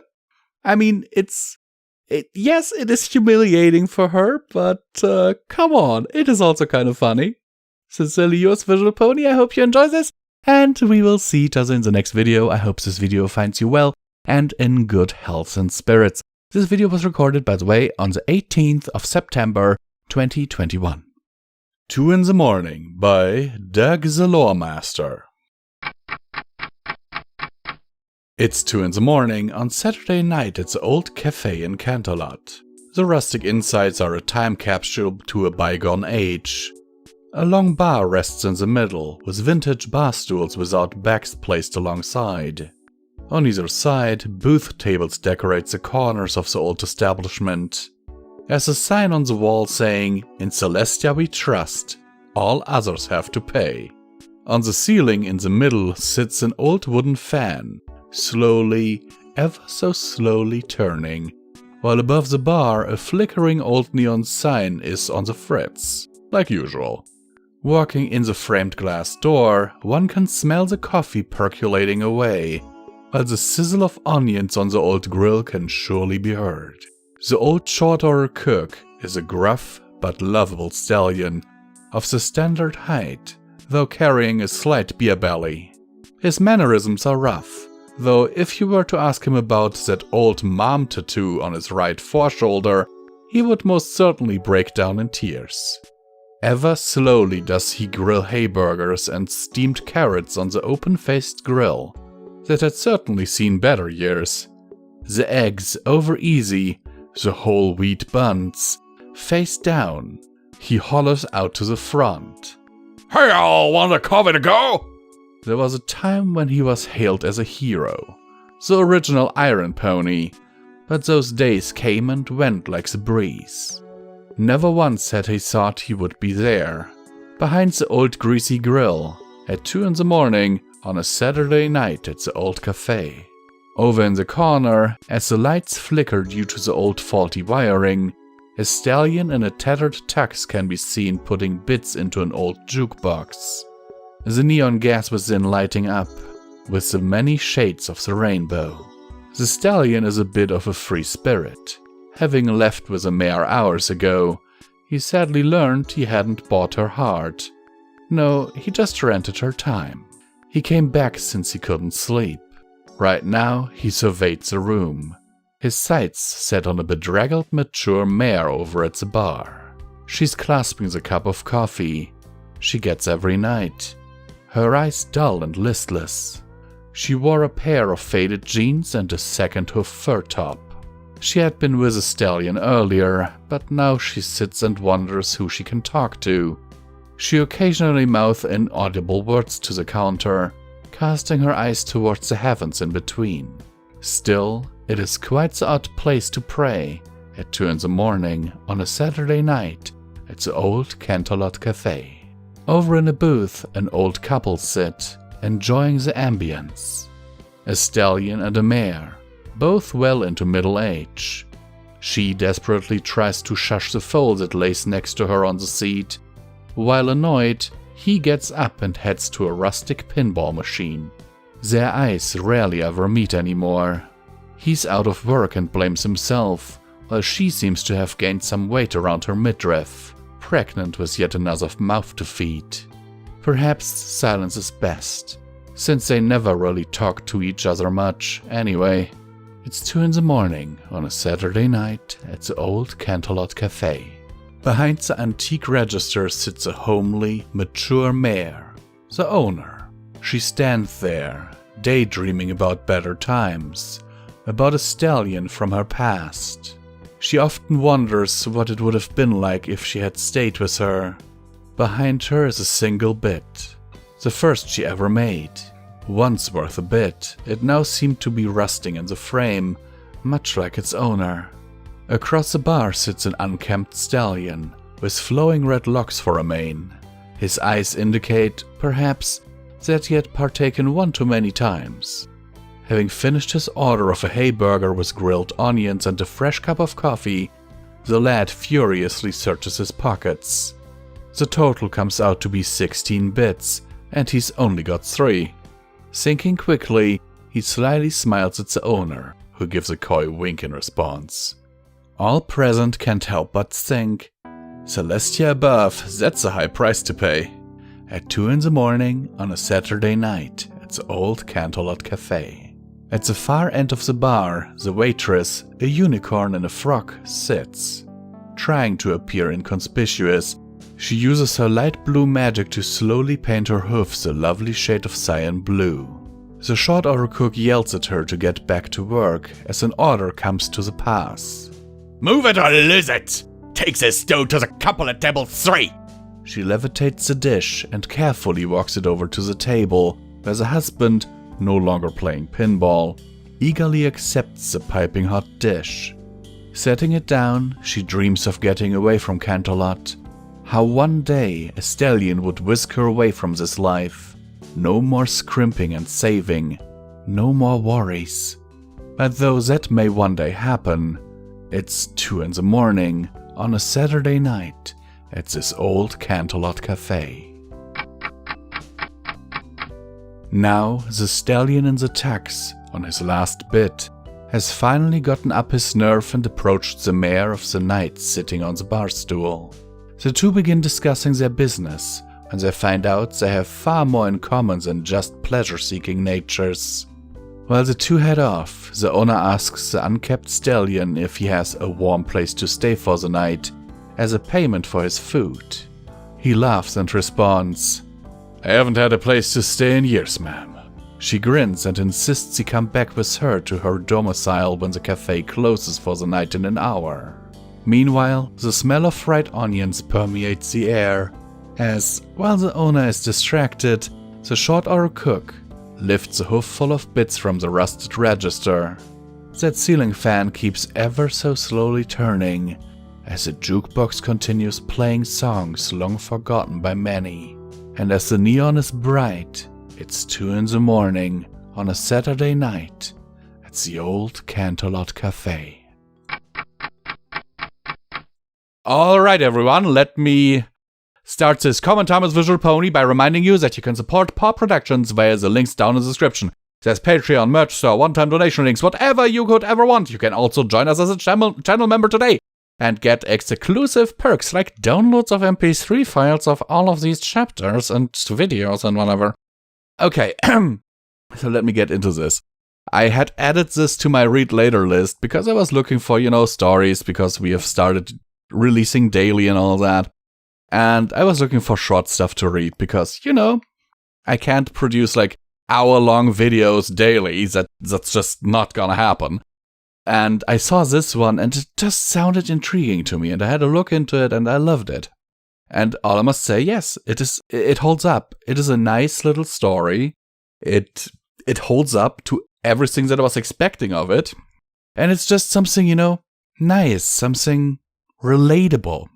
Most of us have been there, that we are in some diner or might even have been just a McDonald's that we end up at 2 or 4 or 3 in the morning on a Saturday night and we don't know what to do.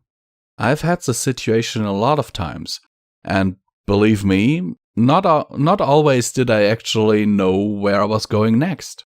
Not always did I know when I will be home again or why I was even there.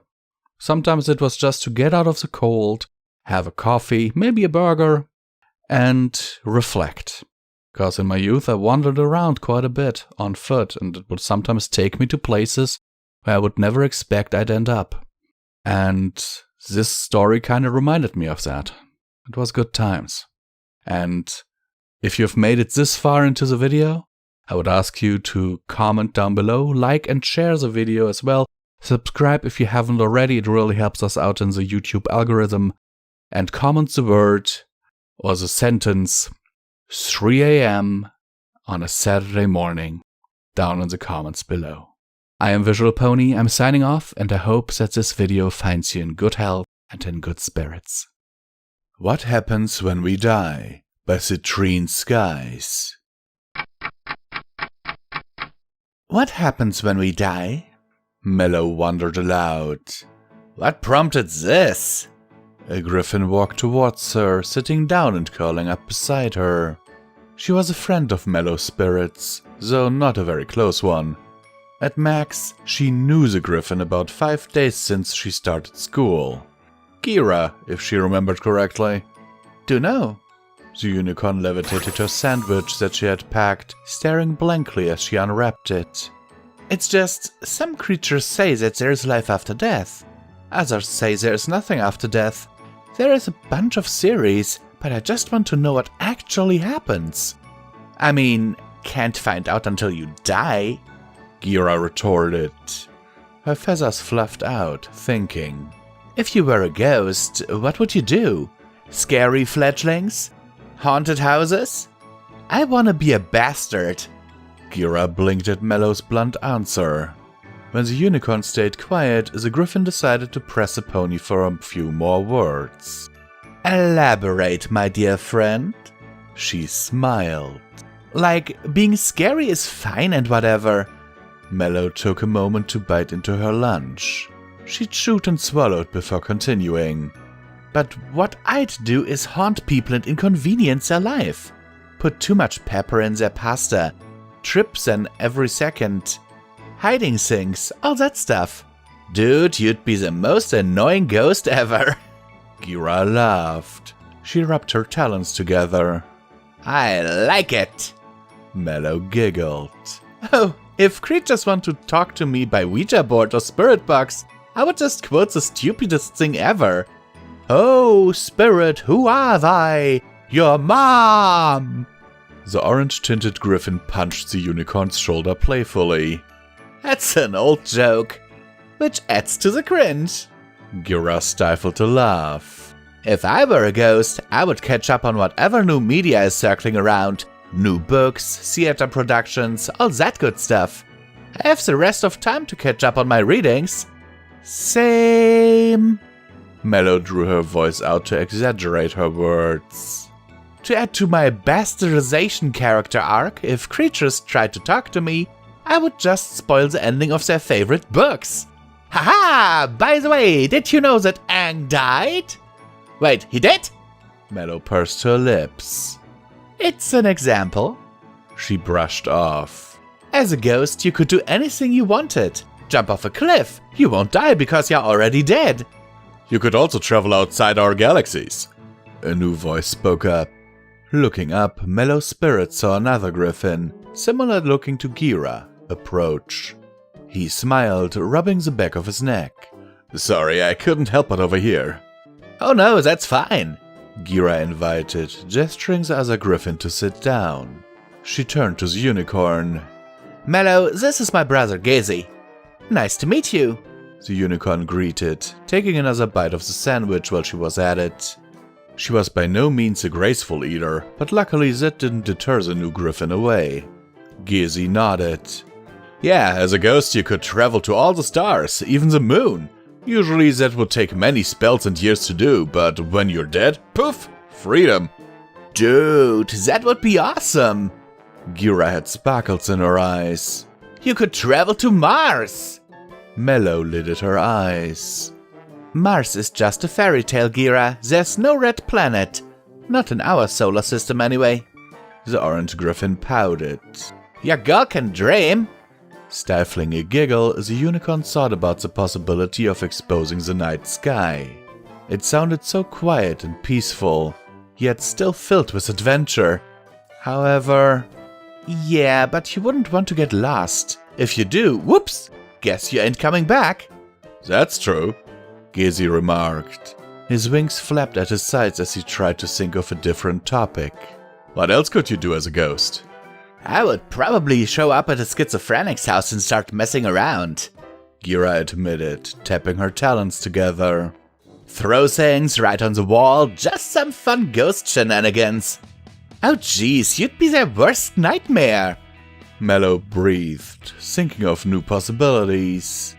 Gazy seemed less impressed. You are a bad person. I know, it's just who I am. His sister stretched out dramatically.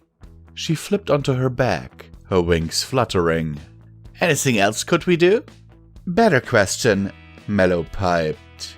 If you die with clothes on, do you have to wear them when you become a ghost? Imagine wearing a funny fedora and a frilly skirt and then you died. Gira snickered. Then imagine wearing that for the rest of your afterlife. I probably resign myself from ghost duties. Gazy laughed. I ain't gone around with our block wet no fedora and skirt, he said, his accent going southern. Or at least Mellow thought it sounded like a southern accent. Imagine a ghost clothing store, Gira murmured. Or even ghost ads. Didn't like your clothes when you died, Wes? Work at your new fashion job, get yourself some ghost money, and be sure to stop by your local Ghost Gap and try on all our stuff. It'll probably be out of your price range, but if you work your 9-to-5 shift, and maybe, just maybe, you can buy some clothes too. The trio laughed. Celestia, if ghost capitalism is a thing, I'm going to make a ghost riot and overrule the government. Mellow Spirit laughed. Hell yeah! Gira had put on the utmost evil face, raising her fist into the air. Down with ghost monarchy! Embrace spirit communism! Gazy sighed while Mellow rolled her eyes playfully, but they both said the same thing. No! You guys are no fun! Gira pouted. The griffins and unicorns looked at each other for a short few seconds before bursting into laughter. You're all so dumb! Gazy exclaimed, clutching his ribs. Shut it! You decided to join us, bucko! His sister nudged him hard. You're already on the hearthwarming card! No! Spare me! He cried, getting tackled by Gira. Mellow watched from the sidelines, having way too much fun. I already love you guys! She laughed. Hello, this is once again Comment Time with Visual Pony, and I will remind you that you can support us via the links in the description. Every little helps is needed and very much appreciated. There is Patreon one-time donation links and our merch store. Don't forget that there's also the channel membership.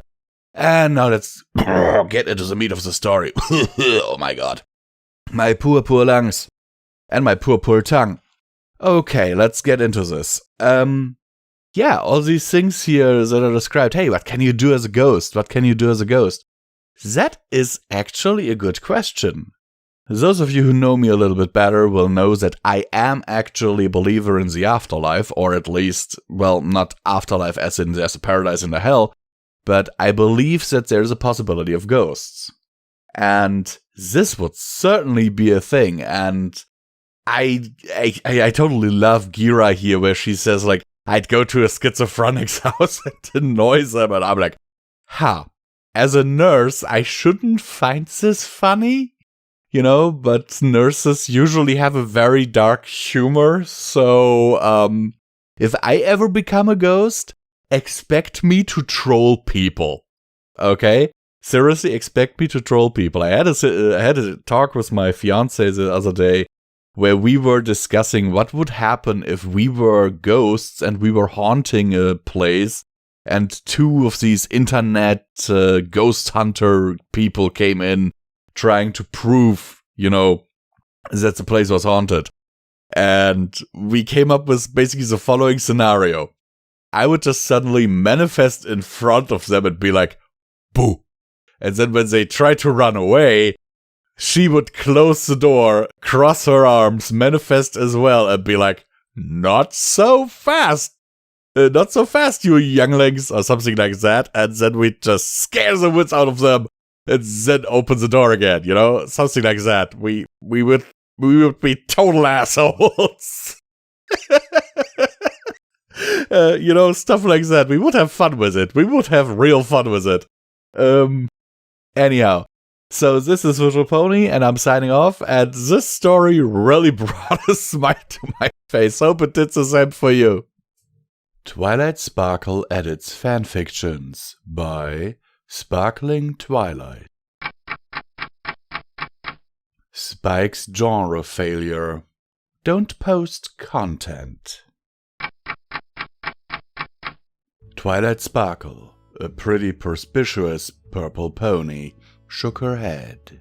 Spike, I don't think your fanfiction about the Power Ponies comic is going to be approved to be read at the annual convention.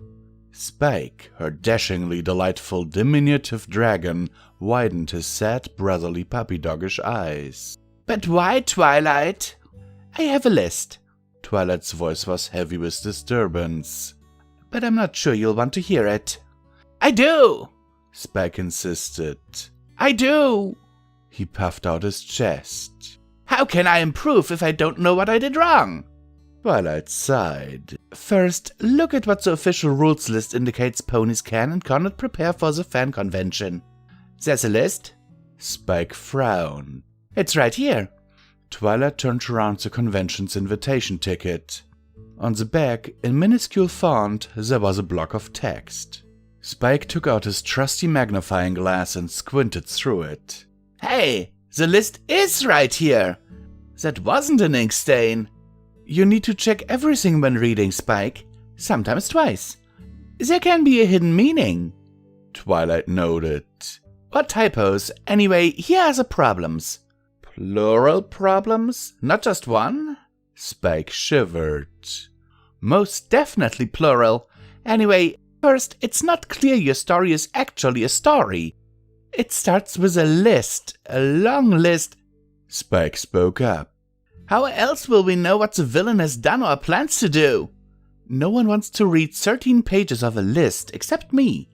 Which is why I read this one, but more important, it was against the rules. Spike, this isn't the recent crimes page in the Full Free Press. Their recent crimes page is misnamed. Misnomer, Twilight corrected. Yeah, it isn't even half a page long on a busy week. Spike noted, not helping his argument. At least when Rainbow Dash isn't in town, Twilight muttered. Come on, Twilight, Rainbow's speeding violations only make it into the press when she hits some pony. It's not fair to keep ragging on her like that.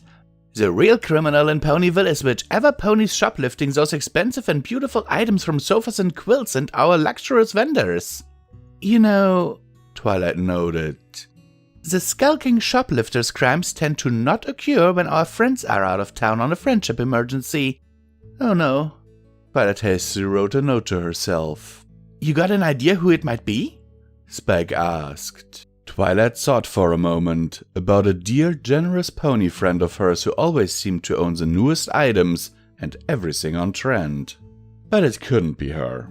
It shouldn't be her. Then Twilight considered another dear and kind pony friend of hers who appeared to be destitute, without any source of income, who gave all she had to help animals and woodland creatures. Oh no. Twilight didn't want to contemplate that, so she continued her critique. Leaving aside the lists, at the very end of this story, you have 3 pages of author's notes. Then 2 pages appear to be some chat you had with Derpy. That was a letter to the editor, like real comic books have. Anyways, after that you've polled Ponyville residents on what they want to see happen in your story, and you included the results. The last page is a preview of issue 2. That's what comic books do, Spike insisted. But that's all against the rules. They're more like guidelines, Spike said. If those are real rules, they're stupid. Twilight put a hoof to her forehead and sighed. Let's continue. The prohibition on meta stories also may have been violated. The what? I didn't write about any meta monster. Meta stories are defined broadly as any story about the fandom and its members. I mean, I wrote about some of my friends like Derpy Pony and Golden Tassel. Are they your friends really, Spike, or are they just some ponies whose fancies you subscribe to or who read your stories? Spike sputtered. When you put it that way, but I'm the princess of friendship, Spike. I know true friends. Her tone softened. These pen pals could become friends, but it's unlikely. She swallowed. You can't just trust any pony whose writings you read or who reads your work. Sorry. I just felt like I had to give you this advice. Maybe they're nice, but maybe they're actually some creature reaching evil tendrils from beyond the weakening doors of Tartarus, and who are using fiction for dread purposes. Dread purposes! Twilight repeated the warning, her nostrils flared and eyes wide. No pony's ever done an exhaustive survey of just what is in there. Twilight hyperventilated a bit, but eventually returned to reason. Anyway, she continued, for purposes of being accepted at the convention, it doesn't matter either way since you apparently wrote your fanfiction around some sort of in-joke with them and their zines. Is that true? Yeah. Spike nodded. Well, in-jokes with little relevance to anyone outside of a small group of ponies are against the rules and the jokes weren't funny. Twilight deadpanned. Oh. Spike hung his head. Don't worry, Twilight said. At least you didn't violate this next rule. No inserting comments between the lines of any other pony's copy-pasted story. Spike sputtered. Where could you possibly have done that? One of my friends, pen pals, and I collaborated, and that was how we made that pony's submission. We were commenting on Power Ponies Episode 9, Season 5. I better warn... Fair enough. Twilight ruffled her list. I need to get going soon. We're almost done. Okay. Spike's voice was dry. The villain's first list also includes a monologue discussing a manual on villainy. Manuals are prohibited. And the second list features a user's guide to some super weapon. User's guides aren't allowed? Exactly. Twilight bobbed her head. And finally, your lists were written in green text. No way! Spike crossed his arms. My ink's black! Green text doesn't have to be green, Twilight explained. And not all text that is green is prohibited. What kind of garbage is that? What does that even mean? Green text started relatively recently as a pejorative term to refer to works written by a crank pony who writes angry all-caps letters in green to Princess Celestia's top royal guard Nady, with contradictory complaints. It's jargon for bullet-pointed dialogue. Then why didn't ponies just say bullet-pointed dialogue? Do you even know what a bullet is? Twilight asked. Sure. Twilight blinked. It's comic jargon, Spike explained. Even I had to look up what a bullet was. Twilight nodded. What is it? Spike asked. I know what it is, but I don't know why it's that. Something violent to do with explosions involved with fireworks. The term originates from deep in Equestria's past. Twilight pondered. Whatever it is, it means whatever this is. She showed Spike a picture of a dotted point. That's a dot. Spike nodded. Indeed. Twilight nodded. A bullet is a comic synonym for a dot. Spike nodded. Bullets or dots are green text, got it? Spike nodded again. Anyway, your lists are written essentially in bullet point format, and that's not allowed. Spike sighed long and hard. I guess I've got some rewriting to do. Rejected fanwork in claw, he headed off. Twilight put away her list, smiling but troubled. She'd saved Spike's embarrassment of showing up at the convention with his very rules-breaking story, only to have it turned down. But maybe the censors might have let it get through? She looked over the proceedings for past fanfiction conventions. They'd apparently published a manual on how to please your Kirin. I suppose you wouldn't want one to turn into an angry Nyric. And how to guide on making noodles and Fluttershy's a hack and quibble pants fibs about fiction, which seemed like a meta story about members of the community. Wait, Twilight said aloud. Is Fluttershy a fanfiction writer? She shook her head. Nah, but I can see Quibblepants writing weird stories in some misguided attempt to bond with his fellow pony. Yeah, whichever pony wrote that probably just added Fluttershy's name for attention. But the reference merited investigation. Twilight threw aside those stories, wondering if Spike's piece would have been accepted just as the apparent rule-breaking works had been. Nah, Twilight shrugged. His wasn't good enough. Views of Equestria by Brian Shell. 3 views. Megan. I'm very impressed with the environment of Equestria. Ever since Danny, Molly and I started to come here, we keep being impressed. Thought it would be different than when it was Ponyland. The best part of this land is the new friends we've been making. There's Twilight Sparkle, the Princess of Friendship and leader of the main 6. She has accomplished a lot since arriving in Ponyville. She and her friends battled Nightmare Moon and rescued Princess Celestia and all of Equestria from eternal night. Twilight freed her friends from the corruption caused by that chaos expert, Discord, and saved the wedding of her brother, Shining Armor and Princess Cadence, from the deadly changeling army of Queen Chrysalis. It's when she became an alicorn that her best was to come. After the defeat of T-Rex, her castle was created, and her title was born. To me, her best accomplishment is the creation of the School of Friendship. She believes that many creatures can learn how to get along with each other. Rainbow Dash is the element of loyalty. Can she be a bit cocky? Sure. But she is very caring of her friends and her fellow members of the Wonderbolts. That's why Captain Spitfire is proud of her. Pinkie Pie is the element of laughter. Never fails to put a smile to any pony's face. That pink pony is always good at making any party she plans successful. I can't tell you how many times she showered me with her confetti cannon. Rarity, the element of generosity. Elegant, sophisticated, ladylike, classy. There are times she sheds her mannerisms to help others. Like when she stood up for her friends when Snooty upstairs talked them down. As I discovered, there's more to her than just proper manners. Applejack is the element of honesty.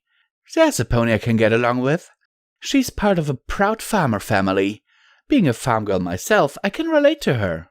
Applejack and her family are all about being honest. Many citizens can learn from her. Fluttershy is the element of kindness. Delicate, timid, but enjoys nature. Don't let her nature fool you. She's not afraid to stand up to anyone who's pushy. She even helped reform Discord. Now she and Tim are good friends. Hard to believe. Danny. The many places that make up Equestria are as fascinating as the inhabitants. There's Canterlot, home to Princess Celestia and Princess Luna. Things have been going well for Luna since the insidious Nightmare Moon is out of her system. I'm sure this city is still getting over that invasion Chrysalis orchestrated. It was at this city where Twilight Sparkle hatched a dragon egg, and Spike came to be. He and Twilight have been a team ever since. Downtown Ponyville is a nice quiet place. That Crystal Castle Twilight calls home is amazing. Especially that meeting table of her and the main six. I recently talked to Starlight Glimmer. She's grateful to Twilight for giving her a chance to redeem herself. The Everfree Forest is full of surprises. Like those crazy poison joke flowers. The effect of those depends on who comes across them. This is where the noble Sakura calls home.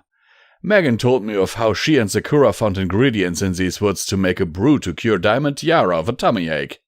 The scariest part, according to Megan, is the castle of the two sisters.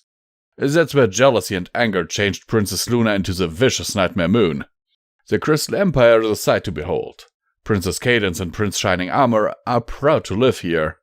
They are very grateful to Spike for how he helped save the Crystal Empire from the dreaded King Sombra.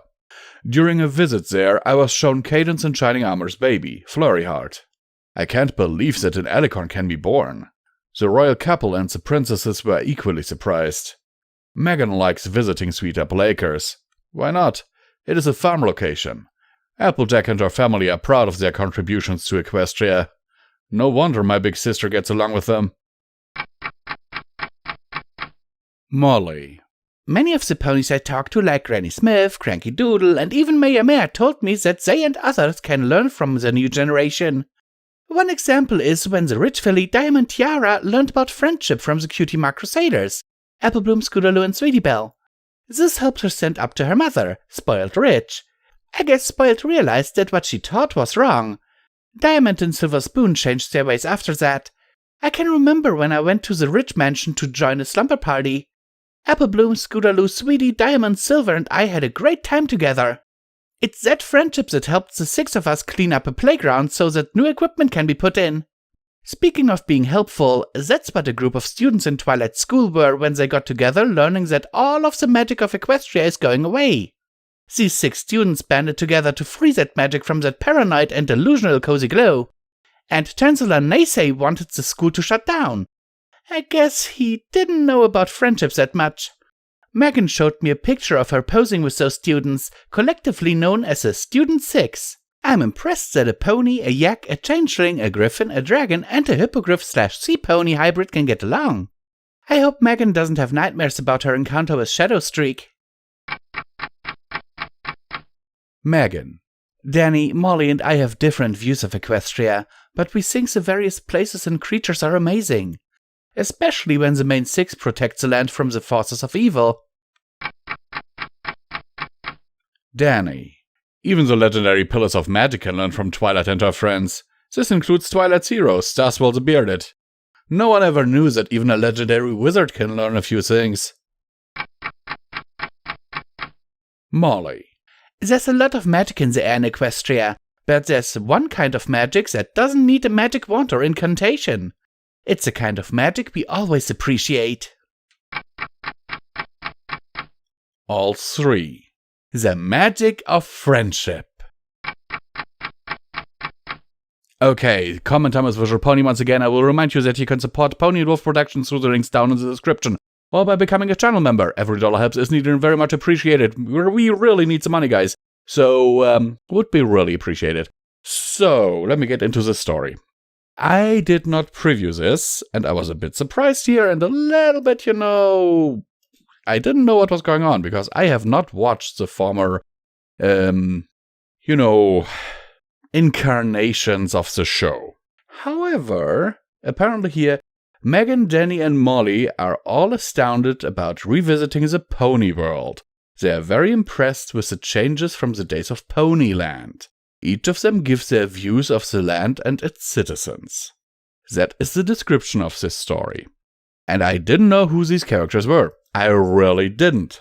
And then I went to Google and typed in Molly Williams, MLP, and Megan Williams, MLP.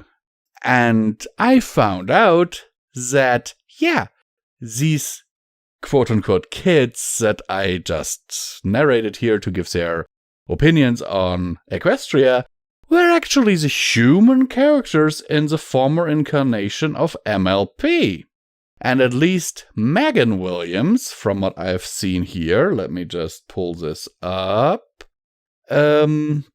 seems to have made an appearance in one of the Equestria Girls movies. Yeah, like as a background character running past. I am flabbergasted by this. I never knew this. That people would still write stories involving these older characters, but I find it interesting. So, yeah, guys, this is a little bit of a story about, characters from an older generation from the show we all love. I am Visual Pony, I'm signing off, and I hope that the story finds you well and has brightened your day at least a little. Celestia's Big Booty Problem by Flatter Priest. Rockin' everywhere. It was a typical day in Ponyville, and just like any other typical day, the schoolhouse was filled with the many voices of excited fillies and colts, ready to learn. Well, maybe that's hyperbole, but they were excited by today's special guest speaker. Since Celestia's retirement, she has been on a tour around Equestria, giving inspirational talks to the children, inspiring faith in Princess Twilight, telling the children to follow their dreams, and other sappy crap. She sat outside the schoolhouse patiently, with her ear pressed against the wall. Perhaps it was unbecoming of a princess to eavesdrop on children, but their banter was usually pretty entertaining. What she didn't anticipate was the minds of growing children. Amidst the many voices, a few colts managed to be easier to pick out than the others in the crowd. I heard her butt was so big that you could put a whole cake, plain and all, on top of it, said a somewhat dopey male voice. She pulled away in mild shock. Being objectified by the guards and various stallions on the street wasn't anything new to her. That came with the territory of being a public figure. On some days, she even realized the idea that those stallions wanted something they could never have. But these growing colts? It felt icky. She pressed her ear back in sick fascination. No. Her booty is so big that if you slice it with a knife, it's actually made of cake, a raspier cold voice said. You guys are being stupid, a more familiar voice said. Wasn't this Scootaloo? I've actually met Celestia. You guys are holding her to an absolutely unrealistic standard. Good filly, Scootaloo, Celestia muttered under her breath. Besides, Scootaloo continued, her thighs are so strong that she could crack my head open between them, in a sexy way. The door to the classroom opened suddenly and Celestia pulled away, pretending to act like she was being completely normal. I think we're all set, cheerily said in her practiced over-enthusiastic tone. Oh, well, alright then, Celestia responded, rising to her hoofs. Maybe this actually isn't so bad, Celestia thought to herself. After all, how many mares my age can say they're still being ogled? You know what? I'll strut my stuff. Just a little. What's the worst that could happen? Celestia placed one hoof in front of the other as if she were modeling a new, elegant gown, or trying to sway a political figure with her blessed feminine attributes. She cast a sly eye at each of the colts in the room just to be safe. Some of them would probably have some weird dreams tonight, but hey, that's all aspects of growing up, right? Yeah, she wouldn't overthink this extremely weird course of action, and neither should you. Then she turned and faced the class. Good morning, every pony, she said. Good morning, Princess Celestia, they all said in a monotone, rehearsed response. Celestia smiled, moving her eyes from face to face when her ear perked. She faintly heard a whisper at the back of the class. A small blue colt was whispering to a taller, slender yellow colt.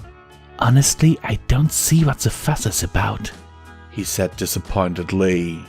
Well, maybe you should get a dirty magazine then, she screamed at the student.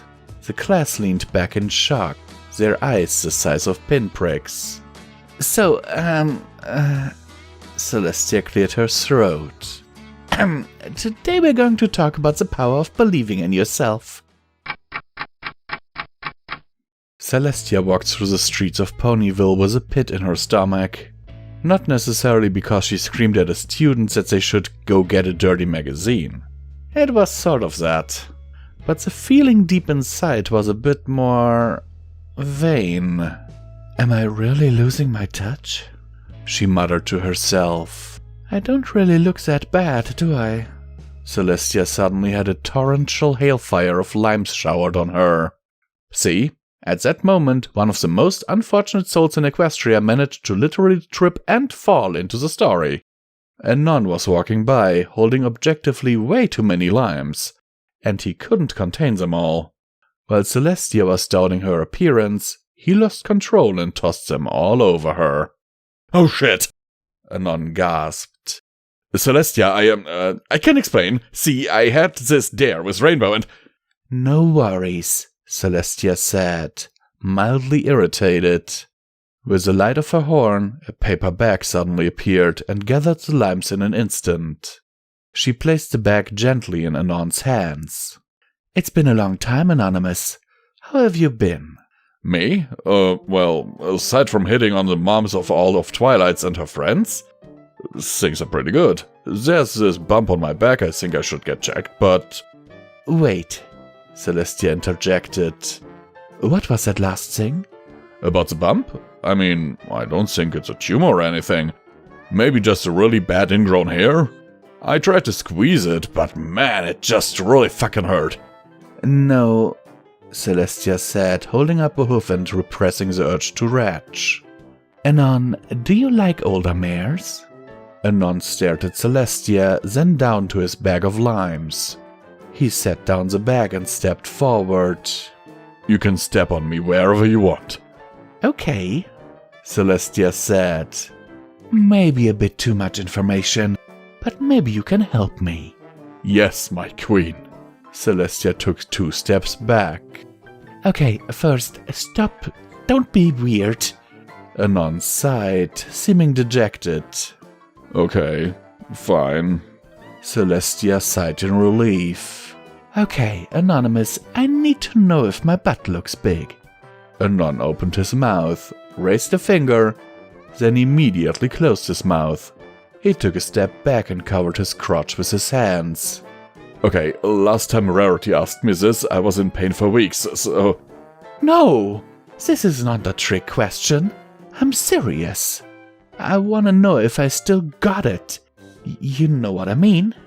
Oh, Anon said. Well, in that case, yes! Your booty makes the world go round! Celestia smiled and blushed faintly. Well, thanks, Anon. I appreciate your honesty. In fact, Anon continued, I have a critical disease and your booty is my life support. Your ass is looking so tight that I couldn't fit a 5 pence through it. Celestia blinked in shock. Some of the ponies on the street turned to watch the exceptionally strange scene in front of them. That's like a dime for you filthy Americans. Oh, no, I get it, Celestia said, turning around. I don't really need anything else, Anon. Your booty is yours and it makes my girth quake, Anon called, grabbing his limes and chasing after her. Okay, that's enough! Celestia lit her horn, and with a bright flash of light and a loud crack, Anon disappeared, leaving just a bag of limes on the ground. She exhaled in relief and looked around to the ponies muttering to each other. What? It's not like I sent him to the moon. A mare can defend herself from strange stallions in self-defense. She nodded and trotted along, the faintest smile on her lips. I still got it. With a flash of light, the only human Equestria suddenly found himself in a bathtub. Before he could even take in his surroundings, he heard the flush of the toilet. Hey, Anon, Spike said. Anon turned to look at the baby dragon, who leapt off the toilet. Hey, Spike. Who'd you take off this time? Celestia. Oh yeah, been there. On the bright side, there are worse places she could have sent you. Anon stood up and began to dust himself off. Honestly, I think I would have rather gone to the moon. And such ends another day of Anon wanting to be mooned by Celestia. Holy shit, okay, this is once again Common Time with Visual Pony. And yes, I will remind you that you can support us via the links down in the description below. Every dollar helps us needed and very much appreciated. You can use Patreon, one-time donation links, our merch store, whatever you want. Please support us, we need the money. But yeah, oh my goodness. What the hell did I just read? I mean, it's a party at the beginning where Scootaloo is like, she could crack my skull between her thighs in a sexy way. And I was like, what the hell? And then it came to,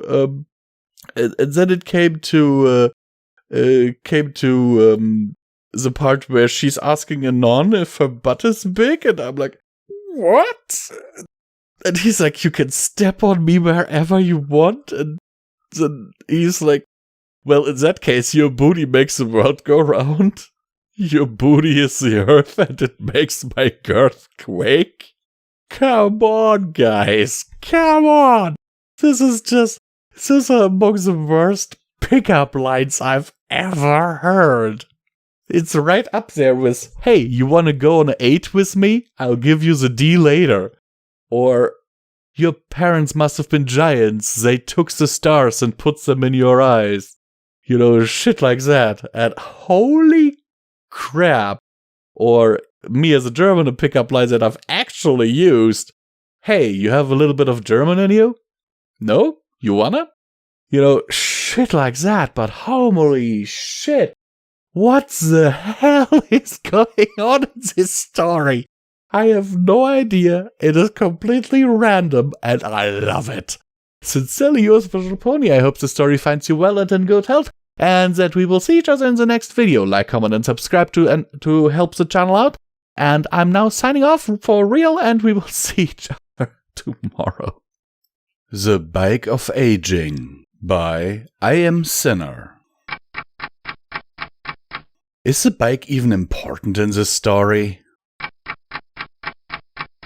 Legend says that there is a bicycle that makes you age every time you ride it. The legends are true. There is indeed such a bike. Passed from generation to generation, it eventually ended up in the possession of a white-collared alicorn we all know. Well, this should be fun. Sister?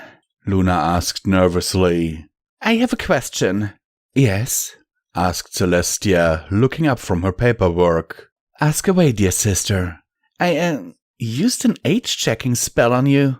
Luna coughed. And I've found something very interesting. That I'm 1,000 years older than you? Celestia asked lazily. I already know. You didn't age well trapped in the moon. No. Luna shook her head. You're 8,000 years older than me. As expected. Now, if you have nothing else, I have pepper... The quill dropped on the table. Repeat that again. 8,000 years. Luna repeated. What have you been up to, sister?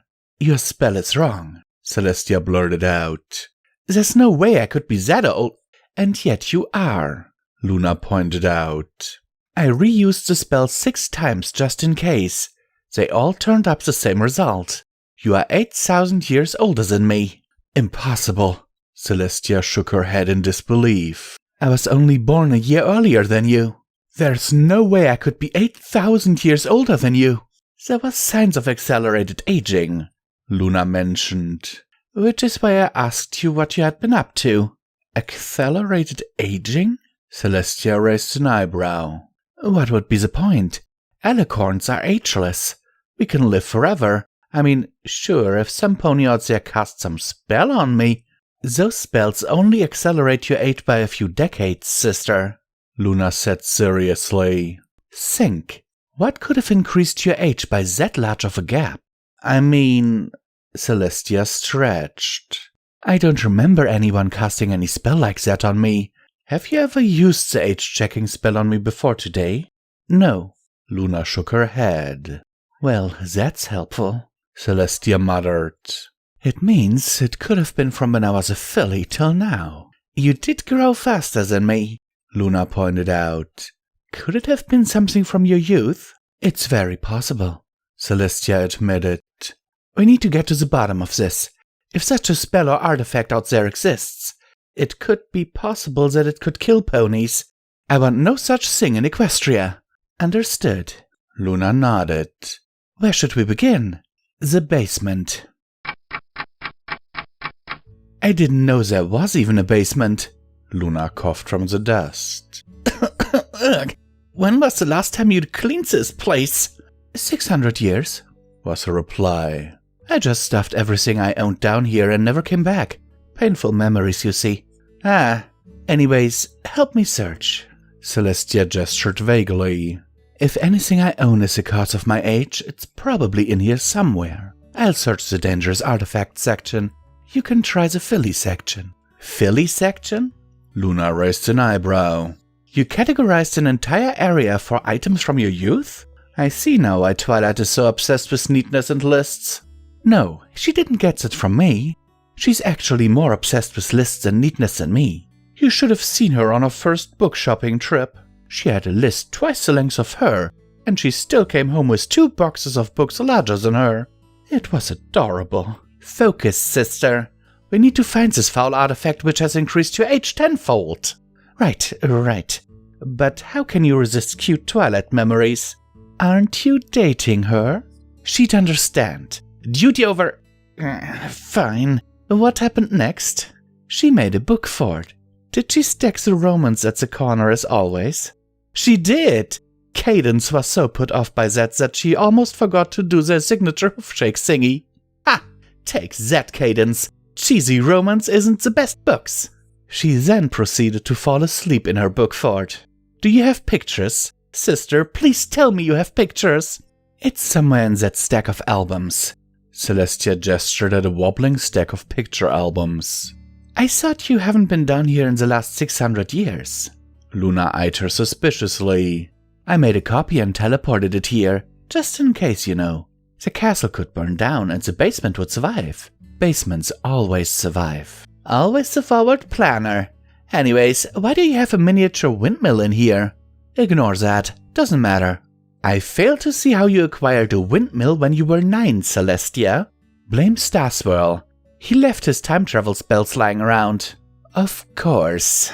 Here, I found it, Celestia exclaimed. You did?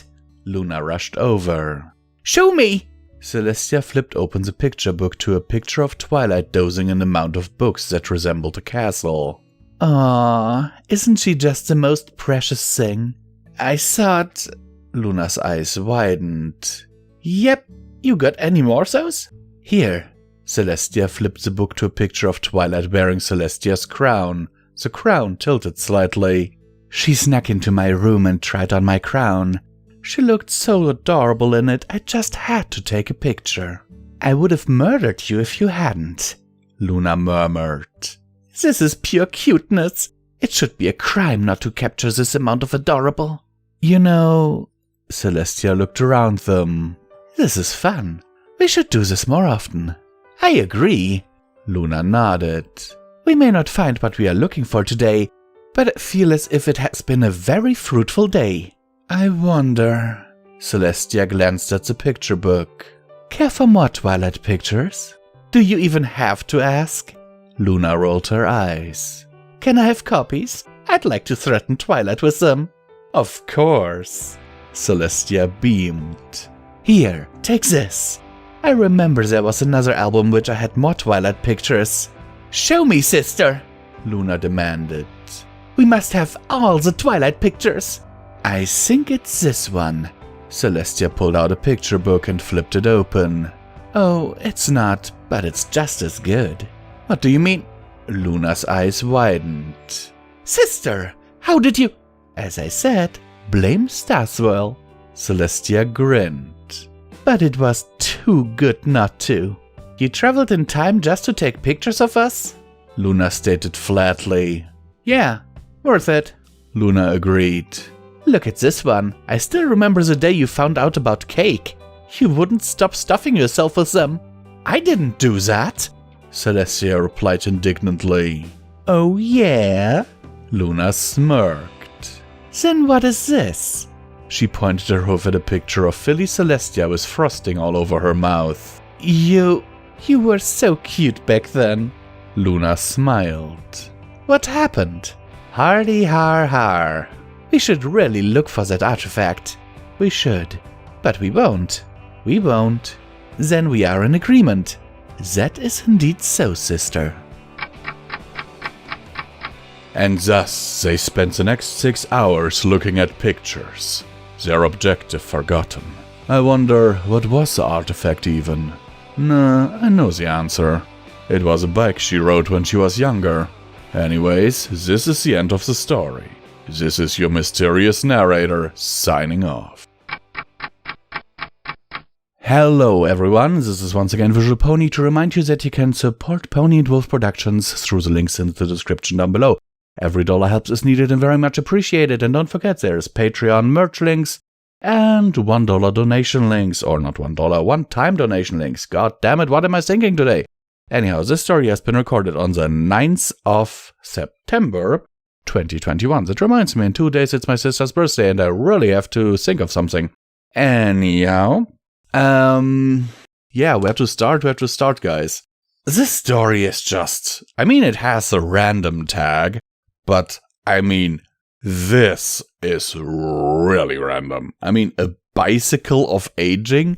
The thing is, I even saw here in the author's notes, it's dedicated to bike. And I was like, okay, if I click the link that is linked to the word bike, I'll very likely come to a picture of a bike. But no, it is literally another author on fanfiction called Bicyclette. And I'm like, what? Okay, very inventive username, I guess. But come on. I would have not expected that, I must admit. Also, the author says, ignore the randomness of this, but I kinda enjoy the randomness of this, so I'm not gonna ignore it. I have narrated it, and now you have listened to it. If you have come to this point, please post the word Eevee in the comments down below, so I know that you have watched the entirety of this video. Love you all, signing off, and see you next time. Twilight Goes to the Mall by Mellow Soul. Like a filly in a candy store, Part 1. The sun crept through Twilight's room, alerting her to day's dawn. Slowly she opened her eyes, which were still somewhat surrounded by sand from her previous night's sleep. Despite her initial grogginess, her excitement began to build. It was Saturday morning, a day she'd seen many times before. However, unlike most children, who were eager to begin their shared tradition of eating cereal and watching cartoons, she had a grander goal in mind for this particular date. She stretched her limbs and rolled out of bed like a soft, squishy, purple potato, or a colored marshmallow if you prefer. "Stop breaking the fourth wall or I tell Mom!" Twilight squeaked. The filly used her magic to open her bedroom door. She strolled downstairs where the scent of bacon, eggs, and toast promptly greeted her nostrils. "Morning, Twily," her father Nightlight spoke tenderly. "Morning, Daddy." "Have you decided what book you want to get?" "Not yet." "I'm sure Shining won't mind taking you to look." "He's a butt."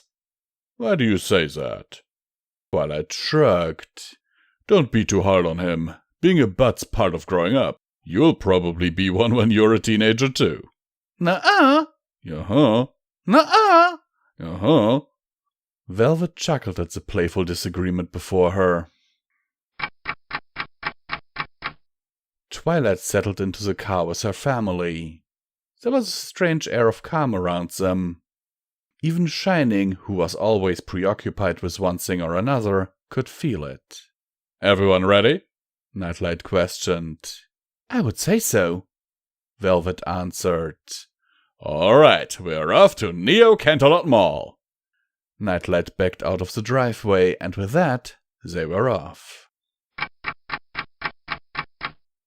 Shining carried his baby sister on top of his head. She gazed in awe as the automatic doors opened without the assistance of magic. It was truly a technological wonder to behold. Even though she'd been inside before, this would be her first real memory of it. What should we do first? Nightlight inquired. Why don't we split up? Velvet suggested. Shining can take Twilight where they want to go while we shop around. Good idea. Even with Twilight's incredible reading speeds, there's more than enough books to keep her occupied through the day. I have to babysit? Shining groaned. Think of it this way. Nightlight reasoned. At least she's well behaved. True.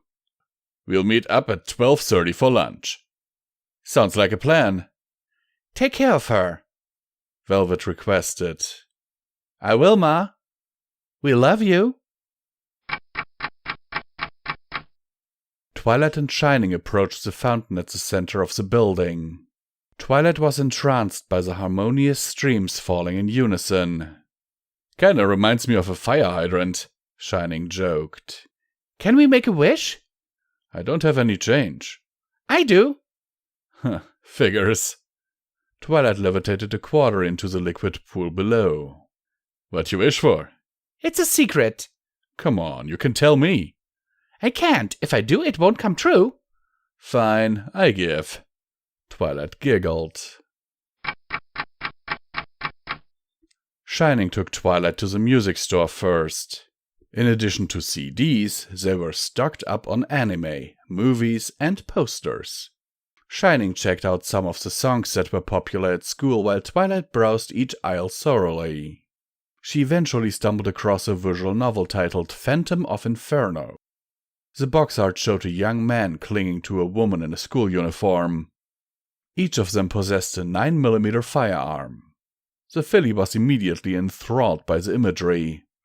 It was dark and gritty, yet somehow romantic at the same time. It reminded her of the poets of old. She plucked it from the shelf and took it back to Shining. You find something you want? This! Twily, this is rated mature. I don't think Mom and Dad would be too happy about you having something like this. Please? Twilight gave her brother a sad stare. Her eyes were big and sad like a puppy. Oh man, I'm so gonna get chewed out for this later. Yay! Twilight hugged her BBBFF. A warm smile crossed his face. And it'll totally be worth it, he thought to himself. Outside the store, Shining hid the case under his shirt to hide it from their parents. That was when Twilight noticed two ponies dressed in black standing by the cardboard cutouts at the entrance. The first was a white stallion with a long brown mane who appeared to be in his teens. The other was a young colt with dark fur and light blonde locks.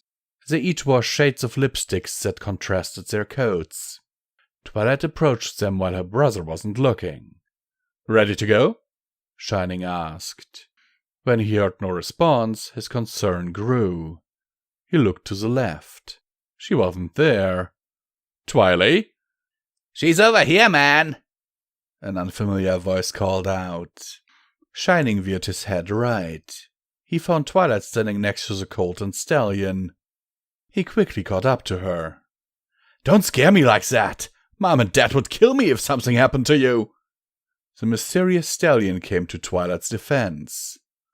Don't be too hard on her. You know kids. They get into all sorts of mischief.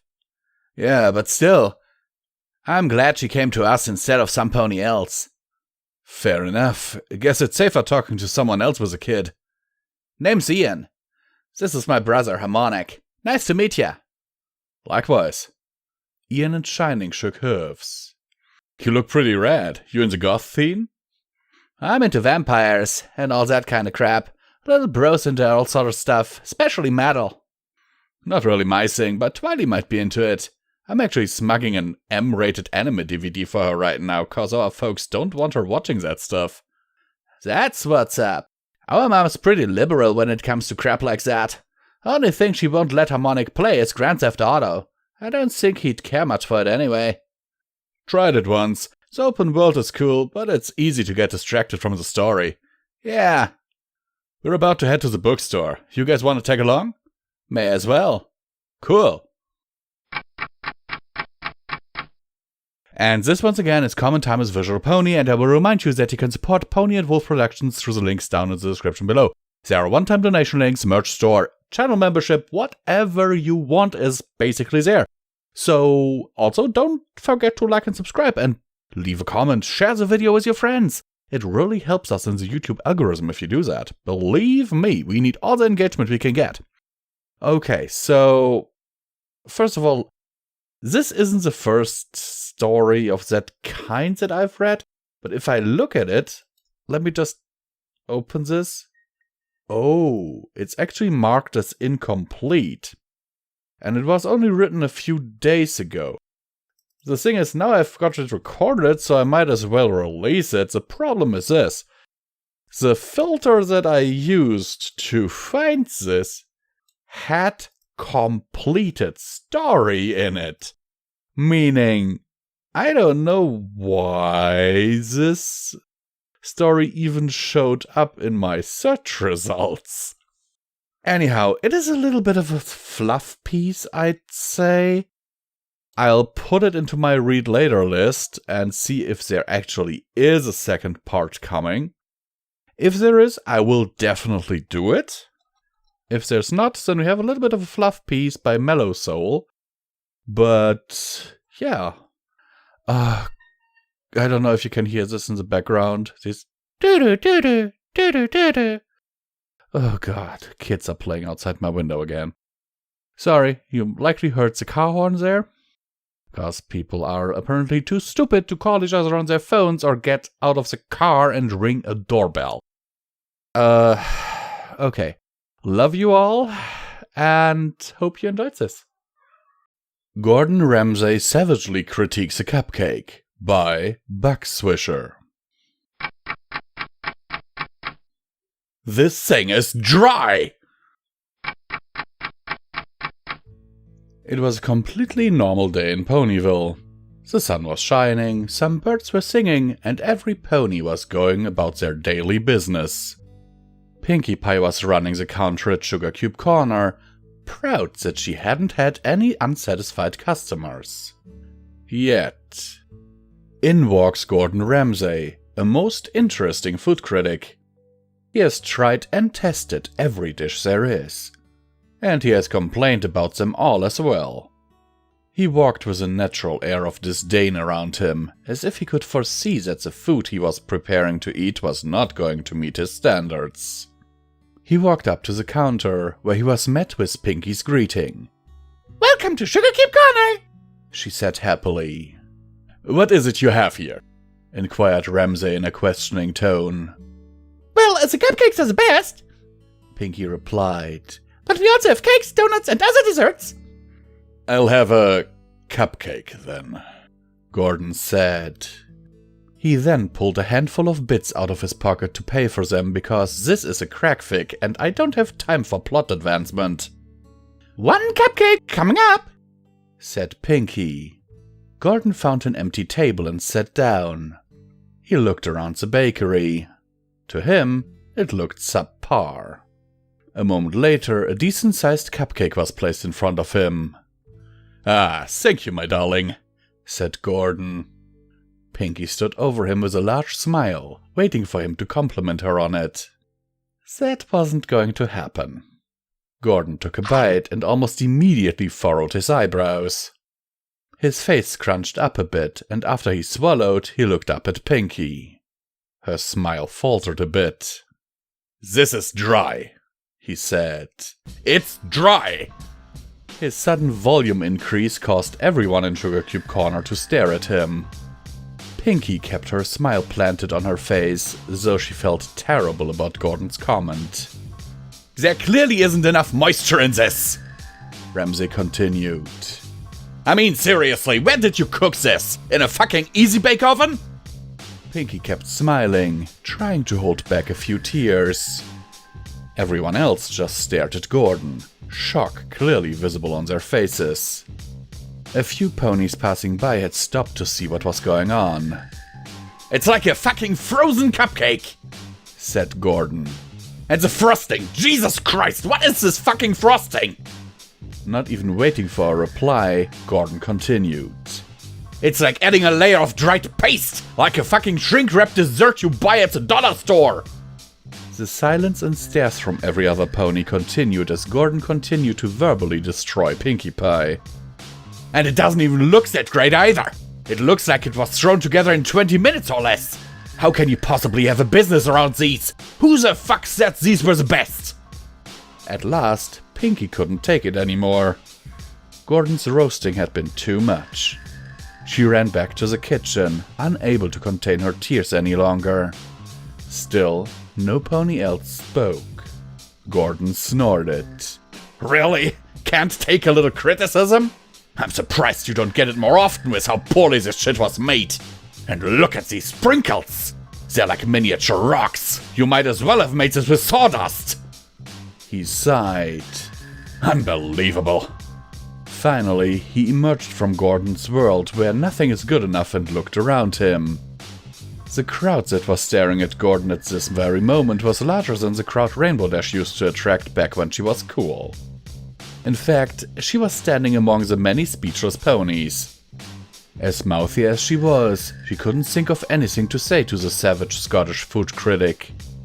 As if extreme roasting hadn't been enough already, Gordon then began to complain about the way Sugar Cube Corner was arranged. And look at this place! He said. That table's in an odd spot. There's decorations all over the place. What is this, a fucking 4-year-old's birthday party? He examined the counter. It's covered in fucking sugar, he said. Covered! At least Gordon thought it was sugar. But how else was Pinkie supposed to be energetic and happy all day? He peered into the kitchen the best he could. My goodness, he said, squinting. That kitchen looks terrible. All of you must be fucking idiots to not be able to make a simple fucking cupcake. I'd be terrified to try anything else on this shitty menu. He took one last look around him at the bakery, scoffed once again, and then headed for the door.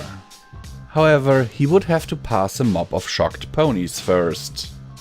What the fuck are you all staring at? Fucking move! Gordon yelled. Why did you say those things? Said one of the ponies in the crowd. She had tears in her eyes. I've gotta be fucking honest, Gordon replied. The food was shit. He continued trying to break the wall of ponies. As he was about to start shoving, the two owners of the shop, Mr. and Mrs. Cake, emerged. What in Celestia's name happened here? Said Mr. Cake. Oh, for fuck's sake, said Gordon Ramsay. The food here is shit. I'm not impressed by this place. And if these things would move the fuck out of my way, I could get the hell out of here. Fed up with this second-class establishment, Gordon began shoving his way through the pony mob. Mr. and Mrs. Cake couldn't have been more confused about the scenes they had walked in on, but unfortunately for them, they wouldn't get any explanations. Just a few stutters of, He just... from the witnesses. Gordon began to walk down the street, further away from the bakery. Rainbow Dash, whose voice was finally back from its lunch break, said, We need to stop him! But of course, nobody listened to her because she's just a blue cunt. Applejack wasn't there, because she's oblivious to everything on her farm. Who knows what the others were doing? After a minute or so of walking, Gordon Ramsay stopped, turned around, and gave the finger to the Sugar Cube Corner. Then he disappeared, off to break the soul of somebody else. Once again, this is Comment Time with Visual Pony, and I will remind you that you can support BluePawWolf Productions through the links down in the description. Every dollar helps, is needed, and very much appreciated. You have the choice between Patreon and one-time donations, merch store, and all these other things, including channel membership, which is right next to the subscribe button. By the way, you should like and subscribe, because if you haven't already, then why Why haven't you? Okay, so now let's get into this story. I chose this because, hey, it's from Bugswisher, who has written another story that I've covered on the channel already, and I found that one funny. So I didn't even preview this. I was like, let's have a look. Holy shit, Gordon is really roasting the poor Pinky here. Oh my god. And if you could see the picture that was used as cover art for this, it literally has Gordon shouting at, like, Gordon's pony Sona shouting at Pinkie Pie, and his cutie mark is a red trident. I mean, what the fuck? Poor Pinkie Pie. But it's a, what was it called? Crackfic? I mean, come on. That's all I can say to this.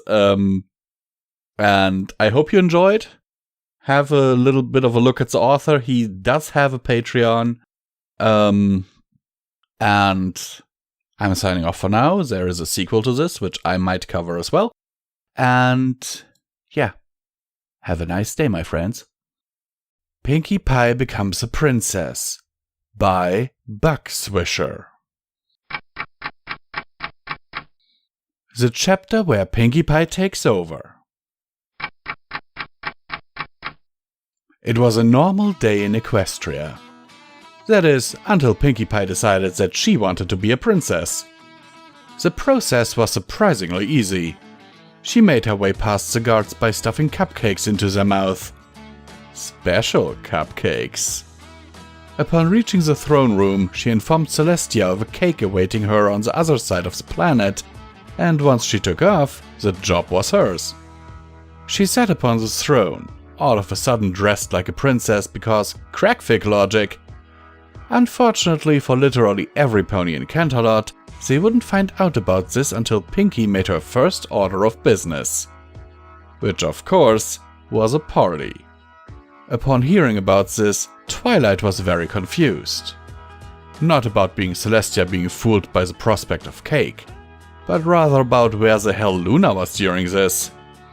Luna, at that moment, was on Mars, intrigued by the existence of a red planet. Thus, she was not going to be back for a while.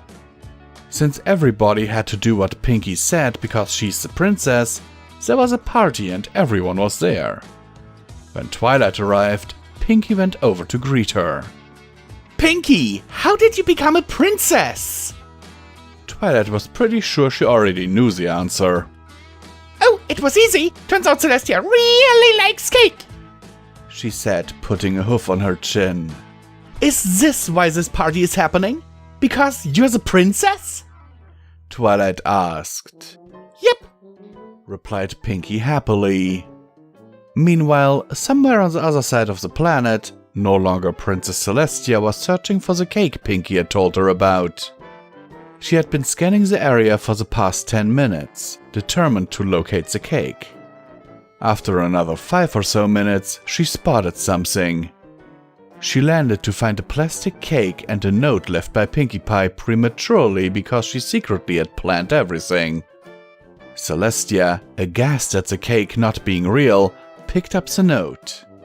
It read, Gotcha! Celestia then screamed at the heavens because she was now on the other side of the planet and she didn't even have any cake. For her, it was a day of despair. Unfortunately for every pony being forced to party back in Canterlot, it would be a while before Celestia gained the strength to make her return. Speaking of Canterlot, while Pinkie was watching everyone awkwardly attempt to have a good time, Twilight and the other members of the main 6, except Pinkie obviously, were plotting a way to restore order. There must be a way to get through to her, complained a flustered Twilight. But we can't just have parties every day.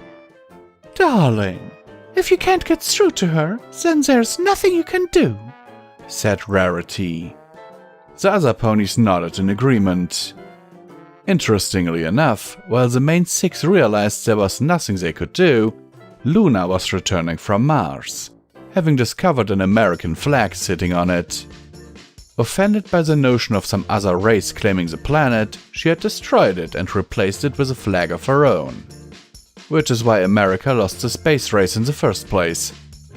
Upon returning to Canterlot, Luna was surprised to see practically every pony in Canterlot gathered at a huge party. Except for Prince Blueblood, because he's an ass and he doesn't belong in this fic. She found Twilight and asked what was happening. Pinkie Pie became a princess, so she threw this party. Twilight replied. So why don't you stop her? Asked Luna. Twilight sighed. I've tried. I can't get through to her, she exclaimed. With that, Luna went and found Pinkie to talk to her herself. When she finally did find Pinkie, she immediately regretted the decision to confront her. Standing at her side was a royal guard that looked like he would rather be anywhere else in the world at that moment. It made sense, because the royal guards are basically indentured servants anyway. What have you done? Asked Luna. Pinkie just smiled. I'm throwing a party, she said. But why? Asked Luna. Because they're fun. Have you considered the thought that no pony wants to be here? Why would any pony not want to have a party? Luna sighed. Rather than explain the concepts of anti-socialism and oppression, she decided to switch subjects. Where is my sister? She asked. Oh, Celestia? On the other side of the planet, Pinkie replied. Luna gasped. What? What is my sister doing on the other side of the planet? Looking for cake. Looking for... Wait. What? She's looking for cake. Pinkie, did you tell my sister that there was a cake on the other side of the planet? Yep. That's how you became princess, isn't it? Yep. Luna sighed, burying her face in a hoof. Twilight had been right. She wasn't going to be able to convince Pinkie to stop. At that moment, Celestia returned from her cake quest that was bogus the whole time. When she spotted Pinkie, she flew down to her with a fire in her eyes. Literally, there was fire. Every pony at this party began to stare as Celestia unleashed her anger at being tricked with a plastic cake. While Celestia screamed, the guard took the opportunity to get the hell out of there. He started running away from Canterlot, never planning to return. Standing before an angry Celestia, Pinkie Pie realized that she would no longer be able to occupy the role of princess.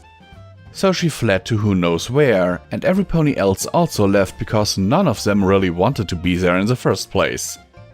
Celestia made her way back into her castle, where she found all of her guards lying on the floor.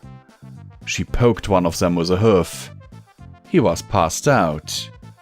Celestia sighed. Whether or not the guards were there didn't even really matter, considering the countless times villains had easily invaded the castle anyway. But she was still required to get them all checked out, which she would do whenever she felt like it.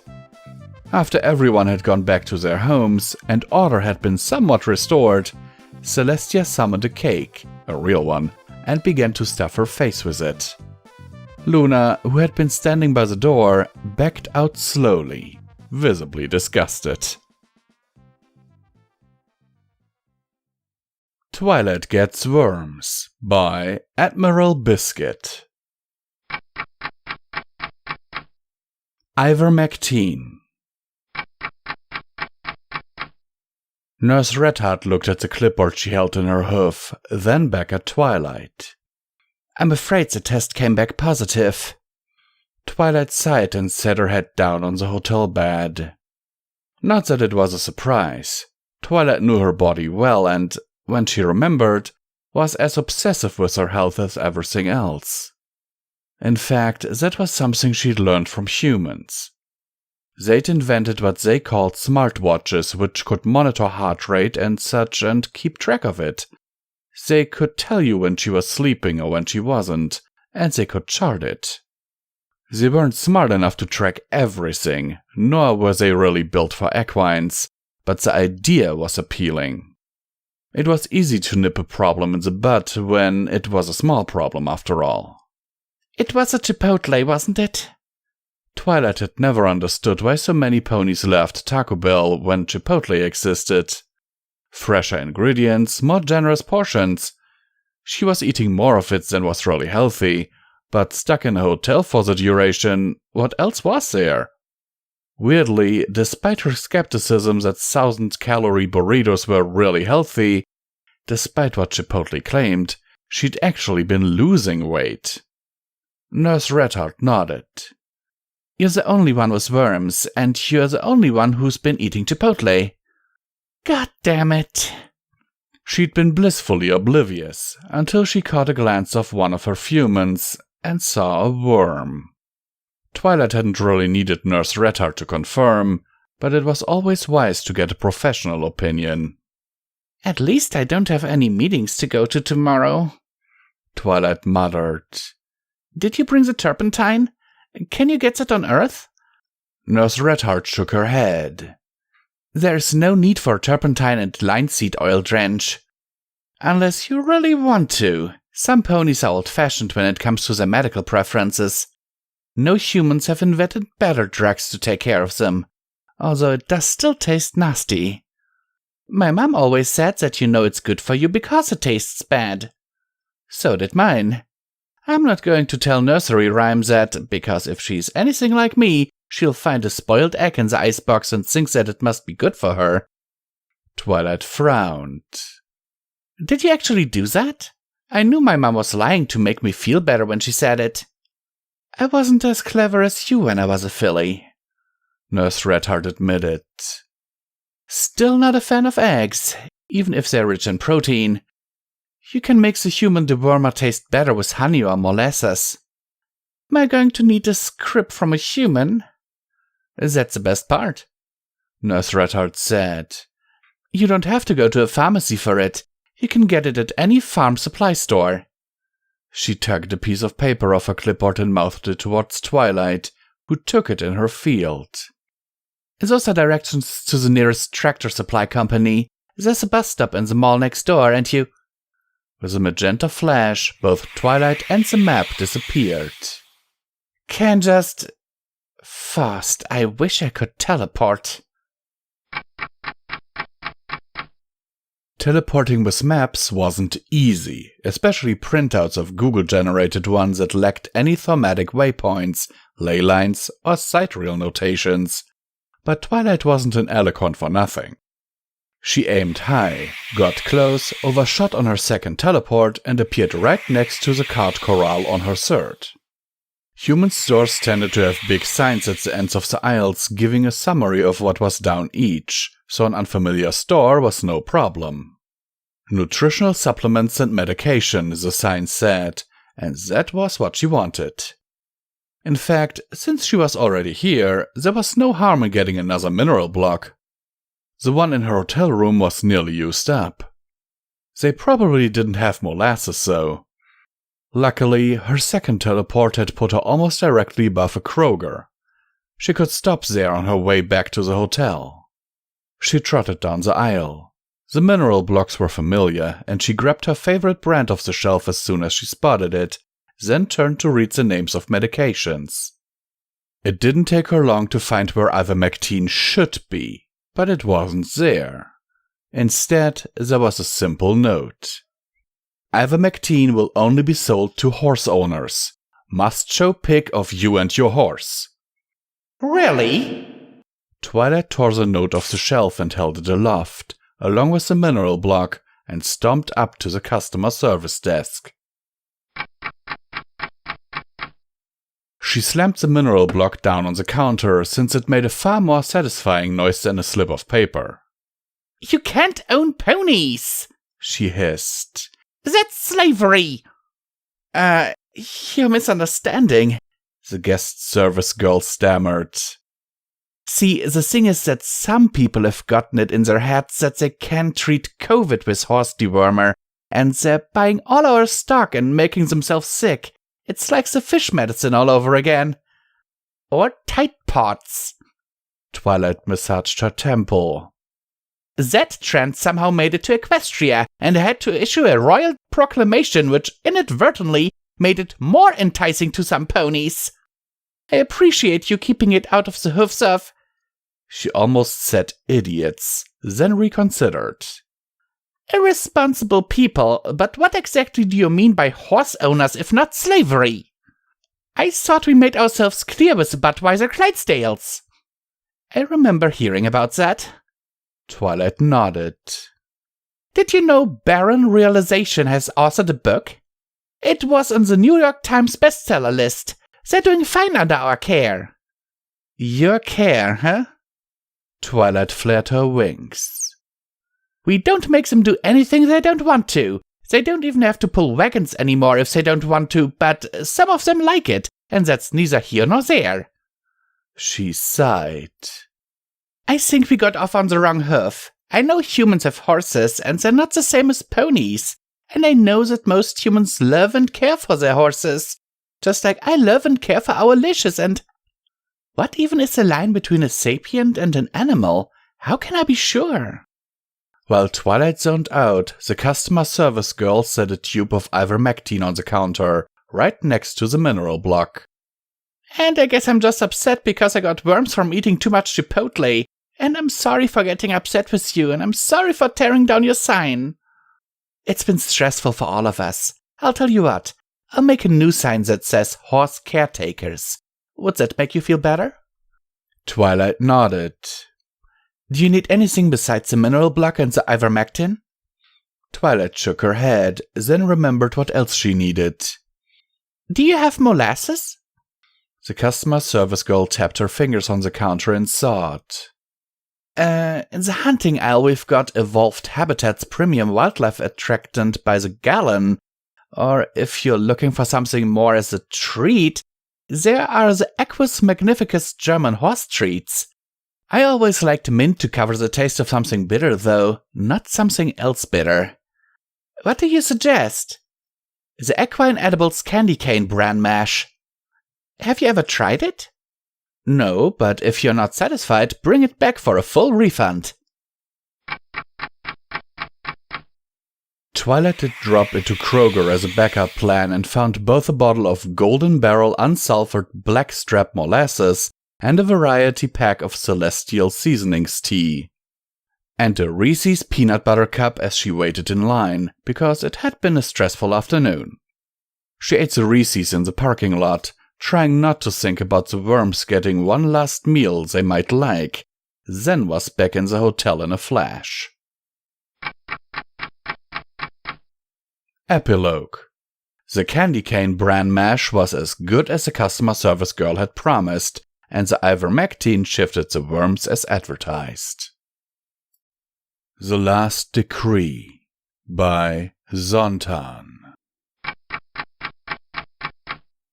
Twilight looked down at the holographic paper in front of her, reading the words but barely processing them. We, the ponies of New Canterlot, representing the sovereign nation of Equestria, in accordance with the laws and regulations. The words blurred together as the legal language went on and on. Twilight had tried to keep up with it, but the law changed so often these days that she could never remember what was new and what was old. The last time she had tried to cite the law to prove a point, she had been informed that the law she was referring to hadn't been in effect for 300 years. Besides, it didn't matter. Her advisors had informed her that the document was very legal and had gone through all the proper channels. And really, all that mattered was a line at the bottom. Do hereby dissolve the position of Monarch of Equestria, stripping it of all rights and privileges, effective immediately. Twilight touched her hoof to the blinking indicator. There was a hum, and a green ring flashed around her hoof, followed by the words flowing onto the page. Signed, Princess Twilight Sparkle, Monarch of Equestria. Then, even as she watched, there was a chime, and her signature changed, her title disappearing before her eyes. She didn't doubt that the system had already updated her signature on every document she'd ever put it on in the last 100 years. It was, after all, very efficient and had been designed by ponies much smarter than her. Thank you, Miss Sparkle, the bureaucrat in front of her said primly, taking the digital document and dismissing it. Twilight opened her mouth to correct him, but then stopped, thought about it, and slowly began to laugh. It was strained, desperate, almost crazed. The title she'd held for thousands of years wasn't hers anymore. It didn't even exist. Her ponies had decided they didn't need it. How could she do anything but laugh? By the time she had recovered, wiping tears from her eyes, she was alone once more. Twilight stepped out onto the roof of the palace, looking out over the city. She couldn't see the edge of it anymore and hadn't been able to for centuries. New Canterlot stretched all the way around the entire mountain now, metal and chrome as far as the eye could see. Even the mountain was mostly machinery these days, after it and the original Canterlot had been largely demolished after 2,000 years ago. Twilight remembered the monster that had done it, a massive elemental spirit, but she couldn't remember which element bearer had helped her defeat it. Sometimes she wondered what that said about her. She touched the device she wore on one wrist, and after a moment of scrolling, selected a name from the list it displayed. A low hum of magitech greeted her, and a teleportation circle materialized around her. She shivered as the foreign magic latched onto her, encompassing her in a teleportation matrix so complex it was unrecognizable to her. And then in a flash, she was gone. She appeared hundreds of miles away, in front of a 3-story mansion that was downright rustic by the standards of today's ponies. She didn't need to knock. The door scanned her before she even came near, letting the occupant know she was there. By the time she reached the door, it was already sliding open. "My dear Twilight!" Celestia exclaimed, spreading her hoofs and pulling Twilight into a hug. "To what do we owe the pleasure?" Twilight leaned into the hug, and her chest suddenly felt tight. Before she knew it, she was sobbing into Celestia's shoulder, gesturing vaguely with one hoof and failing to form any words at all. "Oh dear," Celestia said. She turned her head and murmured, "Go wake up Luna, we may need her." Slowly, carefully, she led Twilight to a couch. Once she had applied the correct amount of blankets, all of them, she touched a hoof to the coffee table and with a press of a button conjured a steaming cup of tea. "There you are," she murmured soothingly, passing it to Twilight. "Tell me what's wrong." Twilight took the tea, but didn't drink it, instead just staring at it like she'd never seen a teacup before. Finally, she let out a soft laugh. "They fired me," she whispered. Celestia blinked. "I'm sorry?" Twilight laughed again, but there was no humor in it. "They fired me. They wrote up a law and they put it through the proper channels. Things I helped set up to make sure I could know what my ponies wanted, and what they wanted wasn't me." She took a slow sip of tea. It burned in her mouth, but she didn't care. "It was all very official. I'm not a princess anymore. They decided they didn't need me." "Oh, Twilight," Celestia murmured. "I'm so sorry." She touched one hoof to Twilight's shoulder. "I'm sure that must have been very hard." The sound of hoofsteps announced another arrival, and Luna stepped into the room. She took one look at Twilight, and a frown crossed her face. "What happened this time?" she asked. "The bureaucrats seem to have taken the final step in making alicorns obsolete," she said quietly. "They removed Twilight from power." Luna blinked, then snorted. About time! Luna! Celestia hissed. Twilight is very upset. Luna rolled her eyes, stepping forward and leaning on the back of the couch.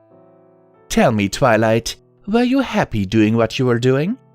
Were you making difficult decisions, weighing the lives of your ponies and every creature else? Were you using your fantastic abilities to save the realm from your foes? Twilight looked up, her eyes red. Slowly she shook her head. As I thought, the world has moved past us. Do not be sad because it has only now decided to tell you this. Twilight nodded mutely, taking another sip of her tea. It tasted of salt. Celestia sighed.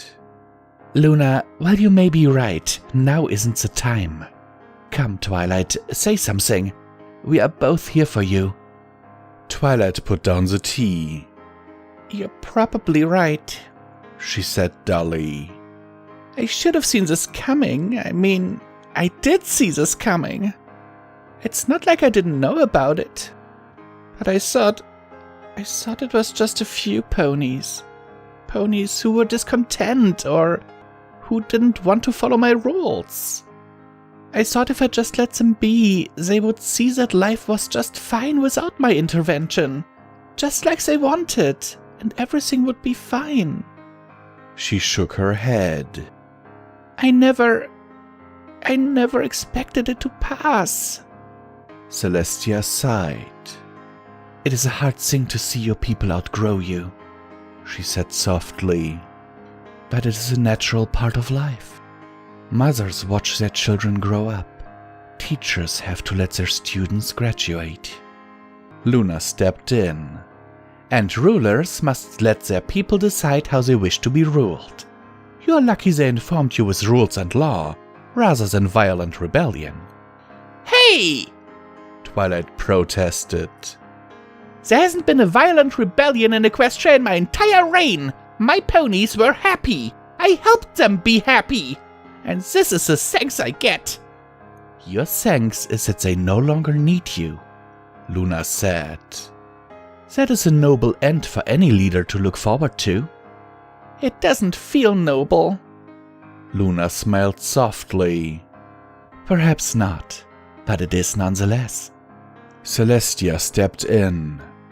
Twilight, you were a good leader. You're wise and kind, and honest and loyal and generous. You've done so much for Equestria. Your legacy will live on forever, just as ours did. Surely you have never thought less of us for stepping down when Equestria no longer needed us? Twilight shook her head. Then do not think less of yourself. You did all that you could. She paused, then smiled slyly. Besides, there's plenty of perks to retirement. You'll have time to travel the world. Luna rolled her eyes. Oh, not this again. You haven't even heard. I do not need to. Luna turned away. I'm going back to bed. Twilight, if you want my advice, run while you still can. Otherwise, the guest room is yours. Hey, we are going to get you to... Come back! Twilight watched the two of them run off. Finally, she giggled. A real, genuine laugh for the first time today. Maybe she could live with this after all.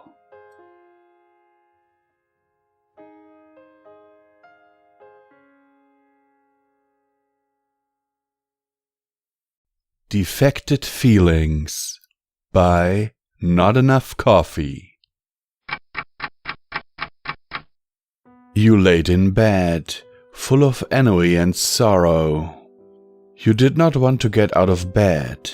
You did not even want to shift positions. The energy required for such an act too much for you to muster in your sorry state. You had been growing more anxious as the days went by. The tension was building within you, and no matter how much you tried to let it all out, no matter how much you tried just to let your emotions run wild, nothing happened. The dam that laid behind your eyes remained forever strong, and would not break, no matter how much stress was put upon it. Some may call that a virtue. You called it an illness. It was like a cruel joke, full to the brim with tears, yet none will shed. You sigh, rubbing at your eyes. You just wished for it all to go away, and in a sense, you also felt guilty for your feelings. Your work was stressful, sure, but so were many others. You had family troubles that will never be resolved as you were cast away to faraway world, sure, but there were many others who too had turmoil in their family life. In fact, to you, you were simply pleading for peace when there were others who deserved it far more than yourself. And that thought dug its way deeper and deeper within your being. There was a knock on your door. You tried to ignore it, shuffling in bed. Yet another rapping upon your chamber door. There was a pregnant pause as the air between you and the door grew more tense. Anon, are you still in there? I haven't seen you all morning. Are you alright? You did not reply. You simply let her words hang in the air. I'm coming in, Anon, she stated matter of fact, opening the door to your room slowly. The creaking of wood made you want to tear out your ears. You also beat yourself over the head for not locking the door. Oh my goodness, she exclaimed. Anon, is it really you under all those blankets? You groaned. Please, Fluttershy, I just want to be left alone. Please, just leave me alone. You don't really mean that, Anon. You did not reply, and yet again the room was filled with silence. The shuffling of hoofs on the hardwood let you know she was making her way towards your bed. As glad as you were for Fluttershy letting you live as a roommate in her spare guest room, you couldn't help but be annoyed by your personal privacy being pretty much a thing of the past. When Fluttershy wasn't around, the animals were. You loved animals, and you enjoyed being around Fluttershy, but with your turbulent mood swings, sometimes it worked against yourself. You felt a pair of hoofs atop your blanket fort, lifting them up to make you see eye to eye with Fluttershy. Anon. You couldn't look at her any longer and just tossed your head to the side. Please just go. I'll be okay alone. Your voice cracked on the last word, not helping your cause. No, you won't, she rebutted, not taking no for an answer. You felt your breath hitch within your throat as Fluttershy climbed into bed with you, pushing herself up against your side. A blush creeped its way across your features, and you dared not turn your head around to meet hers. I've seen how stressed you are, Anon. You can talk to me. Please don't be a stranger. She rubbed her head against the cracks of your neck. You breathed out a heavy sigh. I don't want to, Fluttershy.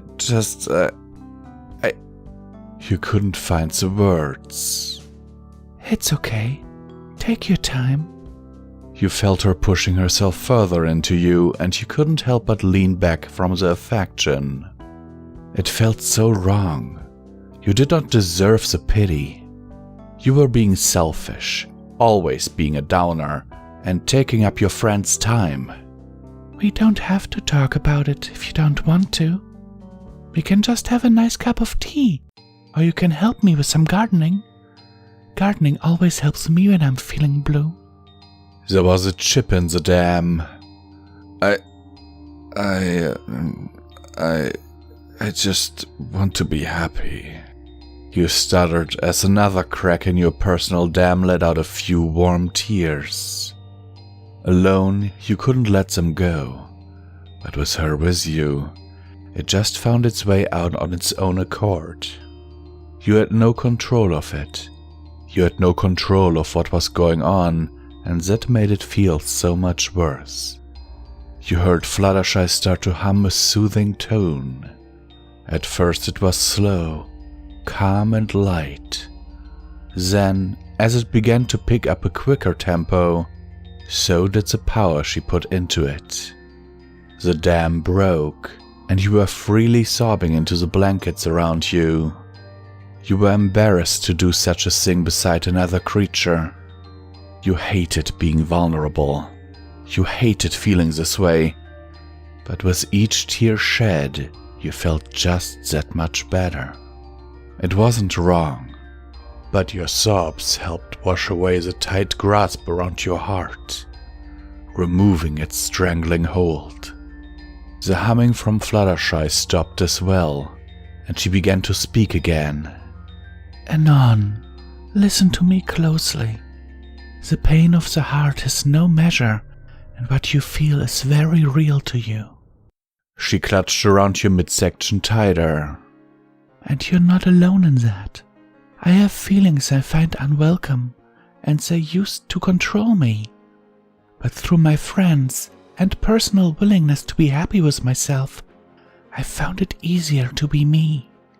She sighed, the emotion evident in her voice. I know I must sound a little preachy, but it's honestly what I think. And it hurts me to see you feeling this way, Anon. It really does. She trailed off. Thanks. You simply replied back, reaching a hand around to clasp one of her hoofs. You mentioned tea? I'd like some tea, also some time out of the house.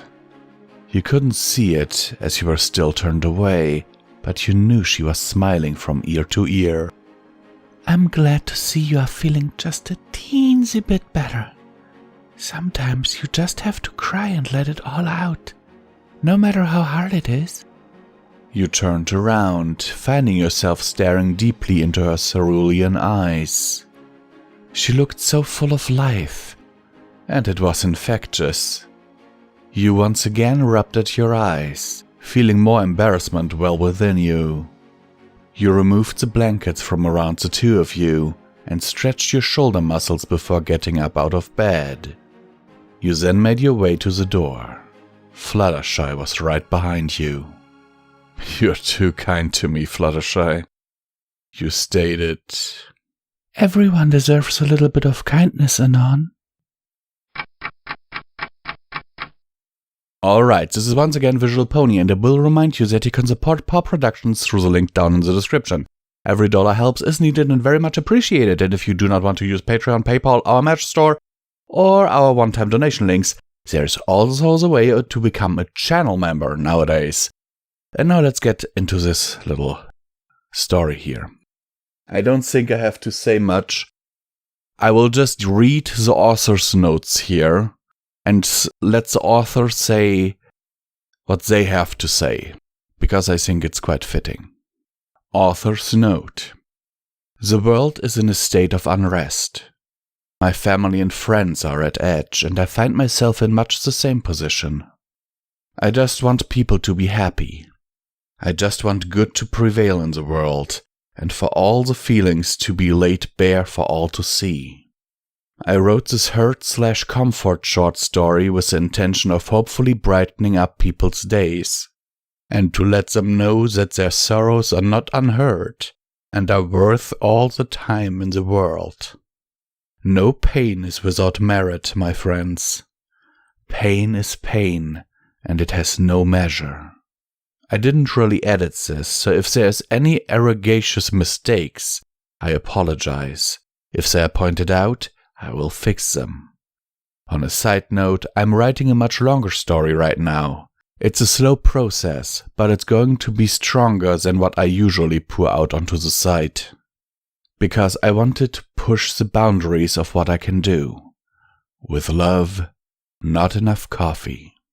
And with this, I, Visual Pony, am signing off, and I can only agree, with not enough coffee, that your feelings are valid. Don't let anyone tell you otherwise.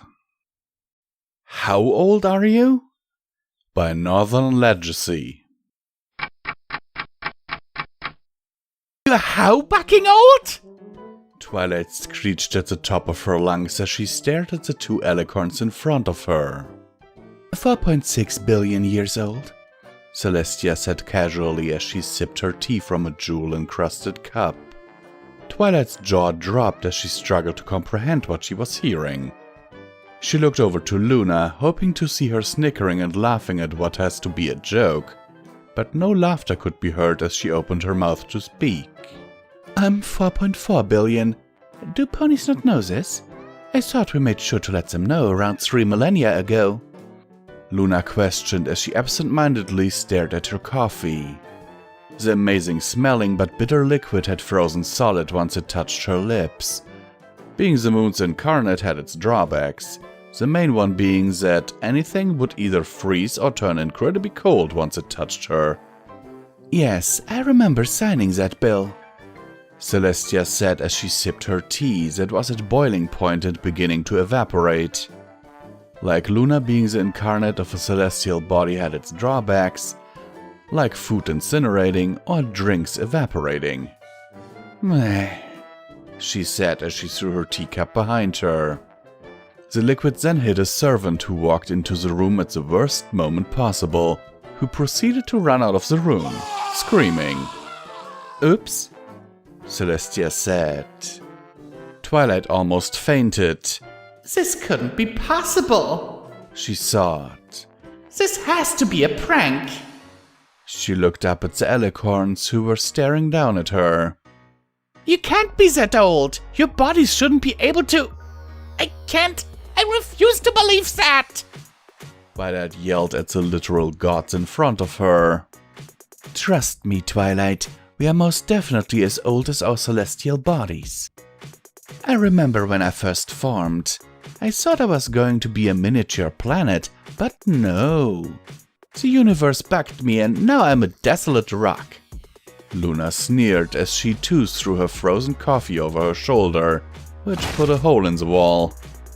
Oh yes, I remember your little temper tantrum when you ended up being desolate. Celestia chuckled. You almost crashed into Aegis. He wasn't too happy about that. I apologized to him already, Luna said in embarrassment as she recalled almost killing the two of them and all life in the known universe. Aegis? He? Is the planet alive? Twilight screeched in a voice so loud it was almost inaudible. Celestia and Luna both nodded. Twilight couldn't believe it. She was standing on a living planet that was surrounded by two other living celestial bodies. She shakily stood up and walked to the balcony. He needs some fresh air, she said and opened the balcony door, only to be blocked by a massive sage green alicorn with a dirt brown mane. He was really tall, just slightly shorter than Celestia. Some pony said my name? He spoke in a firm, yet kind voice. He entered the room as Celestia and Luna stood up and rushed over to him. Aegis! Brother! They both yelled as they tackled him. He let out a oof as his older and younger sister tackled him and smothered him in hugs. He laughed and returned the favor. Twilight watched the almost comical scene unfold in front of her. Here there were the three most powerful beings known to ponykind, rolling around on the floor, hugging each other. Twilight let out a loud cough and the three stopped instantly and stood up, blushing.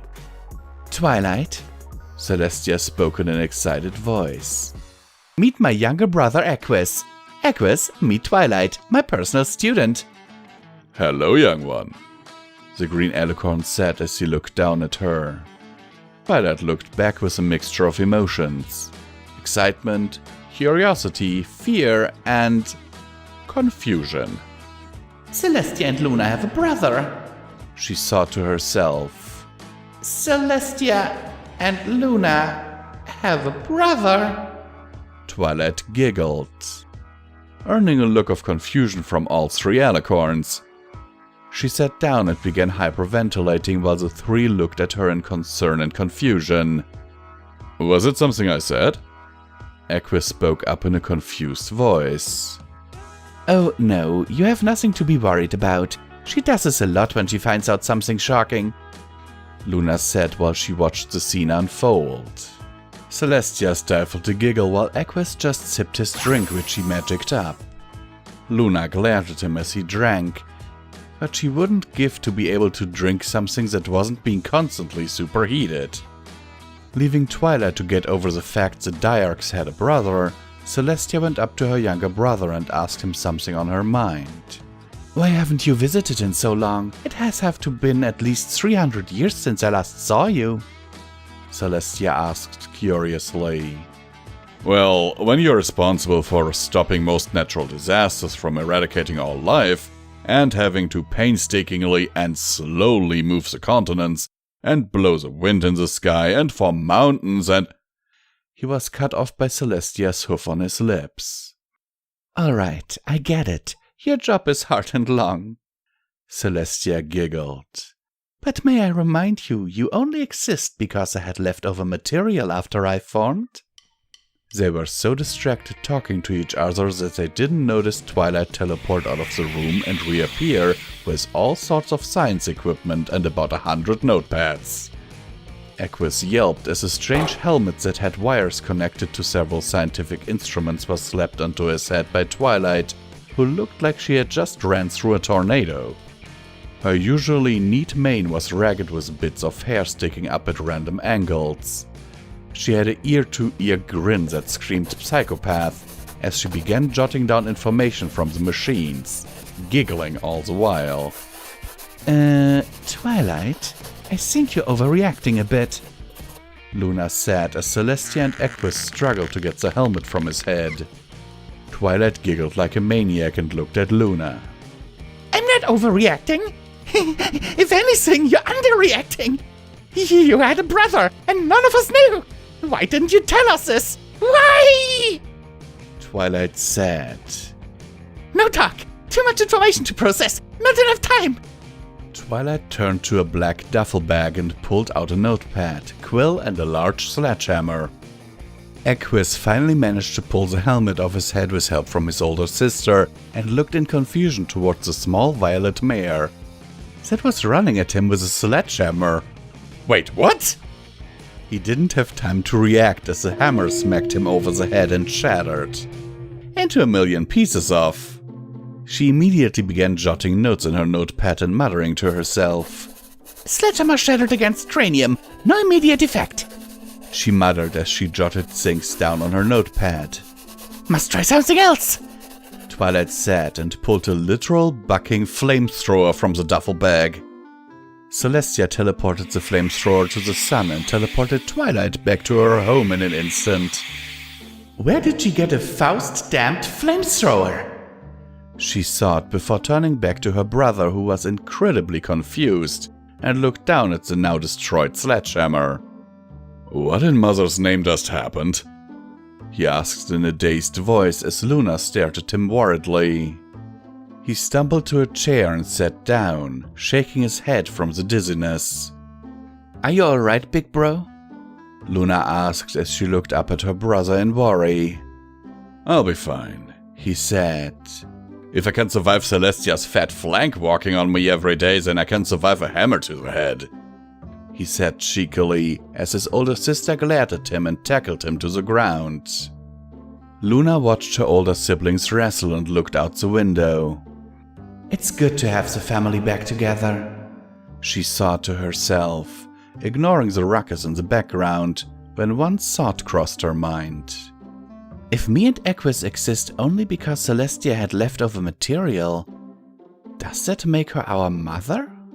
She said out loud to herself as her siblings joined her after finishing their wrestling match with Celestia, putting Equus through the table. Equus and Celestia opened their mouth to reply, but they couldn't think of anything to say. Celestia then got a grin on her face and levitated her siblings into the air. Celestia, what the fuck? Put us down, sister, the younger two said as Celestia carried them out of the room. Mommy says it's bedtime. She giggled as she saw the color from her siblings' faces drain as they struggled against her magic while yelling. Celestia laughed as she carried her siblings towards the door while they yelled profanities towards her. She ignored them and said the most horrifying thing Aquas and Luna had ever heard. I think I still have your old baby blankets. No! They screamed as the door closed. The guard outside their room watched as one of his princesses left carrying the other princess, and the green alicorn in her magic left the room screaming and laughing. I don't get paid enough for this shit. The end. You'll Never Walk Alone by Divine Royalty. Of comforting words and lavender wings. How are you? Twilight's voice was like the fabled pin dropping in the most silent of rooms, breaking the silence in such a particular, noticeable way.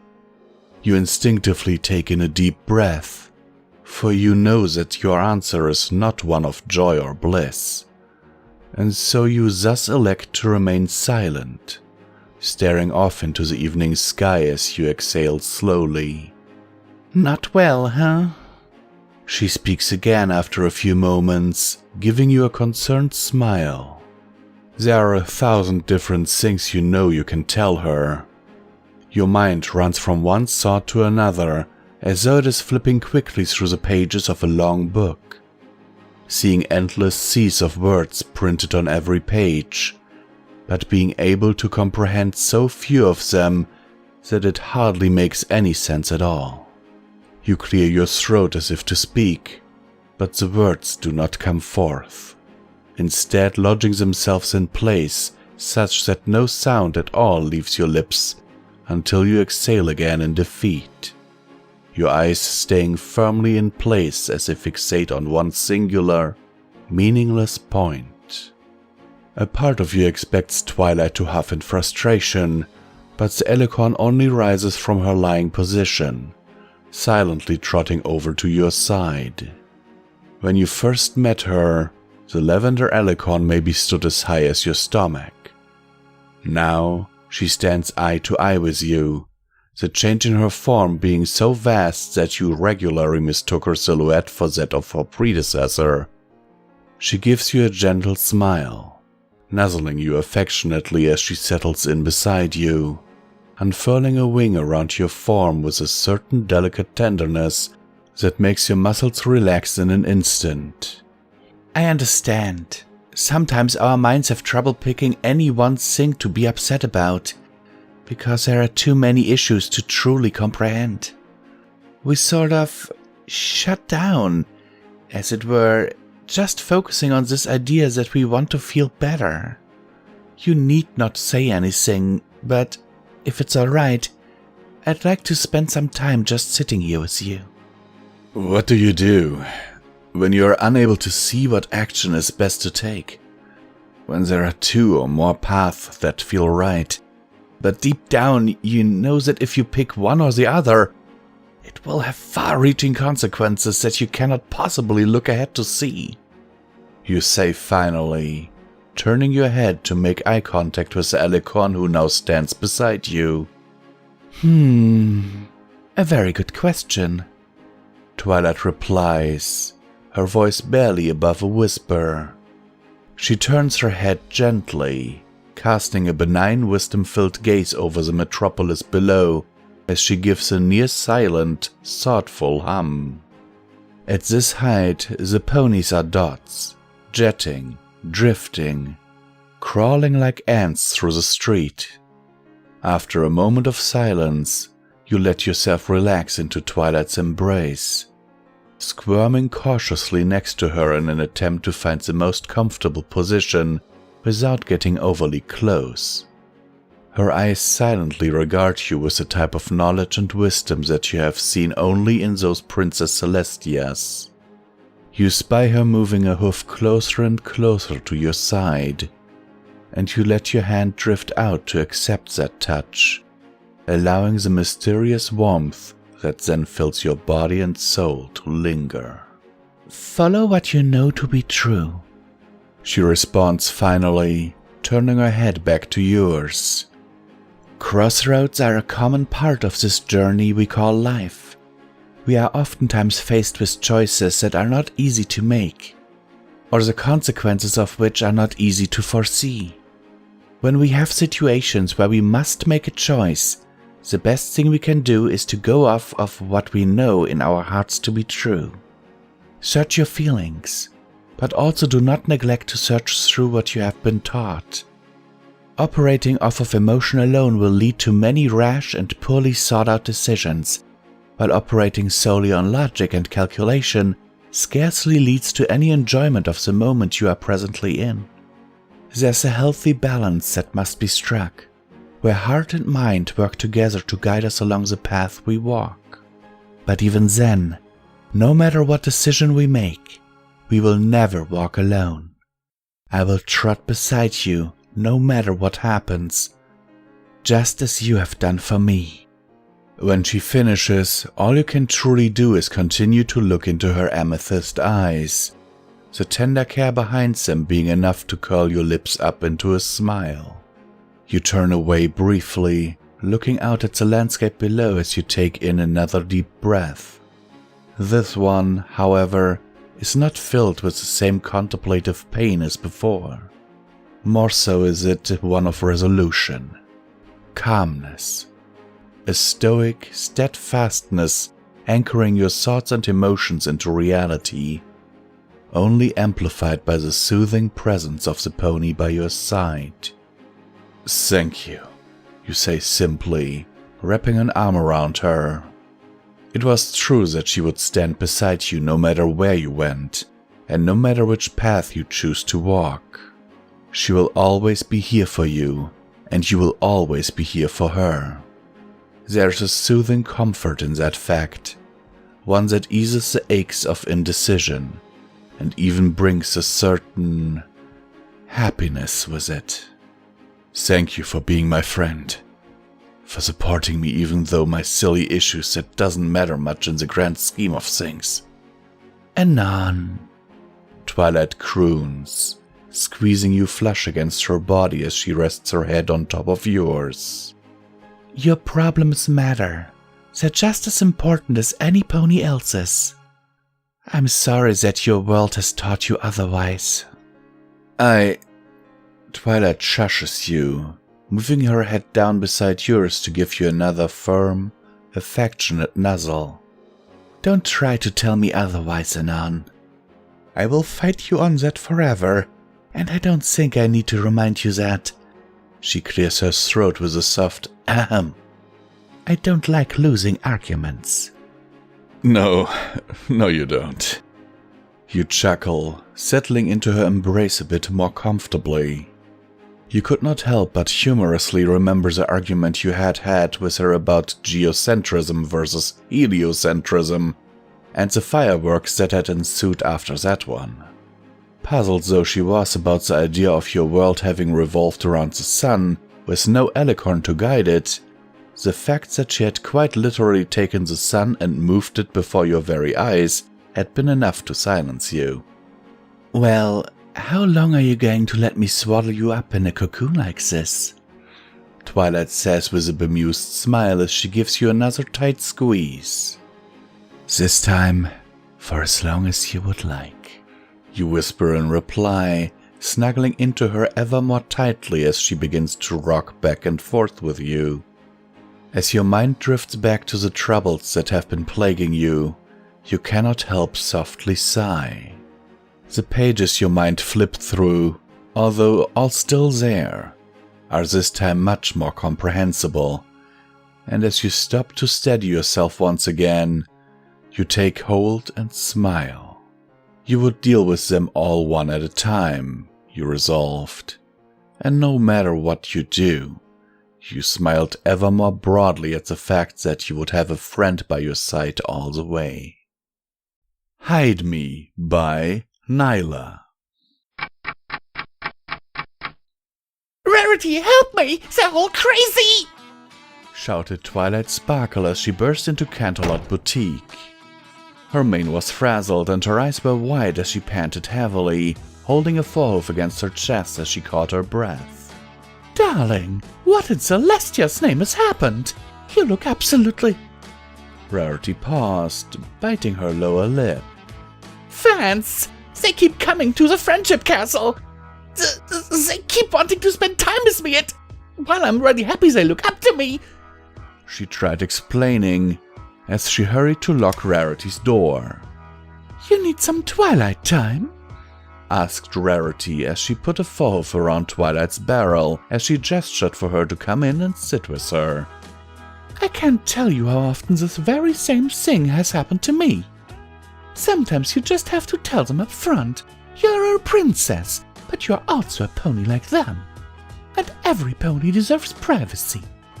Exactly! Oh, Rarity, I hope I don't upset them hiding like this! Twilight's shoulders slumped slightly as she kicked the forehook at the ground. She felt Rarity's hoof lifting her chin up to meet her beautiful blue eyes. Twilight found she could get lost in her eyes. Rarity was beautiful, majestic, and fabulous. How did she deal with the pressure and anxiety that came with it? She seemed so graceful and serene in all that she did. Twilight, I know you value your friendships highly, but there's no shame in taking time to yourself. I mean, I do it all the time. Why do you think I love going to the spa? It's my Rarity time, and you need your time too. Rarity consoled her, gently petting the top of her mane while nuzzling her cheek. I just had a brilliant idea. Oh, and what would that be? Asked Twilight with a slight rolling of her eyes. Twilight felt she knew where this was going. She giggled at the thought. Rarity always had her way of keeping things interesting. We should go to the spa. Just think about it, you and me with all the relaxation any mare could ask for. Rarity squeaked, clapping her foreheads together. The spa sounds great, but I'd rather just stay here with you, began Twilight. She looked right into Rarity's bright, sparkling blue eyes.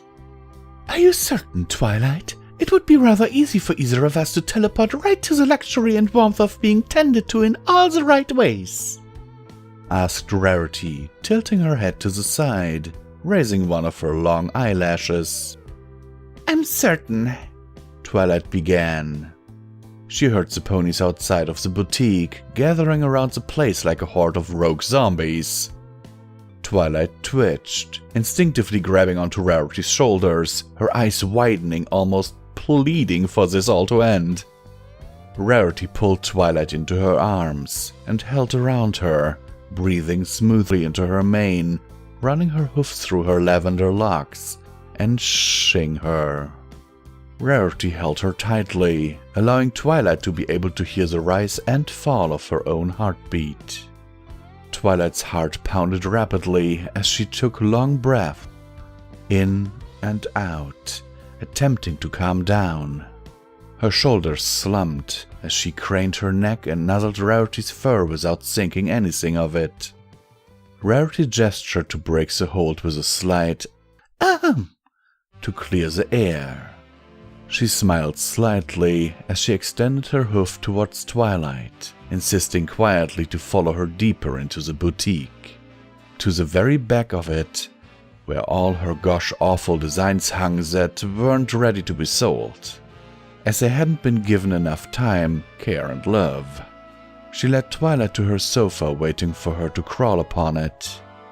Once she was seated, Rarity came up from the other side, so that their noses were practically booping against the others. Twilight could still hear the fans outside, pounding on the windows with their hooves, begging to get in. She took a deep breath and cast a silence spell around her and Rarity, so that the only pony she could hear was the very pony who had calmed a rapidly beating heart. The more Twilight thought about it, Rarity always had been calm when it came to success and fame.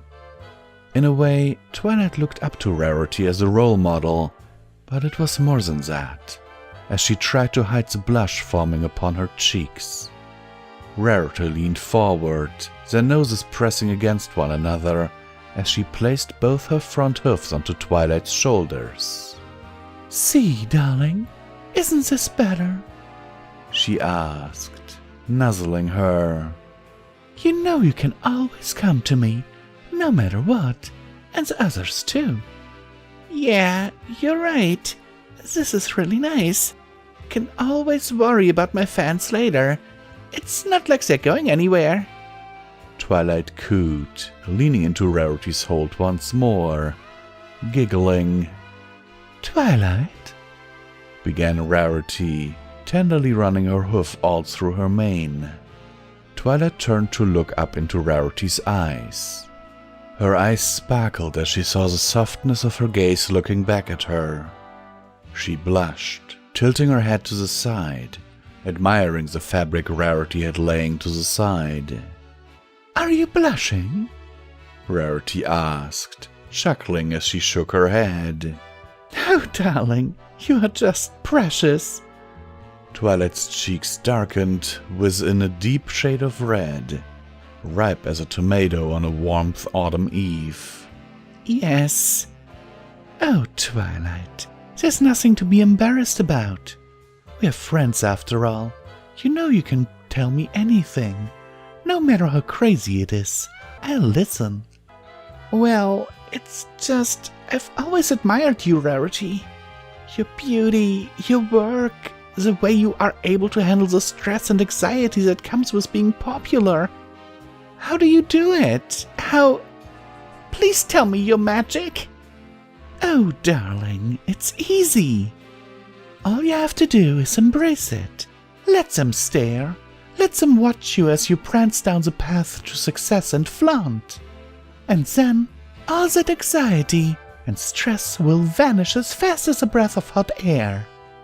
Twilight panted heavily as she gasped for breath, her face now red as it could possibly be. "And never forget, Princess Twilight, no matter how many fans you have, no matter how many ponies want to know you, I will always be right here for you to come to, because I was there first. I was always your biggest fan, darling. You're truly inspiring to us all." Rarity explained, reaching over and booping her snout. Twilight's lips curled upwards into a soft grin as she giggled and booped Rarity back. Realizing that things would always be crazy, but with friends by her side, she would be okay.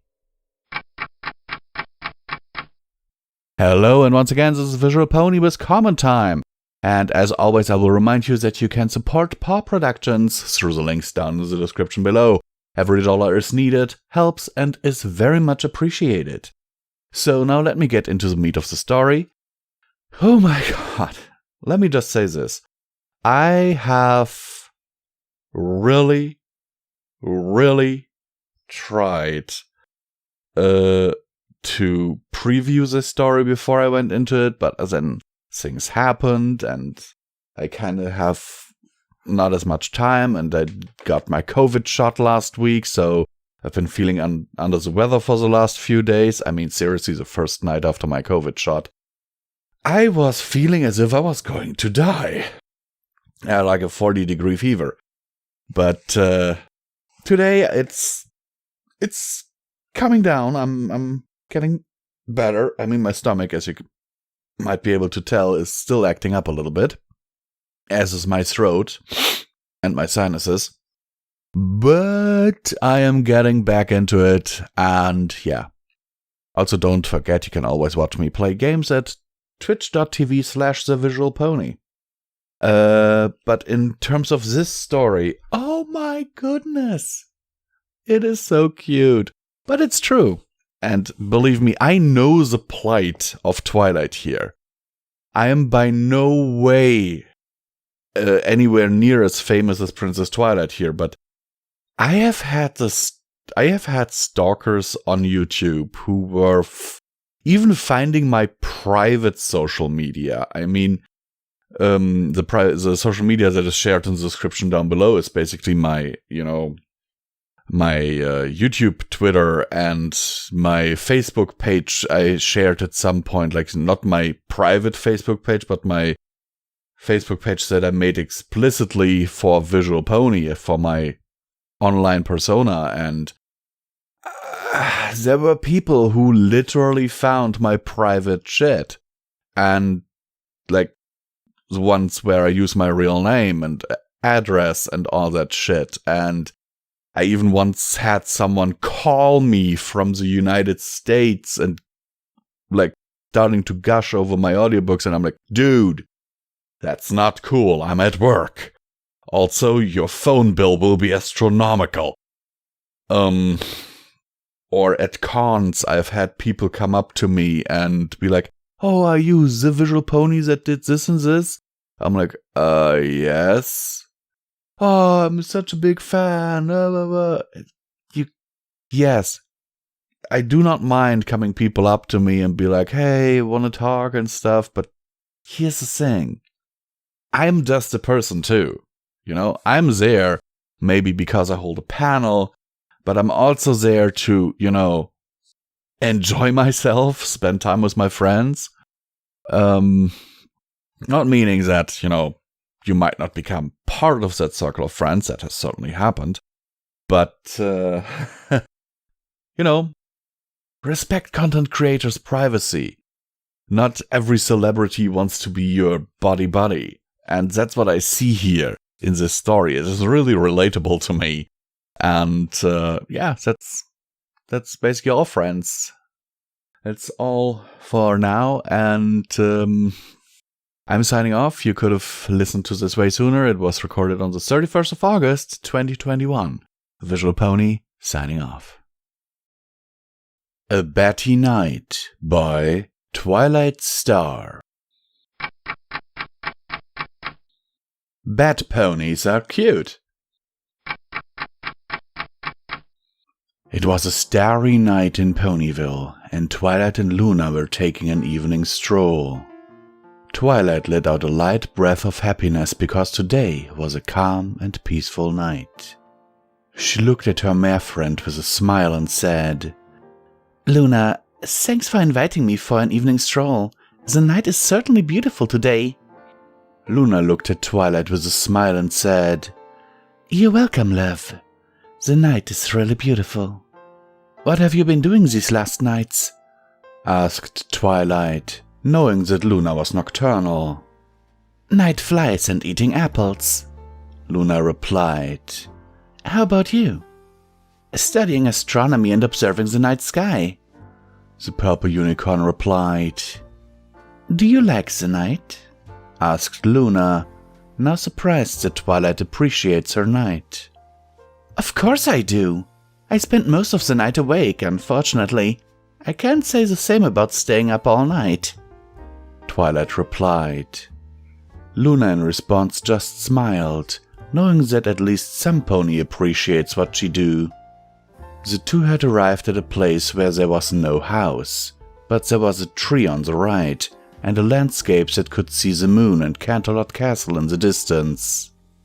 They stopped and looked at the landscape with smiles on their faces. The silence that was in the place brought some tranquility, which was good, because they wanted nothing more than to have peaceful time between them. It's so beautiful, said Twilight, marveling at the landscape. I agree. The landscape is really beautiful, said Luna. Twilight took her black eyes off the landscape and looked at Luna with a curious look. So, do you always come here? Luna nodded, still looking at the view. Yes, this is my favorite place to see the stars. Twilight then decided to ask something, but she didn't accuse her. So, are we going to be watching the stars? Luna looked at Twilight and said, This and one more thing. And what is it, Luna? Asked Twilight, curious. We'll be hanging upside down from a tree. The dark blue bat alicorn replied. Hanging upside down from a tree? Twilight was worried and nervous. Luna, do you think it's a good idea? Like, you're a bat pony and I'm just a unicorn. Do not worry, love. I will hold you back so you don't fall. Luna assured her with a smile. Twilight seemed safer with the fact that Luna was going to hold her, but even so, she feared the worst. But do you think it's a good idea? What if I start to slip and hit my head on the grass? Twilight, stay calm. None of this is going to happen. You will not hit your head on the floor. I will hold you. But you... Twilight tried to explain the reason why Luna would end up releasing her by accident, but was interrupted by Luna. Trust me, nothing bad is going to happen to you. Twilight let out a slight breath, looking sadly to the left. I know, Luna. I'm just concerned that I might end up getting hurt. You won't get hurt, I can guarantee. You can hold on to me if you want, said Luna with a hoof on Twilight's chin, causing the unicorn to look at her. The words and smile of Luna made Twilight feel more peaceful. Well, if you say so, then let's go. Get on my back, please, Luna asked. Twilight did what Luna asked and wrapped her hoofs around Luna's neck, and Luna spread her bat wings and went to the tree. Upon landing, she attached her ethereal blue tail of stars to the twig. That done, she looked at Twilight and said, Are you ready? Twilight closed her eyes and blew out a breath before confirming. Yes, Luna. Then Luna took a leap from the tree, making her and Twilight turn upside down. Twilight felt a slight shiver when Luna jumped from the tree and they were upside down, and she seemed to feel her blood go to her head, but she didn't feel dizzy. The purple mare soon felt two hoofs hold her and Luna's bat wings wrapped around her body, making her feel safe that she would not fall. How are you feeling? Asked Luna in a worried tone, even though Twilight was being hugged by her hoofs and wings. Twilight looked at Luna with a smile and said, I'm fine, Luna. Are you sure? Aren't you feeling dizzy? Asked Luna, knowing that normal ponies were different from bat ponies. No, Luna, I'm fine, really, Twilight assured. Luna's expression of concern changed to relief. I'm relieved, she said. Twilight then decided to start a conversation. So, Luna, have you been through these last nights? I'm fine, even though I have to deal with the sun when it comes up, Luna replied. Does the sun bother you? Asked Twilight, now surprised that Luna couldn't stand the sun. Yes, but only when I'm asleep and feel it in my face, Luna replied. Twilight agreed in understanding. How about you? I have been doing well too. I even thought about you these past few nights, Twilight replied. Luna couldn't help but smile at the last sentence. You thought of me? Of course, Luna. Twilight began to lovingly caress Luna with a hoof, resulting in Luna closing her eyes and letting out a purr. The unicorn can't help but find it cute. When she stopped, she put her hoof around Luna's neck again and asked, Any news on these last nights? Luna started to remember the last few nights and said, Well, love, I believe so. Really? What's new? Asked Twilight with a cheerful smile. I ate a very juicy apple. The Princess of the Night began to drool just remembering the apple. But it was not an ordinary apple like the others, but it was twice as delicious as the others. Twilight could imagine that the apple that the Princess of the Night ate could have been really juicy. Since Luna was a bat pony, they had a slightly greater appetite for apples than ordinary ponies. But they did not go so far as to want to eat any apples that came in front of them like the fruit vampire bats. They decided to keep looking at the night sky, and Twilight needed to agree that watching the night sky upside down was a good feeling. Was this how Luna felt when she watched the night sky upside down? Well, Luna was a bat pony, so it was possible. I never imagined watching the night sky upside down was such a good feeling, said Twilight in wonder, without taking her eyes off the night sky. Luna looked at Twilight with a confused eyebrow raise. Have you ever been upside down ever? She asked. Twilight looked at Luna and said, Unfortunately, no. My parents always said standing upside down makes the blood go up to the head and the pony feels dizzy. And because of that, I never had the experience of knowing how it feels to stand upside down just like you. But now, I know it feels really good. Luna smiled at the last sentence. I'm glad you're enjoying being upside down, love, said the dark blue alicorn bat pony before looking back at the night sky with her mare friend. A few minutes later, a silence filled the air. They decided to take their eyes off the night sky, to close their eyes and relax in the embrace that was involved. Both took a deep breath as they heard each other's heartbeat. Luna soon opened her eyes when she felt Twilight kiss her cheek. She couldn't help but smile and return the kiss. And Twilight smiled with the kiss received, and soon returned the kiss on Luna's cheek. They exchanged loving kisses with each other for a few minutes, until they stopped and started giving each other nuzzles, with smiles their eyes were closed.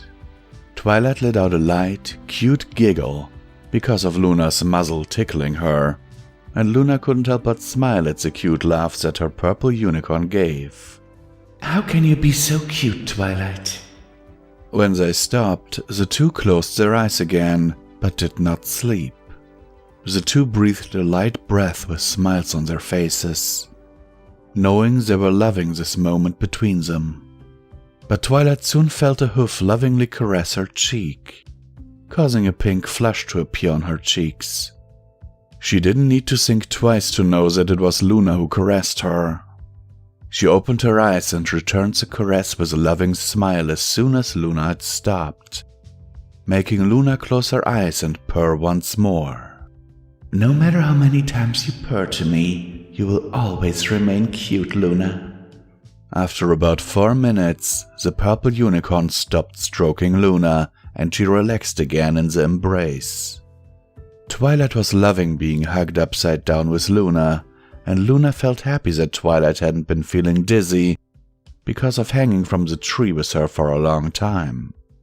But after 2 hours, they yawned and felt their eyelids get heavy and soon fell asleep, with both of them asleep holding each other upside down.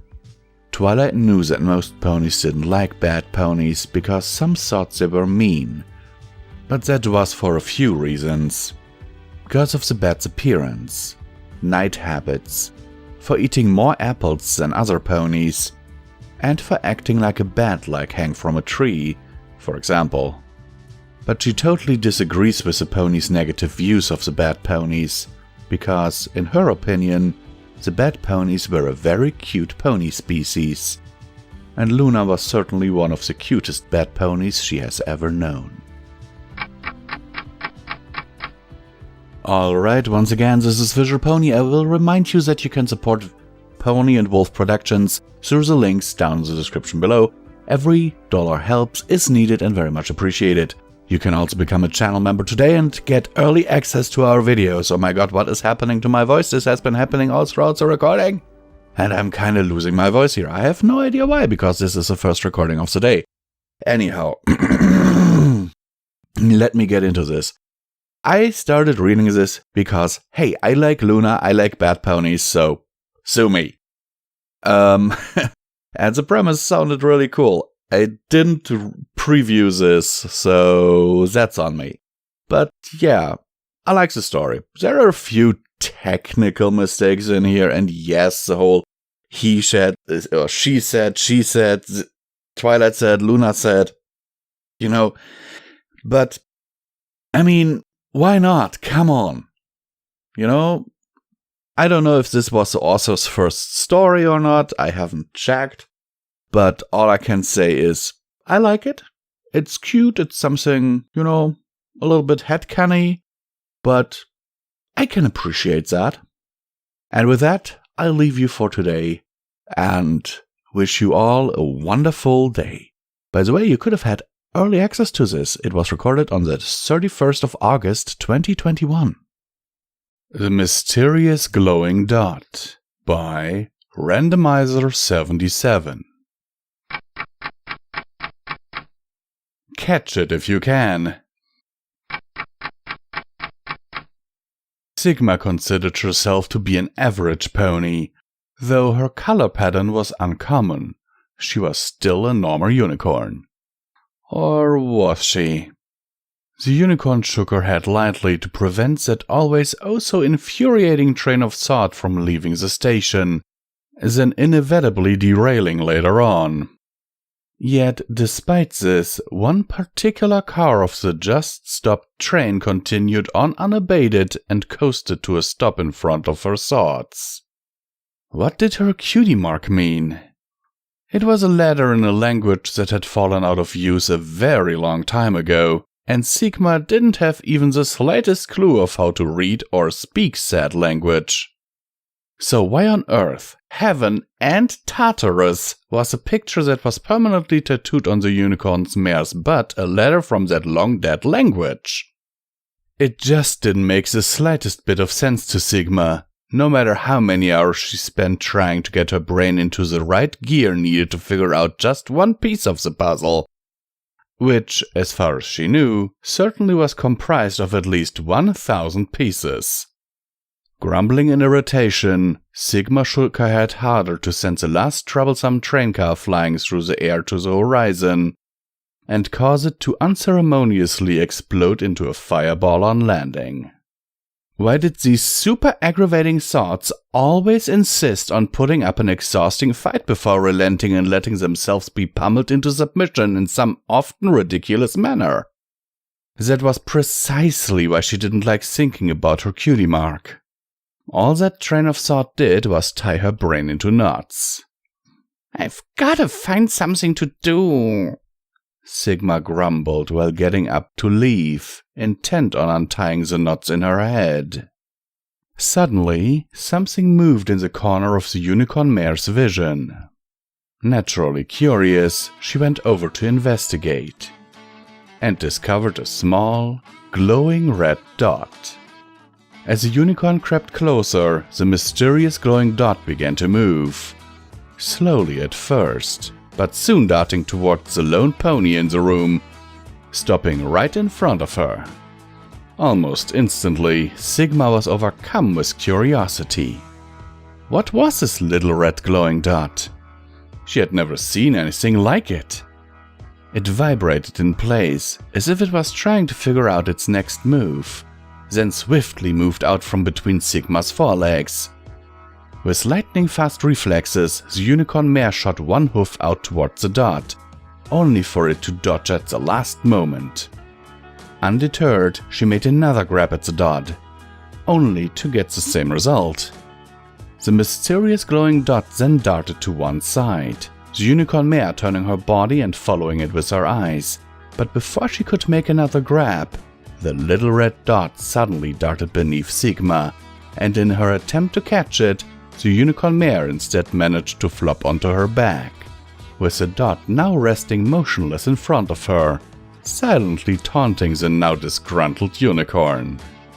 Then its movements spelled something out. "Catch me if you can." Sigma scowled at the curiosity-turned adversary. "Must get dot," she thought to herself. Rolling back onto her hooves, the dot not moving while she did, the now determined unicorn set her sights on the dot, took on a predatory stance, and pounced. Only for the mysterious glowing dot to dodge at the last moment, before spelling out something else. "Come at me, mare." Growling, Sigma crouched, wiggled her rump, and gave chase to the mysterious glowing dot. The unicorn's prey quickly dashed away, turning into the hallway, the predator hot on its tail. But then said predator was brought to an abrupt halt by an unseen obstacle. Sunlight streaming through the windows revealed the culprit. Plastic wrap spanning the width of the hallway. In her determination to catch the mysterious glowing dot, Sigma failed to hear nearby stifled laughter as she tore the plastic wrap down. Sprinting with all her might, the unicorn charged down the hall, soon spotting the mysterious glowing dot once again, fleeing from its determined pursuer. Then it did something very unexpected. It moved onto a wall. Shaking off her shock, Sigma resumed her determined pursuit of the mysterious glowing dot, getting a running start and then leaping at the wall. She ran into it with a loud thump and landed back on the floor, and again failed to notice stifled laughter. Quickly finding that her target had moved back onto the ground. Once again, a foreleg shot out and pounced on the mysterious glowing dot, its owner determined to catch the peculiar object. Sigma followed the mysterious glowing dot as it began to move in a circle. In her frenzy to catch it, the two-toned unicorn mare failed to realize that the mysterious glowing dot was currently making its pursuer look a lot like a dog comically chasing its own tail. The mysterious glowing dot moved back onto the wall, and this time Sigma was more careful, getting onto her haunches and swiping at the little red object. It suddenly occurred to her to try using her magic to grab the thing, but when she tried, the mysterious glowing dot proved itself to be immune, much to Sigma's chagrin. Suddenly, the mysterious glowing dot vanished into thin air. What had just happened? The mysterious glowing dot was there just a second ago. Where had it gone? Before Sigma could spiral any further, the mysterious glowing dot reappeared, and the two-toned unicorn mare resumed her dogged pursuit. Although she didn't realize it, the chase was wearing her out. She was starting to tire, but she didn't give up. She wouldn't give up. With determination and exhaustion burning in her chest, Sigma took off after the mysterious glowing dot, her forelegs erratically darting out in an attempt to catch it. But it didn't work.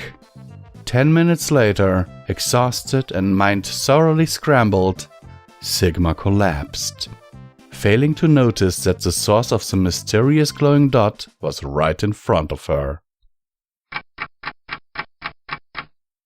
Okay guys, once again I will remind you that you can support Pony and Wolf Productions through the links down in the description below.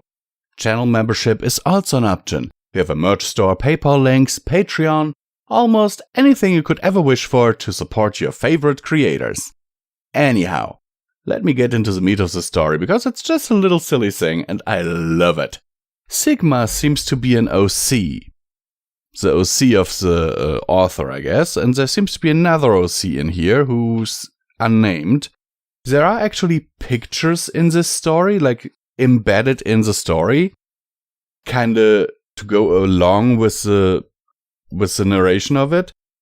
For example, at the beginning, where Sigma sees the dot for the first time, or when she's laying on her back, when the dot moves up the wall. And at this point, actually, you see like a speech bubble with a gray, I think, earth pony holding the laser pointer. You know, really cool, really cool. And at the end here, there's Sigma basically passed out in front of that grey earth pony mare. By the way, I love the art style of this. I will link, usually I link the author's fanfiction page in the description, but this time I will link the story because I want you guys to take a look and to see these awesome pictures. I would have put them in here, but I don't know if that would be okay with the artist, you know, because there is an artist name in here, but I can't quite read it. That is the problem. I can't quite identify the handwriting, if that makes sense. Otherwise, I would, you know, see if I can find them and ask them, but I love the art style. And here in the last picture, you just see Sigma passed out in front of this grey earth pony mare with a, I think, brown, pinkish tail and mane.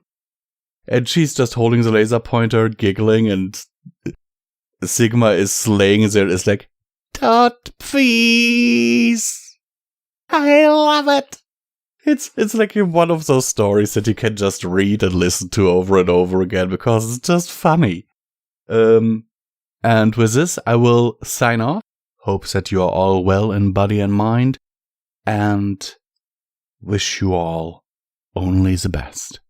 Sincerely yours, Visual Poet. Daring Do and the Infernal Machine by Naughty Ranko. AK Yilling narrowed her eyes and licked her lips. She moved her head ever so slightly to loosen a crink in her neck. Hello, my old nemesis, she said quietly. The stare-down continued. Her body tensed. Her eyes darted to the side. In a flash of motion, a blank sheet of paper was swiped up, set into the typewriter, and the keys began clacking. Daring Do and the... She stopped, taking a deep breath, her hoofs still hovering over the keys. Alternately, they drummed on the keys while not actually pressing down on them. She pulled her hoofs back and their little dance continued on the tabletop. Title, she muttered as her eyes moved to the right, the scattered notes from her last adventure laid out next to her field journal. The drumming of hoofs stopped, leaving only the sound of a grandfather clock slowly ticking away in the remote cabin. Then her hoofs moved again, moving the loose pages around, making sure the edges were neatly lined up with the corner of the desk. She shook her head. The process began anew, the loose pages this time being pushed to the far side of the desk, while the journal was flipped open to a random page and set closest to the typewriter. AK nodded and once again placed her hoofs on the keys. Again, they danced in anxious anticipation. Again, no key was fully pressed. Again, the dance stopped, and the ticking of the clock became the only source of sound in the simple cabin. The clock. She stood up abruptly, walked over to the clock, and retrieved the winding key from the shelf next to it. Giving it 3 full revolutions, she wound up the clock, carefully replacing the key on the shelf and closing the glass casing when she was done. Nodding at a job well done, she returned to her writing desk. And she sat there. Tea, she mumbled. Tea would be good. Getting back up again, she made her way over to the kitchen counter and put on the kettle. Deciding that there was no sense in walking back and forth, she stood there and watched it until it boiled.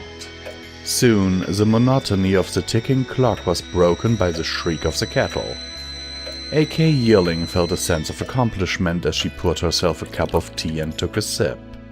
She cast a glance over to the desk, then noticed the bucket she used to get fresh water from the stream outside.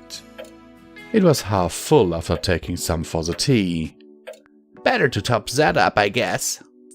Having spent a couple of minutes fetching fresh spring water, she purposefully strode back to her desk, then stopped abruptly when she heard a squeak. She took a couple of steps back. There it was again.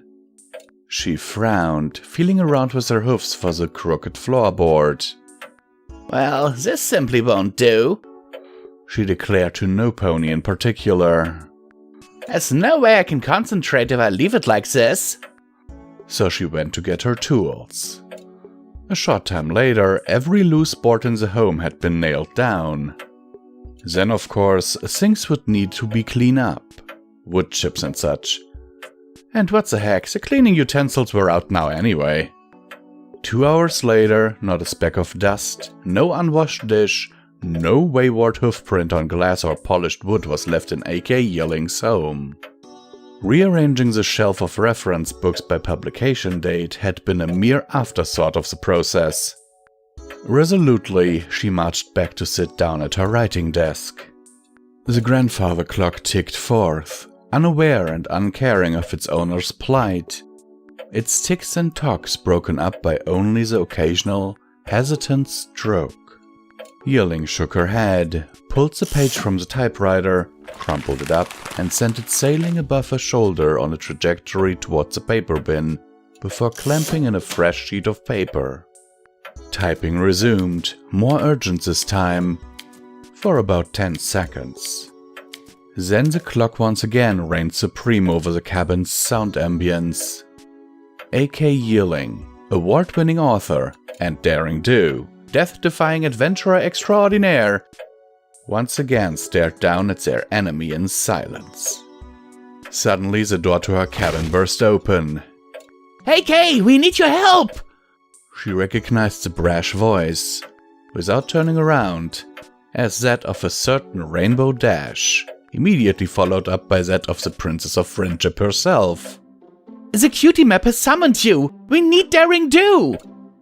Yes! A.K. Yearling turned around slowly, her features carefully schooled into a frown.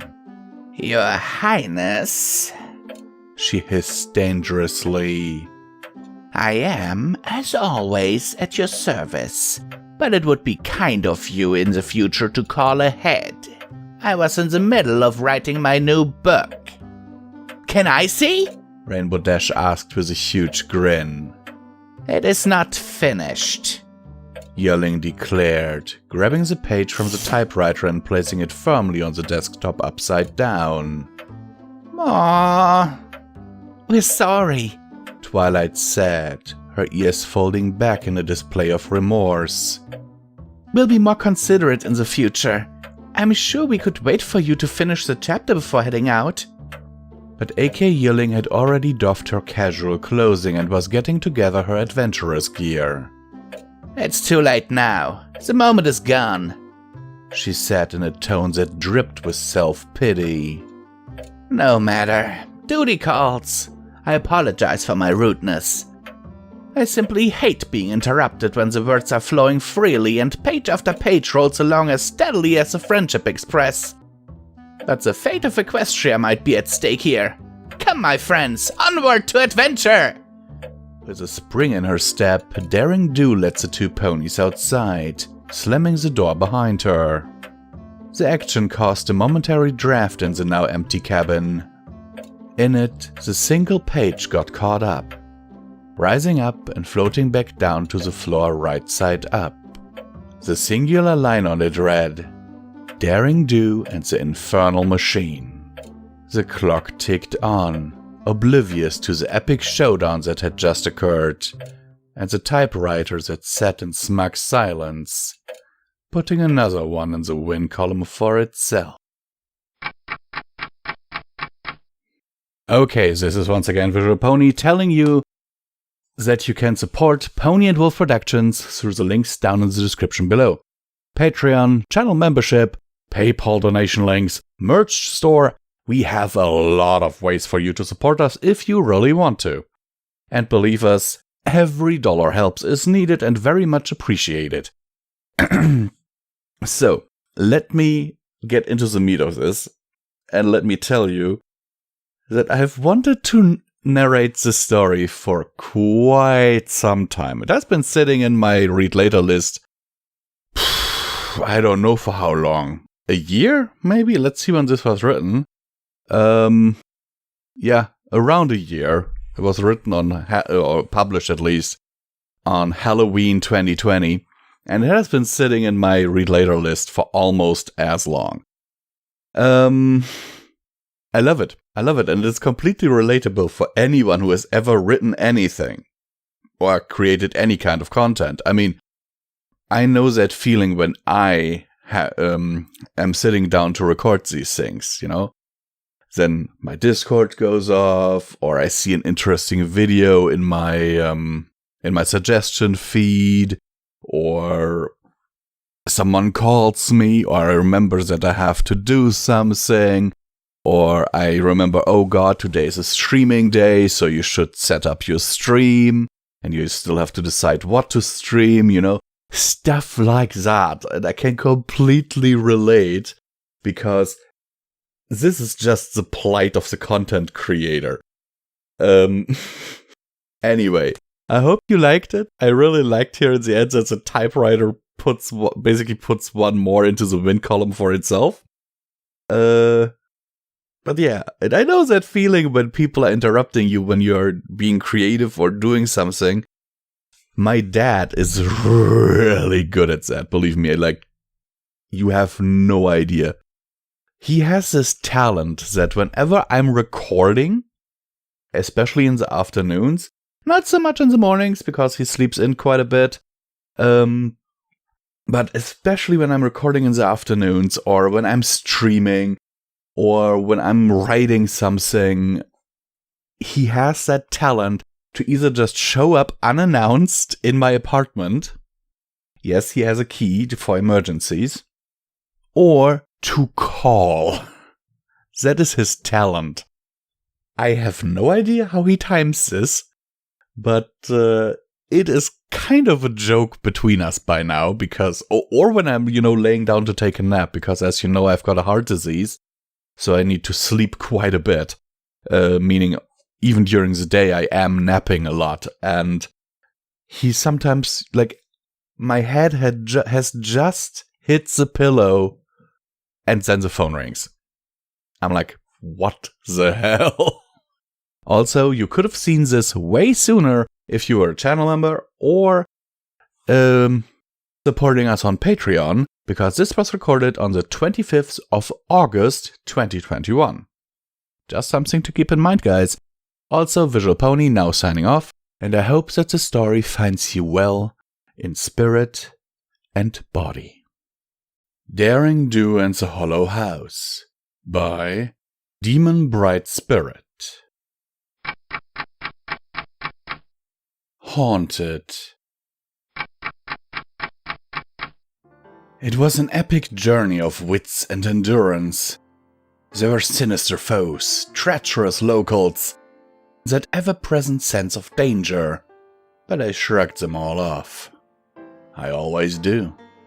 Now I return to my private house, victorious, tired, sore, and filthy, but victorious nonetheless. Standing before it, my house doesn't strike one as a spectacular structure. Modest, really. But you can't beat the location, smack dab in the middle of nowhere. It's where I write about my adventures under the pen name AK Yearling and unwind after my awesome adventures. I used to call it home. That seems so long ago. I hesitate once my hoof touches my door handle. Weary as I am, some part of me cries out against my entry. With a sigh, I force through that blasted trepidation and march forward. As soon as I'm inside, I toss my pith helmet onto a nearby table. I'm back! I find myself calling out. Only silence greets me in return. I just can't seem to break that insufferable habit. It only reminds me of better days. I'm back! I call out, entering my home. Instantly, two hoofs snake around my neck. About time you got back! That succulent voice rings in my ears as a flurry of kisses pelts my cheek. I can't help but grin as I pull her to me. I can't help but sigh as I throw my pack onto my kitchen table. No pony greets me anymore, but it's not like that's a problem. It's not like I've never been alone before. I have been now for so long. I run a hoof through my oily, grey mane. The grimy texture alone screams for me to take a shower, but I have other priorities. My thirst draws me to the sink. The few dishes that have survived a dozen ransackings sit there in a pool of fetid water. How long was I gone this time? A week at least. Probably more. Washing the dishes and clearing out rotten food from the cupboards wasn't going to be fun, but they'd been waiting this long. A little more time to rot wouldn't hurt. Turning on the tab, I gulp straight from the faucet. As my thirst diminishes, I take the opportunity to run the cool water over my head. It felt heavenly.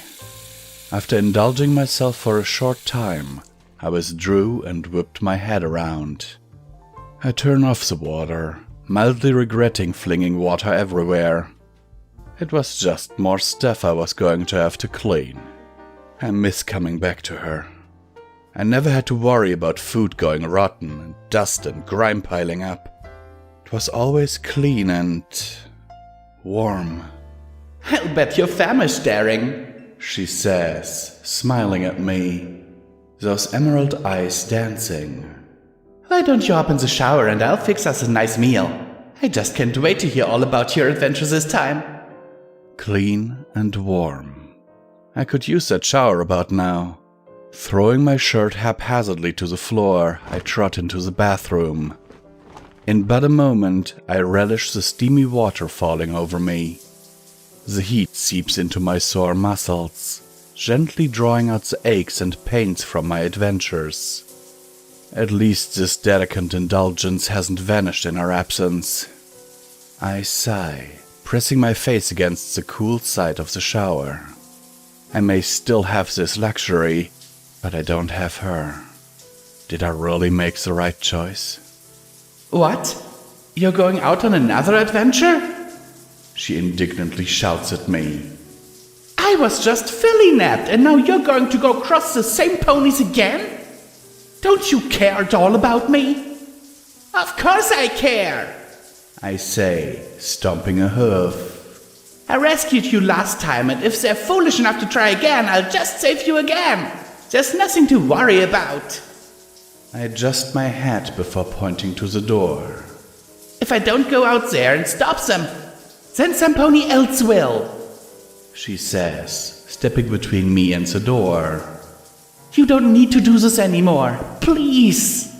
We can just make up daring do stories. You don't have to keep risking your life, our lives, like this. Please, Daring. I frown at her. I have to go, I say with all the seriousness I can muster. It's more than me and you at stake. No, she shakes her head, glaring at me. That's exactly what's at stake. I won't go through that again, Daring. I can't. You have to stop going on these adventures. It's who I am, I say, stepping by her and towards the door.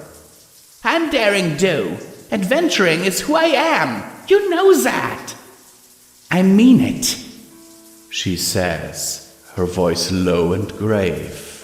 If you go out that door, I won't be here when you return.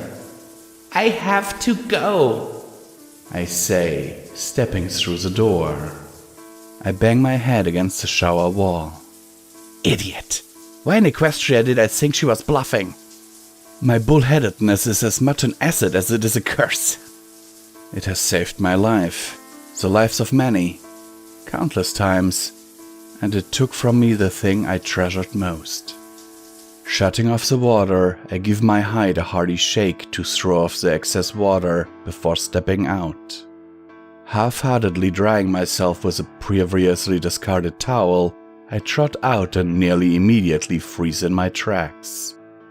Right there, just a few paces away from the door. That's the last time I ever saw her. That memory is seared into my mind, haunting me, taunting me. Every once in a while, at a time like this, a different sort of memory eludes me. When did I last tell her that I love her? I can't remember. Tearing myself back to the present, I slog on by and head upstairs, dripping water all the way. I just have to sit down and write out my latest adventures. That's all. Something to rip my mind away from here. Away from this hollow house that haunts me with my regrets. Maybe if I just get my mind off it, more pleasant memories will come back to me. Those memories where she is smiling, and kind and loving. Those echoes of happiness long since past. If only I could really believe the lies I keep telling myself. Hello once again, this is Comment Time with Visual Pony, and once again I am not as energetic as usual. However, let me remind you that there are links down in the description that you can use to support Paw Productions. These include our merch store, PayPal donation links, Patreon, and of course, next to the subscribe button, you can become a channel member. Now, let's get started here. Okay. I read this because I thought the short description seemed interesting, and I know how hard it can be to have a work-life balance. And oh my god, this hits so close to home. I remember when I started working in nursing, my circle of friends shrunk a lot. Nowadays I only have like 3 or 4 people who really are my friends. The rest basically left me. So I can really understand what Daring is going through here. Because working in nursing, you don't have time off on the weekends. You have to work on holidays. Vacation time for you is usually when others are working, while when they are on vacation, you are working, it's like, I can completely understand this here. And to everyone out there who is struggling with a similar situation, ask yourself, what is more important? Money? Fame? Success in your job? Or to come home to someone who's loving you? I definitely know that I would choose the latter. Sincerely yours, Visual Pony, and I hope that this story finds you in good health and in good spirits. Daring Don't Want by Titty Sparkles, in collaboration with Rainbow Bob. The room was quiet, save for the sounds of a quill scratching against a piece of paper. The elderly mare who held the quill focused her magic intensely, letting the magic swivel and swirl the tip across the paper as she voiced her opinion to an author she had just lost all respect for. As she wrote the last line and signed her name, the mare smiled and quickly began to read it over. Dear AK Yearling, what the fuck is wrong with you? More importantly, what the hell were you thinking when you wrote your new book, Daring Do and the Ring of Destiny? The first 20 pages were literally pointless babble about you losing the rings to the main villain and pretty much suffering from extreme amounts of not really touched upon angst. Not only did you lose my attention, but I literally had to force myself to finish the rest of the book. And boy, did I wish I never did. I don't even know where to properly begin, but I might as well try. Alicorn Mary Sue's recolored original character, OC, of yourself as an annoying fan insert? A group of ponies that just happened to look for you in the middle of an adventure with no explanation whatsoever? Were you literally drunk when you were writing this? Seriously, Yearling, this is no doubt the weakest story out of your whole series! Not to mention the whole issue with the villain's dastardly plot. 800 years of drought by heating up the sun? Did you forget about how our kingdom's ruler actually controls the sun? I know it's fiction, but sometimes by the way you write your books, it almost comes out as an autobiography or a character that seems to overcome impossible odds and villains so dumb they don't know red from blue. I got so bored with how easily the main character solved the story's dilemma, I foolishly thought there was something deeper to the story. But then I flipped the last page and found I was disappointingly wrong. You know, this isn't even my biggest problem with the story. It's the fact that you killed off the main villain. Getting crushed by the temple? Really? Fucking really? After that annoying blue companion and Daring lift the final ring, you seriously wouldn't think those guards and your monkey panther what the fuck hybrid you made wouldn't run away for safety? Are you for fucking real? The plot holes in this story are so big, I'm surprised the pages weren't printed on Swiss cheese. On the topic of your villain, why the fuck did you spell his name Alimoto? Ahuzotal? Ahuizotl? Seriously, you couldn't think of a better name and better design for him? I never addressed this in my previous reviews, but you actually gave him a decent character, yet now that you killed him off, I'll voice my distaste. He had actual motives beforehand, but now you screwed him over into serious villain decay territory with his barely had plotline that made me want to vomit. I also want to voice my concern for other parts in your piece of shit excuse story. The part where you fend off 3 stallions while those 6 mares watching rather pointless. I mean, why would they watch? They saw her getting overpowered and they even witnessed the doctor leaving with a fucking ring. There were 6 of them and only 3 mud ponies. That's right, I said mud ponies. You had an alicorn that didn't do jack shit, literally throughout the rest of the book. If you were going to use her overpowered sense of entitlement and magic, now would have been a good fucking time. Oh, and another thing. What the fuck was that scene where Daring was fighting off cats and her companion was like, "Hey, do you want your hat back?" I knew you were playing her as an orgasming lesbian fangirl, but seriously, what the flying fuck was that? I mean, even near the end, you ditched Daring's straight persona and actually let her nuzzle her companion back. I would voice my complaints about this stupid shipping with a lesbian OC, but considering this is actually what fans want to see, I'll complain about a different topic. Heavens no, complaining about fan service only leads to more pointlessness. Pandering. You fucking pandered hardcore with this story. You inserted a stupid fan into the story and pretty much had her save the day and win the mare in the end. If you were sucking the dicks of your fans any harder, I bet everyone in Equestria would be able to hear them coming. And you know what else I hate about this story? It's totally sexist as fuck! Daring Do teams up with 6 other mares to stop a bunch of male characters from finishing a stupid villain plot that makes no sense at all. I find your portrayal of the male stereotype so bland and disgusting I nearly threw the book in the fireplace. I mean, how could 6 mares with no fighting experience whatsoever take on a group of armed warriors? How? You know what else? I don't even care anymore. I'm done, fucking done, with your series and any other future books that you'll publish. You're not showing any signs of improving your work, and you jumped the bandwagon. Heck, I'd rather use the word bandwagon in terms of this story. By literally giving into what the more shameful and perverted fans, i.e. daring dongholes, wanted. Enclosed in the package I sent is the book I bought along with a drawing of a unicorn flipping you off in the back. I know we don't have fingers like our dead Aoizotl, whatever the fuck his name is, but you'll get the message loud and clear. Please kindly take this piece of crap and shove it up your plot. Signed, Twilight Velvet, your former critical reviewer. The mare smiled at her letter and felt an odd sense of relief as she looked over it. It was harsh, critical, and most of all, vulgar.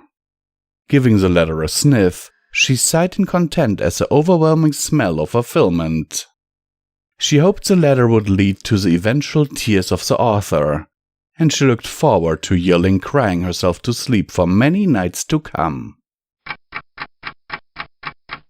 Okay, once again, comment time with Visual Pony, this time again a little bit less energetic than usual, because I'm still under the weather. But oh my god, what a story. Oh my god. Also, please consider supporting Pony and Wolf Productions through the links down in the description. Every dollar help is needed and very much appreciated. Also, do not forget, like and subscribe. It helps us really in the algorithm and helps other people find our work. Okay, where to start here? I just looked for Daring Do stories and I saw this and I'm like, okay, let's narrate it. I went in this totally blind, and I just looked at a few comments before I started reading it. There was someone downvoted because of profanity, and there isn't a profanity tag. And I'm like, wait, the story was written in 2013? Was there even a profanity tag back then? And then I looked further up in the comments, and someone basically said the exact same thing, saying, wait a second, I'm scrolling down here. Not sure the profanity tag even existed back in 2013. Yeah, and that comment was made in 2018, so 3 years ago. But oh my goodness. All of us know what is described here. It's the episode where Rainbow Dash and the main six meet Daring Do. And I'd so love to see Twilight Velvet's face when her daughter, Twilight Sparkle, tells her that this story is actually true and that she was there. Sincerely yours, Visual Pony, and I'm signing off. Also, I know harsh critics like this. Sweet Pepper drunkenly rambles about Daring Do by Twinseth. Okay, so you know what? You wanna know something? I'm just going to put something out there, and I don't even care if I get shut down. Because, you know what? It's my opinion, and nobody can tell me my opinion is not an opinion. Only I can do that, because I'm one of the original readers, so I can say that type of stuff. Anyways, I'm getting off topic here. I think, and I'm being perfectly honest here, that the last Daring Do book is actually pretty good. Now, don't get me wrong, it's nowhere near as good as the original trilogy. Not saying that I don't think AK Yearling will ever top those 3 books. Those are some of the best young adult jungle fantasy pulp I have ever read. Ring of Destiny is still one of my all-time favorites. You get characterization of Caballero with that whole awesome past flashback thing. You get the epic pyramid action scene. Not to mention the part where Daring Do flies away from the forest ponies with a broken wing. It's just hands down the best Daring Do book. Just a shame the rest couldn't live up to it. Well, 4 was alright, but I still have problems with that one. Now 5 and 6? Now those are bottom tier Daring Do. I remember when I was at the bookstore waiting for the pre-order version of Daring Do and the Many Faces of Evil. And when I got it, I was just so disappointed. I mean, from the very first chapter you get the stupid... look at me going off topic like this. I really have to learn to get to the point of my rants. I think that's why ponies avoid me. Anyway, I think I was saying something. I mean, I know I was saying something because that's why I stopped ranting about Ring of Destiny. But I forgot about what exactly it was. Aha! I was going to tell you about the 7th book, Daring Do and the Stairs to the Sky. So I know the book got mixed reviews among critics, and I've had several arguments with the Daring Do fan club about this one. But I personally remember thought that the book was actually pretty good. Now granted, anything would be better than book 6, but on its own, it's still pretty good. It's definitely a return to form for Yearling. Now, I know it's not perfect, and I do have some problems with it. Namely, the first third of the book are an absolute slog to get through. She spends way too much time in that town. I mean, there's nothing exciting there. It's just her talking to townspeople and stuff. She's supposed to find the wing necklace, but so many conversations are just about Daring Do's past. Which is just randomly thrown in there, even though we barely had any hints about it in any of the previous books. Like, you can't just be like, oh, I want to give my character a backstory now, even though she doesn't need one. You see, Daring Do is a very interesting character. She doesn't need backstory and whatnot to be a compelling character. Because when you read Daring Do, you go into it expecting a fun adventure. And that's what made the original trilogy so special. Then it just got ridiculous, but that's besides the point. Daring Do's character delivered, and she really felt like this big hero, and she just worked so well with what the series was going for. So when we get this sudden backstory for her, it's just so detrimental to the actual books, you know? I read the books to get away from reality, not to get forced back into it. Sorry about that. Again, getting off track. Anyway, the book really picks up when she really actually gets to the Tower of Ascension. I won't go into detail about the puzzles, but just know they are easily some of the most complex of the whole franchise. And the way she solves them, oh Celestia, so fun and new. Anyways, Cloud City is where the strength of the novel lies. Oops, my bad. Anyways, the Cloud City is really one of the richest landscapes in all of Daring Do. Sure, many ponies criticized it for ripping off Cloudsdale, but I don't see that. I mean, you have to be honest with me here. Everything is so different. The technologies they have there, like metal boats that shoot lead arrows. I mean, come on, the comparison isn't even that close. The Sky Temple, while a tedious chapter and spectacularly, was a chase scene that I think rivals the one from Ring of Destiny. Not to mention Skydilly. Skydilly is just one of the best characters to ever be introduced in Daring Do. First off, she is just so cute. Those illustrations of her in the deluxe version, which you can only get via pre-order, which of course I have, are just so adorable. And she's such a good character in general. Her relationship with Daring Do after her parents are captured is so heartwarming. She basically represents us, you know, how Daring Do got us real-life fans out of terrible situations and how we follow her ever since. She's so innocent, yet with enough flaws that you can't help but fall in love with her character. And the fact that it hints we'll see more of Skydilly at the end I wish I could be in her position so bad. Flying with Daring Do, going on adventures with her, being absolutely adorable. And there's so much room for an expansion of her character. I've made sure to fill that gap with my fanfiction, Skydilly and the View from the Ground. It's basically a whole adventure about Skydilly finding herself here in Equestria and looking for Daring. Have you ever heard my theory about where Daring lives? I'll tell you later. Anyway, I've begun submitting new chapters through mail to the Daring Do fan club, and they've gotten really good feedback. And on the bad comments, I just refuse to read them so they don't ruin my day. I'm actually doing pretty good with my writing. Just last week, some pony gave me a rave review on Daring Do and Aristotel's Curse and told me how much it means to them. Sure, it's one of my least favorite writings I've done, but it still means a lot. Maybe if I start to get really big, I can start hosting my own panels at Daring Do conventions. That would be fun, huh? You know, I was supposed to meet AK Yearling at the last official Daring Do convention. She never showed up though. Kind of a ripoff considering I paid 50 bits for that VIP ticket. But you know what? I'll get this opportunity again sometime. And then I'll ask her about her books, and we'll have a nice chat with her.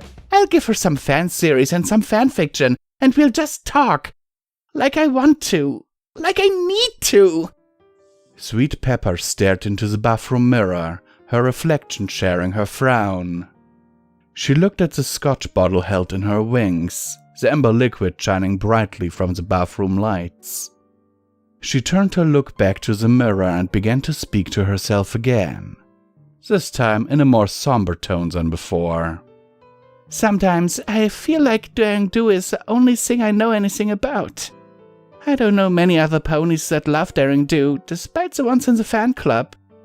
Even those ponies, we just talk and argue, then leave. I don't even remember any of their names. Isn't that just insane?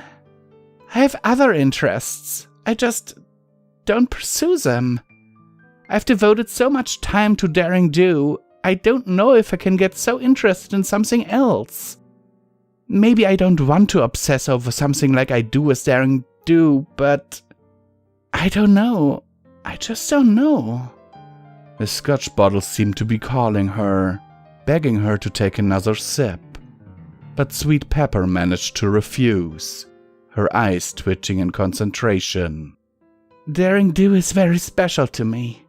When I originally came to Ponyville, I was broke. My parents hated me, and I had no friends. Those books at the library they helped me get through it. I at least owe Daring Do that much, right? Devotion to her makes sense. It's not that I don't love Daring Do, I do. But I just should start going after other things, I think. I hate this. These moments where I remember and reflect. Can't I just stick to ranting about young adult novels and not think about reality? Why do I need to drink this stuff to get like this? Because maybe then I wouldn't forget the next day, and just end up doing the same thing I do over and over again. I don't want to be Skydilly anymore. Sweet Pepper looked back at the bottle of scotch, and despite her good conscience, took another big swig. This was too much. She wiped her mouth clean of the foul liquid with a grimace. Taking a moment to let the drink settle in, she finally looked back at the mirror towards her now smiling face. You know, I've been enjoying the teasers of Book 8 that we're getting from the newsletter. They're really teasing their induced living place. Okay, once again, I'm not doing the whole energetic pony thing here at the end, because I simply don't have the energy. But I will remind you that you can support Visual Pony and Midnight Wolf 29 through the link in the description, or links in the description. We have a merch store, we have PayPal donation links. You can become a channel member and become exclusive access to live streams, gaming sessions, all that fun stuff, you know? And of course, early access to all of our stuff. And now let's get into the meat of this story, because I think that is what you're really listening this long for. And by the way, I thank you for doing so, because it is a long process to actually think about these stories and give my impression of them. Not only that, but it is these moments where you guys actually see the real me. Because these end parts here, except of me, you know, cutting out my breathing or anything, whatever I say, it just stays in here. So what do I think about this? I think it's really fucking relatable, because when I came to MLP, I was in a bad place. I was in a real bad place. I mean, you can look up my Q&A videos from back in the day when I did milestone videos. And there were stories, how did you become a brony and stuff, and there I laid it all out. But let it just be said that I was in a really dark place. And MLP really helped me. And over the years, however, I also have asked myself, is it worth it? Should I continue this? Because let's face it, especially after the YouTube adpocalypse and some stuff that happened between people, I will not name anything or anyone, but the people I know will know what I mean. Or people I mean. My channel growth has been stinted. And Pony and Wolf came to be after Visual Pony Audiobook Productions actually was very close to being shut down, because a lot of my own videos were being banned due to supposed community guideline strikes because people were mass flagging them. I know you guys didn't really notice that, but I did, because I got emails about it, I got PMs about it when PMs on YouTube were still a thing.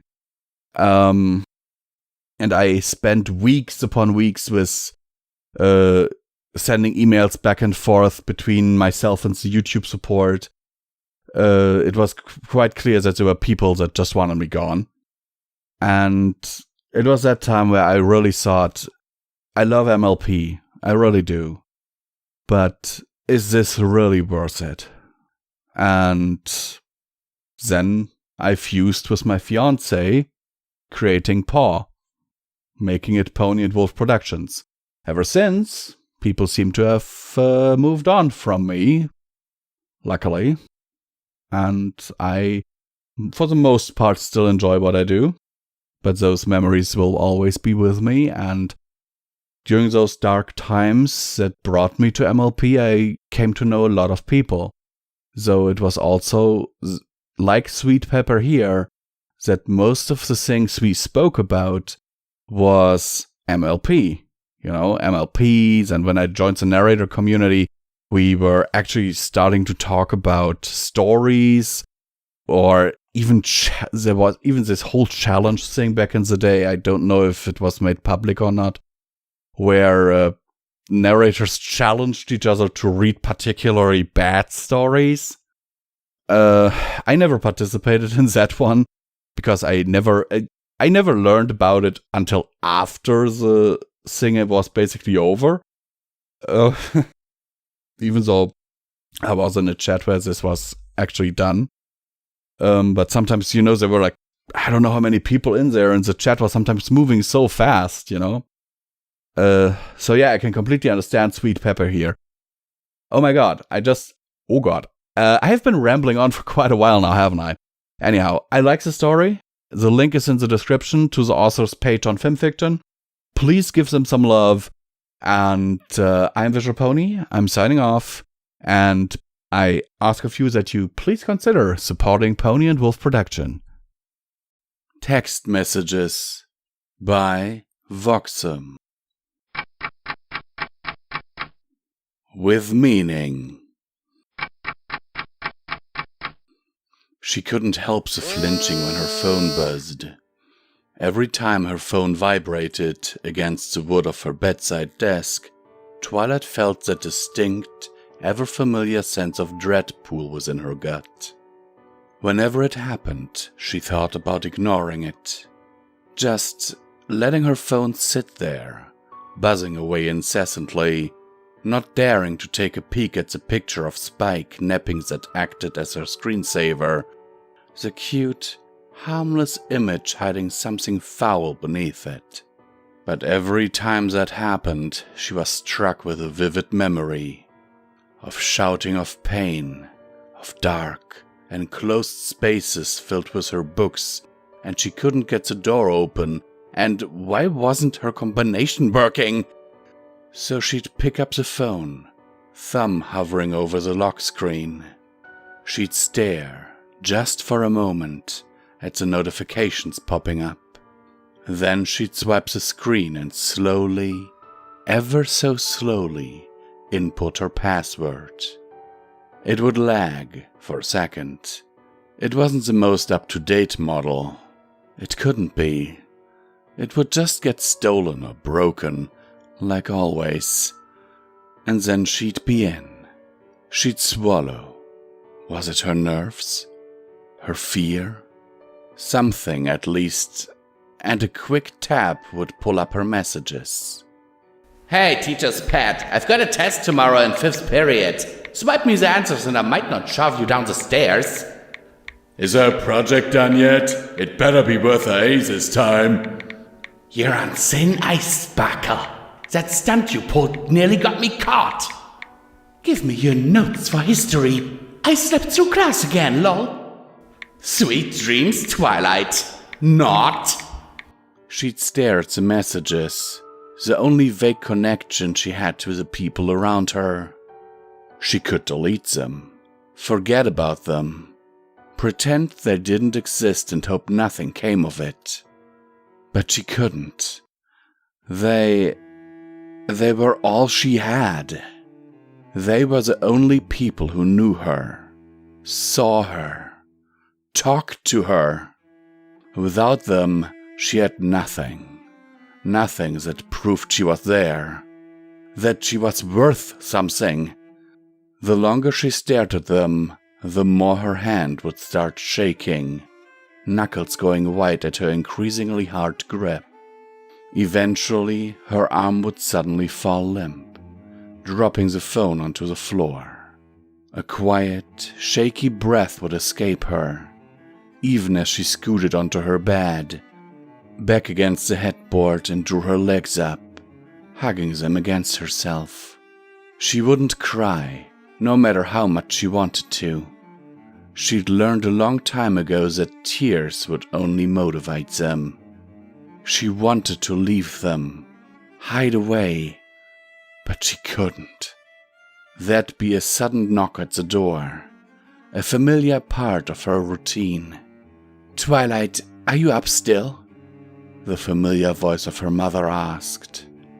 The question didn't mean much anymore. It was really just an excuse to check in on her.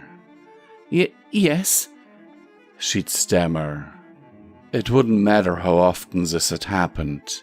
She'd never been able to rid herself of it. There'd be silence for a moment before the door would open. The familiar head of grey and purple would appear in the now open doorway, and her mom might look around for a moment before her eyes landed on her. She'd breathe in sharp before her eyes softened. Are you all right, dear? Twilight would shake her head, looking out her window, a frown on her face. Everything's just fine, Mom. She couldn't help the flinching whenever her phone buzzed. Every time her phone vibrated against the wood of her bedside desk, Twilight felt the distinct, ever-familiar sense of dread pool within her gut. And then a moment would pass, and the dread would vanish, replaced by new, unfamiliar excitement. A smile would find its way onto her face. Though it was small, she wasn't quite used to smiling again just yet, and she'd be reaching for her phone within seconds. There was no moment of hesitation anymore, or at least not one as long as it used to be. Her thumb swiping across a familiar picture of Spike. Her password, changed along with so many other things in her life, hardly took any time to type anymore, and she was in. A tap, one perhaps a bit quicker than those that came before, and her messages opened immediately, the fastest speed a testament to the fairly new model. Hey, Twilight, I got soccer practice in the morning. You want to come watch me kick some butt? Thank you for letting me borrow that book, Twilight. It was wonderful. I especially loved all the little pictures in it. They were so cute. Hey, Twilight! Do you think you could come taste my new cherry chungus? They're super delicious! I was curious, Twilight. Do you prefer a shorter skirt or a longer one? I have so many ideas that the princess gave me, and I'd simply love to try them out with your help. That is, if you're comfortable with that. Hi, Twal. I was wondering how you're settling in Canterlot. I know it can be a bit hard moving to a whole new town. If you ever need to talk to anyone, just say the word. Don't try the cherry chungus, whatever you do. Holy crap! Twilight, have you been feeling off at all since that whole magic demon thing? The girls and I haven't had any issues with the magic affecting us, beyond the obvious, but you definitely had a lot more shoved into your system. Do you think you could come over tomorrow? I'd like to test some things to make sure you're not going to come down with something. Is that okay? A quiet giggle escaped her, even as she gently fell back onto her bed. She sighed, contentedly, thinking about all the things she was probably going to end up doing tomorrow with the people who wanted to see her, wanted to talk to her, when a knock sounded at the door. She sat up just as it opened, giving her mom a soft smile when her head popped through the door. Hey dear, just coming to check up on you, she said, giving Twilight a curious look.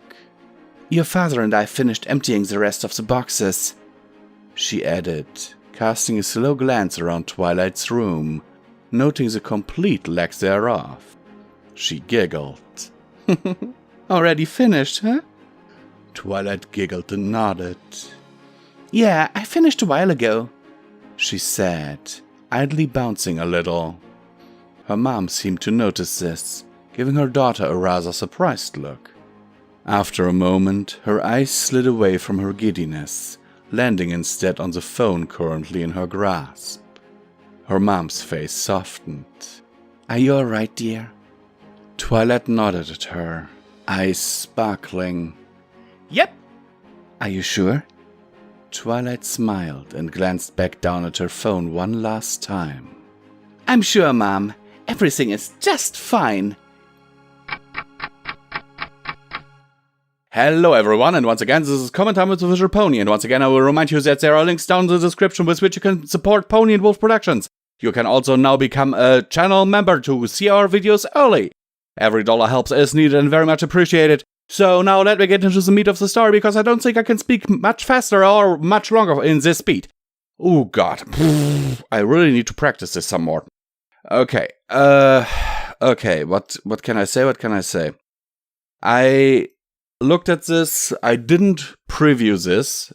Usually, as you know, I do recently, because there have been some stories that I wanted to read, but then I started to read them and I was like, okay, nope, not gonna happen. So, this one, I just saw the premise, and I looked at the thumbnail and was like, you gotta read this.